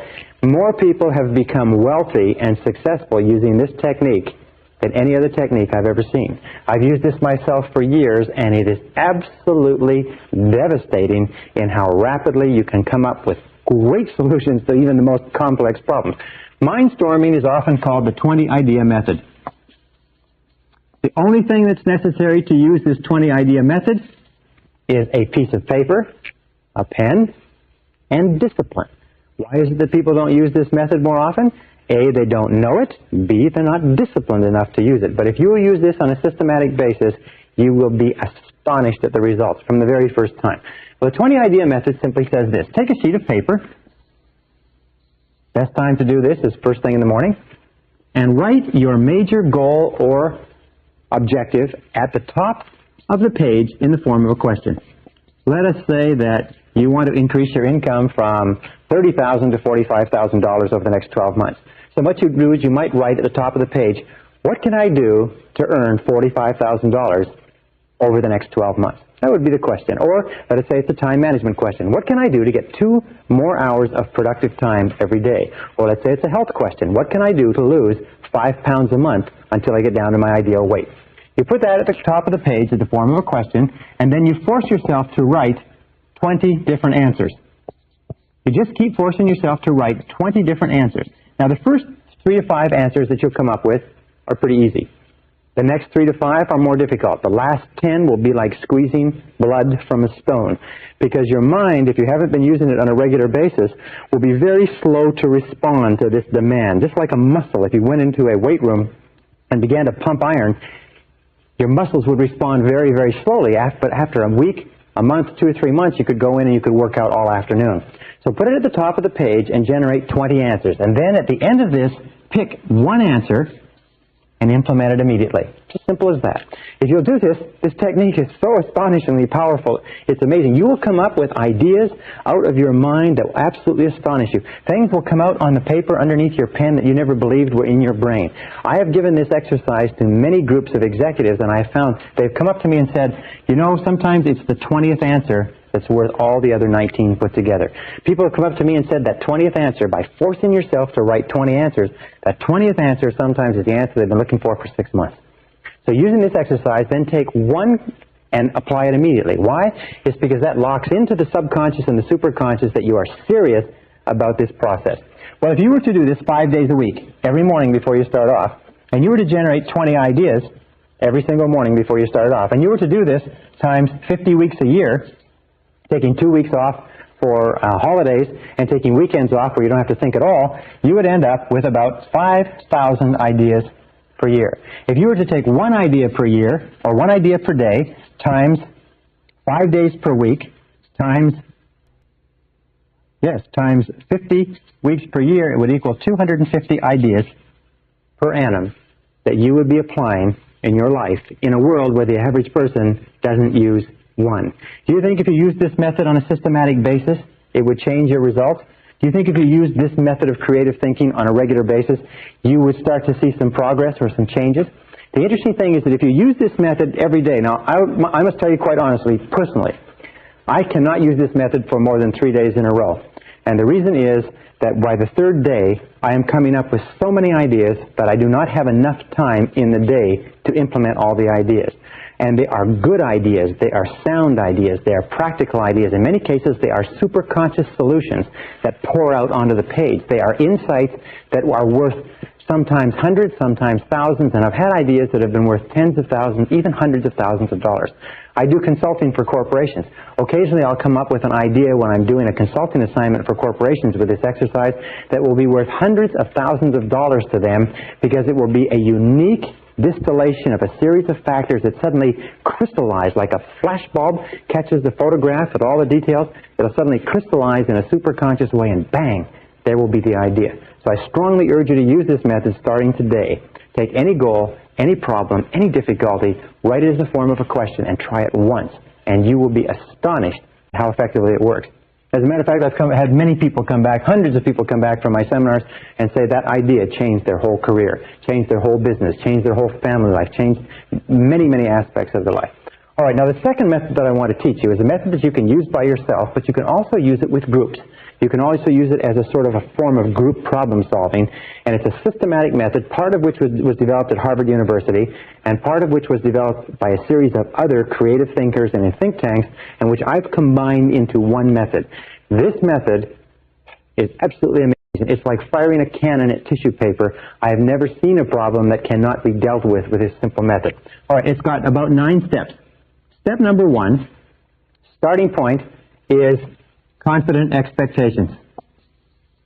Confident expectations seems to open up the mind, relax the right brain, activate the superconscious, and seems to tune you in to solving a problem or difficulty at a higher level. So confident expectations are very simple. Assume a logical solution. Whenever you're faced with any kind of difficulty, assume a logical, workable solution. Say to yourself, well, there's a logical, workable solution here. No problem. As it says, what does the Australians say? No worry, mate. Just say the same thing. No worry, mate. No problem. There's got to be a solution here somewhere. This attitude of confident expectations seems to open up the creative mind and make it work far, far better. Step number 2, in order to keep your mind positive and optimistic, use positive language. Use positive language. Now, what do we mean by that? Well, there are certain words in the English language or any language that can raise or lower blood temperature, that cause us to be anxious or fearful or happy or elated. So word usage is important. Using the proper words is important. For instance, the word problem. The word problem is a negative word. It has negative connotations. It causes us to become stressful and anxious and tense. It causes our minds to actually shut down. Instead, use the word situation. Situation, wonderfully enough, is a neutral word. It's neither positive nor negative. A problem is something you struggle with. A situation is something you deal with. Right? Problem equals struggle, setback, cost, difficulty, disappointment. But a situation is just something you deal with. And when you suddenly start describing things as situations, well, we have an interesting situation here. The car has been stolen. Well, this is an interesting situation. Our house is burned down. Well, this is an interesting situation that triggers your mind into dealing with it rather than being overcome by it. Now, a better word, of course, is challenge. And many companies and many individuals now only use the word challenge because it's positive. A challenge is something that you rise to. A challenge is something positive that you rise to. So instead of calling it a problem, call it a challenge. Hey, we have an interesting challenge here, or we're facing some interesting challenges this year. Or it looks like we're going to have challenges that we didn't expect this year, or we've come up with a really big challenge. But a challenge, described as a challenge, is something that brings out the best in you. Your mind starts to race to think how you can deal with it. And best of all is the word opportunity. The word opportunity is a very positive word. The word opportunity is something that you take advantage of. Now, the interesting thing is that in all of our research, we find that within every setback or difficulty, within every problem, within every situation or challenge, there is a hidden opportunity. There is something that you can learn. There's something that you can gain. There's an advantage. There's a benefit.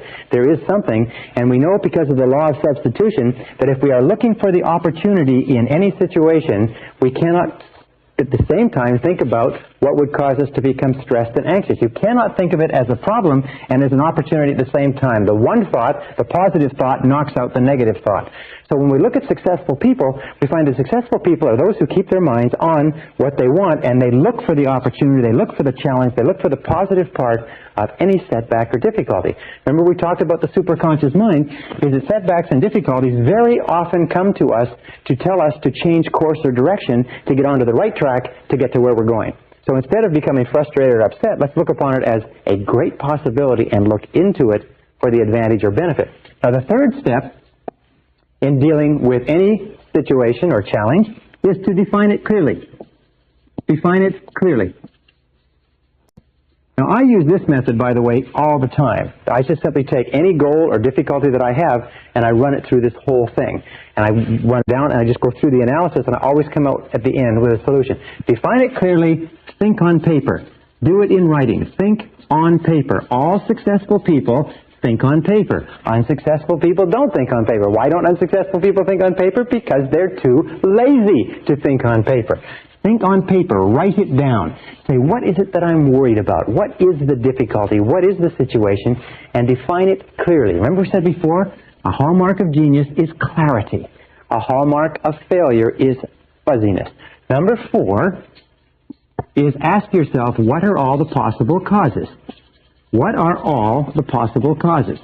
The natural tendency in our impatient society is for us to, if we get to the point of defining the difficulty or the challenge, is to leap to a conclusion and say, let's do this. Instead, what a doctor does, for instance, is a doctor steps back and says, all right, you have this pain, you have this difficulty, you have this ailment that's being manifested in these symptoms. Now, let's look at what all the possible causes may be. What do you eat? What do you drink? What is your lifestyle like? What sort of stresses exist in your life, and so on. Sometimes you'll find that 50% of all of your difficulties can be resolved by defining them clearly. Another 25% of your difficulties can be resolved by determining the causes. Sometimes if you can determine what the causes are, then you say, well, if that's the cause, then you eliminate the cause, the situation is resolved. The 5th step, if you have not resolved it at step 3 or step 4, the next step is you say, what are all the possible solutions? What are all the possible solutions? Now, not just the logical solutions, but go beyond that. If you come up with a solution very quickly that seems like the logical solution, then ask yourself, what if that didn't work? then what else would we do? The Roger Von Oak says, always look for what is called the second right answer. Once you have one right answer, and you say, well, this looks like the answer to this difficulty, ask yourself, what is the second right answer? Very, very good exercise, because if the first solution doesn't work, you've already got a second solution already developed. So you ask, what are all the possible solutions? What is the solution? What's the opposite of the solution? What if we just did nothing? What if we did it twice as hard? What if we tried something else completely? What if we used lateral thinking? Instead of trying to dig this hole deeper, we went and dug another hole. What if we got out of this market completely? What if we got out of this job or this relationship completely? Rather than trying to solve the job or the relationship, what if we went somewhere else and started over? What would be the second right answer? Now, here's a critical point. From this point onward, once you've gotten to number 5, think and talk only about the solutions. Think and talk only about the solutions. You see, because of the law of concentration, because of the law of substitution, because of the law of attraction, what happens? Well, I'll tell you what happens. Most people talk about the problems all the time. They think about the problems, they worry about the problems, they vividly imagine the problems, they discuss the problems, and they have more and more and more problems. The law of substitution says if you think and talk about the problems, your mind is going to become preoccupied with negativity. The law of attraction says if you think and talk about the problems, you're going to attract more problems into your life. The law of correspondence says that the more you think and talk about problems, the more they preoccupy your mind, the more your external world is going to be characterized by problems. The difference between winners and losers, heroes and non-heroes, successes and failures is this, is that successful people, winners, are solution-oriented. They are solution-oriented. They think about the solutions. They talk about the solutions. They're always asking this question. Here is the big question. What do we do from here? What can we do from here? In other words, they are always future-oriented, always oriented toward the future. Losers are always oriented toward the past. Losers always want to know who did it, who's to blame, who's responsible, how do we cut our losses. The winner always looks forward and says, where do we go from here? What do we do from here? What's the solution from here? How can we improve this situation? How can we adjust, adapt, modify, and so on? Once you get here, the next step is pretty simple. Number 6 is make a decision. Make a decision. Now, any decision is better than no decision. 80% of all difficulties should be resolved, and the decision should be made at this step, at exactly the time that they come up. In other words, whenever you have a difficulty, now is the time to make 80% of your decisions. Indecision, by the way, indecisiveness is a major reason for failure. Indecisive people don't succeed in life. Being decisive is more important than being correct, because the more decisions that you make, the more feedback you get, the smarter you become, the more accurate your decisions become. The fewer decisions you make, the less feedback you get, the less learning takes place, the poorer as decision maker you become. So make a decision. Remember, 80% should be made right now, and the others can be made simply by saying, all right, I can't make the decision now, I need more information. I'll set a deadline, Thursday at noon, I'll make the decision no matter what information I have. Number 7, by the way, this is a great tension reliever. Great tension relievers make decisions. Indecisiveness is a major source of stress. Number 7 is assign responsibility. Assign responsibility. In other words, ask yourself this question. This is the big question. Who is going to do it? Who is going to do it? Very often people will go through this exercise, they'll make the decision, they'll be happy, they'll be elated, the stress and difficulty is gone, and then they all go back to work and they come back to a meeting 2 weeks later and nothing has been done because nobody has been assigned specific, and that's probably the word, assigned specific responsibility. Who is going to do what exactly? And that brings us to number 8, set a deadline. Say, I want this done by such and such a day. Well, let's agree that it's going to be done by such and such a day, Thursday, 12 o'clock noon, we will review it again. And of course, once you've set a deadline, number 9 is take action. Launch. You know, an interesting time management study I read recently says that 20% of the work, the first 20% usually accounts for 80% of the value of the job. If you can launch it, they say well begun is half done. And number 10 is inspect what you expect. Inspect what you expect. One of the most important rules of success in life is once you have made an agreement that something is going to be done, inspect it, check on it, control it, monitor it, keep in touch. I have a good friend that says that delegation is essential, but not abdication. Make a decision. Once you have assigned somebody, you've asked somebody to do it, keep in touch with them. If it's important enough for you to have it done by that deadline, it's important enough for you to follow up and check. All right, there's one final method of creative thinking which you can use with your husband or wife, with your coworkers, with your friends, with your associates. One of the most powerful methods ever developed. First written about by Alex Osborne in his book Applied Imagination in 1946, and it's called brainstorming. Now, brainstorming is terrific. And I won't write it all out on the board, but I'll just give you the description of what you have to do to be a good brainstormer. Number one, the very best group for brainstorming is 4 to 7 people. Below 4, you're not getting the potential synergy, and above 7, the group starts to get a bit unwieldy. So 4 to 7 people sitting together in a spirit of harmony. Step number 2 is to clearly define the question. And the more simple and precise the question, and the more concrete the answers that you're looking for, the better the brainstorming exercise works. For instance, you could say in a sales organization, you wouldn't say, what can we do to increase sales? Because the question is very vague. It's fuzzy. Remember, clarity. What we would say is, what can we do to increase our sales by 20% over the next 90 days? Then everybody can bring their minds to bear on the question. Now, the third step with regard to brainstorming is time. The best period for brainstorming is between 15 and 45 minutes. 30 is ideal. So what you do is you say, we're going to brainstorm this question. What can we do to increase our sales by 20% over the next 90 days? And we're going to do it from 4:15 to 4:45. Next step is idea generation. Now, this is really critical. Instead of generating ideas and then evaluating them, what you do is this, and this is what Osborne found. He said what blocks brainstorming is that you have the idea generation process, and somebody comes up with an idea, and somebody says, that wouldn't work, that's stupid, that's ridiculous, we tried that once before. And as soon as somebody says anything critical about an idea, everybody just shuts up. And so you sit there, and everybody becomes a little bit hesitant. Why? It's because when you criticize an idea, you trigger the deep down fear of rejection that goes back to early childhood. So what you do is you divide. You have idea evaluation, this section, and idea generation separated by a wall of time, so that you put time between the two. And here you go for quantity of ideas. So in a 30-minute session, say 30 minutes, you say, let's see how many ideas we can generate focused on how we can increase our sales by 20% over the next 90 days. And over here, you can take more time, and here you go for quality.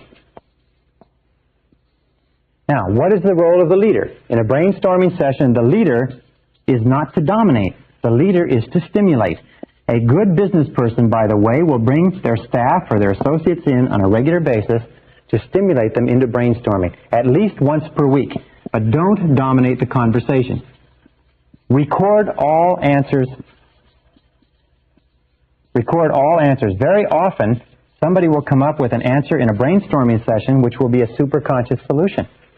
The superconscious solution may be so excellent that even the person who came up with it and the people at the brainstorming session are not aware that it is a brilliant breakthrough, but when you take the ideas and evaluate them later, or somebody else looks at the ideas, they may say, that's what we're looking for. This is exactly right.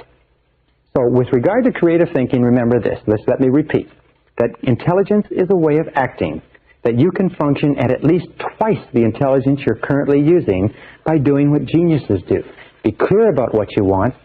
Concentrate single-mindedly on the goal, the problem, the situation, or the outcome you desire. Keep an open mind. Be flexible and look at all possibilities. And then use systematic methods of problem solving like we've discussed. Try any one of these methods, use them on a regular and systematic basis, and I can guarantee you, you will be astonished at how smart you really are. This is the end of Side 2. Please fast forward the tape to the end to cue up Side 1 for your next listening.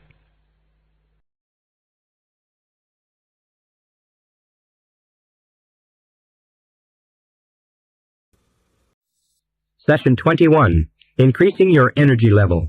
How would you like to have more energy and vitality on a day-to-day basis than you do right now? How would you like to learn some ideas and techniques that you can use starting immediately to dramatically increase the amount of vitality that you have moment to moment, hour by hour?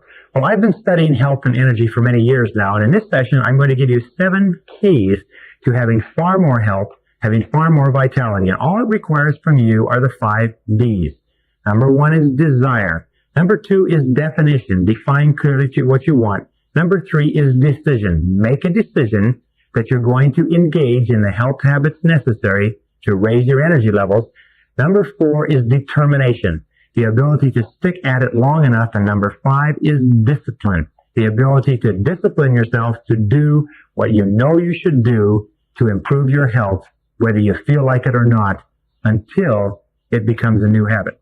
Now, there's probably no place in all of this discussion where the law of correspondence is more true, in that your external body, your physical world, is a direct reflection of what is going on inside.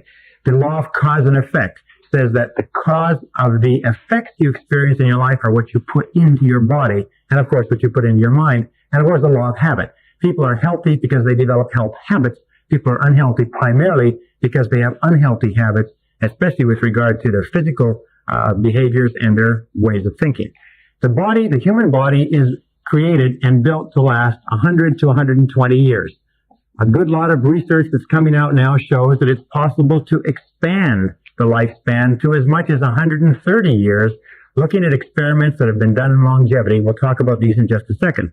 The average life expectancy in America and Canada today is about 74.9 years. That means that 50% of the population or more die below that, some at 50, 55, 60, and so on, and half of them die over that. Your goal must be, right now, desire, definition, determination to live to be at least 80 plus. Now, once you set a goal of living to be over 80 years old, then you have to look at every single thing that you do on a day-to-day basis.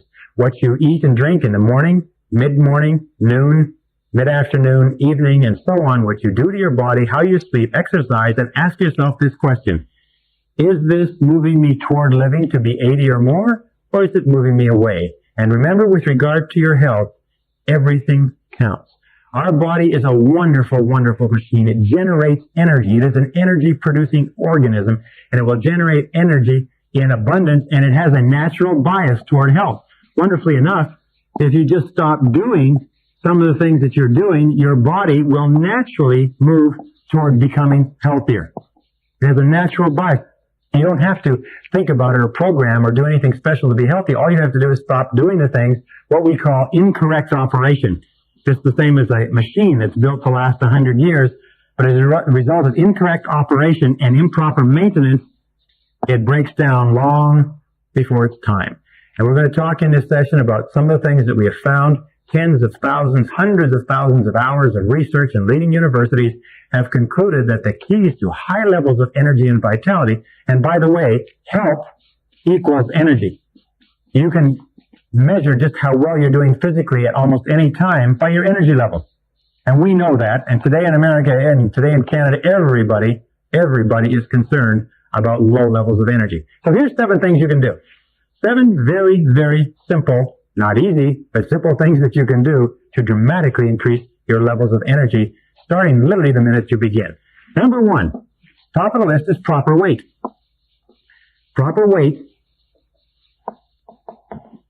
is central to high levels of health and energy. Why is that? Well, there's 2 reasons. One physical, one psychological. If you are overweight, you put a tremendous tax on your heart. You put a tremendous tax on your organs. You put a tremendous tax on your muscles. If you've ever climbed up a set of stairs, you know how hard it is to climb up a set of stairs? Now think of climbing up a set of stairs with suitcases, and imagine how much overweight some people are. It's like climbing up stairs or walking around with suitcases that weigh those extra pounds. The strain on the body is imperceptible, but it's tremendous, and it tires you out. The second thing is that it is, in many cases, depressing to be overweight in a world that where everyone is thin, where thinness is on all the magazine covers and newspapers and television and movies and so on. When we see other people who are thin, when we look around us in the world and we feel that we're overweight, it causes us actually psychological depression, which is fatiguing. So how do you get to proper weight? Very simple. Visualize and affirm. Visualize and affirm. First of all, if you have a desire to get thin, make a decision, be determined, Practice discipline and then visualize and affirm your ideal weight over and over again until you reprogram your self-concept at a lower level. Remember, thin is in and stout is out. Number 2 is proper diet. Now, a lot of work has been done lately amongst Olympic athletes. A lot of work has been done in researching the diets of the people who have the most energy and vitality, and they've come up with 3 clues, 3 keys, depending upon what you eat. Number 1 is lots of variety.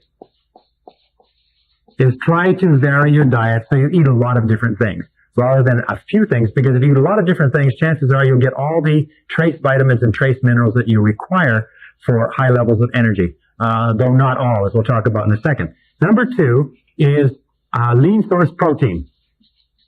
Lean source protein means protein from a variety of sources like soybeans, fish, lean meats, and so on, rather than fatty meats and fatty sources. Lean source protein, you need about 15% protein in your diet.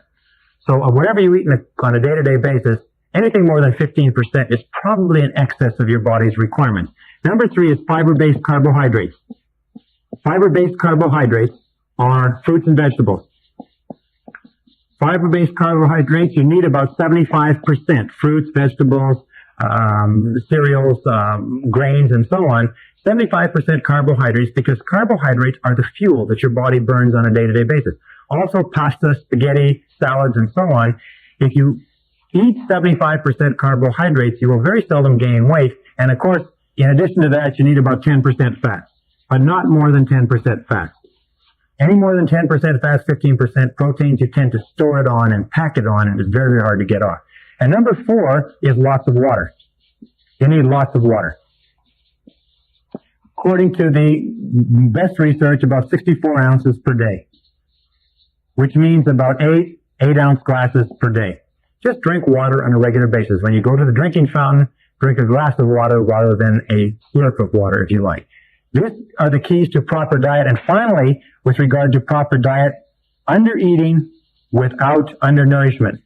In the research that's been done at the University of California, recently they found that in experimenting with rats, that if you underfeed them so that they run lean and mean, and you don't undernourish them, what you do is you increase the amount of nutrient value in each piece of food that you eat. In other words, you eat foods that have high levels of nutrients, but you eat less of them. You keep your daily calorie intake below 2,000 calories, and you take those calories before, 80% of them before 2 p.m.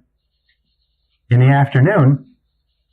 What will happen is that you will gradually lose weight, you'll trim down, you'll get thinner, and you'll have far more energy. In laboratory rats, they've been able to increase their lifespans by 30 to 50% simply by trimming down their diet. Their sexual potency goes up, their intelligence level goes up, their amount of energy goes up, the amount of sleep that they require goes down, all from under-eating or eating lean, eating trim. 30 to 50% increase, if it can be transferred from laboratory rats to human beings, means that if this is our current lifespan, 74.9 years, it means that it is conceivable that you and I can live to be 100, 110, 120 years old simply by changing our diets. And there's a lot of information and a lot of research on that that's really exciting right now. Another critical factor is number 3, it's proper food combining. Now, this is a very controversial issue, and so what I suggest that you do, if you're interested in this subject, is read the book by Dr. Harvey and Marilyn Diamond called Fit for Life.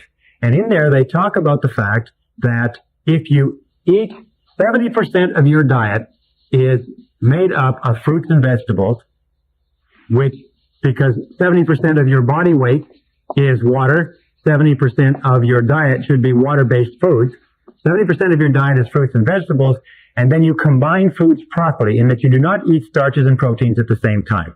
So if you're going to eat vegetables plus protein, or vegetables plus starches, you do not eat proteins and starches simultaneously in any meal. I've tried this method of eating, and I suggest that you try it because it's astonishing. Your weight drops very rapidly, your energy levels go up very rapidly, and it happens within 24 hours. They also advise that you eat a lot of fruits for breakfast and only fruits, and you only start eating vegetables and proteins from noon onward. But you can take from it what you desire. With regard to diet, let me just say this, is that you are unique. You have a unique metabolic rate, and according to medical research, you have unique requirements for food. Some people have a physiological structure that is perfect for vegetarianism.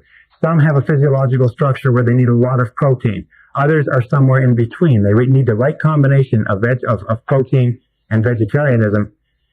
What you have to do is you have to experiment yourself. Try different combinations of diets, and the indicator is how good you feel, how much energy you have, how well you sleep at night, how trim you are physically, and so on, how well your food digests and passes through. But this food combining, I have found, is quite remarkable in that it does increase your energy levels, because when you put proteins and starches into your stomach, the stomach secretes both acids and bases to digest them.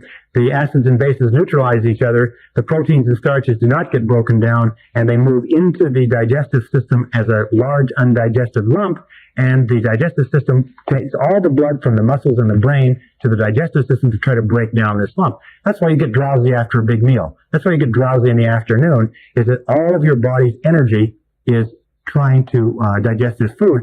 And remember, the major source of energy drain in your body is digestion. Digestion uses more energy than anything else. So if you can decrease the amount of energy that is consumed in digestion, you can increase the amount of energy that you have available for other things. Let me go back here. There's 3 poisons that's critical to eliminate from your diet. We call them the 3 white poisons. The 3 white poisons, which are in almost every house, are sugar, white sugar, also honey, brown sugar, molasses, and so on, flour, white flour, which is an inert substance from which all food value has been removed, and salt. The average American or Canadian requires no extra sugar in their diet, but consumes 135 pounds per year. One of the major sources or causes of diabetes, which is rapidly becoming one of the major causes of premature death. White flour products have no food value in them at all, and salt, the average North American requires 2 pounds per year total in their diet of salt. The average North American consumes 20 pounds. Just decreasing the amount of salt that you take in and increasing the amount of water will wash out an enormous amount of salt, will decrease the amount of fluid that your body requires to hold the salt in suspension, and many people who stopped taking salt and started drinking water have dropped as much as 5 pounds in a matter of 3 or 4 days. So if you are overweight, if you have a lot of water retention, eliminate extra salt from your diet. Okay, number 4. Let's go back to number 4. Number 4 is eliminate, or let us say no smoking, and moderate alcohol consumption. Of all the things that you can do voluntarily to your body, smoking is the worst. In fact, according to all the medical research, there's something like 32 different diseases, all the way up to and including arteriosclerosis and lung cancer. Lung cancer is rapidly becoming the number 2 killer in the Western world today, and women are now dying at exactly the same rate as men with lung cancer. If there's anything that you could cut out of your lifestyle that would help you physically more than smoking, nobody knows what it is. 32 different diseases. So eliminate smoking. How do you eliminate smoking? You start visualizing and thinking about yourself as a non-smoker. Start affirming, I'm a non-smoker, I'm a non-smoker, I'm a non-smoker, I'm a non-smoker. And begin visualizing yourself as a non-smoker. At a certain period of time, you will lose your taste for smoking. Now, it won't be easy, but it's well worth the effort. Moderate alcohol consumption. I like the word moderate personally. But moderate alcohol consumption, according to the people who do research in this field, is about 1 drink a day. 1 drink a day, 7 drinks a week is about the most that you are allowed if you're going to be called a moderate drinker. When you start getting to 2 drinks a day or 3 drinks a day, you're starting to get into the problem drinking range. Number 5 is proper exercise. Proper exercise means aerobic.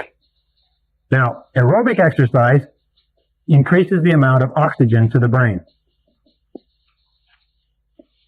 The amount of oxygen to the brain increases the speed with which you think. It increases your level of intelligence and creativity. It also increases your energy levels. In fact, people who engage in aerobic exercise have more energy, sleep less, sleep better, have more energy for the good things in life, if you know what I mean. They eat better food, and they live longer. And they're also smarter and more creative. Now, the keys to aerobic exercise, the best aerobic exercises are cross-country skiing is the best of all, followed by swimming, followed by running, followed by cycling, followed by walking. So no matter what physical condition you're in, you can do one of the top 5, even if it's just walking. If you're going to do a vigorous aerobic exercise, what you do is you practice what is called LSD, long, slow distance. You work out 20, 30, 40 minutes a day. You can go for a walk, 2-mile walk 5 times a week will make you one of the fittest people in the world, if that's all you do is walking. If you want to run, what you need to do is you need to sustain a high level of heart rate for 20 minutes, 3 times weekly. If you do that, you'll be in the top 1% of physically fit people in our society. Simple as that. Now, people sometimes say, well, I don't have time to engage in physical exercise. I don't have time to run. I don't have time to walk. I don't have time to swim. The fact of the matter is this, is that if you are physically fit, if you have higher levels of energy, then what will happen is that you will be able to work productively longer. You will be able to work productively better. You will make fewer mistakes that you have to go back and replace. You will need less sleep. You will have less downtime from physical ailments because you won't be sick. You will have more energy and vitality overall, and you will have more years to your life, more years added onto your life to do things with. The question is, how badly do you want to live a long time? Because I've spoken to many people who have made the mistake of saying, well, I'll get in shape later, or I'll change my diet later, or I'll quit smoking later, until it reaches a point where they find that they have a terminal illness or a terminal situation, and it's too late. With regard to smoking, there was a great story in the Reader's Digest a couple of years ago, talking about a fellow who wrote this article, said, you will quit smoking sooner or later. And he had been told, and he had thought about quitting smoking for 20 years, and he never did it. And one day he went to the doctor, and the doctor looked at him and took at the x-rays and said, you've got lung cancer, you've got 2 months to live. And so he went home, and he put all his affairs in order, and he wrote this little story, and he sent it off to Reader's Digest. And by the time the story was published, he was already dead. There's a footnote, died of lung cancer. But it said that if you don't quit sooner, you'll quit later, but you will quit. I assure you, you will quit smoking. The best time to quit smoking is before they find that you have a lung cancer, and it's hopeless. Right. So the next key to health, number 6, is proper rest. According to the Alameda study, which is one of the most impressive studies ever done, it was done at the University of Southern California Department of Public Health by Dr. David Bresser. You remember all that in a row. What they did is they took 7,000 to 8,000 men, and they followed them for 20 years, and they looked at their health habits. And they found that their health habits, the 7 key health habits, which we talked about most of them, that led to longevity, that predicted that one would live a longer life, one of them was 7 to 8 hours sleep per night. 7 to 8 hours sleep per night. Now, with regard to sleep, sometimes people say, well, how much sleep should a person have? Again, each person's metabolic rate is different. Some people need 8, 9, 10 hours sleep because their metabolic rate is slower. Some people have a higher metabolic rate. They can get along with 5 and 6 hours sleep. Sometimes when you're working hard or you're under a lot of physical stress, you need more sleep. Sometimes when you're really excited or positive or enthusiastic about something, you need less sleep. So listen to yourself. Listen to your intuition. However, we do know this, that the amount that you sleep is a habit, that your body actually becomes conditioned to sleeping a certain number of hours per night, and that it is possible for you to reduce the number of hours you sleep by affirming, visualizing, and goal planning or programming your subconscious to reduce your sleep. Now, what they recommend in the book, Sleep Less, Live More, is that you reduce the amount of sleep by 15 minutes per day. Now, what that means is that you take, for instance, a period of your time that's relatively stable, that you're not traveling or moving around, and if you're let's say you're sleeping 8 hours and you want to get down into about the 6.5 hour range, which is very possible according to all the research, then what you say is for the first week, you're going to sleep 7 hours and 45 minutes. And you just sleep 7 hours and 45 minutes until you feel comfortable at 7 hours and 45 minutes. Then you sleep 7.5 for a week, maybe even 2 weeks. And the older you are, the longer you should give yourself to develop a new habit. And over a process of about 6 weeks, you can actually drop from 8 hours to 6.5. And what happens is your body actually sleeps faster. You can train your body by the body learning that I only get 6.5 hours to sleep, so it sleeps quickly, and you are equally rested, equally refreshed, and you have those hours to do something with. Interesting story about a man in England who had an accident when he was young, and as a result of the accident, he fell on his head. He could only sleep 45 minutes at a time, and he only needed to sleep about 2 or 3 45-minute periods during the day. So he took all the rest of the time that he had. He slept very, very deeply for 45 minutes. He had an extra 5, 6, 7, 8 hours a day. He took that time and he studied. By the time he was 35, he had 7 doctorates in 7 different subjects because he had spent all of those hours studying university subjects. Now, number 7, key to success or key to energy is natural vitamin and mineral supplements. Natural vitamin and mineral supplements.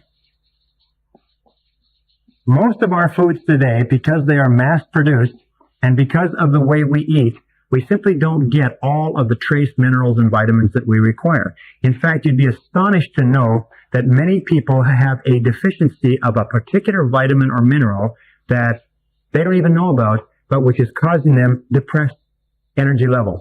Sometimes a deficiency of zinc, sometimes a deficiency of selenium, sometimes a deficiency of B12, sometimes a deficiency of riboflavin or potassium in your diet can cause your system to be off-center, cause your system to function improperly, cause you to function at lower levels of energy. So you have to experiment, but the key is to get them from natural sources, pure natural sources. There are many vitamins that say that they are natural and organic, but they are not from natural sources. An example of a natural source vitamin is vitamin C from acerola cherries. Be very clear, because vitamin C from ascorbic acid and vitamin C from acerola cherries has an effectiveness level of maybe 20 to 1. The acerola cherries, 50 milligrams from acerola cherries, may be more effective than 1,000 milligrams from ascorbic acid crystals. So do your own research on vitamins and minerals.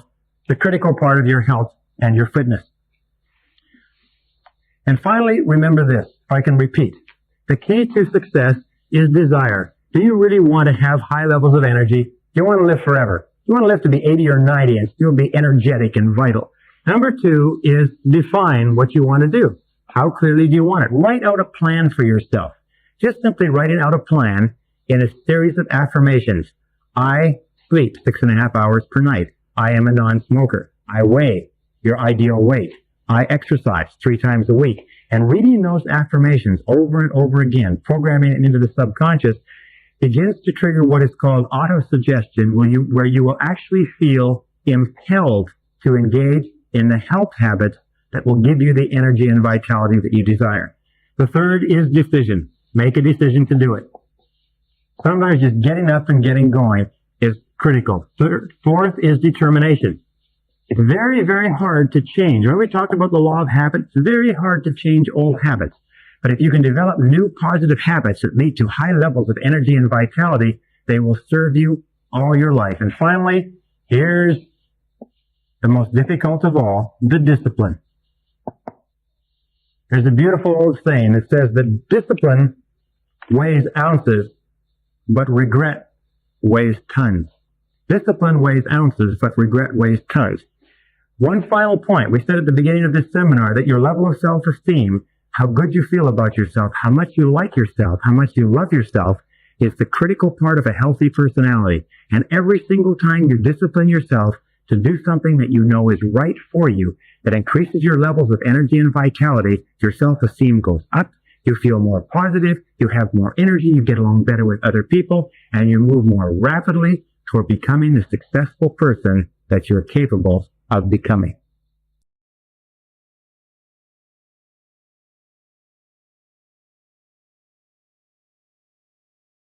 Session 22, Understanding the Mind-Body Relationship. Let's talk now about the mind-body relationship and health, psychosomatic medicine, psycho the mind, soma the body, and how psycho the mind has an effect on bodily health. Back in 1920, a doctor wrote a controversial article where he suggested that as much as 20% of physical ailments were caused by mental disturbances or unhappiness, mental causes. 1930, in the 30s, doctors wrote again and said as much as 30% of our illnesses and ill health are mind or mentally related. In the 40s, someone wrote 40%. In the 50s, it was boosted to 50%. At every stage that it was boosted, it was vigorously resisted by the established medical professionals of the day. In the 60s, it went to 60%, in the 70s to 70%. Today, there are virtually no medical practitioners who disagree with the statistic that at least 80% of all the ailments that you and I suffer in the course of our lifetime are psychologically caused. Psycho the mind makes soma the body sick. As a matter of fact, I've had many doctors, many medical professionals, psychologists, psychiatrists, and nurses in my courses who said that it's probably closer to 90, maybe even 95% of everything that we suffer, colds, flus, skin diseases, heart attacks, kidney disease, arthritis, strokes, up to and including cancer, are psychological in origin. So I want to talk today about stress and tension. I want to talk in this session about what it is in our mind that creates the situation in our bodies that makes us ill. Now we know, because we talked about this before, we talked about it many times, is that in a way we decide to get sick. Dr. Carl Simonton, who worked in Fort Worth, Texas for many years, wrote a wonderful book called Getting Well Again and did many, many excellent articles on the attitudinal aspects of disease. And he found it was an interesting thing that people seem to decide to get sick in order to deal with a situation in life that was unpleasant for them. And the more serious the situation in life was, the more serious the illness they got. For instance, if they were feeling underappreciated at work, they got a cold. If they felt that they were hard done by at work, they got the flu. If they felt that their marriage or their relationship or their entire career was a shambles and they didn't want to deal with that, they would get things as serious as heart conditions, strokes, and even cancer. He also found that people decide to get well as deciding to get sick. And that as soon as a person decided to get well, all the power of modern medicine and all the power of the body's immune system would come to work to make them better again. Now, why are stress and tension? Well, let's talk about stress and tension. When we're talking about stress and tension, we know that stress and tension are manifestations of something being wrong with our view of the world. Stress and tension are the outward manifestations of our being unhappy with some aspects of our lives. Now, whenever we feel physical pain, if you touch a stove and it's hot and you feel physical pain, the reason we have the physical pain is to give us a warning that we are doing something that is harmful for us physically. The reason why we have stress and tension is to give us a signal that we are doing something in our lives that is harmful for us mentally. And unless we deal with the situation, eventually our mind will make the body sick. And the sickness is our way of avoiding dealing with the situation, right up to the point where we can actually make ourselves sick to death. Now, with regard to stress and tension, there is an entire new area of medicine today called psychoimmunology or psychoneuroimmunology, where they talk about the effect that the mind has on either weakening or strengthening your immune system. And they find that negative emotions, stress, tension, anxiety, anger, frustration of any kind actually depress the immune system.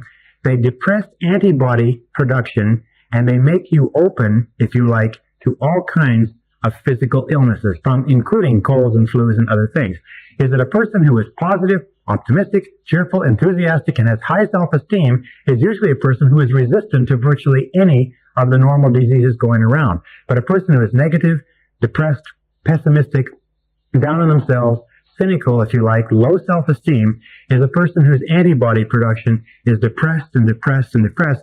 So sometimes they're sick all the time. And you find that negative people are often sick all the time. Now, the key point with regard to stress and tension is this, is that stress and tension come from within. They come from within, not from without. Is that there is no such thing as a stressful situation. There is only a stressful reaction. There's only a stressful reaction. For example, two people face a situation. We've used this example before, like a traffic jam. Two people face the same situation. One becomes upset, the other one is still relaxed. Or the same person faces the same situation 2 different days. One day they react differently and become upset. The next day they react in a positive way and don't become upset at all. It is always contained in the reaction. It is not out there. It is in here where stress and tension come from. It is the way that we think and respond to our world, not the world itself. Someone once wrote that there are three major sources of stress. And if we took the human body like this, the three major sources of stress are what might have been. Remember we said that people worry about the past? What might have been is a major source of stress. We continually think about how it might have been different. And in the present, we think of what we should do, what we shouldn't do. And we think in terms of shoulds and oughts. And in the future, we think of what might happen. And these three, what might have been, what should, as opposed to what is, and what might happen, are major sources of stress in our lives. But it's always the way we think about the past, the way we think about the future, the way we think about our present in relation to reality that causes the stress, not the stress itself. We know that you can decide not to be sick. I've said this to many people in my courses. You can decide never to have colds again. Everybody decides to have colds or not to have colds. And when I say that, people get really, some people get very tense. Why? It's because, perfect example. Why is it that young mothers never have colds? Why is it that mothers with small children never have colds, never get sick? It's because they don't have time. If they make the mental decision that I don't have time, I have responsibilities in taking care of these children, which are so great that I cannot afford to get sick, and they don't get sick. They wait till the children grow up, go off to school, they have more time on their hands, they're spinning their wheels, or their kids grow up and go away, and then they go back to having colds and flus again. So you can decide not to be sick or not to have colds or flus by doing this very simple thing. Making the decision right now, you're never going to have a cold or flu again. Just make the decision right now, I am never going to have a cold again. And the next time you feel any cold symptoms in your body, just say, I feel terrific. I feel healthy. I feel happy. I feel terrific. I have health. I have no cold. And you know what happens? The cold will pack up and will go next door to Mrs. Brown, who believes in colds, and will leave you alone. And that is a fact. Well, we talked earlier about the relationship between stress and tension and energy. Now, there are three major sources of energy, according to a great body of work that was done at the beginning of this century. The first major source of energy is food, and the type of food we eat and the way we eat it and the way we combine it into nutrition and vitamins, minerals, and so on. The second is air, the way we breathe, the depth that we breathe, the amount of oxygen that we get in, the amount of aerobic exercise that we get, the amount of air and the type of air is a major source of energy. And the third is impressions. Now, impressions are the way we take what happens to us in the world around us. Remember we talked about a stressful reaction? One situation can energize a person, the same situation can depress another. For instance, a disappointment or the falling through of a deal or something failing temporarily can cause one person to become depressed and fatigued, cause the other person to be energized and ready to go back on the offensive. So impressions, the way that we take in what is happening around us, are a major source on whether of our energy, whether it goes up or whether it goes down. And one of the most important pieces of work that I ever read on the subject is a discussion of how our body is an energy generating machine, and it generates energy of different qualities like an oil refinery. And the best example I can give you is this. Imagine that your body takes in raw food, just meat, potatoes, vegetables, and so on, and this is the basic food stuff or energy that the body runs on. And if the body takes in 1,000 units of food, whatever that means, we could say 1,000 calories or 1,000 units of food, it can either be used at the physical level, as it is in most countries of the world, where it's all consumed in physical work, and at the end of the day, the person is exhausted, has no energy left, or as civilization advances, as our civilization advances, if it is not consumed in hard physical work, then it is further refined and it moves up the energy chain, and it translates into emotional energy. And it takes 1,000 units of physical energy to generate 100 units of emotional energy. Now, emotional energy is what we feel with. Emotional energy is how we respond. Emotional energy is our energy, our vitality, our enthusiasm, our excitement, our self-esteem, our joy for life, and so on. If the energy is not used at the emotional level, then the body continues to refine it like a refinery. Imagine that the physical level is crude oil. We'll call this crude. This is crude oil, takes in raw meat and potatoes. The crude oil in the oil refinery is refined down, and it comes to refined oil, the kind of oil that you would use in your car. If it is not consumed there, the refinery refines it even more into what is called mental energy. Mental energy is the energy that we think with. Now, this cannot be proved scientifically. It can only be proved intuitively by reference to your own experience. This would be the equivalent of gasoline, where refined oil is further refined, but it takes 1,000 units of crude oil to get 100 units of refined oil to get 10 units of gasoline. And if it's not burned up at the mental level, then it goes up and it becomes 1 unit of what is called psychic energy, or what is often called creative energy. And this is the equivalent of, let us say, lighter fluid, a very, very fine form of energy. Now, what happens?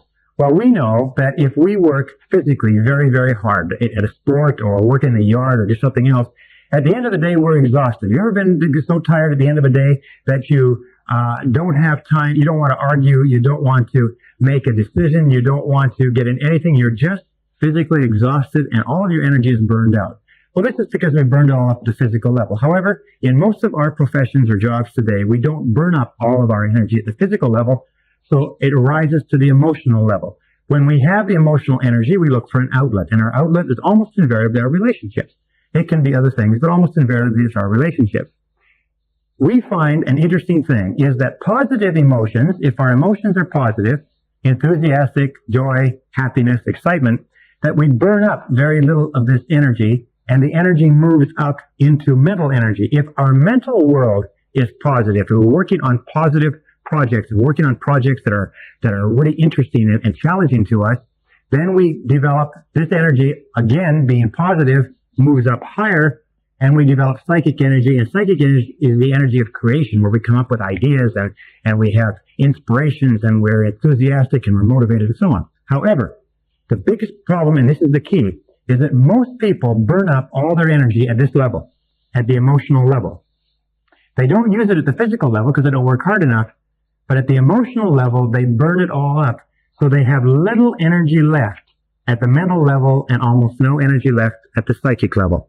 And as we said before, that you are a mind with a body to carry yourself around in. Everything that you are or ever will be as a result of how you use your mind. If all of your energy is burned up at the emotional level through negativity, fear, anxiety, stress, tension, anger, whatever else it happens to be, if it's all burned up at the emotional level, you do not have any of what are called the higher forms of energy with which to make a great life, with which to make a wonderful life, to engage in happy, joyous activities, to be creative, to find solutions, to set goals, to believe in yourself, and so on and so forth. The reason why less than 5% of the population fulfill their potential in any given generation is that most of them are completely preoccupied with what is called the expression of negative emotions. And this is the key. It is the expression of negative emotions that burns up all of our energy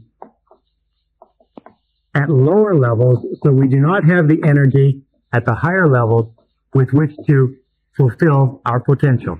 We said earlier that a positive mental attitude is essential for success, that 85% of everything that happens to you is going to be attitudinal, that 85% of your success is going to be caught up in the quality of your interactions and your relations with other people. In other words, 85% of your success in life is going to be involved in positive emotions.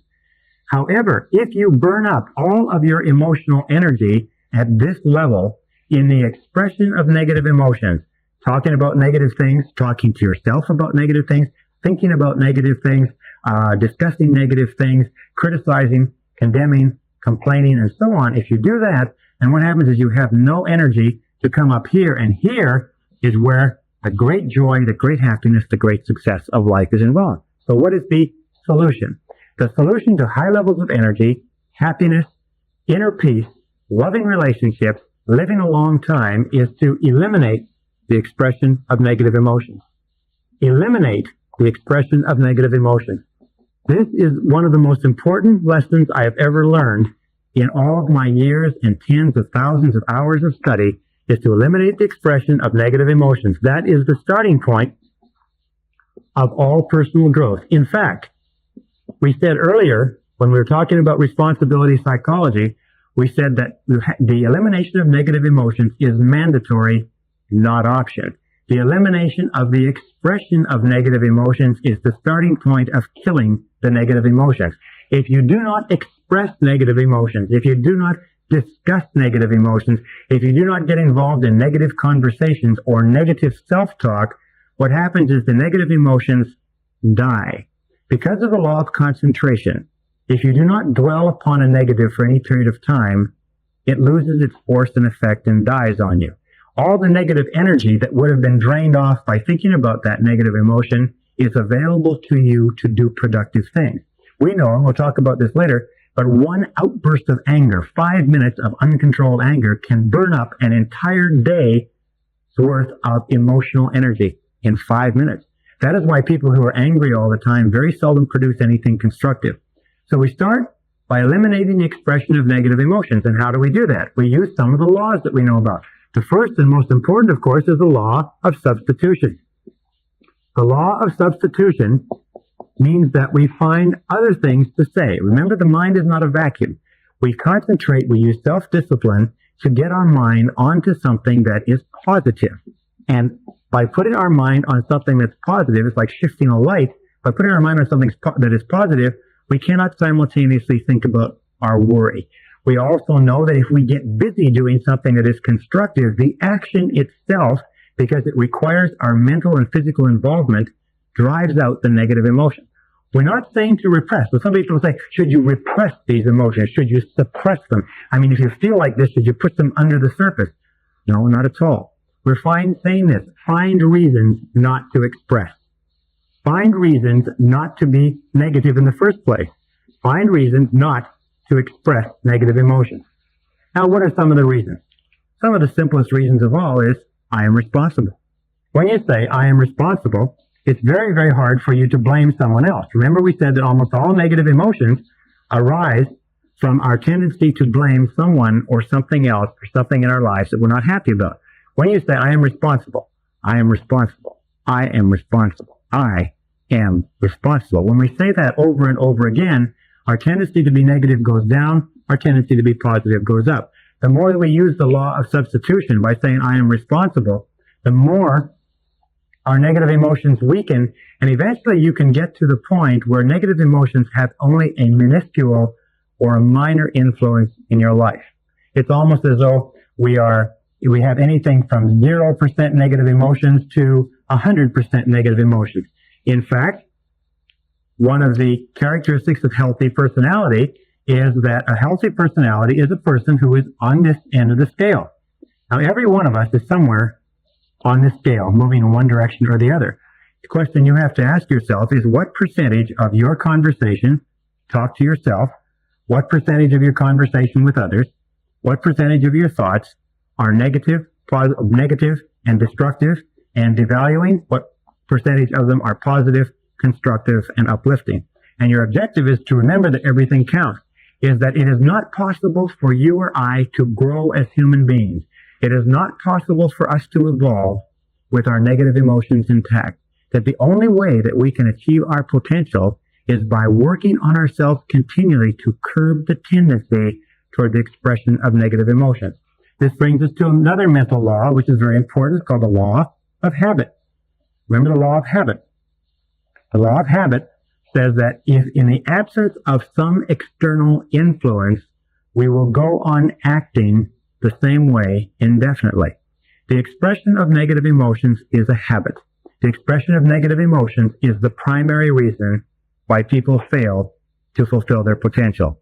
The expression of negative emotions is the number one reason why people fail in life. Why? It's because the expression is the outward manifestation of the inner mental condition.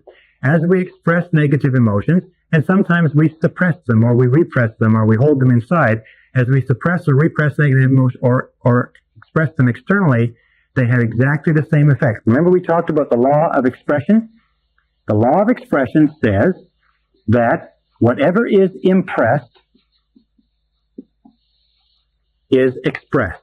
That means that whatever we impress on the subconscious mind, through pictures, through words, through the things that we read, is expressed in our reality in that it manifests and becomes a part of our physical world.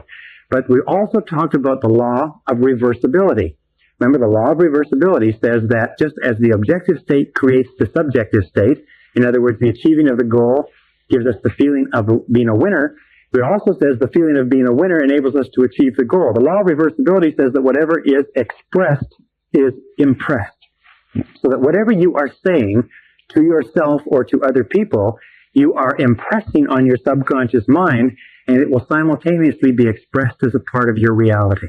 If you can understand this, I spent something like 1,000 hours studying this subject to get my mind around it. And I looked around me, and I've traveled all over the world. I looked around me and look at all these people that are unhappy and struggling and not successful, and I kind of figured out what it was. And it finally dawned on me in doing this reading that this was the answer, is that most people spend most of their time engaging in the expression of negative emotions, negative thoughts, negative ideas, negative opinions, negative criticism, devaluation, starting from early childhood, that leads to guilt, leads to feelings of worthlessness, leads to low self-esteem, fears of failure, fears of rejection, fears of loss, fears of lack, fears of limitation, fears of ill health, and so on. The expression of negative emotions is the key to understanding success and failure. So when we talk, as we have talked many times before, when we talk about how important it is to have a positive attitude, sometimes people will take this discussion that we're having and they'll say, well, that's just positive thinking. You're just doing positive thinking. I said, yes, but positive thinking equals mental health. Negative thinking equals mental illness. When we were talking about reprogramming your mind for success, we're talking about software for the brain, we talked about the importance of the reference group. The reference group are the people that you associate with. If you associate with people who habitually express negative emotions, it is the same as associating with people who have a communicable disease. And the communicable disease is underachievement and failure in life. 95% of everything that we say and do and think is determined by the external influences, by the power of suggestion around us. And you have a choice. You know that you have the capacity to do something great, to do something wonderful with your life. You know that you have the capacity to do far more than you've ever done before. You know that you have the capacity to earn more, to be happier, to achieve more, to get more peace of mind and satisfaction out of life than ever before. If you don't know that by this stage of this course, then I somehow have not explained it properly. However, the key is this, is you must look at your life in terms of positive versus negative. You must look at your life in terms of everything counting. You must look at your life in terms of all of the influences that you allow into your suggestive environment. You must look at your life in terms of the people. You must look at your life in terms of the television programs. Television programs, the average person watches 3 to 5 murders, rapes, or violent assaults every single night on television. The average adult has seen over 20,000 violent deaths on television by the time they've reached adulthood, watching television from early childhood. Does this have an effect on your life? Does it have an effect on your attitude? Does it have an effect on your success? The law of correspondence says that each person has within them a mental program or a mental equivalent. And everything in your external world will be exactly consistent, exactly in harmony with that mental equivalent.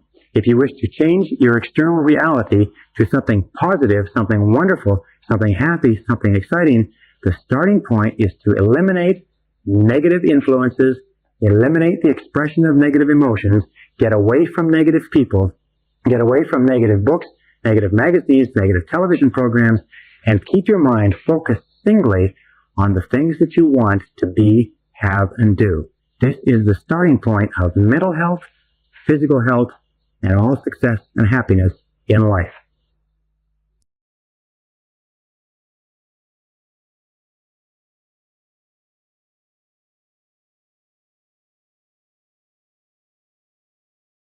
Section 23, Eliminating Stress and Tension. We said over and over again that the success personality is the generally optimistic, positive, happy, cheerful, if you like, outgoing personality. And we've also said from the very beginning that much of what you are today is learned.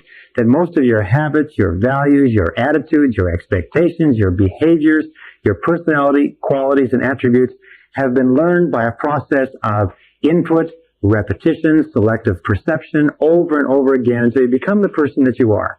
We've also said that everything that you have today in your life, tangible and intangible, you have attracted to yourself because of the person you are. You can attract more because you can change the person that you are. In the last session, we talked about negative emotions being the major obstacle that stands between you and happiness, health, joy, and fulfillment in life. And in this session, I want to talk to you about the conditions that predispose you and me to being negative. We know that stress and tension and negative emotions are subject to the law of cause and effect. In other words, for every effect in our life, there's a specific cause. If you have tension, if you have stress, if you have negative emotions, just like if you have any physical ailment, there's a specific cause and we can trace it back. And in this session, I'm going to show you how to become your own psychotherapist.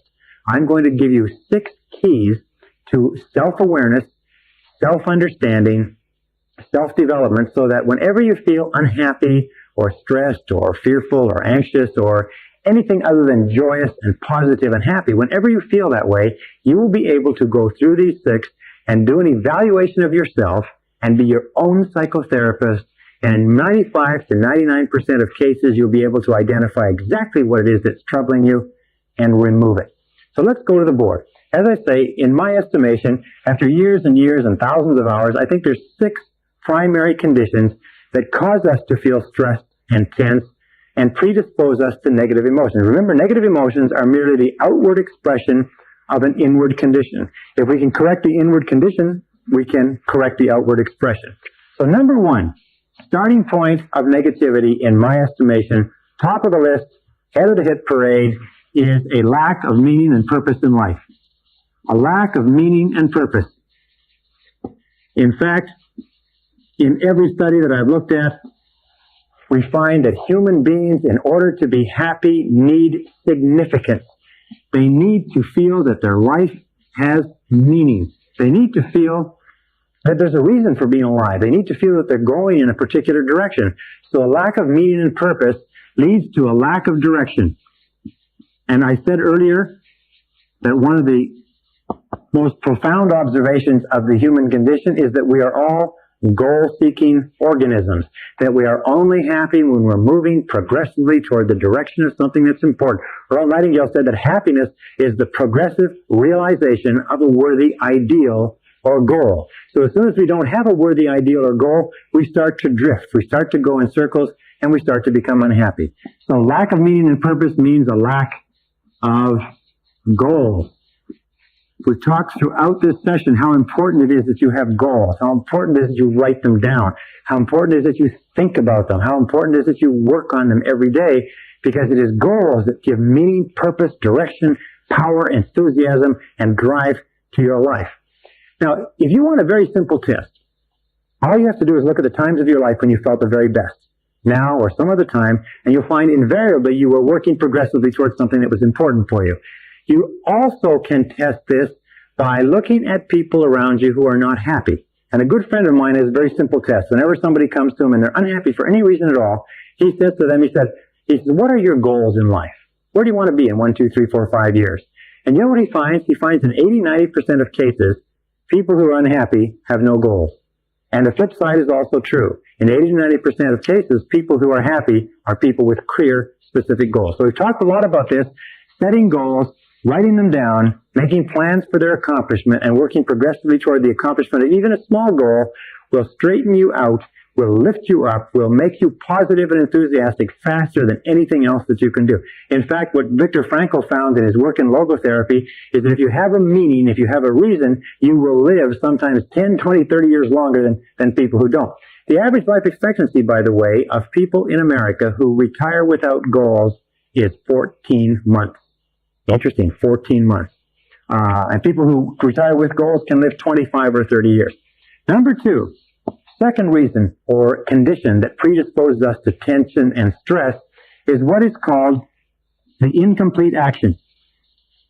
The incomplete action is when we engage in an action or a behavior that is not finished. It's just partially finished. When we start a job and don't finish it, when we start a task, or we start to write out our goals and we leave it, there is within the human psyche what is called an urge to completion. This urge to completion makes us very uncomfortable when we have work left undone. In fact, this incomplete action really works well in our behalf, especially if we have set priorities and what we're working on is important and contributes something.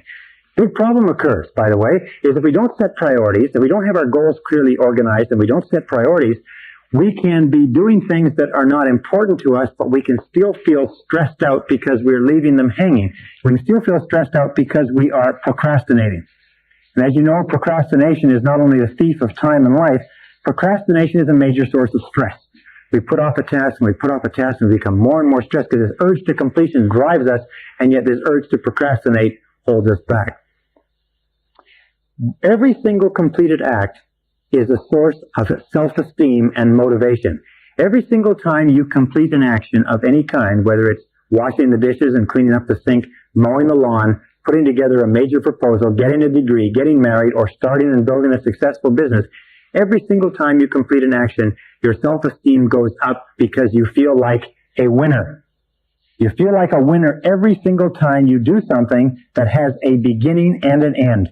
It's called the feeling of earned success, the feeling of achievement. It makes us feel terrific. Now, every single time you engage in an act that you don't finish, it's like running in a race where you don't finish, and you feel like a loser. So the rule is this: do it now, do it now, do it now. Get on with it, get working, get busy, complete these actions. This brings us to a special case of the incomplete action, which psychologists call unfinished business.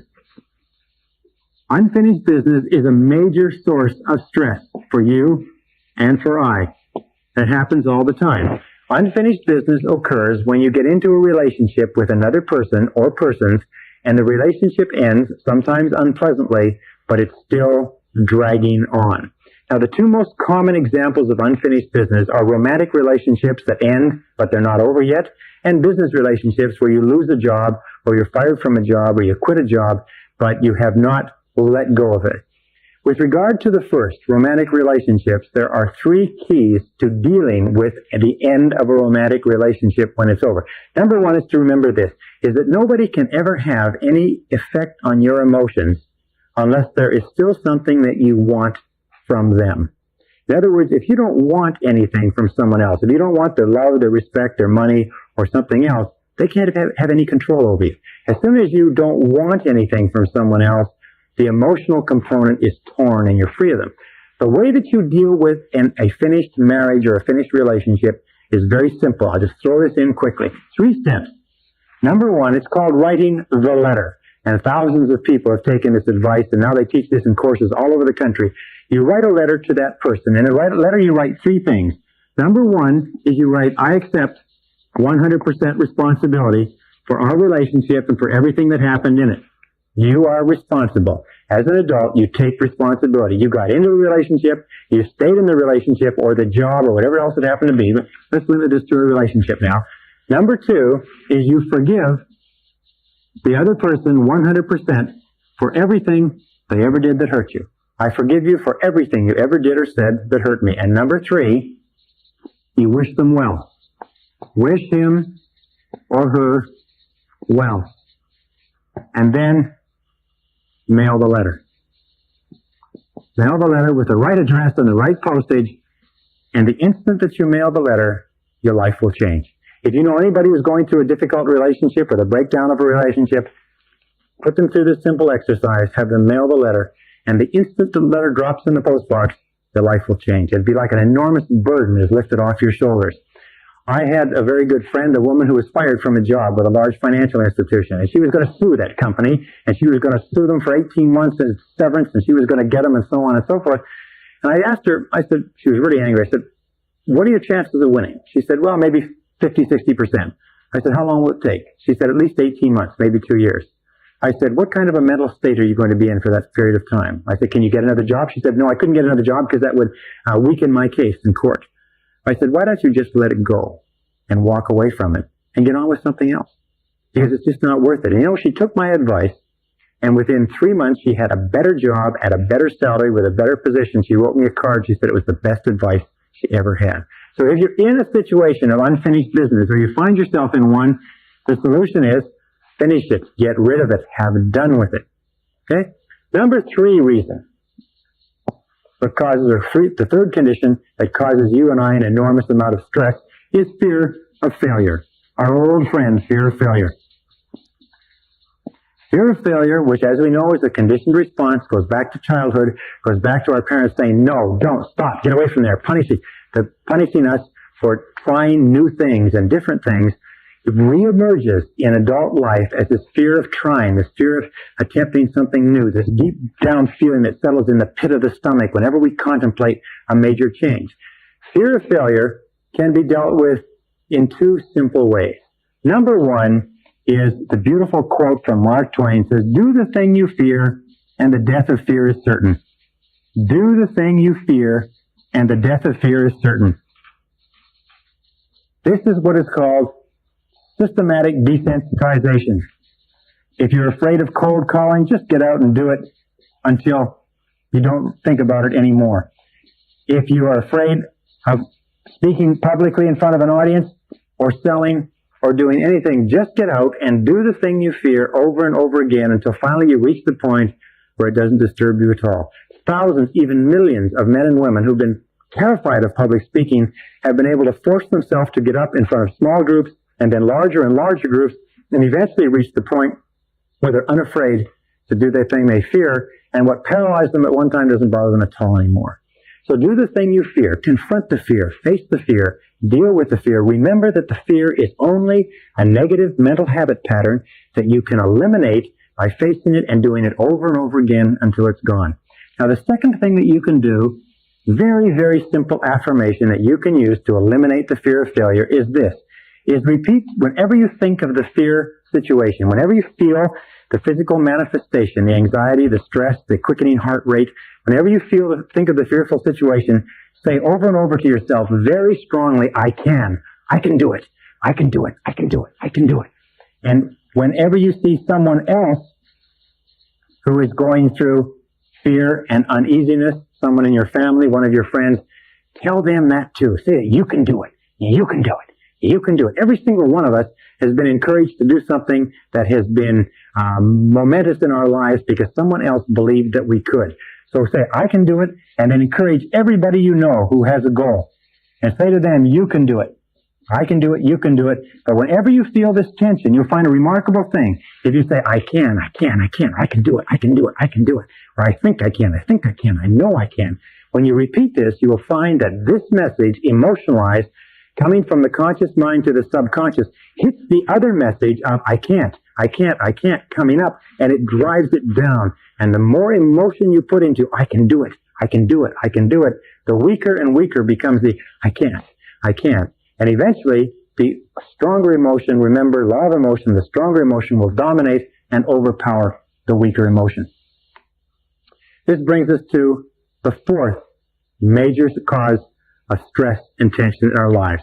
And it's number 4, considered to be perhaps one of the most important or the worst of all fears, the fear of rejection. The fear of rejection starts in early childhood. As you know, an infant comes into the world with no fears at all.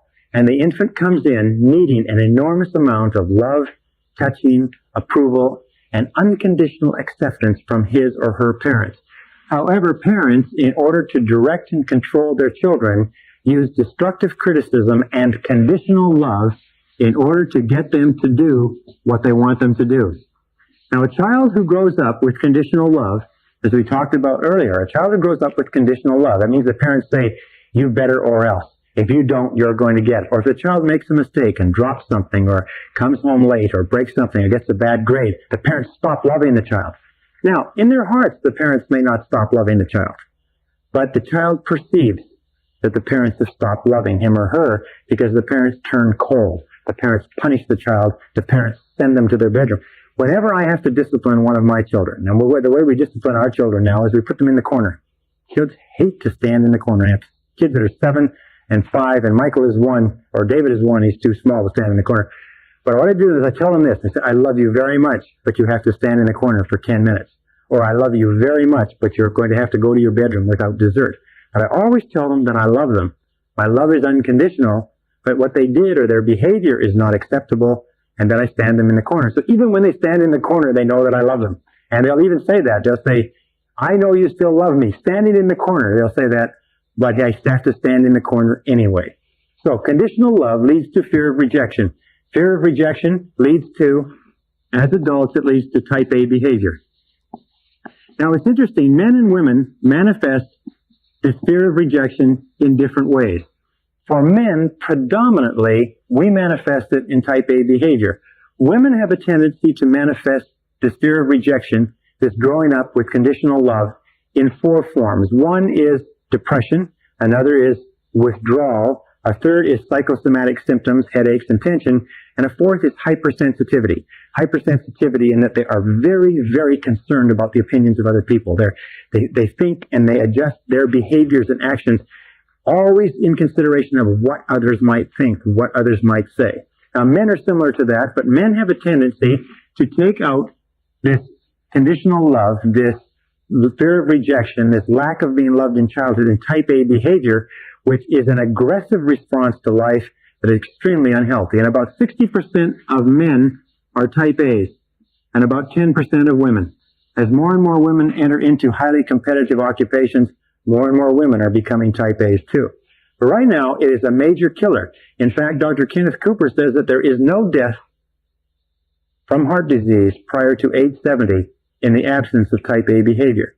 That most of the work that's being done on heart disease today, unfortunately, where they look at cholesterol and they look at lifestyle and so on, the fact is that without the stress, attention, and the drive of type A behavior was an expression that was developed by 2 heart specialists who found that most of their patients had a particular psychological profile. They had a way of acting, walking, and talking that was consistent over every single patient who had heart disease. And we'll talk about the opposite, type B, in just a second. So type A behavior is a killer. As a matter of fact, most people who are true type A's, that's about 20% of the male population, true type A's usually die by the age of about 55. In America and Canada today, about 80% of the money in our countries is controlled by women whose husbands burned themselves out and died young earning it. A recent study by Forbes magazine, Dr. Shirley Blotnick of Forbes, suggested that most of these women spend all the money that their husbands earned before they die themselves and pass very little on to their families. Now, this is very, very interesting. The men work all their lives, burn themselves out, kill themselves with early heart attacks. The women spend the money, and at the end of the woman's life, there's nothing left. Something to think about. You think about how important it is to amass fortune. Okay, so some of the characteristics of type A behavior. First characteristic of type A behavior is what is called the hurry sickness. The person who has type A behavior is always in a hurry. They're always going fast. They can't stop. They're very, very impatient. They've got to get things done. They can't slow down. They don't feel like relaxing. They have this hurry sickness, and they're continually on the go, on the go, on the go. Number 2 is they have what is called insecurity of status. Insecurity of status, because of, again, going back to childhood, insecurity of status means that no matter how much they accomplish, they never relax. No matter how many promotions they get or how much money they make, they never think that they're good enough. They never have this feeling of unconditional love, so they're continually striving for. By the way, where does unconditional love come from? Almost invariably from the father. The father is the predominant figure, and most of us, for one reason or another, had fathers that didn't give us the quality and quantity of unconditional love we desired. And very often we find ourselves striving in life, even after our parents have died, we're striving somehow to earn their approval by succeeding, or succeeding more, or succeeding more. It's also another example of type A behavior is continually striving for performance. We're very performance oriented, but it's performance to some undetermined high standard. And this is the key, to some undetermined high standard. What does that mean? It means that no matter how well we do, we're never satisfied because the standard is undetermined. We've not said that if we achieve a certain standard, we'll be satisfied. What we do is we continue to try to perform, and every single time we achieve any kind of a goal, we raise the bar. And then we raise the bar higher. We keep raising the bar. We keep raising the bar. We keep running. It's like having your quota expanded or increased every single time you hit a goal. So the quota keeps growing and growing and growing. A fourth characteristic of type A behavior is competitiveness. Competitiveness, which is generalized toward almost everybody. Interestingly, let me go over here while they clean the board. With regard to competitiveness, you'll find that there is what is known as lack of discrimination in competitiveness. A person who is a type A behavior, who is a type A, competes against everybody for everything. They don't have the ability to set priorities, to say, now, this is a key area for me to excel in, but this is not particularly important. They compete for parking spaces. They compete for on the freeways. They compete for a place in the elevator. They compete for a place in the restaurant. They compete to work with a large customer. They compete to work on a small job. They have the inability to discriminate between what is an important area to do well in relative to others and what is an unimportant area to do well in relative to others. So be alert to this competitiveness where we're always comparing ourselves favorably or unfavorably with other people. In Desiderata, it said, neither compare thyself with others, for you always find others who are better than you, and that you will feel inferior, and others who are worse than you, and you'll feel superior. The type A is always comparing themselves with other people, and especially he or she compares himself with people on their own level. They have a tendency, unfortunately, to step on the people below them. They have a tendency, unfortunately, to be preoccupied with their bosses and the opinion of their bosses, because the type A's boss takes on the role of the parent. As they go from childhood to adulthood, as they go from the family to the workplace, they go from trying to earn the approval of the parent to trying to earn the approval of the boss. And they become preoccupied with the boss's opinion. So number 5 is aggression. The type A is aggressive. And in conjunction with that, hostility. The type A is angry. The type A is angry because it goes back again to infancy, to childhood, where the type A just never got the love that he or she required and was angry as a child and is now angry as an adult. A sixth characteristic of type A is that the type A is thing-oriented versus people-oriented. It's thing-oriented, especially in terms of numbers. The type A is concerned with money, cars, home, status, publications, sales, production figures, earnings, and so on, not particularly person-oriented. As a matter of fact, as far as the type A is concerned, there are 3 types of people. There are people who can help him or her, and those are the people which he is very, very careful with. There are people who cannot help him or her. Those people he will step on, be rude to, be snobbish with. And then there are the people who are neutral, and those people he just ignores. Now, interesting, there's one other category. There's people who can be threats or who are competitive threats to him. Those are people that he or she will use Machiavellian diabolical tactics to try to undermine and to hurt. This goes back into all the work in management that we see in Machiavellian management. And number 7, the type A takes no time off. So the type A feels that he or she is on a treadmill, and that if he or she slows down, especially someone's going to catch him. So even on the weekends, they work. Even on holidays, they work. Even when they travel on an airplane, they're always working. They never stop working because they're afraid somebody might be gaining on them. Well, what happens to type A's? According to our research, we find that 2 things. Is that type A's tend to die young. We said that before. They tend to be unhappy. They tend to feel that they are in a rat race. They tend to feel that they are being driven by external circumstances. And this is the type A's career path. This is time, and this is money. This is the amount of money, position, power, prestige they earn. This is the amount of time. The type A's career path tends to be like this. They rise very rapidly at the beginning of their careers, and they are used. And there's some companies that test for and hire only type A's. But at a certain point, they start to burn out. They start to flatten out, and they flatten out for a reason. It's because the people up above who know what's going on don't want them any higher in the company, and the people down below whom they stepped on will not help them or support them. Now, the type B is different. The type B's career path is more like this. This is the B, this is the A. The type B's career path has a slower rise, but it's steady and continuous. And here's the key. The type B focuses on performance. And performance is the key to success in the world of work. The type A focuses on politics. And politics only works until the political structure changes, and it always does. Well, if you recognize yourself as a type A, how do you stop being a type A and start move toward being a type B, a more relaxed, high performance, more creative, more people-oriented person? Well, it's very simple. Step number one is admit that you're a type A. Admit it. Most people won't admit that they're type A. Well, once you admit that you're a type A, number two, and some people say, I'm a type A, I'll be dead before I'm 55. Once you admit it, decide to change. Make the decision to change. And once you've made the decision to change, play the taped affirmation that we provide for you. Taped affirmation twice daily. If you play the taped affirmation twice per day, you will stop being a type A behavior, or a type A person. You'll go from being a type A to being a type B. Now, one final point, if somebody says, what's the difference between type A and workaholic? So-and-so is a workaholic, so-and-so is a type A. Very, very simple. The workaholic is very different from type A. It's almost like there's a competition here. And how do you tell? On the outside, they seem to work with the same amount of intensity. But the difference is simply this.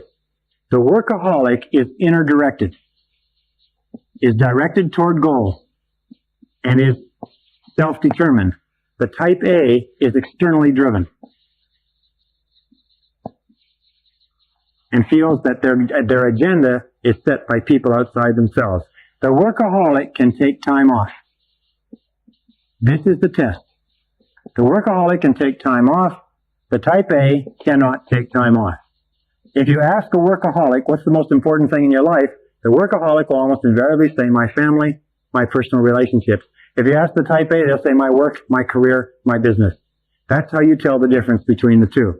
And again, the key behavior, and you can only judge by behaviors, is the ability to take time off and spend time on family, health, friendships, travel, and so on.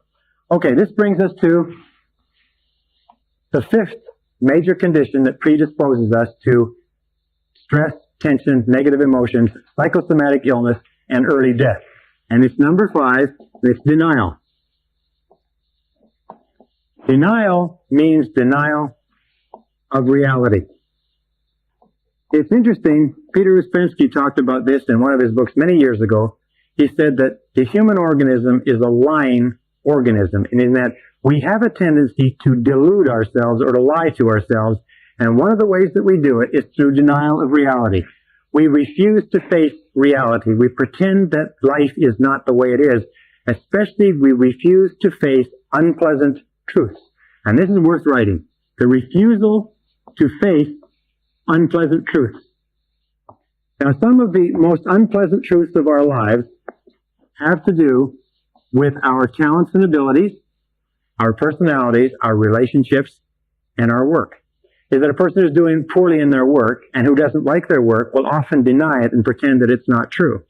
And the key to overcoming denial, and by the way, most psychologists believe that denial of reality is the number one cause of mental illness. Of course, it's tied into all of the others that we've talked about so far. The key to dealing with denial is very simply this, is to understand where it comes from. We engage in denial because we are afraid of embarrassment. All cases of denial involve embarrassment, anticipated embarrassment of some kind. They involve what the Asians call loss of face. All occasions of denial require that we face the truth in our lives. So here are the keys to using and to understanding denial. Number 1, remember this. Key to the philosophy of objectivism. Reality is. Reality is. What that means is that whatever the situation in your life is, it is. It's a fact. It's a truth. And the facing of it, and the sooner you face it, the better off you'll be and the happier you'll be. Number 2 is that there is always a price you can pay to be free from any stress or tension. There is always a price you can pay. There is always a price. If you're unhappy for any reason, there's always a price you can pay. And so you have to ask yourself, what is the price? And number 3 is resolve to pay the price. Resolve to pay the price. Sooner rather than later. Because no matter what, you're going to have to pay it eventually, rather than later. Now here are the 2 questions that you can use to unlock the key to denial. Unlock the door of denial. And this is it. Whenever you feel tense or unhappy or stressed, or you start to get colds or flus or sniffles, or you start to feel unhappy, or you don't sleep well at night, or you start to find yourself irritable or distracted or unhappy for any reason at all, assume that there's something in your life that you're not dealing with.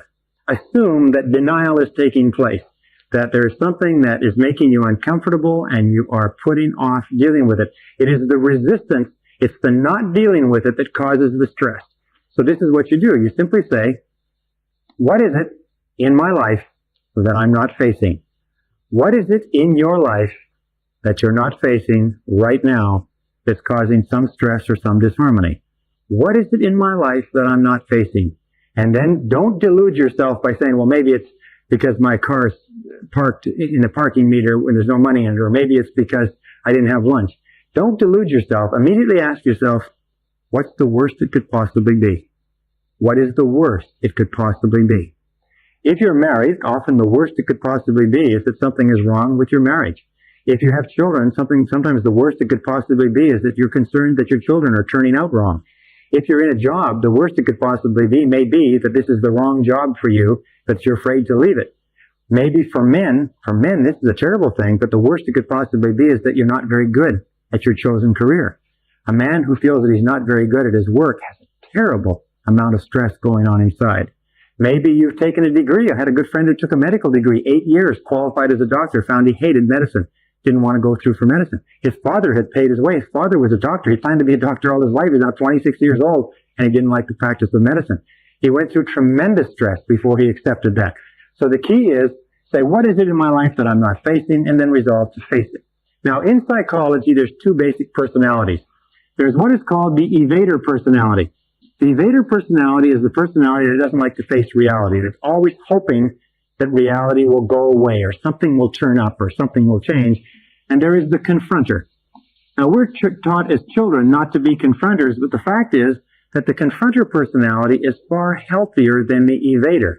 In a test that they did at one of the leading universities, they took two groups of students and they identified them as evaders and confronters and put them into an experiment where they were tied up, attached to an electrode by their fingers, and every 60 seconds they got a shock, a mild shock on the finger. And they watched them through a one-way mirror, and they found that the evaders would sit there while the clock was going tick, tick, tick, tick, tick, but they would never look at the clock. They would talk, they would make jokes, they would distract themselves, but they'd never look at the clock. And at the end of the experiment, their blood pressure, measured from beginning to end, was up over 30%. Very high stress. The confronters, on the other hand, were very different. The confronters would do the same thing. They talk to each other, they keep their fingers in the electrode, but as the clock came up to 12 and the shock came, they would all be watching the clock, and they would watch the clock and take the shock and then go on back with their conversation, keeping their eye on the clock all the time. At the end of this experiment, their blood pressure was the same. The key to mental health is to be a confronter, not an evader. Ask, what is the worst it could possibly be? What is it in my life that I'm not facing? And then whatever it is, resolve to face it, resolve to pay the price. Never trade your peace of mind for anything. The most important rule that you can learn in life is set peace of mind as your highest goal. And if something is robbing you of your peace of mind, then the highest responsibility you have to yourself is to confront and deal with the situation and make an end to it. The sixth major cause or condition that causes us stress, tension, and negative emotion is anger. We've talked about anger, and we know that anger depends for its very genesis on the phenomena of blaming. Now, why do we become angry? Well, we become angry when we perceive, and this is the key, when we have a perception of being aggressed upon, when we have a perception that our expectations are being frustrated, when we have a perception of fear or pain, when we have a perception or when we interpret our world, when we look at our world and we say that there is something out there that is making us a victim. You see, in order for us to get angry, we must perceive ourselves as a victim. Whenever we perceive ourselves as a victim, there's a powerful urge inside of us to attack or to counterattack. In health, we call this the fight or flight response. Whenever we are threatened, just like an animal, This primordial response of fight or flight is triggered and we want to do something. However, in our society, it's usually not possible. Retaliation is usually not possible. Retaliation is not possible because it's not acceptable. The person that we want to retaliate is bigger than us or is gone, or it's not advisable because the person who causes us the problem is our boss, our mother-in-law, or something else. So if we do not get this anger out of our system, if we don't get it out, it builds up inside the system and it poisons the system. So Dr. Hans Selye came up with what he called gross physical impact activity. He found that any kind of contact dispelled anger. So he found that if you could engage in any kind of activity that involved contact, you could get the anger out of your system. He found with your hands you could hit things. He found with your feet you could kick things. He found that the third method of contact was voice. You could scream. And screaming is a way of getting anger out of our system. And finally, he found that with your teeth, you could bite. And when you think of a particularly violent fight, you think of a fight where people hit, kick, scream, and bite, where people's anger is expressed in hitting, kicking, screaming, and biting. Of course, the key to dealing with everything that we've talked about, all six, but especially anger, is what we call the cognitive control method. And as we come to the end of this session, here are the keys to managing health and stress. Remember that stress is positive. That stress that is goal-directed gives energy, gives vitality, makes us feel terrific. But stress that is directed, that is externally oriented, that is a result of being pressured and driven to do something, is negative.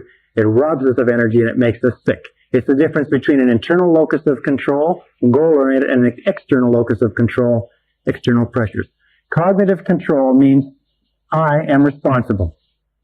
It means that nobody can make you feel anything without your permission. That as long as you accept complete responsibility and you use your mind to stay on top of your life, that you can control the way that you think and feel. Also, the law of substitution. The law of substitution says that you cannot think and feel stressed if you keep your mind on something positive. Now, what do you keep your mind on to stay positive? This is the key. Think about your goals all the time. Think about your goals all the time. You see, your goals, once you've written them out, once you've decided what it is you want and made a plan to accomplish them, when you think about your goals all the time, it becomes a habit. When we talk about habit, when we look at anger, anger is also a habit. Do you know that when you give in to anger, it is a mark of weakness, a mark of childishness, a mark of immaturity, a mark of insincerity, but it is also a conditioned response that every single time that you allow yourself to become angry, you lower your resistance to anger. Every single time that you stop yourself from becoming angry by accepting responsibility, refusing to blame, taking control of your emotional life, you increase your resistance to anger until it gets to the point where sticks and stones can break your bones, but words will never hurt you. In summary, the keys to maintaining a high quality of inner peace in life, number one condition that robs us of inner peace is the lack of goals. Set clear, specific goals and work on them every day. Think about them all the time. Number two is incomplete action. Finish your tasks. Carry them through to completion. Overcome procrastination. Number three is the fear of failure. Confront your fears. Do the thing you fear, and the death of fear is certain. Number four is the fear of rejection. The way to overcome the fear of rejection is by moving toward becoming a type B personality. Play the tape. Place greater emphasis on your relationships.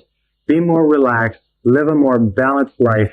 And realize that this type A behavior, this obsessive compulsive behavior, comes from childhood experiences that are past now.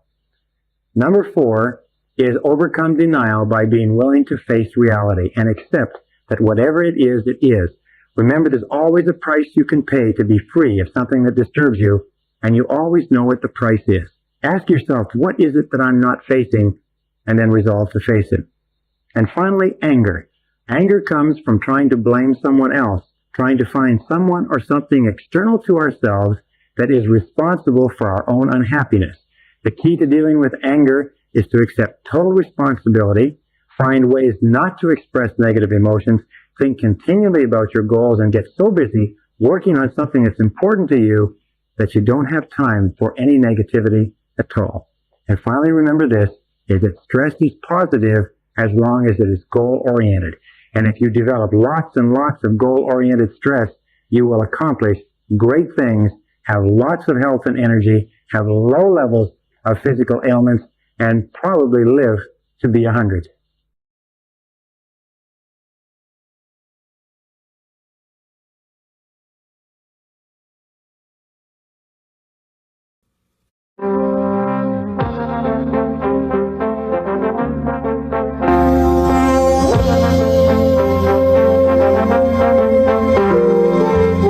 Brian Tracy presenta el Seminario Fénix sobre la psicología del conocimiento.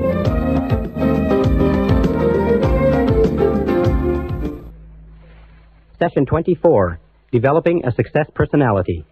The great steel magnate Andrew Carnegie, who accumulated a fortune of over $500 million at the beginning of this century, starting as a penniless immigrant, once said that I will pay more for the ability to get along with others than for any other single skill.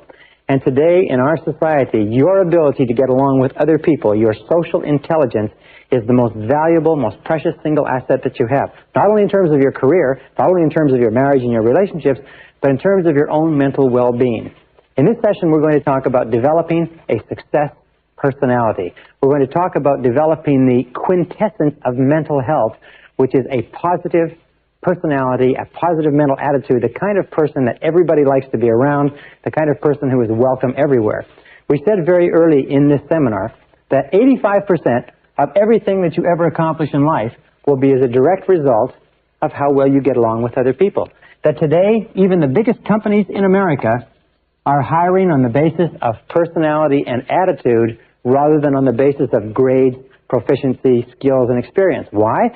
It's because if the person has the right personality skills, they can learn anything else they need in order to be successful. But if the person has all the skills in the world and a lousy personality, there's no way that they can take the responsibility of changing it. So 85% of our happiness in life, according to the research, comes from happy involvement with other people. Also, 85% of all of our problems in life come from unhappy involvement with other people. The other 15%, in case you're interested, comes from achievement. So it is possible for us to get a certain amount of satisfaction in life from achievement, from success, from making money, building businesses and careers and so on, but most of our happiness is going to come from our relationships. So in this session, we're going to show you how you can dramatically improve the quality of your relationships doing some very, very simple things. We know with regard to your relationships that there is a direct relationship between how well you get along with other people and the health of your personality.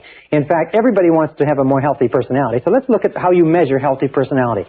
What are some of the simple measures? Well, we've talked about several of them in the course of this seminar. Number one measure of healthy personality, of course, is how much you like yourself. How much you like yourself is the core of your personality. People who like themselves a lot have very healthy personalities. Number two measure of healthy personality is how much responsibility you accept. People who accept a lot of responsibility for themselves, who look upon themselves as being the key agents in their lives, people who refuse to blame other people, have very healthy personalities. Another example of healthy personality is how easily you forgive. One of the things that we know is there's a direct relationship, one-to-one relationship, between how freely you forgive and forget when somebody hurts you and how healthy your personality is. Number four measure of healthy personality is what is called positive expectations. The degree to which you look for the good in everything and everybody around you. People who have a propensity to look for the good are truly healthy people. And the fourth measure, or the fifth measure of healthy personality is what we're talking about today, is how well you get along with others. How well you get along with others. As a matter of fact, you really cannot have a healthy personality in isolation of your relationships with other human beings. Wonderfully enough, there is a law of reciprocity in this, is that the more you like yourself, the more you like others. The more responsibility you accept, the better you get along with them. The more you freely forgive and forget and refuse to hold grudges, the more it improves the quality of your relationships. The more you look for the good in people and situations, the better you get along with yourself and them. And the better you get along with other people, surprise, surprise, the more you like yourself. So it's a wonderful series of reciprocal relationships. And this brings us to an important law, one of the last laws we'll talk about, probably the last. It's called the law of indirect effort. And the law of indirect effort simply says that in our relationships with other people, we have a tendency to get the things that we want indirectly faster than directly. Now, I can give you a very simple example. If you try to go after things directly in your relationships, often you'll be frustrated, often you'll be humiliated, you'll be embarrassed, and so on. Let me give you a couple of examples. For instance, if you want to impress other people, okay? You want to impress other people? Have you ever tried to impress someone else? Somebody you thought was important or valuable, and you tried to impress them? Have you ever tried to impress someone else? What you end up doing is exactly the opposite. But the way that you impress other people is simply this, is be impressed by them. Be impressed by them. If you want other people to be interested in you, what is the way, using the law of indirect effort, what is the way that you get people to be interested in you? Is, of course, be interested in them. If you want people to like you, what's the best way? It's to like them. If you want people to respect you, what is the best way? It's to respect them. In every case, this law of indirect effort works in building our human relationships. One final point. We've talked about some of the mental laws, and I'd like to just refer you to three. One is the law of sowing and reaping. The law of sowing and reaping says the quality of your relationships, what you are reaping in your relationships at any given moment, is a result of what you have sown in those relationships. What you are getting in your relationships has very little to do with the other person or with fate or with background or nature. What it has to do with what you have sown is with what you've sown. Law of correspondence says that your external world will correspond to your internal world, as within, so without, especially in your relationships. And of course, the law of attraction says you always attract to you people who are very much like you are inside. If you want to change the quality of your relationships, the starting point is to change the quality of your relationships with yourself, and your external relationships will mirror that.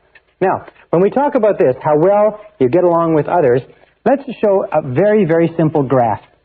And this is the graph of human personality, from the most introverted to the most extroverted, or if you like, from an inner-directed person to an outer-directed person. And the person who has a truly healthy personality can get along with a great variety of people going from the median. And the median, of course, is the average personality, not introverted or extroverted. Now, we can superimpose on this, I guess this is the center, we can superimpose on this another graph. And this is the graph of self-esteem, from high self-esteem to low self-esteem. And we find a very interesting thing, and this graph is my own creation. We find that the graph is like this,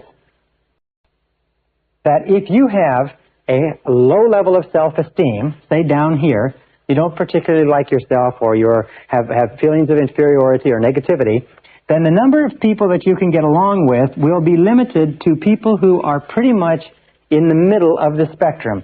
People who have, you might call them very easy to get along with, neutral, bland personalities. However, as you go up the ladder of self-esteem, as you like and respect and accept yourself more and more, the number of people that you can get along with expands. As your level of self-esteem goes up, you can get along with more and more people across this spectrum, if you like. And as you get to the point where you have high levels of self-esteem and self-acceptance, you find you can get along with almost anybody that you meet. And since, of course, the great business of life is getting along with as many people as possible, because the more people you can get along with, the more opportunities you have to live an interesting, fascinating, exciting life. Wonderful thing is, as your self-esteem goes up by working on yourself, the quality of your relationships with others expands. So what is the key to raising your own self-esteem? Wonderfully enough, because of the law of reciprocity, every single thing that you do that raises the self-esteem of someone else raises your own self-esteem at the same time.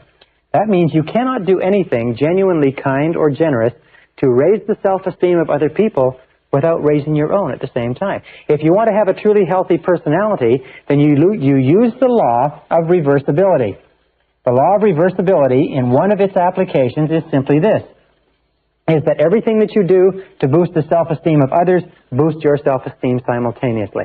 And so what we're going to look at in the rest of this session are what are some of the things that you can do to raise the self-esteem of other people and simultaneously raise your own so that you become a healthier personality. And by the way, there's a direct relationship between happy involvement with other people and long life, health, energy, vitality, resistance to disease, longevity, and everything else. And the key to raising the self-esteem of others is to make others feel important.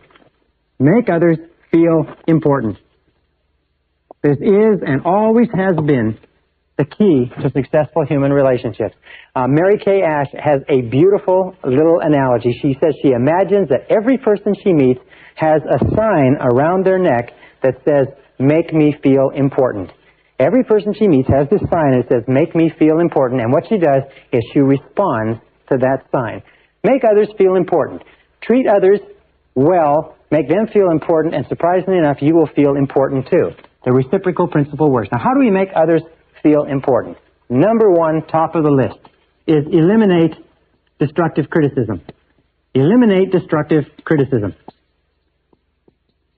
There is nothing that causes a person's self-esteem to go down faster than destructive criticism. Remember, it is destructive criticism in childhood that sets us up for fears of failure, fears of rejection, feelings of inferiority, inadequacy, undeservingness, guilt, and everything else. And most of us are still struggling to get over those feelings because of the inadvertent remarks and comments that our parents made to us when we were young. So eliminate destructive criticism. Never criticize anybody because it devalues them. It kicks the chair out from underneath their self-esteem and makes them feel terrible. Just doing that, making that one change in your life, eliminating destructive criticism, will make you a far more attractive person than you can possibly imagine if you have a tendency toward criticism. Number two is be agreeable. Be agreeable. Be agreeable, that means don't argue. I remember when I was a young man, I was very fast-mouthed, if you like, and I used to win arguments. I used to win any argument. I would do my reading, I would do my research, and I would be excellent. I got to the point where nobody could beat me in an argument. And you know something? I also got to the point where I didn't have anybody to argue with. I got to the point where nobody wanted to talk to me. Nobody wanted to have anything to do with me. I never got invited to anybody's house. People wouldn't play with me at school because I was always arguing, and even though I was winning, I was losing. So don't argue. And a way that you avoid arguing is a very, very simple technique. It's this. It is try first to understand. Rather than to be understood, use this law of indirect effort and try first to understand the other person's point of view.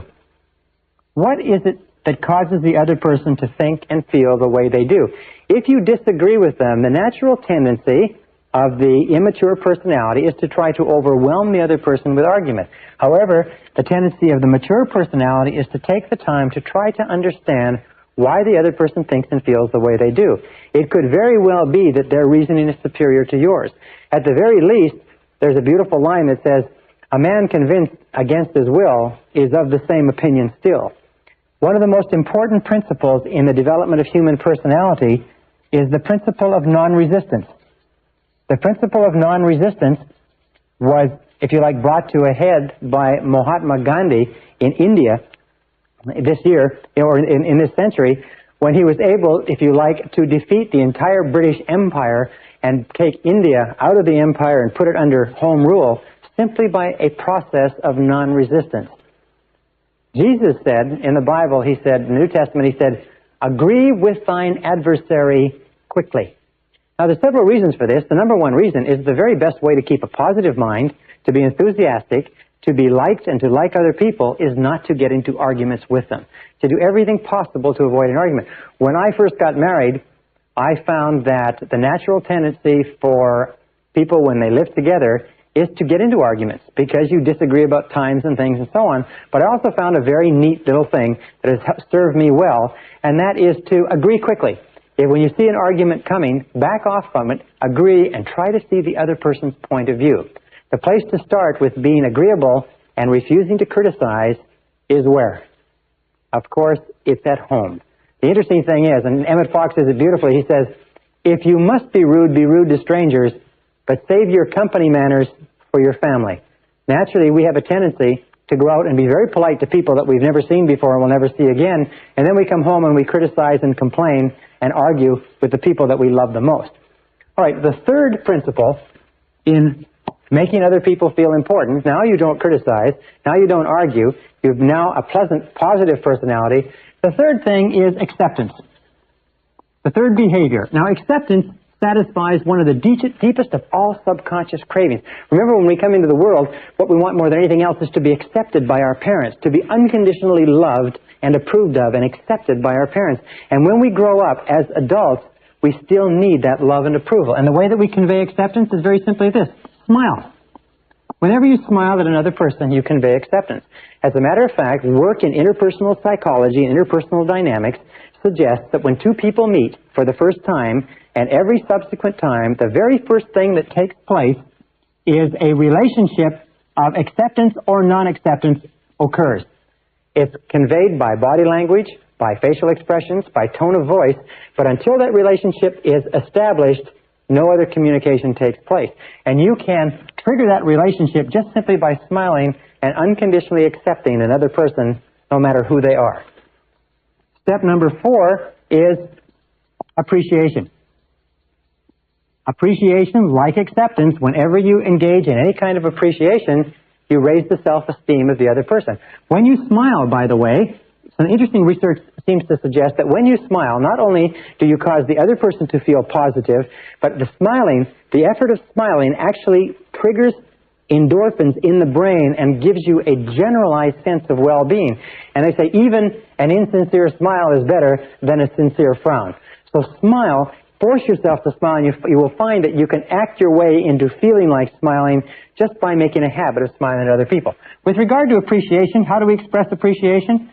We use the word thank you over and over again. Saying thank you to your spouse, saying thank you to your children, saying thank you to your coworkers and your subordinates, saying thank you to people in restaurants, saying thank you on a regular basis when you feel it. Expressing gratitude raises people's self-esteem like the mercury in a thermometer on a hot day. And you'll find that the most powerful men and women, the most successful men and women, tend to be very gracious and they tend to be very courteous. The television characterizations or caricaturizations of men and women who are powerful but who are peremptory and push people around are not very close to the real world, because people become powerful and successful to the degree to which they get the cooperation of other people. And people only have a tendency to cooperate with others if the others are the type of people that they like to work with. So be gracious, be courteous, be appreciative, say thank you.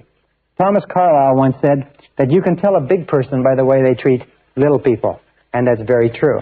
Number 5 is admiration. Admiration means admiring the traits of another person. If the person is industrious or punctual or hardworking or accurate, or admiring the possessions of another person.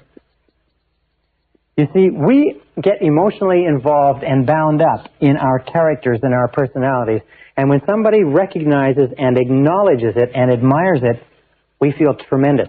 We get caught up in our possessions. We're proud of our homes, our cars. We're proud of our watches, our shoes. We're proud of our children. We're proud of our offices. And if a person says, boy, that looks nice, or that's a great-looking car, or that's a beautiful house, or this is a lovely living room, or that's an excellent suit, anything that we say, as long as it is sincere, I never say anything that's insincere because people are very, very smart. They can detect insincerity. Remember, Abraham Lincoln said, everybody likes a compliment.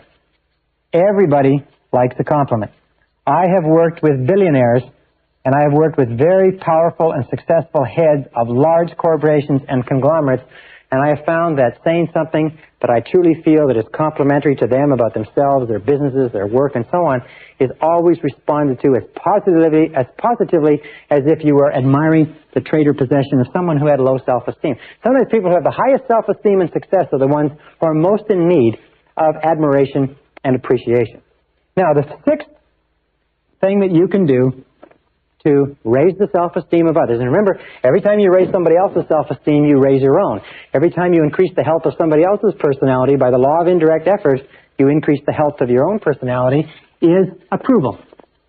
Approval satisfies one of the deepest cravings of the human psyche, the craving to be valued, the craving to be valuable. In fact, one of the definitions of self-esteem is the degree to which an individual considers themselves to be praiseworthy. A person who considers himself to be praiseworthy has high self-esteem. So when you give approval or praise, it's been demonstrated, I think it was Napoleon who said, "I have made an incredible discovery. Men will die for ribbons."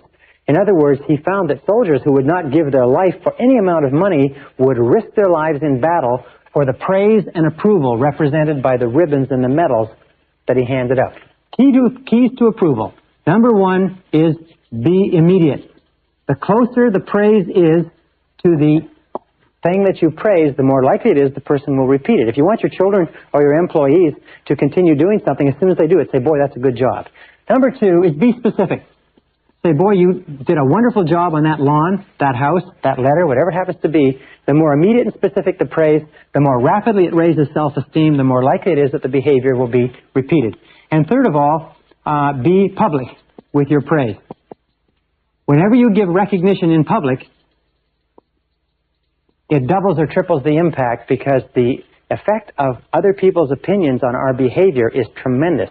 In fact, there's a lot of evidence that suggests that we are who we are and we do what we do because of the way we think other people think of us. We're strongly affected by other people's opinions. All right, number 7 is attention. Now, attention is one of the most powerful ways to raise self-esteem. Attention means listening. Why is attention and listening so powerful? It's because we always pay attention to that which we value, and we always ignore that which we do not value. So if you want to tell a person that you value them, that they are in effect valuable, pay close attention to them, listen to them, spend time with them. Now here's some of the keys to attention. Number 1 is listen attentively. Listen attentively. Listen without interruptions. Listen patiently. Listen closely. Number 2 is pause before replying. Pause before replying. Don't interrupt. Let the person say everything that they have to say and pause. Wait. Show them that you are really considering what they're saying. Number 3 is question for clarification. Instead of rushing in to speak, question to clarify what the person has said, which is a way of telling them for sure that you're really listening. And here's the best of all questions. How do you mean?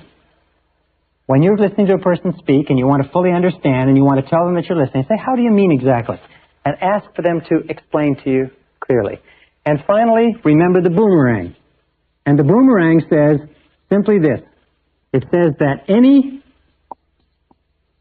genuine emotion expressed by you toward any other person is going to boomerang back on you.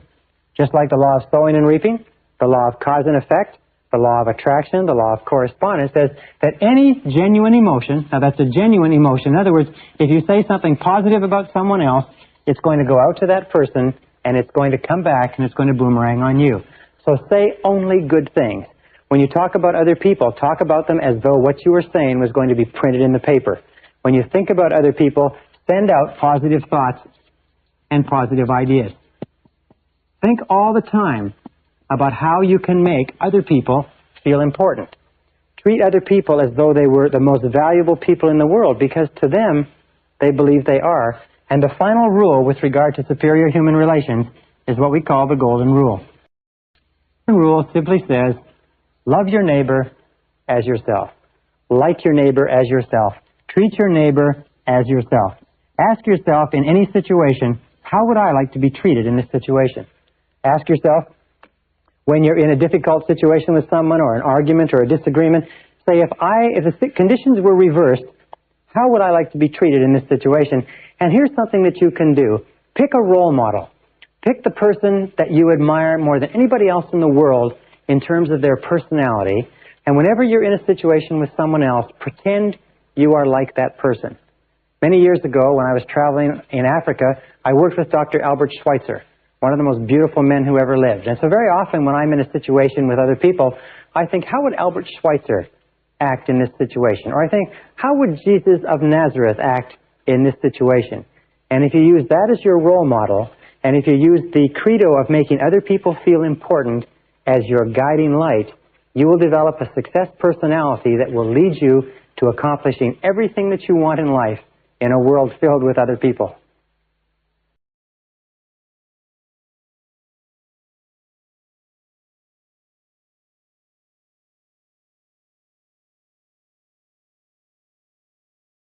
Session 25, Building Superior Relationships. One of the oldest cliches is that be it ever so humble, there's no place like home. Benjamin Disraeli, the great Prime Minister of England, once said that no success in public life can compensate for failure in the home.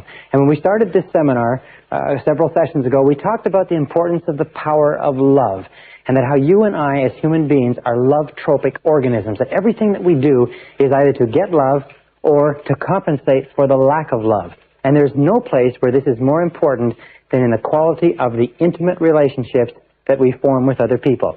In fact, one of the measures of mental health, according to Abraham Maslow, is your ability to enter into long-term, intimate, loving relationships with other members of the human race. And I want to talk in this session about some of the things that might help you, which have helped me to enjoy a higher quality of loving relationships with your mate or your spouse or the person that is most important to you.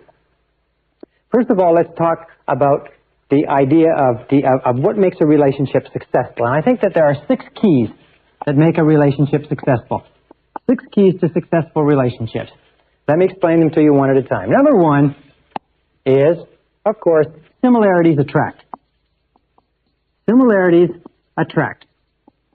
Similarities attract in almost all areas, but especially in the areas of values, in the areas of attitudes toward the critical things like children, like money, you know that, and like sex.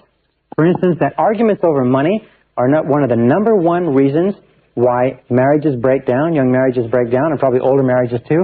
Arguments over sex are number 2. Arguments over leisure time, what we're going to do when we're not working, are the number 3 reason why relationships break down. So similarities are very, very important.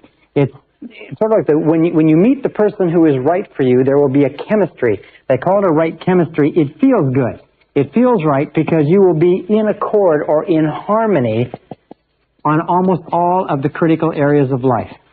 We find that virtually all of your difficulties come is when you from clashing with people who have different opinions and ideas from you. Now, with regard to similarities, the most important part of you as a human being is your self-concept, your central belief system.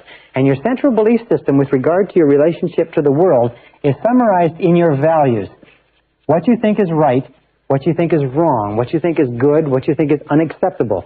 Your values are very important, and any clash with your values in life will be destructive to your mental health. Outside your values, you have your mental life. These are your ideas, they may be your political opinions, they may have to do with philosophy and so on. They're not as important as your values because they change far more readily. Outside that, you have your emotional life or your emotional temperament. You'll find that people with similar emotional temperaments seem to get along the best. And finally, on the outer ring, the least important is the physical. Is the physical attraction or physical similarity or physical comparisons. However, there's a lot of research that shows that people tend to marry people who look very similar to themselves. That the highest form of flattery is marriage, that we tend to be attracted to people who have facial features very similar to our own. That's why they say when people grow older, they start to look like each other. Well, if they examine the wedding photographs, they find that they started off looking like each other, and that's why they look like each other more when they grow older. Number 2 key to successful relationships is that opposites attract. Opposites attract. But opposites attract in only one area, and this is important, and that's in temperament. You see, nature requires balance in all things, yin and yang, active and passive. So nature requires that there be a balance in temperament. An extroverted person will be most compatible with an introverted person. 2 people who are equally introverted or extroverted will be most compatible. But here's a very simple test for relationships. Male or female, male, male, female, female. It's what we call the conversation test. In any conversation between 2 people who are temperamentally suited, there will be the entire period of time allocated for conversation will be full of easy conversation plus about 10% of easy silences. so that if each person will have an opportunity to talk all they want to talk, and each person will have an opportunity to listen all they want to listen, and there will be 10% of comfortable silences. Now, you may have a person who gets all their talking done in 30% of the time, and you may have another person who gets all their talking done in 60% of the time, with that 10% gap, and these people will be very compatible. However, where you have problems in relationships is you have people who only like to talk 30% on the one side, and a person who only likes to talk 30% on the other side, so you have big gaps of uncomfortable silence where neither has anything to say. Or the other example is where you have two people, each of whom have to talk 70% of the time, so you have a big clash over airtime. There's always a clash over who's going to be able to speak the most, and you'll find that this relationship will be incompatible too. So opposites attract, but only in temperament. In all other essentials, similarities attract. And this brings us to number 3. Number 3, key to success in relationships, is commitment. Commitment is very important. And in order for a relationship to work, a person should have a total commitment to the relationship, which means 100%. And we'll talk about this a little bit later, but one of the most beautiful definitions of love in relationships that I ever read was from Dr. Scott Peck, where he said that love is the total commitment to the full development of the potential of the other.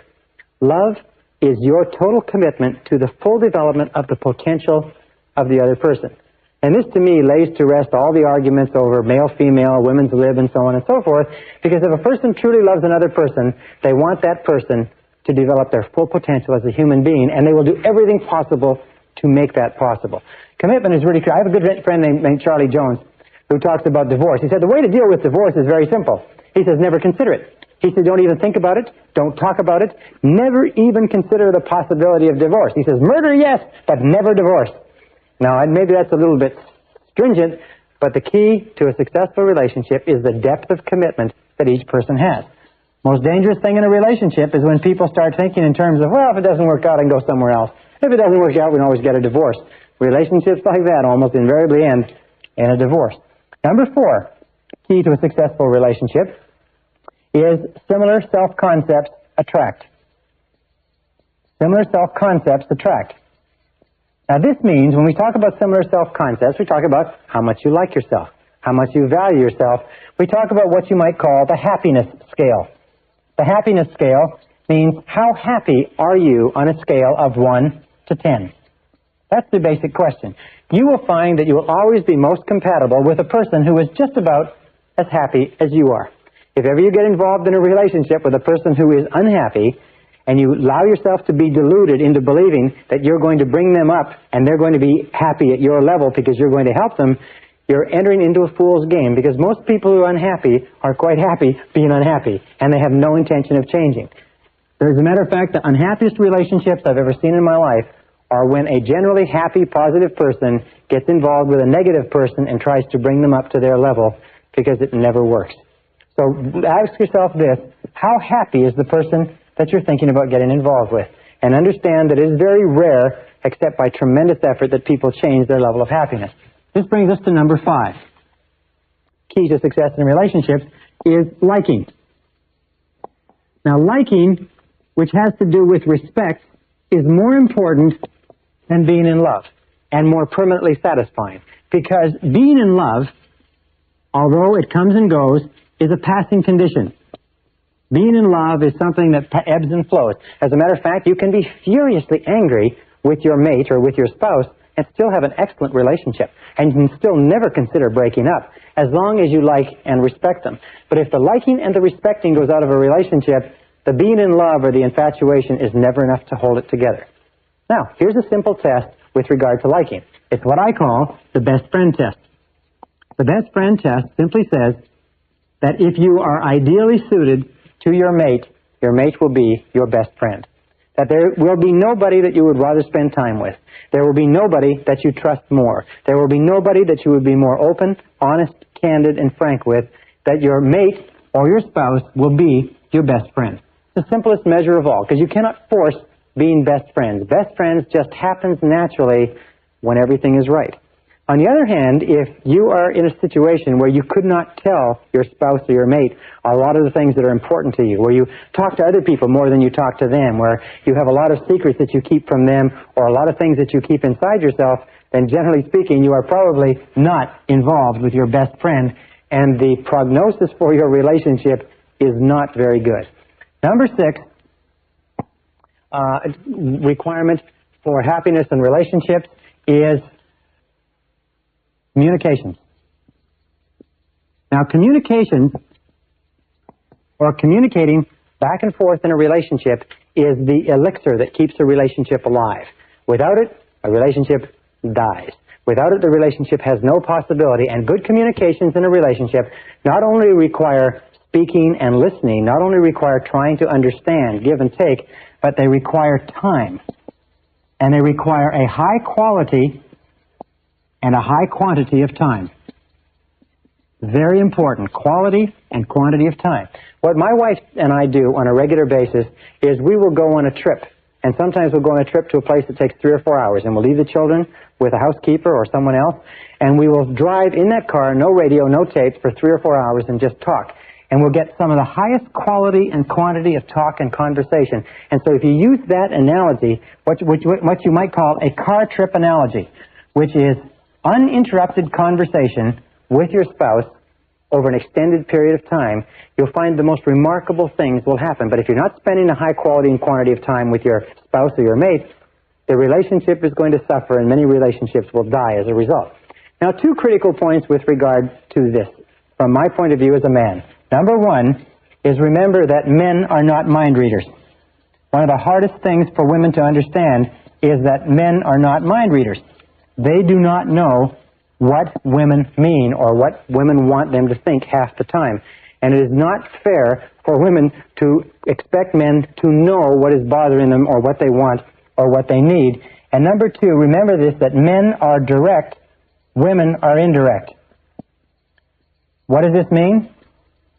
Well, if a man and a woman are driving down the street and the woman is thirsty, she might say, as they pass the McDonald's, she might say, "Honey, are you thirsty?" And he'll say, "Nope," and keep on driving. What she was trying to say was that she was thirsty, why don't they stop? Now, the man, on the other hand, if he saw the McDonald's and was thirsty, he said, "I'm thirsty, let's stop." So women tend to be indirect, and they get really angry when men don't understand what they were trying to say. So one of the best things that you can do in communications is be a little bit more direct. Be a little bit more clear, a little bit more specific. Now, an important point with regard to men. According to a recent survey, a recent study, it shows that men are 95% more likely to interrupt a woman in a conversation than a woman is likely to interrupt a man. And one of the best things that you can do in a relationship, you men out there, is take time to listen to your spouses. One of the gentlemen who went through my seminar said the most valuable thing he got from this part on human relations was when you go home at night, before you, the man, the direct person, the extrovert, starts telling your woman all about everything that went on during the course of the day, ask her how her day has been. Ask her how her day has unfolded. What has happened to her? How are things going with her? Try doing that as a discipline, and you'll be literally astonished at what it will do for your relationship. And then listen without interruption. Listen and pause before replying. Listen and ask questions for clarification. Listen and give positive feedback. All right. Now let's talk about some of the problems in relationships.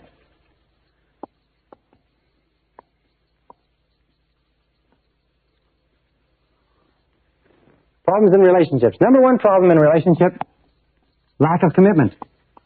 Now, lack of commitment is amazingly common because we live in a society today where it is considered clever to protect yourself by not making too deep a commitment to anybody. So what people do is they often get involved in relationships, but they only get involved up to their toes. Lack of commitment is often expressed in a trading relationship. A trading relationship is a relationship where one says, you do your share and I'll do my share. You put in your amount, I'll put in my amount, and neither one of them wants to get in 100%. Neither one of them wants to run the risk of being rejected. So by both of them not running the risk of being rejected, they both end up being rejected.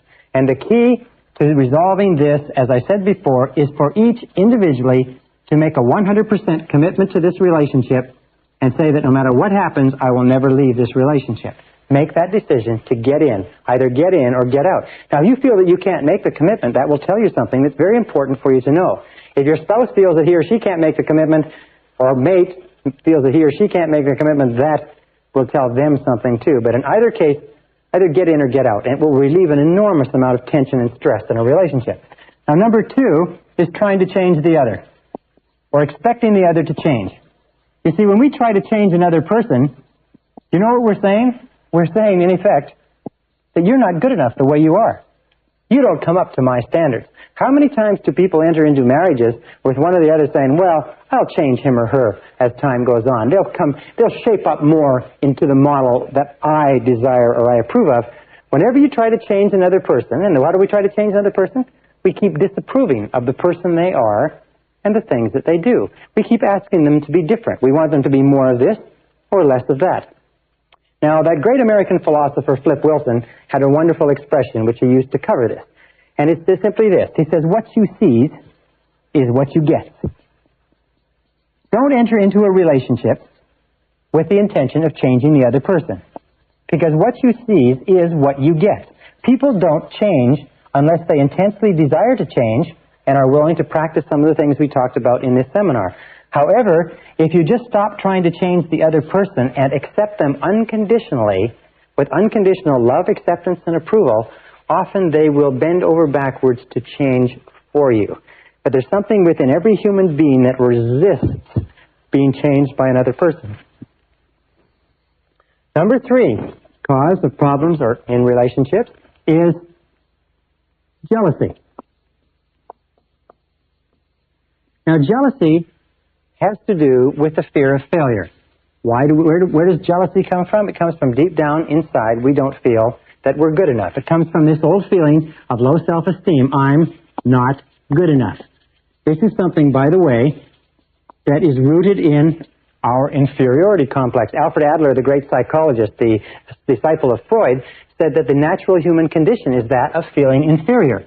The reason for that is because we grow up as children in a world of giants where we are made to feel inferior because we're so small. And as adults, we are continually struggling against this inferiority complex. This feeling that I'm not good enough leads to feelings of jealousy. The feeling is that that other person could never love me unconditionally. Therefore, I'm not safe. I'm not okay in this relationship. And the way that you get over this feeling of jealousy is work on your own self-concept and say over and over again, I like myself. I like myself, or I love myself. Because the more you boost your own self-esteem, remember there's an inverse relationship between these fears and how much you like yourself. The more you like yourself, the more your self-esteem goes up, the more your fears of jealousy, fears of rejection, fears of loss of love, and so on go down. So be alert to jealousy. And remember, though, it has nothing to do with the other person. It has only to do with the person experiencing it. And I'll say one more thing, is that it is not clever to make somebody feel jealous. It is not smart. It is not clever. It is not fashionable. It is just an unkind and cruel thing to do, especially if it is successful. Now, number 4 is self-pity. Where does self-pity come from? Well, there's several sources. Almost invariably, self-pity comes from having had a parent who was very good at self-pity. So what we did is we imitated the parent. As we grow up, we find opportunities to experience self-pity ourselves. Self-pity is also rooted in low self-esteem. It's not liking ourselves very much. Now, what is the solution for self-pity? Very simply this, is get busy. Get busy. People who are busy, people who are working on something that's important, people who have a worthwhile purpose in life do not experience self-pity. It is only people who are going around in circles, drifting, waiting for someone else, and so on. So you can overcome self-pity simply by working on your self-concept and set some goals. Set clear, specific goals and get going on them. Remember the law of substitution. It says you can't feel sorry for yourself. You can't even feel jealous. You can't even feel angry if you're busy working on goals that are important to you. The conscious mind can only hold one thought at a time, positive or negative. And then we come to number 6. Number 6 is a major reason which sort of summarizes everything that we've talked about up to now as a major problem in relationships, and it is called incompatibility. Incompatibility means that you and the other person are not compatible. Now, this is very, very hard for us to accept because of fears of rejection and failure. We often stay in relationships long past the point where it's clear that we no longer have anything in common. And we do that for a variety of different reasons. One, we do that because we don't want people to think that we have failed. Another reason that we do it is that it's our comfort zone and we don't want to go through all the difficulty of separating. But what happens is this. When two people meet, they're like two dinner plates. And what they have is they have areas where they're separate. Here's the man, here's the woman.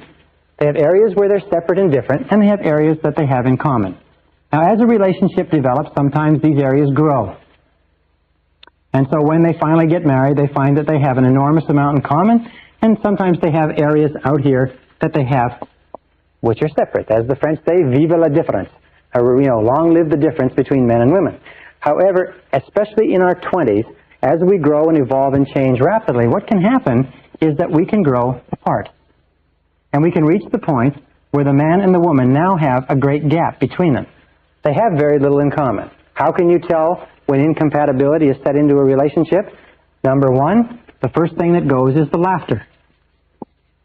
Is people stop laughing together. And the second thing that goes is the friendship. Is they don't look upon themselves as friends anymore. They look upon themselves as sort of people that are forced together.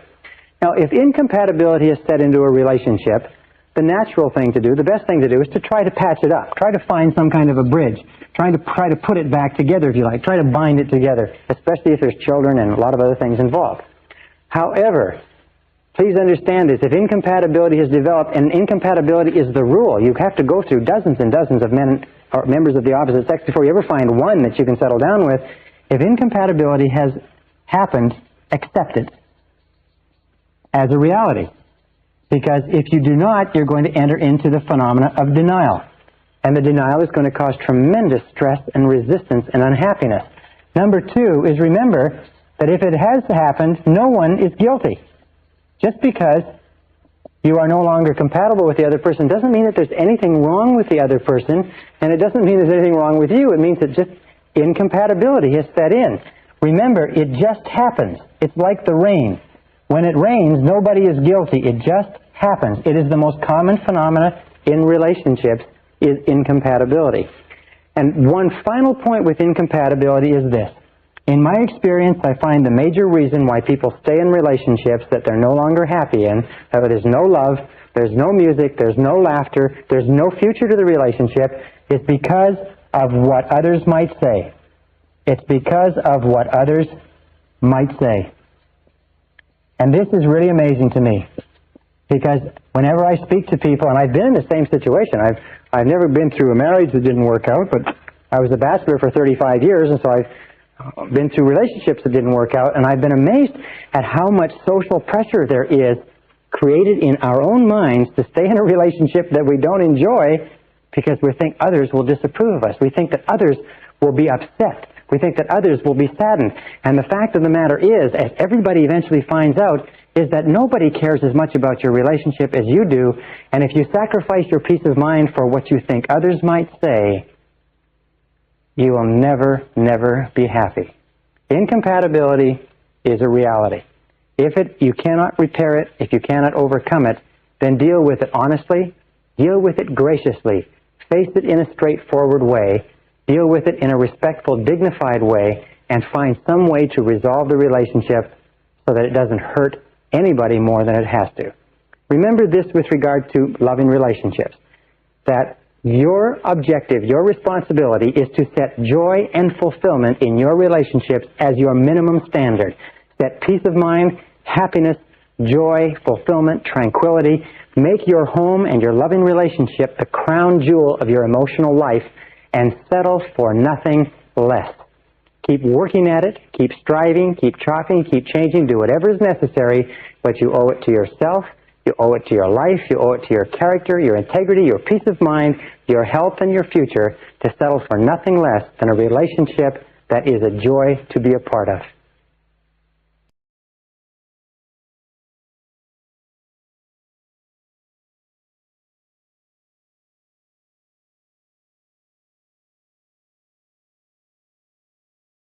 Session 26, How to Raise Super Kids. Perhaps the most permanent relationship that you ever enter into in life is that of bringing a child into the world. It outlasts many marriages, it outlasts jobs and careers, it outlasts money and locations and businesses. It lasts until one or the other of you passes on. And most of us come into this world without any idea of how to raise children. We come in without any basic parenting skills. And the great tragedy is that most people don't make any effort to pick up any skills. It's possible today for you to learn so much about how to raise happy, healthy, self-confident, wonderful, loving, vibrant, fulfilled children. There's so much information available on it, and you know that about 80 to 90% of parents never bother to buy a book on the subject or consult an expert or even seek advice except from their mother-in-law or from the person in the backyard. Very important. Today, in this session, we're going to talk about how to raise super kids, and I'm going to give you some key ideas that you can use. And I have 3 kids who I think are super kids. I have Christina, who's 7, I have Michael, who's 5, and I have little David, who's 1 year old. And these kids are just great. And everything that I'm going to tell you, we use on them 7 days a week. And I can promise you this, the law of sowing and reaping is true with children. What you sow in your children, you reap in your children. Everything that you put into your children, you're going to get out, positive or negative. But if you put good into your children, the wonderful thing is that they will blossom like flowers. So this starts us off with a basic question. What is the role of parenting? What is the key role of parenting? The answer to that question, in my estimation, is very simple. The role of parenting, most important job that we enter into, the role of parenting is to nurture children. That's all. The role of parenting is to nurture children until they're 18 years of age, until they reach the age of maturity, and to build high self-esteem in those children. To build high self-esteem. In my estimation, this is the key role of being a parent. Nothing else is significant or important next to the building of self-esteem. Why is that? Because if you can raise a child to the age of 18 where they love themselves, they respect themselves, they unconditionally accept themselves, they consider themselves to be valuable and worthwhile and important young people, they're self-reliant, self-responsible, and capable of making their own decisions, then no matter what life can throw at them in the years to follow, you've set them off on a solid, rock-hard psychological foundation, and they can make their own way and make a wonderful life for themselves and other people. If, however, you give children everything else in the world, but you leave them without this self-esteem, if you leave them without this self-confidence, without this belief in themselves, without this conviction that they can do whatever is necessary to be successful, if you leave them anything except self-esteem to that degree, you have not succeeded as a parent. So raising children and building high self-esteem in children becomes the organizing principle of parenting. The organizing principle means that you continually ask, knowing that everything counts, you continually ask, does this build self-esteem in my child? Is this situation, is this issue, is my response contributing toward building and nurturing this little human being that's been entrusted to me, or is it not? With Christina, my first child, wonderful little girl, I've explained to her at a very early age that she came to me, as Khalil Gibran explains in his book, The Prophet, she came to Barbara and I from God, and that our job is to take care of her and to love her until she grows up, and that she doesn't belong to us, and we don't own her, and our job is not to shape her the way we want her to be shaped. Our job is to nurture her and discipline her and train her and give her every opportunity to grow and expand and develop, but our job is just to take care of her until she grows up. And she understands that very clearly, that we are there to nurture her and to build high self-esteem, and that she came from God. And she thinks of herself as being really, really special, because surprise, surprise, none of her friends have been told that. So these are the organizing principles that we use with our children. Now, no parent is perfect. Parents make mistakes, parents get tired, parents get irritable, parents shout at their kids, parents spank their kids and punish their kids. But generally speaking, if we use the organizing principle of building high self-esteem in our children, these are the things to remember. Number one is destructive criticism is extremely painful to a child. Destructive criticism sets children up for a lifetime of inferiority complex, low self-esteem, fears of failure and rejection. So never use destructive criticism on your children. Never run your children down. Never use destructive criticism on your children. Instead, do everything possible to build them up. That doesn't mean that you don't discipline them. It doesn't mean that you don't control them. But you never say you're a bad boy, or you're a bad girl, or you're a little brat, or you're no good, or you never tell the truth. You never say anything to your children about themselves that you do not want to become part of their personalities. Because remember, it goes straight past the conscious mind into the subconscious and is programmed away and accepted as a truth because you said it, even in a moment of anger. So never use destructive criticism on your children. Children are very vulnerable to destructive criticism. Number two, remember that lack of love, or love withheld, is the major reason for psychological, physical, and emotional problems in life. That children need love. And if you deprive children of love, and it is not, by the way, what you think inside, it is the child's perception. Everything is perception.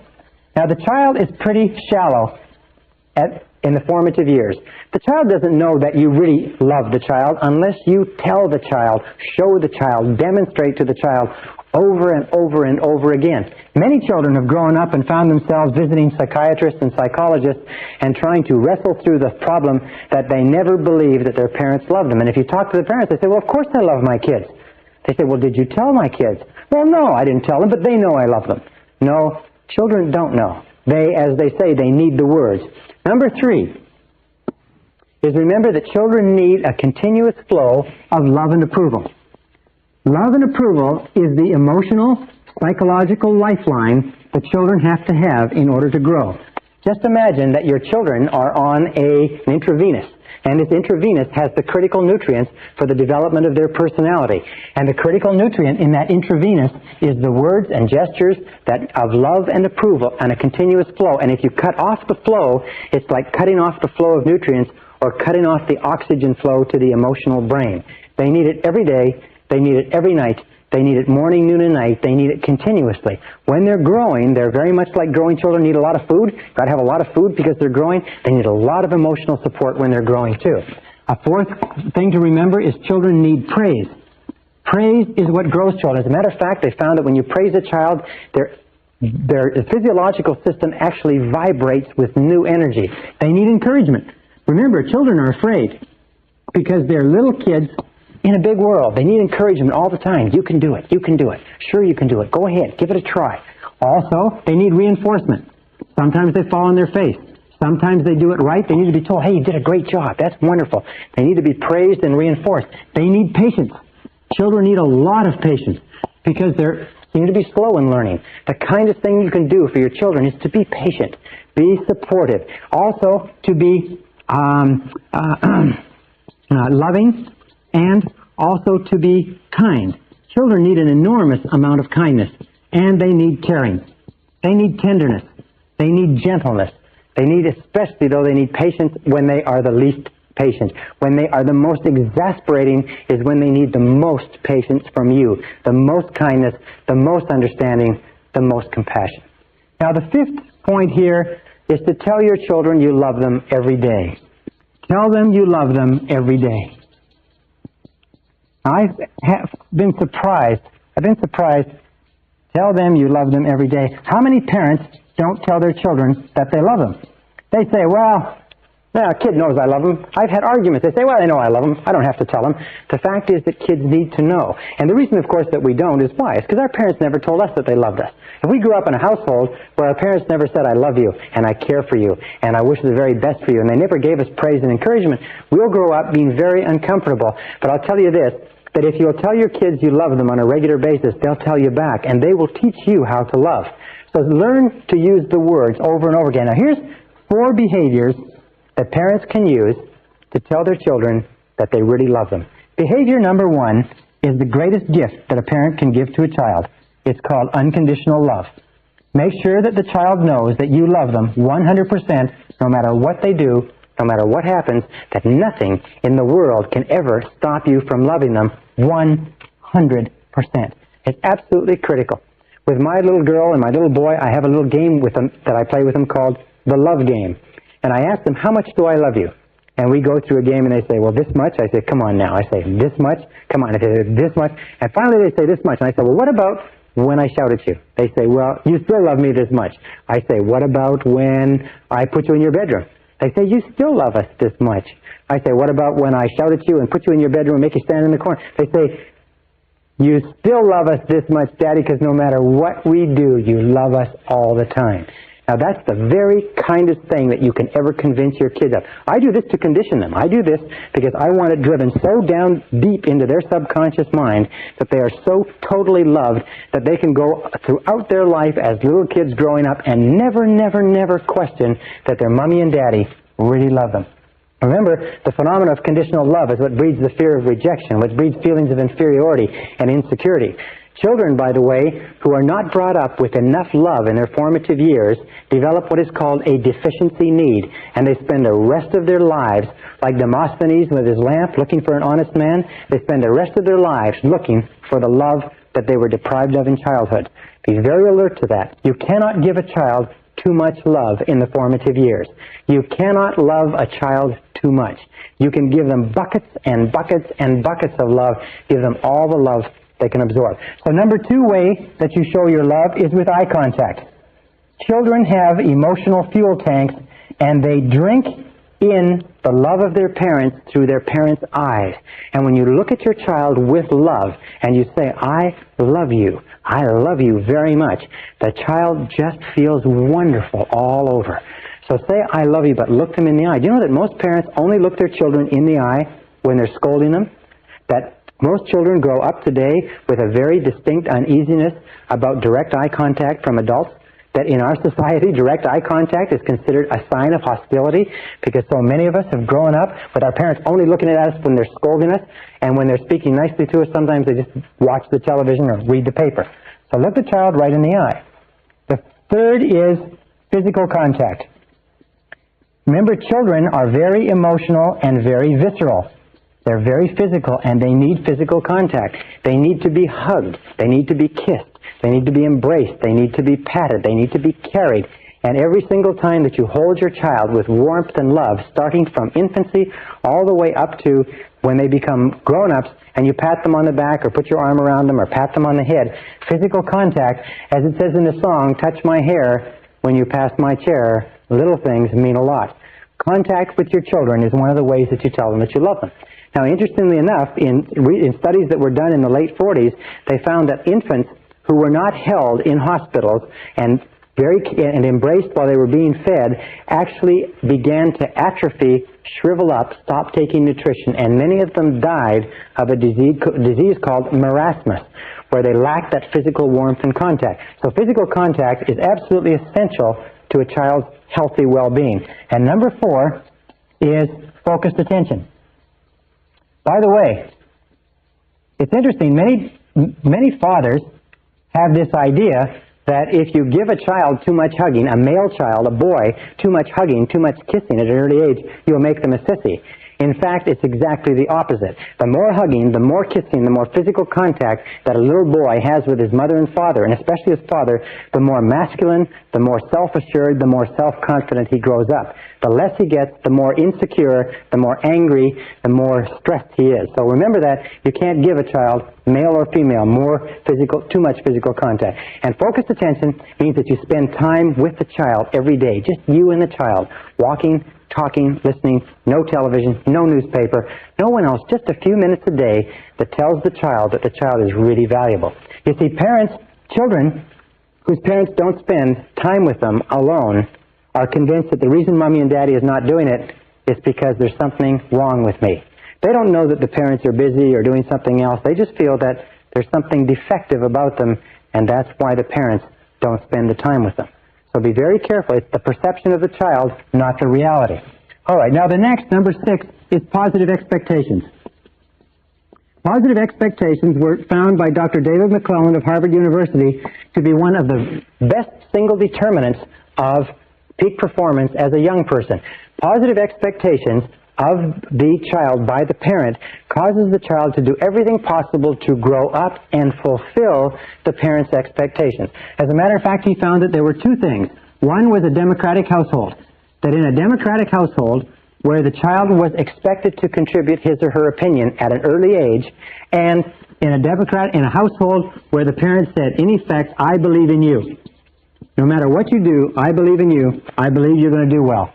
that these two factors alone led children to becoming high achievers in their teens and in their early 20s, sometimes 10, 20 years ahead of children who were not brought up in democratic households, where their opinions were solicited and valued, and where their parents expressed negative expectations. Like, remember, you've heard many times, kid works hard, comes home with 5 A's and a B. First thing the parent says is, what's this B? Not look how great the A's are, but what's the B? What this does is it completely demoralizes the child. So positive expectations are critical to the growth of a healthy personality. Number 7 is teach your children to say, I like myself, from an early age. Teach your children to say, I like myself, from an early age. I like myself. I like myself. I like myself. You see, high self-concept children, high self-esteem children like themselves too much to get into trouble at school. They get better grades. They're more popular. They're better liked by their schoolmates and by their teachers. They have much less a tendency to use drugs. They have much more resistance to peer pressure. They don't get into trouble. They don't vandalize. So teach your children to say, I like myself. I like myself. I like myself. With our children, we taught them as soon as they could talk to say, I like myself and I love myself. I love myself. I love myself. And they stand in front of the mirror and they look in the mirror and they say, I love myself. I love myself. And they act like they love themselves. People come up to us on the street and they say, and this is great, they say to us, those kids aren't afraid of anything. Those kids aren't afraid of anything. And that was our great desire after we came from very negative childhoods and very destructively critical parents. We wanted our kids to grow up not to be afraid. So these are the things that you do, the 7 key things to cause your children to grow up and feel terrific about themselves. Now, this brings us to an important point. Many parents who have been through our course at this point and earlier in the course feel very guilty and uneasy. They feel a little bit tense because they know they've shouted at their kids, they've been critical of their kids, they've hurt their kids are sometimes having personality problems, their kids having problems with grades, schools, friends, their kids have low self-esteem or feelings of inferiority, and the parents are uneasy and tense because they realize that they've done to their children what their parents did to them. And now they're looking at now they are reaping the harvest, if you like. They're looking at their children and they realize that what your children are is more a result of what you have done and said to them than any other reason. So, here is the solution to that. Absolutely amazing. It is possible for you to undo the past with this very simple technique. First thing you do when you go home from this course is you gather your children around you. You bring them around you and you sit them down and you apologize to them for all of your hitherto destructive criticism. You say to them, I've been to a course, I understand the effect of destructive criticism, and I'm sorry for every single thing I ever said or ever did that caused you to feel bad about yourself. And I apologize, and I ask you to accept my apology. Now, this is the most incredible thing that a parent can do for a child, because children want to love their parents, and they want their parents to love them. But it is the destructive criticism that builds a wall of distrust and fear and insecurity. And when you as the parent, and only you can do it, when you as the parent apologize and say, I'm sorry, will you accept my apology? The children feel suddenly liberated, like a great weight has been removed from them. Now, why do you do this? Well, because the purpose is for you to accept 100% responsibility for everything guilt-producing that you've ever done or said to them. Accept 100% responsibility and say, I am responsible, I'm sorry, I apologize. Will you accept my apology? And your children will be absolutely amazed. We've seen children whose entire lives have been transformed. 15, 16-year-old children in reformatories and boys or girls' homes, problem children that have been in trouble for years, literally transformed overnight in personality. I had a couple of parents go through this course not long ago, and they went home, and they had a 16-year-old daughter, and there was no communication. She was withdrawn, she was shy, she did not talk to the parents, and the parents went home and sat her down and apologized to her. They realized that they'd been complaining and complaining and complaining. Do you know the average parent in America complains and criticizes their child 8 times for every 1 time they praise the child? 8 times, 8 psychological lashes across the developing psyche or emotions of that child. They realized they'd gotten into a habit of criticizing and complaining. They went home and they apologized, and they said she came down to breakfast the next day and she was transformed. They said she was like a nightingale. She was happy, she was laughing, she was extroverted. She and her mother became tremendous friends.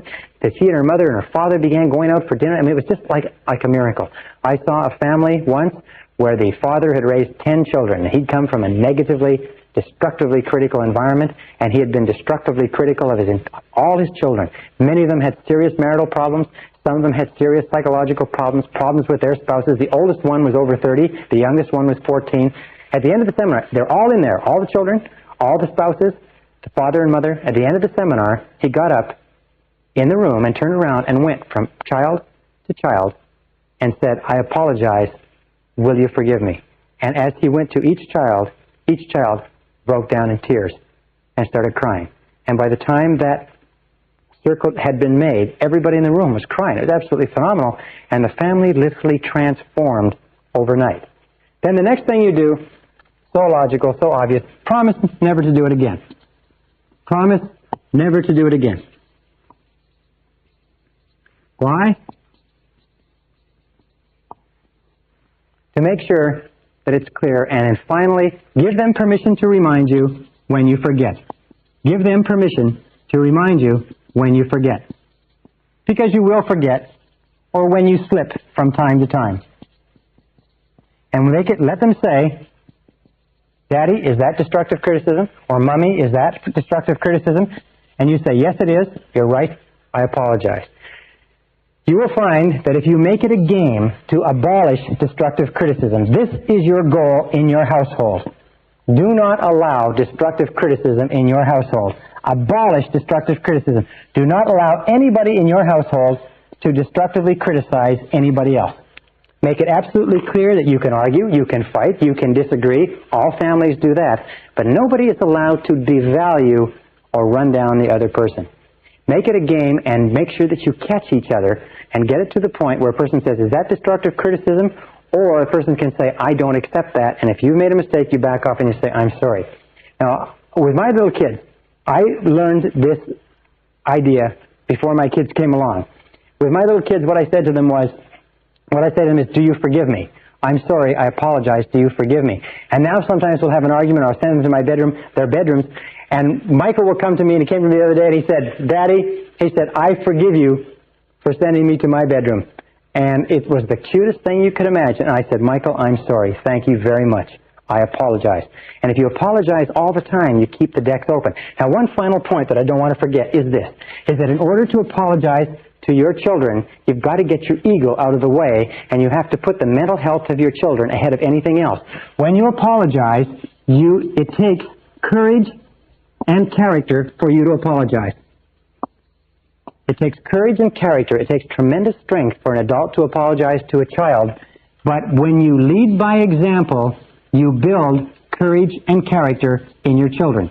Do you know how many people spend half of their life trying to avoid admitting, "I was wrong, I made a mistake"? When you demonstrate courage and character to your children by saying, "I'm sorry, I made a mistake. We don't use destructive criticism in this house," you demonstrate to them that they too can demonstrate courage and character. They too can say, "I'm sorry, I was wrong, I made a mistake." They too can apologize when they say or do something that hurts someone else. And setting that example for your children, you set them off on a foundation of high self-esteem, of high self-value, and enables them to spend their entire lives realizing their potential rather than compensating for their deficiencies. It is the kindest thing that you can do for a child, and I hope you do it for yours.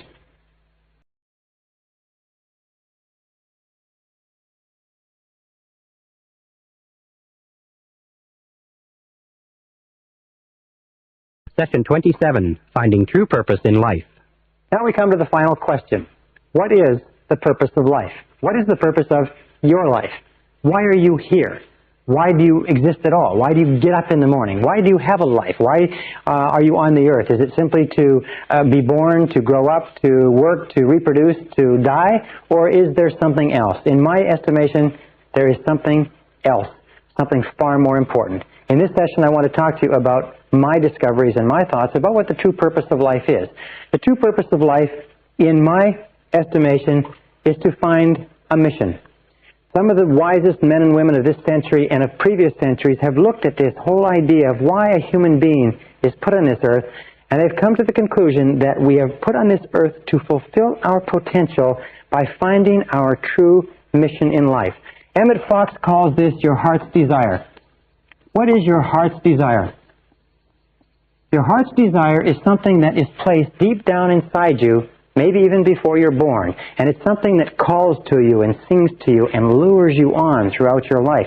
And the reason that we say that only 1 or 2 or 5 out of 100 people fulfill their potential in any given generation is because most people ignore the callings of this heart's desire. They push it aside, they ignore it, they pretend it isn't there. They get involved in bills and families and business and careers, and this tugs at them. Sometimes they don't get into it until later on in life, but every single person has the ability to establish for themselves a mission. So then let's look at the men and women who have affected mankind in the most positive and profound way throughout all of history. In our civilization, in our culture, the most powerful person was Jesus of Nazareth, a humble carpenter who preached for 3 years in Galilee and then died in Jerusalem, but has had more of an impact on more people in this world than any other man who ever lived, than all the other kings and all the other monarchs and dictators of history. One simple man who never wrote a word, never appeared on television, never cut a record, was the man who has had more influence than anyone else. And beyond Jesus, there was Buddha. The followers of Buddha, and interestingly enough, Buddha taught a very similar message to Jesus. He taught the message of universal love. He taught the message of the brotherhood of all mankind, that all of us are united in loving each other. And also Muhammad. And Muhammad has followers that number in the hundreds of millions. Buddha's followers number almost 1 billion. The followers of Jesus number probably 2 billion. And if you look down the people who have been affected by them, you have St. Francis of Assisi, has had a profound influence, establishing the Franciscan order. You have, in our day, you have Mother Teresa of Calcutta, having a profound influence. You have my mentor, Albert Schweitzer of Africa. S is Schweitzer, D-B-I-T, Schweitzer, and you have people like Florence Nightingale and others. What is the unifying theme of these people? A man named Ralph Waldo Trine wrote a wonderful book many years ago called What the Whole World's A-Seekin', what the whole world is looking for. And his conclusion, very wisely, that what the whole world is looking for, what you and I are looking for, is some mission that we can lose ourselves in, that somehow enriches and ennobles and benefits the lives of other people. In fact, we have found that we only become great to the degree to which you are able to lose yourself in something bigger and grander and better than yourself. That's why selfish people, for instance, people who think only of themselves, are only to be pitied because they never have any joy or happiness or fulfillment. Now, Mother Teresa or Albert Schweitzer, some of these people, maybe they never made very much money, but the contribution that they made, the model that they set, the example that they set for us, has affected more people than perhaps all the people who made money throughout all of history. It's only when you find a mission in which you can lose yourself that you achieve true greatness in life. From the time we began this seminar to now, we have been aiming it at this one simple conclusion, that the purpose of life, your purpose, your earthly purpose, is simply this. It is to develop and become a totally loving person. It is to look at the great models of mankind, and you'll find that the great models of mankind, the ones who have had an impact far beyond their times, Jesus and Buddha and Muhammad and the teachers and scholars of all the religions, have been those who have strived toward becoming totally loving toward other people. They have given their entire lives in service, and service is the word. How can you tell if you're a loving person? You can tell by the value and the quality and the quantity of the service that you give to others, unselfishly from your heart with no hope of reward. Now, by becoming totally loving persons, there's a very simple measure. We develop loving relationships. That's why we talk about how important it is with regard to our marriages. There are many people who want to go out in the world and develop loving relationships, but they haven't yet developed those beautiful loving relationships at home with their spouses and with their children, with their close friends. So developing loving relationships is the highest order of human life. How can you tell? Because at any single time in your life, if you want to take stock of your assets, if you want to take stock of your accomplishments, your most precious resources, you will find that they will always be caught up in the people that you love and have loved, and the people who love you and who have loved you. That when you look back over the landscape of your life as an adult or as an older person, you'll look back and you'll find that you won't remember the money that you made or the careers that you built or the jobs that you have. What you'll remember is the people you loved and the people who loved you and the people who still do. So developing a high quality and quantity of loving relationships is the great business of life. The people like Jesus and Buddha and Mohammed and St. Francis and others of this day and previous days are men and women who committed their lives to serving others, and they did it because they had this tremendous love to give away to mankind. Now, how do you become a totally loving person? It's not that complicated. It's not easy, but it is simple. Number one is accept yourself unconditionally. Accept yourself as a valuable and worthwhile human being. Don't be the type of person who doesn't feel that they're good enough. Just accept yourself unconditionally. Recognize that you were put here on this earth for a specific purpose, a valuable purpose, that God doesn't make anybody extra, and God don't make no junk, that there is nobody on this earth that is here for no reason. Everybody has a purpose, and your purpose is to find your purpose. Your purpose is to find your mission, the place where you can make a significant contribution. The second part of becoming a totally loving person is to accept total responsibility for everything that you are and everything that you become. Accept total responsibility, which means no blaming, no excuses. Just get on with it. Number three is learn to forgive. Again, the key to the kingdom of heaven is forgiveness.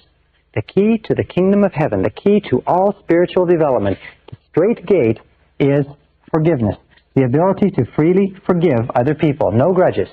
No anger. No frustration. No grudges. Just let go of all grievances against you. That's why it says in the Lord's Prayer, it says, and forgive us our sins as we forgive those who have sinned against us. Number four is feed your mind with loving thoughts. Feed your mind with loving, positive thoughts. Don't feed your mind with mental candy. Don't feed your mind with mental junk. Feed your mind with the kind of thoughts that are consistent with you becoming the very best person that you can possibly be. Number five is set noble goals and work toward them. Set noble goals and ideals to be the guiding lights of your life. Noble ideals and values. Say to yourself, are these the values, are these the goals, are these the ideals of the very best person that you could possibly be? Number six is take good care of your body. Take good care of your body. Remember, the body is the temple of the soul. Take good care of your body. Put into it good food. Give it good exercise. Give it good rest. Give it good nutrition. Take good care of your body.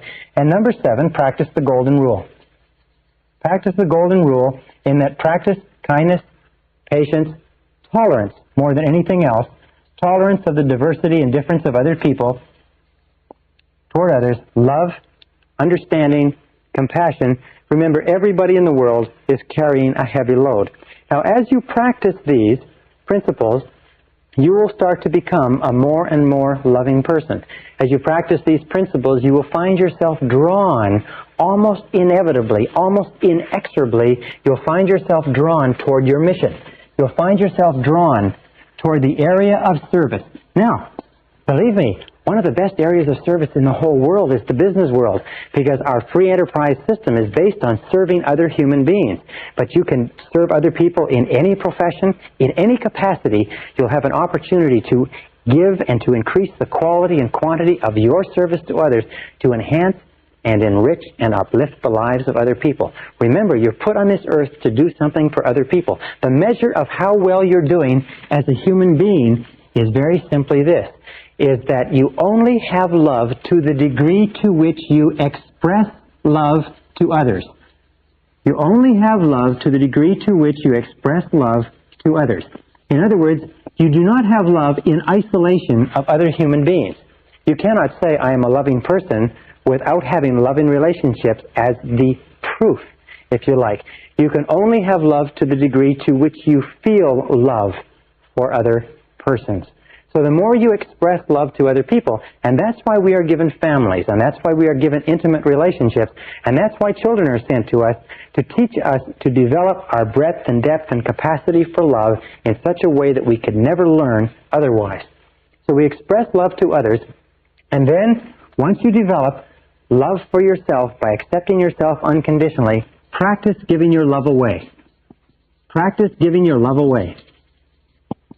You see, an interesting thing about love is that love only grows by sharing. That love only grows by sharing. You cannot have any more love than you have right at this moment in your life, except to the degree to which you give it away to other people.